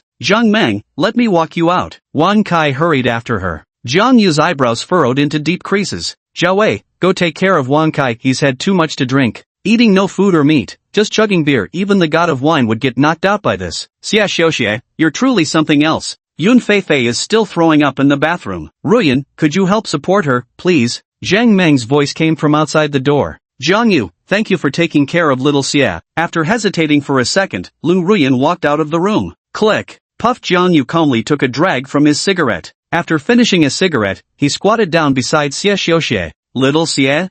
She moaned weakly in response. Lin Wancho is here. Late autumn, I adore Jang Yu so much. In the next instant, Jang Yu's face darkened as his heart pounded wildly. Fortunately, Lin Wancho wasn't around tonight, otherwise it would have been a terrifying showdown. Whenever he dines out with both female friends in the future, Xie Xiuxie must absolutely not touch a single drop of alcohol. Here we go again. Jang Yu carried the intoxicated Xie Xiuxie on his back and found the nearest orange hotel in the vicinity. This time felt slightly easier. Xie Xiuxie had genuinely lost weight. The hardcore late-night snack session only consisted of veggies with dipping sauce. She didn't touch a single skewer or crayfish. The hotel near the university had front desk attendants who had already seen over a dozen couples checking in today, so they were no longer surprised. Smiling warmly, they watched Jang Yu carrying Xie Xiuxie into the elevator. Ding-dong, the room card was inserted, and the lights in the room flickered on. Only 18 years old, yet she styled her hair in mature, voluminous curls typical of married women, trying to appear older. Still, her hairstyle suited her well. Jang Yu carried her to the large bed and set her down. Business king-size bedroom available, the twin room is fully booked. We'll have to make do for tonight. I really owe you one, kid Xie. Feel like puking? Go wait in the bathroom, try not to vomit on the bed. Jang Yu gave Xie Xiuxie a little push. Yaha, sorry for troubling you to take care of me again. Her voice was as enchanting as a succubus. At that moment, the phone in his pocket rang with an incoming call. Jang Yu saw it was Lin Wancho calling, and his palm trembled as he hastily hung up. Within seconds, the ringing started again. Hey sweetheart, did you miss me? Yeah, both my local roommates went back home, and the other one went on a date with her boyfriend. I can't sleep alone. I'm a bit sleepy, baby. I have a marathon to run tomorrow. Just 5 minutes, chat for 5 minutes please. Wancho. Xie Xiuxie rolled over. This intense? Who's calling me? We just finished our dorm dinner when we bumped into Xie Xiuxie and her roommate eating together. Our two dorms ended up having a mixer, and Xie Xiuxie just joined the conversation. Oh, is that so? Little Xie lost weight, right? She's gotten so beautiful now, I'm kind of envious. Why envious? She got drunk. I'm going to settle the bill now. Let's talk later. Good night, sweetheart. Good night. Miss, whatever you do, don't throw up on the bed. Jang Yu helped her walk to the bathroom and seated her on the toilet. Twice in one night. 2 times already. The man who originally wanted to flirt was now feeling utterly zen inside. She furrowed her delicate brows, trying to relieve herself but found she couldn't even stand steadily. Not 2 seconds later, the sound of flowing water filled the air. Jang Yu was utterly dumbfounded. Sis, you're still standing. Getting drunk is really scary. You're fierce, Xiao Xie. Go back to the bed and grab your phone. Play back a video recording. He captured the thrilling scene on video. Don't blame him for being heartless, he's just keeping evidence to scare her tomorrow and see what foolish things she'll do when drunk. Let's see if she dares get drunk like this again. A tipsy woman is most charming. Drunk women are such a nuisance. Xiao Xie, time to get in bed. Jang Yu pinched her cheek. She remained motionless, her pretty face flushed with drunken drowsiness. You really owe me for this. Jang Yu grabbed a tissue and stepped into his paternal role. I'll make you call me daddy next time. Jang Yu couldn't help but laugh helplessly. Why does this feel like I'm taking care of a daughter? Sigh. Give her a bath. Otherwise, we can't even get into bed. Jang Yu, is it you? Are you taking care of me again? Yup, must owe you from a past life. I'm sorry, could you please stop saying I'm as fat as a pig from now on? I've lost weight. Okay, I won't say it anymore. Just now when I was carrying Xie Xiuxie downstairs, I suddenly remembered the last time I carried her and said, you're as heavy as a pig. It was meant to be a joke, but drunk as she was, she actually took it to heart. Pushing myself to the limit to lose weight. I kind of like you, but you're Wancho's boyfriend. Wancho is the best friend I've ever had in my life. What should I do? Is this girl really into him? Why won't that big idiot message me? I've wanted to chat with him so many times, but I don't know how to start the conversation, or what identity to use. It's so hot, she tossed aside the blanket on her own. Stop fooling around, I'll turn on the AC. Go to sleep. Chapter 56, Casanova Constitution. Jang Yu who easily attracts girls' affection. August 31st, sunny. Xie Xiuxie's eyelashes fluttered as she slowly opened her eyes. This isn't the dorm? Could it be? She glanced down at her own body. Only pink lingerie and panties. Jang Yu. Xie Xiuxie looked at Jang Yu sleeping soundly on the sofa with complicated emotions in her eyes. Then a touch of shyness and sweetness flooded her delicate face. If you were young and accomplished, not insecure. The phone rang, and Jang Yu drowsily opened his eyes, fumbling for his mobile beside him. Only then did he realize his phone had fallen to the floor. He picked it up casually and answered the call. Wang Kai asked. Old Zhang, the marathon starts at 10 on Yingbin Road. It's a full 5 kilometers from Zhang University. Want to share a ride there later? I've got a car, I'll pick you up later. It's only 6:20 now, I'll come for you around 8. Holy shit? Wang Kai's surprised voice came through the phone. You already bought a car? Classic Jang Yu, only you could pull this off. It's extremely rare for freshman university students to own cars. Even among upperclassmen, very few have their first vehicle unless they come from well-off families. Driving something like a BMW 3 Series would already be considered a luxury car among college students. He was genuinely curious, what kind of car had Jang Yu gotten? Wearing a Panda Daytona worth 200,000, the car's price probably isn't less than $1 million, right? Hu Jang Yu lazily stretched his arms. Xia Xiaoxia kept her eyes closed, pretending to sleep, feeling slightly unwilling to face Jang Yu in her heart. Little Xia? Jang Yu pulled open the glaring curtains with a flourish, crouched by the bedside, and gave her fair arm a little shake. Get up! Xia Xiaoxia. Not getting up? Pretending to sleep, huh? A playful smile curled at Jang Yu's lips as he gently lifted Xia Xiaoxia's blanket. Jang Yu? A faint blush crossed her beautiful eyes as she asked softly, were you the one taking care of me last night when I drank too much? Yeah, I've been both a son and a father to you, carrying you on my back for nearly a kilometer before finding a hotel. All the nearby hostels were fully booked. Taking care of you has been such an ordeal. Sorry, I accidentally drank too much. She bit her lip. Zhang Meng, Lu Ruyan, none of them cared about me. I thought college roommates were supposed to be kind. It's not that they didn't want to help. You were completely blackout drunk, and they were wasted too. Oh, I see. Xia Xiaoxia's eyes curved into crescents as she gazed at Jang Yu with a clueless expression. After drinking too much last night, did I say anything silly? You did. Jang Yu blinked. After getting drunk, you said you missed me and asked why I hadn't messaged you. Swish. In just 1 second, Xia Xiaoxia's plump, delicate face turned crimson red. What are you, a chameleon? You can actually blush with embarrassment? She burrowed under the covers, drunk words or sober lies. Jang Yu, don't you dare take it seriously. Now get up and sit properly on the sofa. Wait, I'm not dressed yet. Don't get the wrong idea, I didn't take your clothes off last night, you did it yourself. Yeah, no need to explain. Disobedient? Too lazy to get up. Jang Yu forcefully threw off the quilt, revealing her stunning figure clad only in underwear. It must be said, after slimming down, she became incredibly beautiful, a model-level figure now fully exposed before Jang Yu's eyes, her skin fair as snow, like an alpine snow lotus. Ah, damn you Jang Yu, what are you doing? She cried, covering her chest while keeping her head bowed in embarrassment. First put your clothes on properly. Jang Yu went to the bathroom to wash up and brush his teeth. By the time Jang Yu finished washing up, Xia Xiaoxia was obediently sitting on the sofa. The sight of Jang Yu's darkened expression and angry demeanor made her somewhat afraid to meet his eyes. Go wash up first. Jang Yu heaved a sigh. Hearing this, she dashed toward the bathroom. Soon after, the sound of running water came from the bathroom. Xia Xiaoxia dried her hair, got dressed, and tied her voluminous waves into a perky high ponytail. Unlike usual, even with her hair neatly tied up, not revealing her full forehead, but instead featuring a few delicate strands of fringe, her appearance was stunningly beautiful. It seems that girls, once they transition from high school to university, all begin to learn how to dress up. Jang Yu, shall we go? At that moment, Xia Xiaoxia only wanted to escape the room. Did you enjoy yourself drinking last night? Still asking what right I have to control you? If I didn't take care of you, you'd be sleeping on the streets. Jang Yu sat down across from Xia Xiaoxia, preparing to give her a proper lecture. Humph, you're not my boyfriend anyway, what gives you the right to control me? She pouted arrogantly, turning her little head to the side. Who was the one sitting by the roadside crying late at night? Who was there drinking with her when she was feeling down? When she said she didn't want to stay at home? Who was the one who booked a hotel room for over 20 days straight? And who was it that took care of you when you got drunk last night? Tell me, can I discipline you or not? Jang Yu assumed his fatherly authority. Sorry, Jang Yu, I won't drink at the next gathering, she pouted pitifully. Jang Yu said sternly, you can drink, but when I say no, don't touch a single drop. She nodded eagerly like a little pecking chick. Jang Yu, he's qualified to care about her, even if he's not her boyfriend. From now on, no more dieting to lose weight, it's bad for your stomach. Her eyes sparkled as she pursed her lips in a bashful smile. Jang Yu, are you worried about me? Jang Yu stepped forward and gently stroked her silky hair. Like hell you care, still wanna disobey me next time? I'll behave, promise, no more drinking. See for yourself. You might have done some stupid things after drinking too much. Jang Yu opened the photo album on his iPhone, tapped on a video, and tossed it over to him.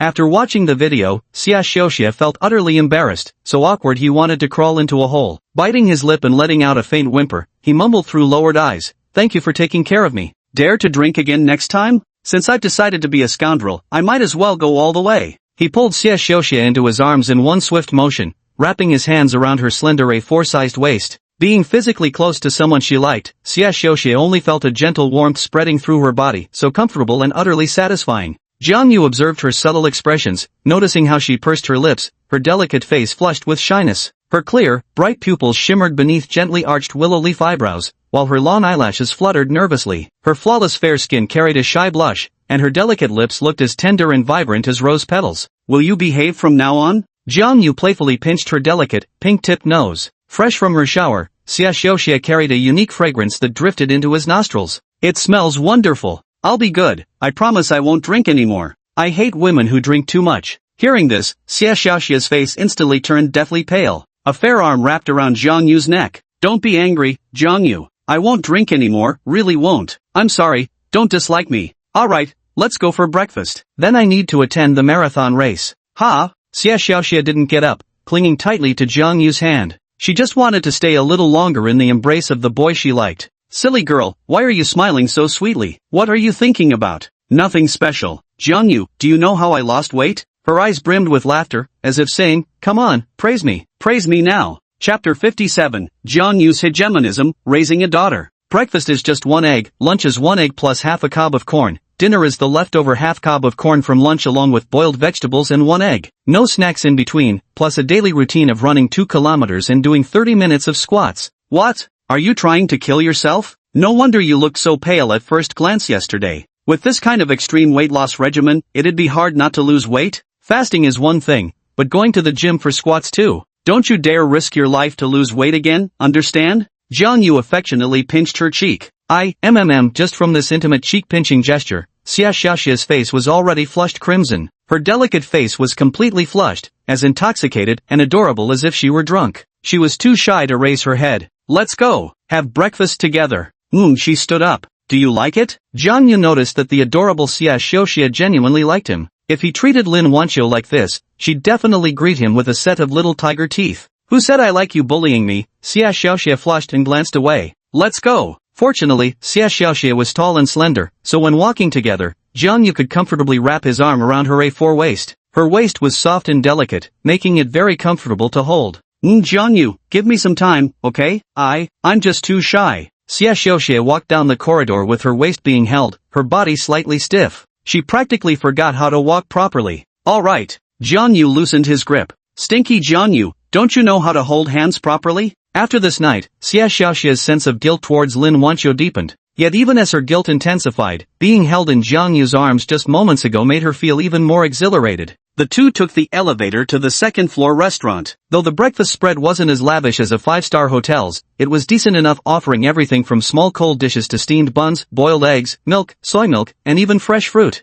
Just one egg? Are you trying to starve yourself? Go sit down like a good girl, I'll get breakfast for you. Okay. Xie Xiaoxia found a seat, her lips curling into a blissful smile. She's so easily content. Jang Yu fetching breakfast for her made her incredibly happy. Cold cucumber salad, steamed pork buns, a boiled egg, a bowl of milk, and scrambled eggs with tomatoes, all of these are for you. Ha! Xie Xiaoxia nervously bit her lip. That's too much for me. My breakfast appetite is tiny these days, just one steamed bun and a bowl of milk fills me up completely. Not the big Baozi. Can you really get full from just one xiaolongbao? Jang Yu asked uncertainly. You bet. She nodded eagerly like a pecking chick. What if she gained the weight back? What if Jang Yu stopped liking her then? The big boy took the initiative to wrap his arm around her waist in the morning. He must like her. If he didn't like her, Jang Yu definitely wouldn't have taken her to a hotel last night and would have carried her back to the dorm instead. Jang Yu hadn't even picked up his chopsticks yet. Xie Xiaoxia ate one steamed dumpling, then giggled. I'm full. What? Jang Yu frowned. I'm full. She put down her chopsticks. So you're saying, I've been bringing you all this breakfast out of my own wishful thinking? No, that's not it. She immediately waved her hands in denial. Jang Yu grew impatient. Are you going to listen to me or not? Eat. These soup dumplings are tiny, even a kindergarten child could finish 2 baskets. Finish this whole basket now, and don't make me angry. A woman's heart is complex. In that brief moment, Xie Xiaoxia's mind had already spun an entire romantic drama worthy of a youth idol series. Part of her stubbornly reminded herself that she wasn't even Jang Yu's official girlfriend, while another part secretly adored his domineering attitude. Sigh. She sighed inwardly. She thought Jang Yu was such a jerk, but that thought vanished after just 1 second. If you like him, you have to accept his flaws, otherwise, why would he domineeringly dote on her? Little did anyone know, in that brief minute, young Xia was lost in his own romantic delusions. Want some? You're supposed to dip Cylon Bao in vinegar first, don't scold me. Having suppressed his appetite through long-term dieting, Xia Xiaoxia felt his cravings instantly awakened after eating just 3 meat-filled soup dumplings. Remembering how gracefully her best friend Lin Wancho ate, she herself could devour nearly 1 soup dumpling every 2 bites when really digging into a meal. If he didn't fully suppress his gluttonous desire, he could devour 1 steamed dumpling in a single bite. Therefore, she made an effort to eat more elegantly, taking small, somewhat shy bites. A single dumpling required a full 8 nibbles. Jang Yu naturally noticed this scene, but chewing slowly is actually good for the body. Watching her obediently finish all 6 steamed buns, a faint smile of satisfaction appeared at the corner of Jang Yu's lips. Why did he feel like he was raising a daughter? As if the Xia Xiaoxia before her was her own daughter, and he was Xia Xiaoxia's father. Eat the eggs too, finish all the cucumber in the small plate. No more, let's save it for lunch. Hotel buffet breakfast cannot be taken away, you must finish everything. Smack! Jang Yu slapped the table, making Xia Xiaoxia feel her little heart tremble. I'll eat it all, okay? Bullied by Jang Yu's domineering pampering, Xia Xiaoxia nibbled miserably on her smashed cucumber salad. Jang Yu knew she would eat lightly for lunch and might even skip dinner today, so he made sure she had a hearty breakfast. Here, an egg. A faint smile curled at the corner of Jang Yu's lips. He peeled the egg himself, surely she wouldn't refuse to eat it. Xia Xiaoxia felt a sweet warmth in her heart as she accepted the egg and began nibbling on it quietly. Just eat however you want. Remember how unrestrained you were when devouring that stewed free-range chicken at the farmhouse last time? Xia Xiaoxia blinked unconvincingly. I don't like eating like that anymore. Last time she didn't care about Jang Yu's feelings, but after falling for him, she started caring about how he saw her. What if he thought her eating manners weren't ladylike or elegant? Little did she know, Jang Yu liked her best when she was just herself. After breakfast, Jang Yu checked out of the room. He took Xia Xiaoxia all the way to Riverside Garden to pick up the car. She sat quietly in the passenger seat, listening to music, occasionally stealing glances at Jang Yu's profile. What program did little Xia apply for? Dance program. Dance program? Jang Yu exclaimed in surprise. Are you a dance specialty student? Xia Xiaoxia replied softly. I was in middle school, but stopped during high school to avoid affecting my studies. Now in university, I suddenly want to dance again. Can you do the splits? Jang Yu asked curiously. Pfft, splits are basic skills for dance students. I could do them by 3rd grade. Who would have thought that Xia Xiaoxia had such hidden talents? What about you, Jang Yu? Photography department. Are you really good at taking photos? Professional grade. Next time you want beautiful shots, you can find me. While waiting at the traffic light, Jang Yu gazed appreciatively at Xia Xiaoxia's stunning beauty. What's the matter? Is there a flower on my face? Blushing under Jang Yu's direct gaze, Xia Xiaoxia turned to look out the car window. Remembering the portrait photos of Lin Wancho he had collected on his computer, Jang Yu realized he was somewhat of a pervert. He actually enjoyed collecting artistic photos of girls. He fantasized about taking dozens of such photos of Xia Xiaoxia. What kind of pervert? He's just adept at collecting beauty. Chapter 58. I wouldn't mind if you became my lover. Dorm room 212, normal university female dormitory. Oh, Xiao Xia is back. How was last night? Yun Feifei's eyes flashed with disdain, spending the night at a hotel with a high school classmate who wasn't even in a relationship with her? So reckless. A trace of shyness flickered through Xia Xiaoxia's eyes. Last night after drinking too much, Jang Yu carried me back to the hotel to sleep. How exactly do you sleep together? Are you on top, or is he? Zhang Meng teased with great interest. Ah, Meng, we're not in that kind of relationship yet. Nothing's happened. Oh my god. A dorm full of female hooligans. Are they really single? With your knockout figure and being completely wasted, what man could resist your curvaceous charm? How could he possibly hold back? Come on, Xia Xiaoxia blushed and softly protested. He's not the kind of guy who takes advantage of people. What's the deal with that guy Jang Yu? We can tell you like him. The way you look at him is totally different from how you look at other guys. What do you even see in him? On the streets, young men more handsome than Jang Yu could be found everywhere. He's really nice. Xia Xiaoxia casually changed into jeans and put on a white t-shirt with a little bear print. Lu Ruyan said with a playful smile, Feifei, Meng, your judgment is really off. Didn't you notice the Rolex watch Jang Yu was wearing? I looked it up last night. That watch costs at least 200,000 yuan. What? 200,000 yuan? Yun Feifei gulped. Zhang Meng was utterly shocked. No way? He doesn't seem like a rich second generation at all. After Lu Ruyan's words, Yun Feifei's gaze toward Xia Xiaoxia changed. At first it carried contempt tinged with mockery, mocking her for lacking self-respect. At this moment, however, she wore an expression thick with envy and jealousy. Had she already landed a rich second-generation boyfriend right after school started? Yun Feifei suddenly noticed that Jang Yu's smile last night was surprisingly sweet. Is little Xie going on a date? Nope. Xie Xiaoxie slung her cheap 100 yen plus purse from a certain online marketplace over her shoulder. He's about to run a marathon later. I'm going to wait for him at the finish line to cheer him on. Zhang Meng smiled in surprise. A marathon race? A few of us were planning to go too. Apparently many handsome athletes from the nearby sports university are participating. Want to come together? What? Xia Xiaoxia bit her lip, visibly torn. What's with the we're just going the same way. Don't tell me you're afraid we'll steal your handsome, wealthy boyfriend or something. No. At this moment, Yun Feifei wrapped her arm around Xia Xiaoxia's slender waist and playfully bumped her perky bottom, asking, was it like this last night? What the? Feifei, you're such a pervert. Oh my god. What kind of roommates are these? Xia Xiaoxia simply felt her world crumbling. The intimate gestures between male and female leads in Korean dramas clearly imply that kind of thing. Feifei, how many boyfriends have you had? Xia Xiaoxia asked curiously. 4, 2 in middle school and 2 in high school. What about you, Meng Meng? 2, Ruyan. Single since birth. It turned out that besides her and Lu Ruyan, both Yun Feifei and Zhang Meng had already experienced it. Feifei, does doing that kind of thing hurt a lot? The first time hurts a bit at first, but then slowly hard to describe. You should go experience it with your boyfriend. Jang Yu made a phone call, by the roadside at Jiang University's main gate, license plate number Jiang A00000. Holy crap, old Jiang, your license plate number is insane, 5 zeros in a row? Stop yapping and hurry up. He had workout clothes and running shoes in the car, saving him a trip back to the dorm to get changed. 20 minutes later, Wang Kai and Zhao Wei walked out of the campus together. Holy crap, an extended version Land Rover? From the side view, the massive size of the Escalade did somewhat resemble a Land Rover. Upon closer inspection, it turned out to be an Escalade. Wang Kai gulped nervously. He was dumbfounded. Damn, old Jiang, you're really loaded. An extended edition Escalade must cost at least 2 million, right? T2, 2 million. Zhao Wei stammered. Just what kind of big shot is this roommate? A 2 million yuan car. How long would he have to work after graduation to earn 2 million? More or less. Didn't Zhou Yu come with you too? Jiang Yu asked. Wang Kai curled his lips disdainfully. He went to the marathon site super early, wearing a pink t-shirt and joggers, plus white socks. Looked like a volunteer or something? I'll go talk to the advisor about this later this afternoon. Jiang Yu smiled helplessly.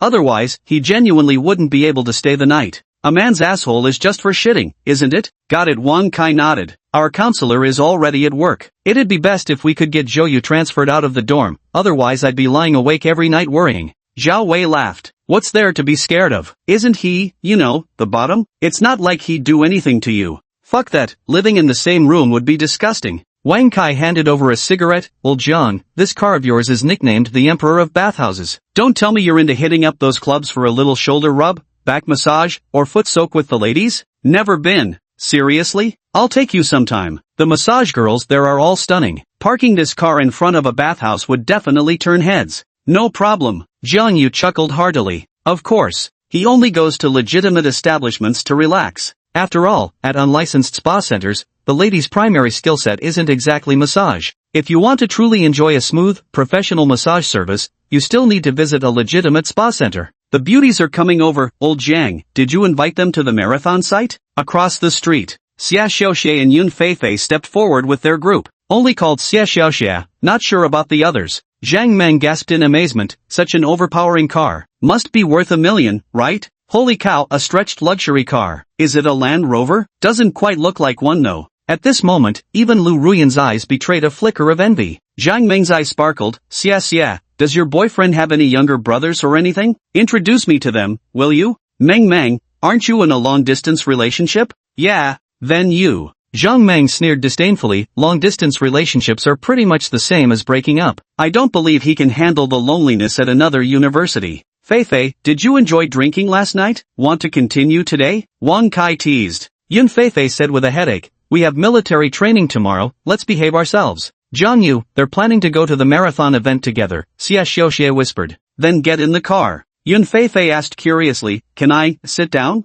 A 7-seater, perfect for 7 people. Xiao Xia, you take the front passenger seat. After everyone got in, the chatter from the back seats hardly stopped. The interior is so beautiful, so luxurious and high-end. Really though, this car must be crazy expensive, right? The space is so spacious, even 7 people don't feel cramped at all. It's too luxurious. Jiang Meng's eyes sparkled. Wang Kai said enviously, old Zhang's car is a top-tier luxury vehicle. This is my first time riding in an Escalade. The Escalade's interior is naturally luxurious, with meticulously selected premium materials throughout. Nappa leather covers the seats, steering wheel, door panels, and more. The texture is delicately soft to the touch, durable yet exudes sophistication. Wooden accents add a unique flair, with premium wood veneers adorning areas like the center console and door panels. Paired with leather, it creates a warm yet luxurious ambience. Interior. Yun Feifei said with a bright smile, I'm so envious that Xiaoxia found such a handsome and wealthy boyfriend. Jang Yu, do you have any older or younger brothers at home? Could you introduce them to me?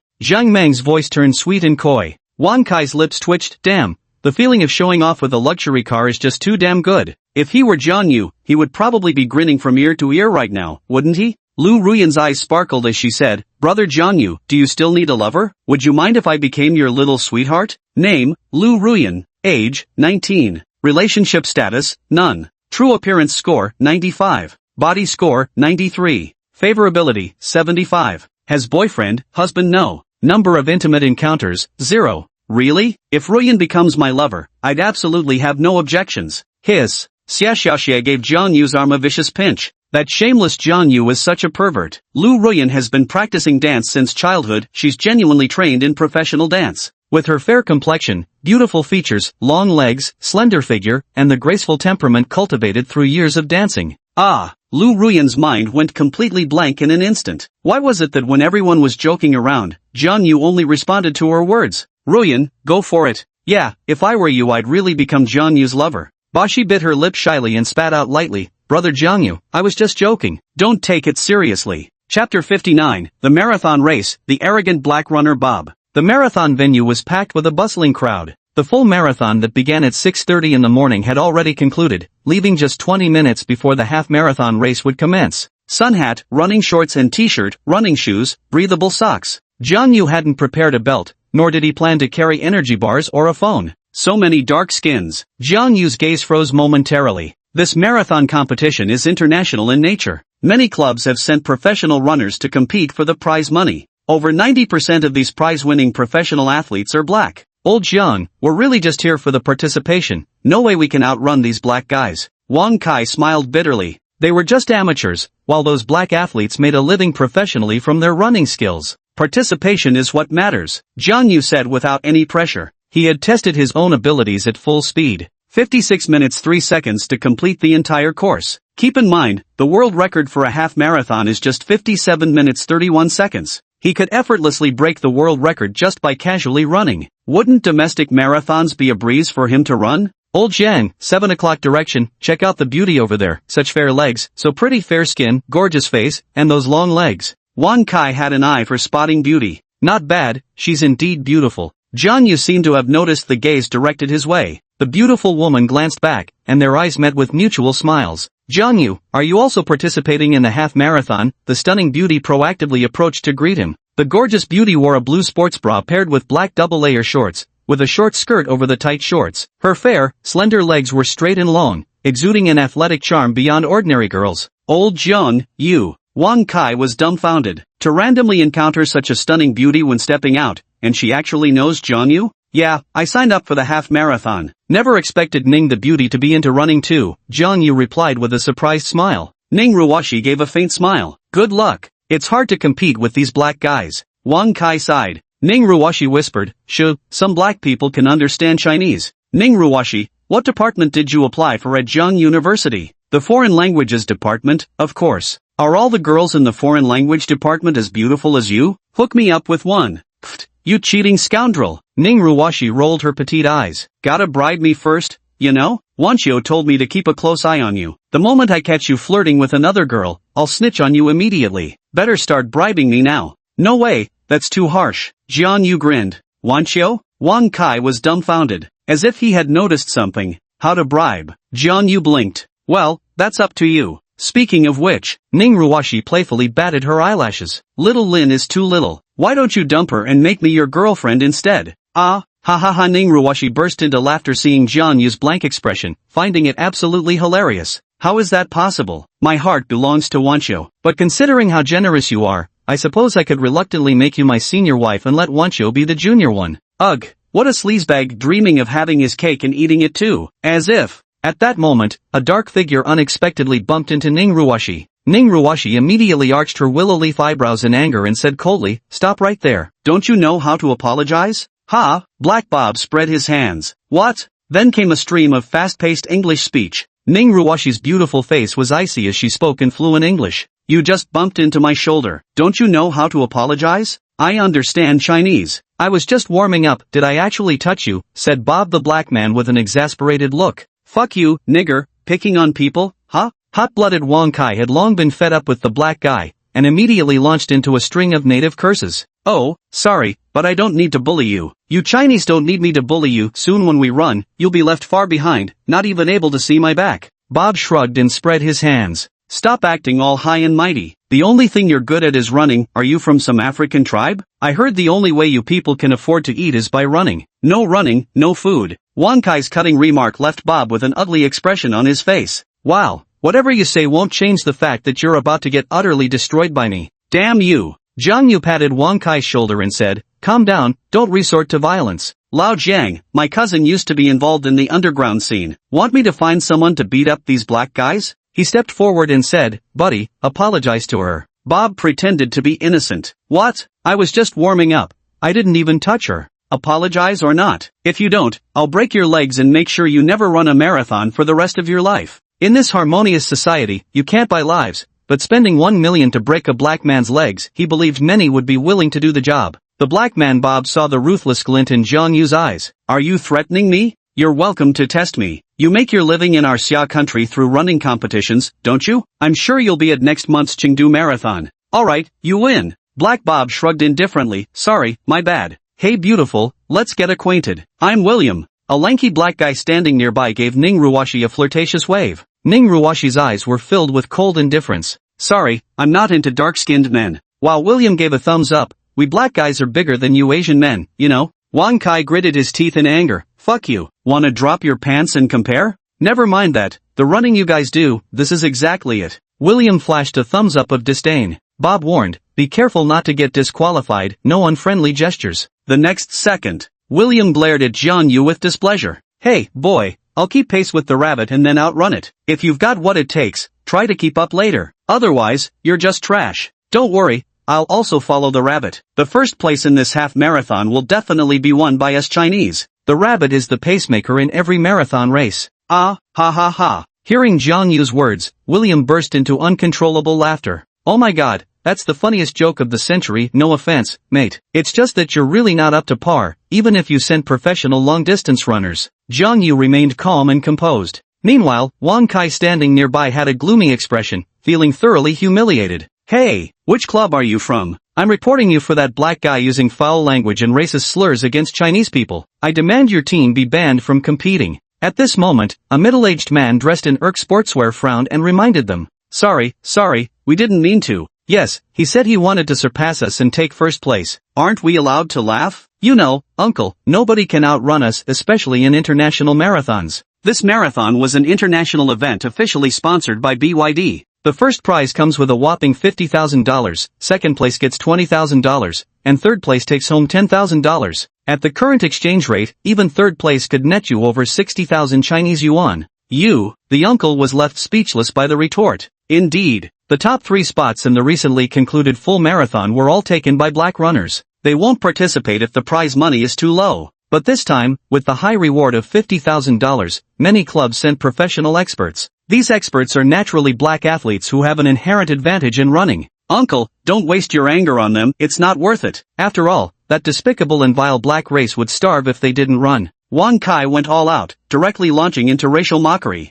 Just as expected, the 2 black men secretly gnashed their teeth in anger. In Xia country, there's just too much discrimination, but if you want to earn money here, you have to endure their prejudice against black people. The middle-aged man sighed helplessly. "I'm the track and field coach at Zhongbei University's Sports Academy. Seeing their arrogant attitude really makes my blood boil." Chapter 60, How can an Asian run this fast? Jang Yu's true ability. "Exactly, coach. They're so damn pretentious it makes you furious just looking at them, yet there's nothing you can do about it." Wang Kai gritted his teeth, forcing a bitter smile. Being humiliated like this by that black dude, he'd rather forfeit the competition just to land a couple of solid punches on him. "Old Jang, Aren't you even angry? Jang Yu couldn't wait for the match to begin. The best way to repay their arrogance is to win the championship. Jang Yu sneered, how can I not be angry? But anger won't do any good. Later, I'll give it my all and win the championship. Sigh, old Jiang had completely lost his mind. That was purely self-comforting talk. Winning the championship against over 20 dark-skinned runners was nothing short of a pipe dream.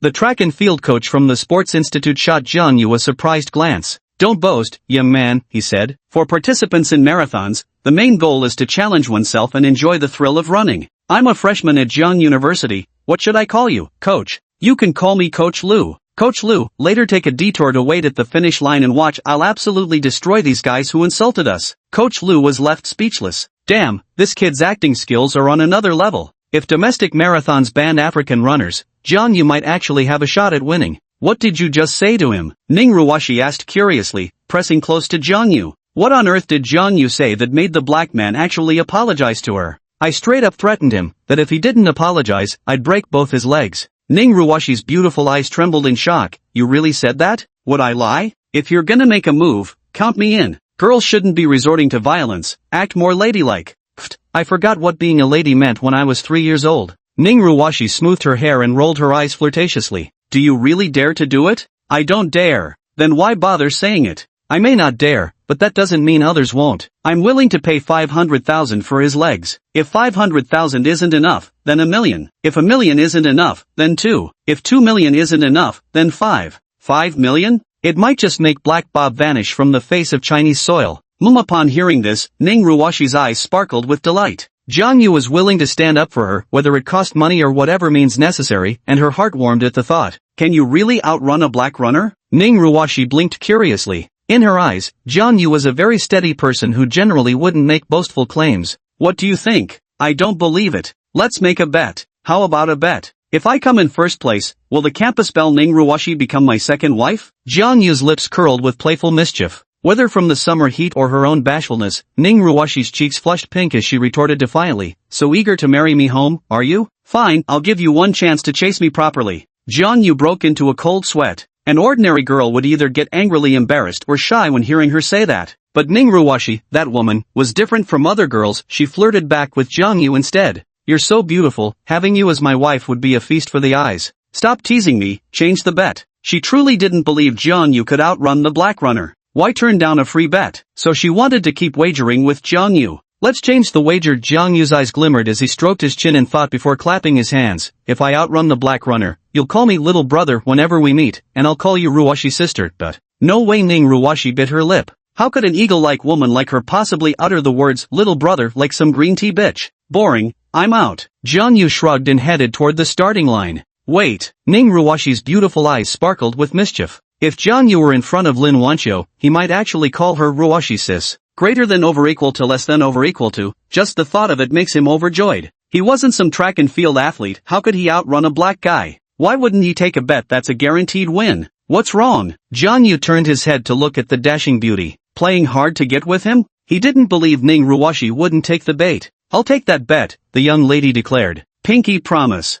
Jang Yu extended his hand. Ning Ruwashi's delicate hand was beautiful, slender and graceful, like peeled scallion roots, both fair and slender. Look how childish you still are, Pinky promising at your age. Their index fingers hooked together and shook lightly. Deal then. If I win, you'll have to call me Big Bro 3 times every time we meet. But wasn't it supposed to be once? Then let's not bet. If I bet, you'll have to call me Sister Ruwashi 3 times too. No problem. Jang Yu laughed heartily. Let's go, it's about to start. I'm going to follow the pace rabbits. Ning Ruwashi waved her hand. I'll just run from the back. I'm only challenging myself with the half marathon. Alright. Jang Yu nodded and was the first to walk toward the starting line. Lao Jiang, as expected of you, every girl you know is top-notch. Ning Ruwashi is the prettiest girl in number 3 high school. How could she not be top quality? Damn, you're from number 3 high? I'm from Experimental High, just 2 streets away from your school. Why didn't we meet sooner? Official records show that this half marathon had 12,600 participants, while the full marathon had only 5,000 runners, a smaller crowd that included not just young people but also some elderly uncles and aunties.